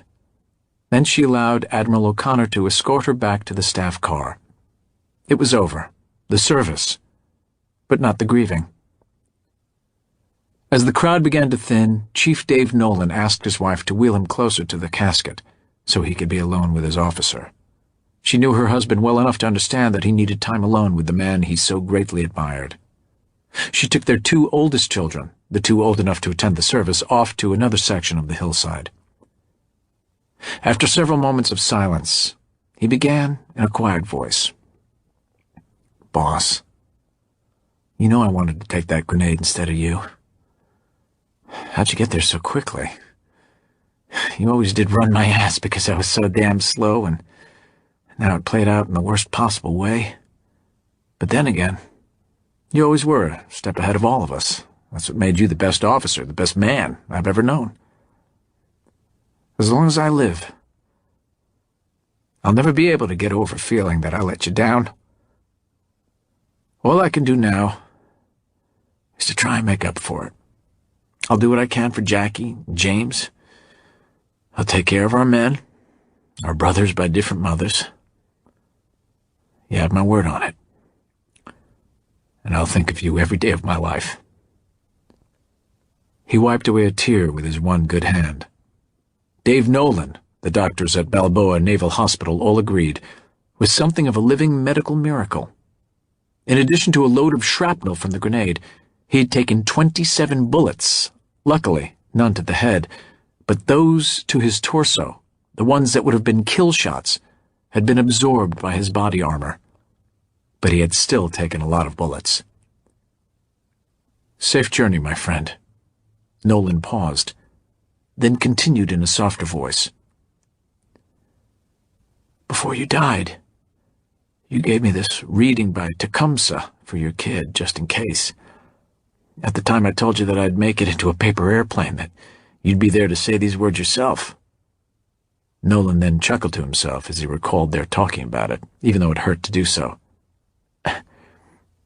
"That's not all I said I'd do with it, but that was then. Now, I'll complete the mission and do as you asked. I'll give it to Jackie, but I'm going to keep a copy. In a few years, James and I will sit down and read it together. We'll have a talk about old Tecumseh, and we'll have a talk about you as well." The last of the mourners drifted away. Most sensed that Dave Nolan and Rourke Engle needed to be alone and gave them a wide berth. Yet one man walked quietly up to the casket and the man in the wheelchair. "Admiral?" Nolan said, as Admiral Bert Jackson approached. Jackson had been their operational commander and had sent the Bandito platoon into action. There is a special sense of loss, known only to those who must give the orders that send other men off to die. Unfortunately, Jackson was no stranger to this sense of loss and grief.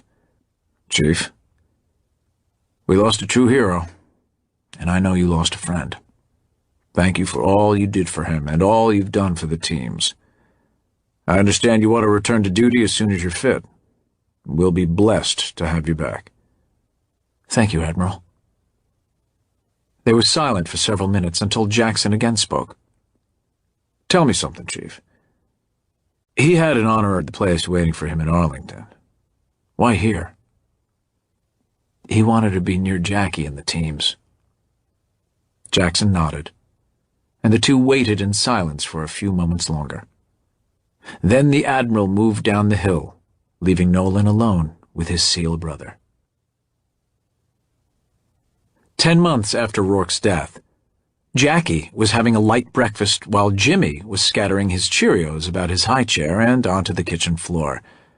It had soon become clear to everyone that James was much too confining for this boy. He was now called Jimmy. She was thinking about making a change, perhaps a move to a bigger city where there was a demand for her professional skills, maybe to New York or L.A. She wondered what it might be like to be just another single mother.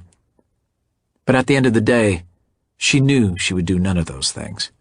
For now, she knew she would stay here to be near Rourke and those who had been a part of their lives back when he was alive. The SEALs, the SEAL wives, and the command all had been so good to her. Yet She often wondered what it would be like to be away from it all, and to not be a SEAL widow, one of the SEAL widows. She stood up, hesitated, then walked into their small living room. There she reached up to their fireplace mantel and unfolded the last letter Rourke had written, the one to his unborn son. It was the letter Dave Nolan had folded into the shape of a paper airplane almost a year ago. She unfolded it gingerly, carefully, just as she had so many times before. And each time she unfolded it, she read it to Jimmy. Each time she did, she somehow sensed that he understood the words. At least, she wanted to think he did. She cleared her throat, looked into his blue eyes, and read what Tecumseh had said over 2 centuries ago, and what Jimmy's father had written to him, to the both of them. Live your life, that the fear of death never enters your heart. Trouble no one about his religion. Respect others in their views, and demand they respect yours. Love your life, perfect your life, and beautify all things in your life. Seek to make your life long and of service to your people. When your time comes to die, be not like those whose hearts are filled with fear of death, so that when their time comes they weep and pray for a little more time to live their lives over again in a different way.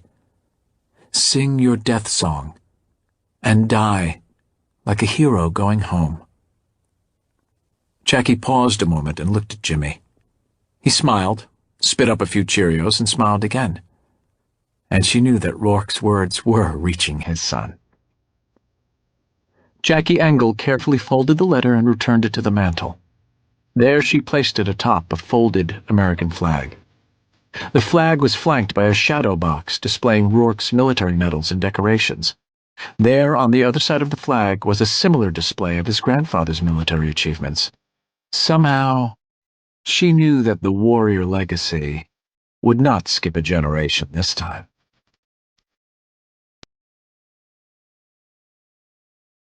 We hope you have enjoyed our presentation of Tom Clancy Presents Act of Valor by Dick Couch and George Galderisi. Copyright 2012 by Relativity Media. Forward copyright 2012 by Rubicon, Inc. Performed by Stephen Weber. Directed by Jerry Maybrook. Performance copyright 2011 by Brilliance Audio. All rights reserved. Dick Couch served as a surface warfare officer aboard a Navy destroyer and as a platoon officer with Underwater Demolition Team 22 and SEAL Team 1. While with Team 1, he led one of the only successful POW rescue operations of the Vietnam War. He has served as a maritime case officer with the CIA, has been an adjunct professor of ethics at the U.S. Naval Academy, and has been an ethics advisor with U.S. Special Operations Command. Dick began his professional writing career in 1990. His novels include SEAL Team 1, Pressure Point, Silent Descent, Rising Wind, The Mercenary Option, and Covert Action. His nonfiction works include The Warrior Elite, The Finishing School, Downrange, Chosen Soldier, The Sheriff of Ramadi, and A Tactical Ethic. Scheduled for release in June 2012 is his latest work of nonfiction, Sua Sponte, The Forging of a Modern American Ranger. Dick and his wife, Julia, live in central Idaho. Captain George Galderisi, U.S. Navy, retired. Spent a 30-year career as a naval aviator, including commanding officer tours of 2 helicopter squadrons, HSL-41 and HSL-43, the USS Cleveland, LPD-7, and Amphibious Squadron 7. His last operational assignment spanned 5 years as Chief of Staff for Cruiser Destroyer Group 3, where he made combat deployments to the Western Pacific and Arabian Gulf, embarked in the USS Carl Vinson and the USS Abraham Lincoln.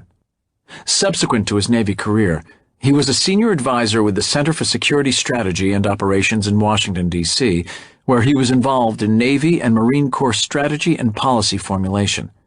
He has written 2 previous novels, 4 works of nonfiction, including a definitive study of the history of combat search and rescue entitled Leave No Man Behind, and more than 200 articles in professional journals, newspapers, and conference proceedings.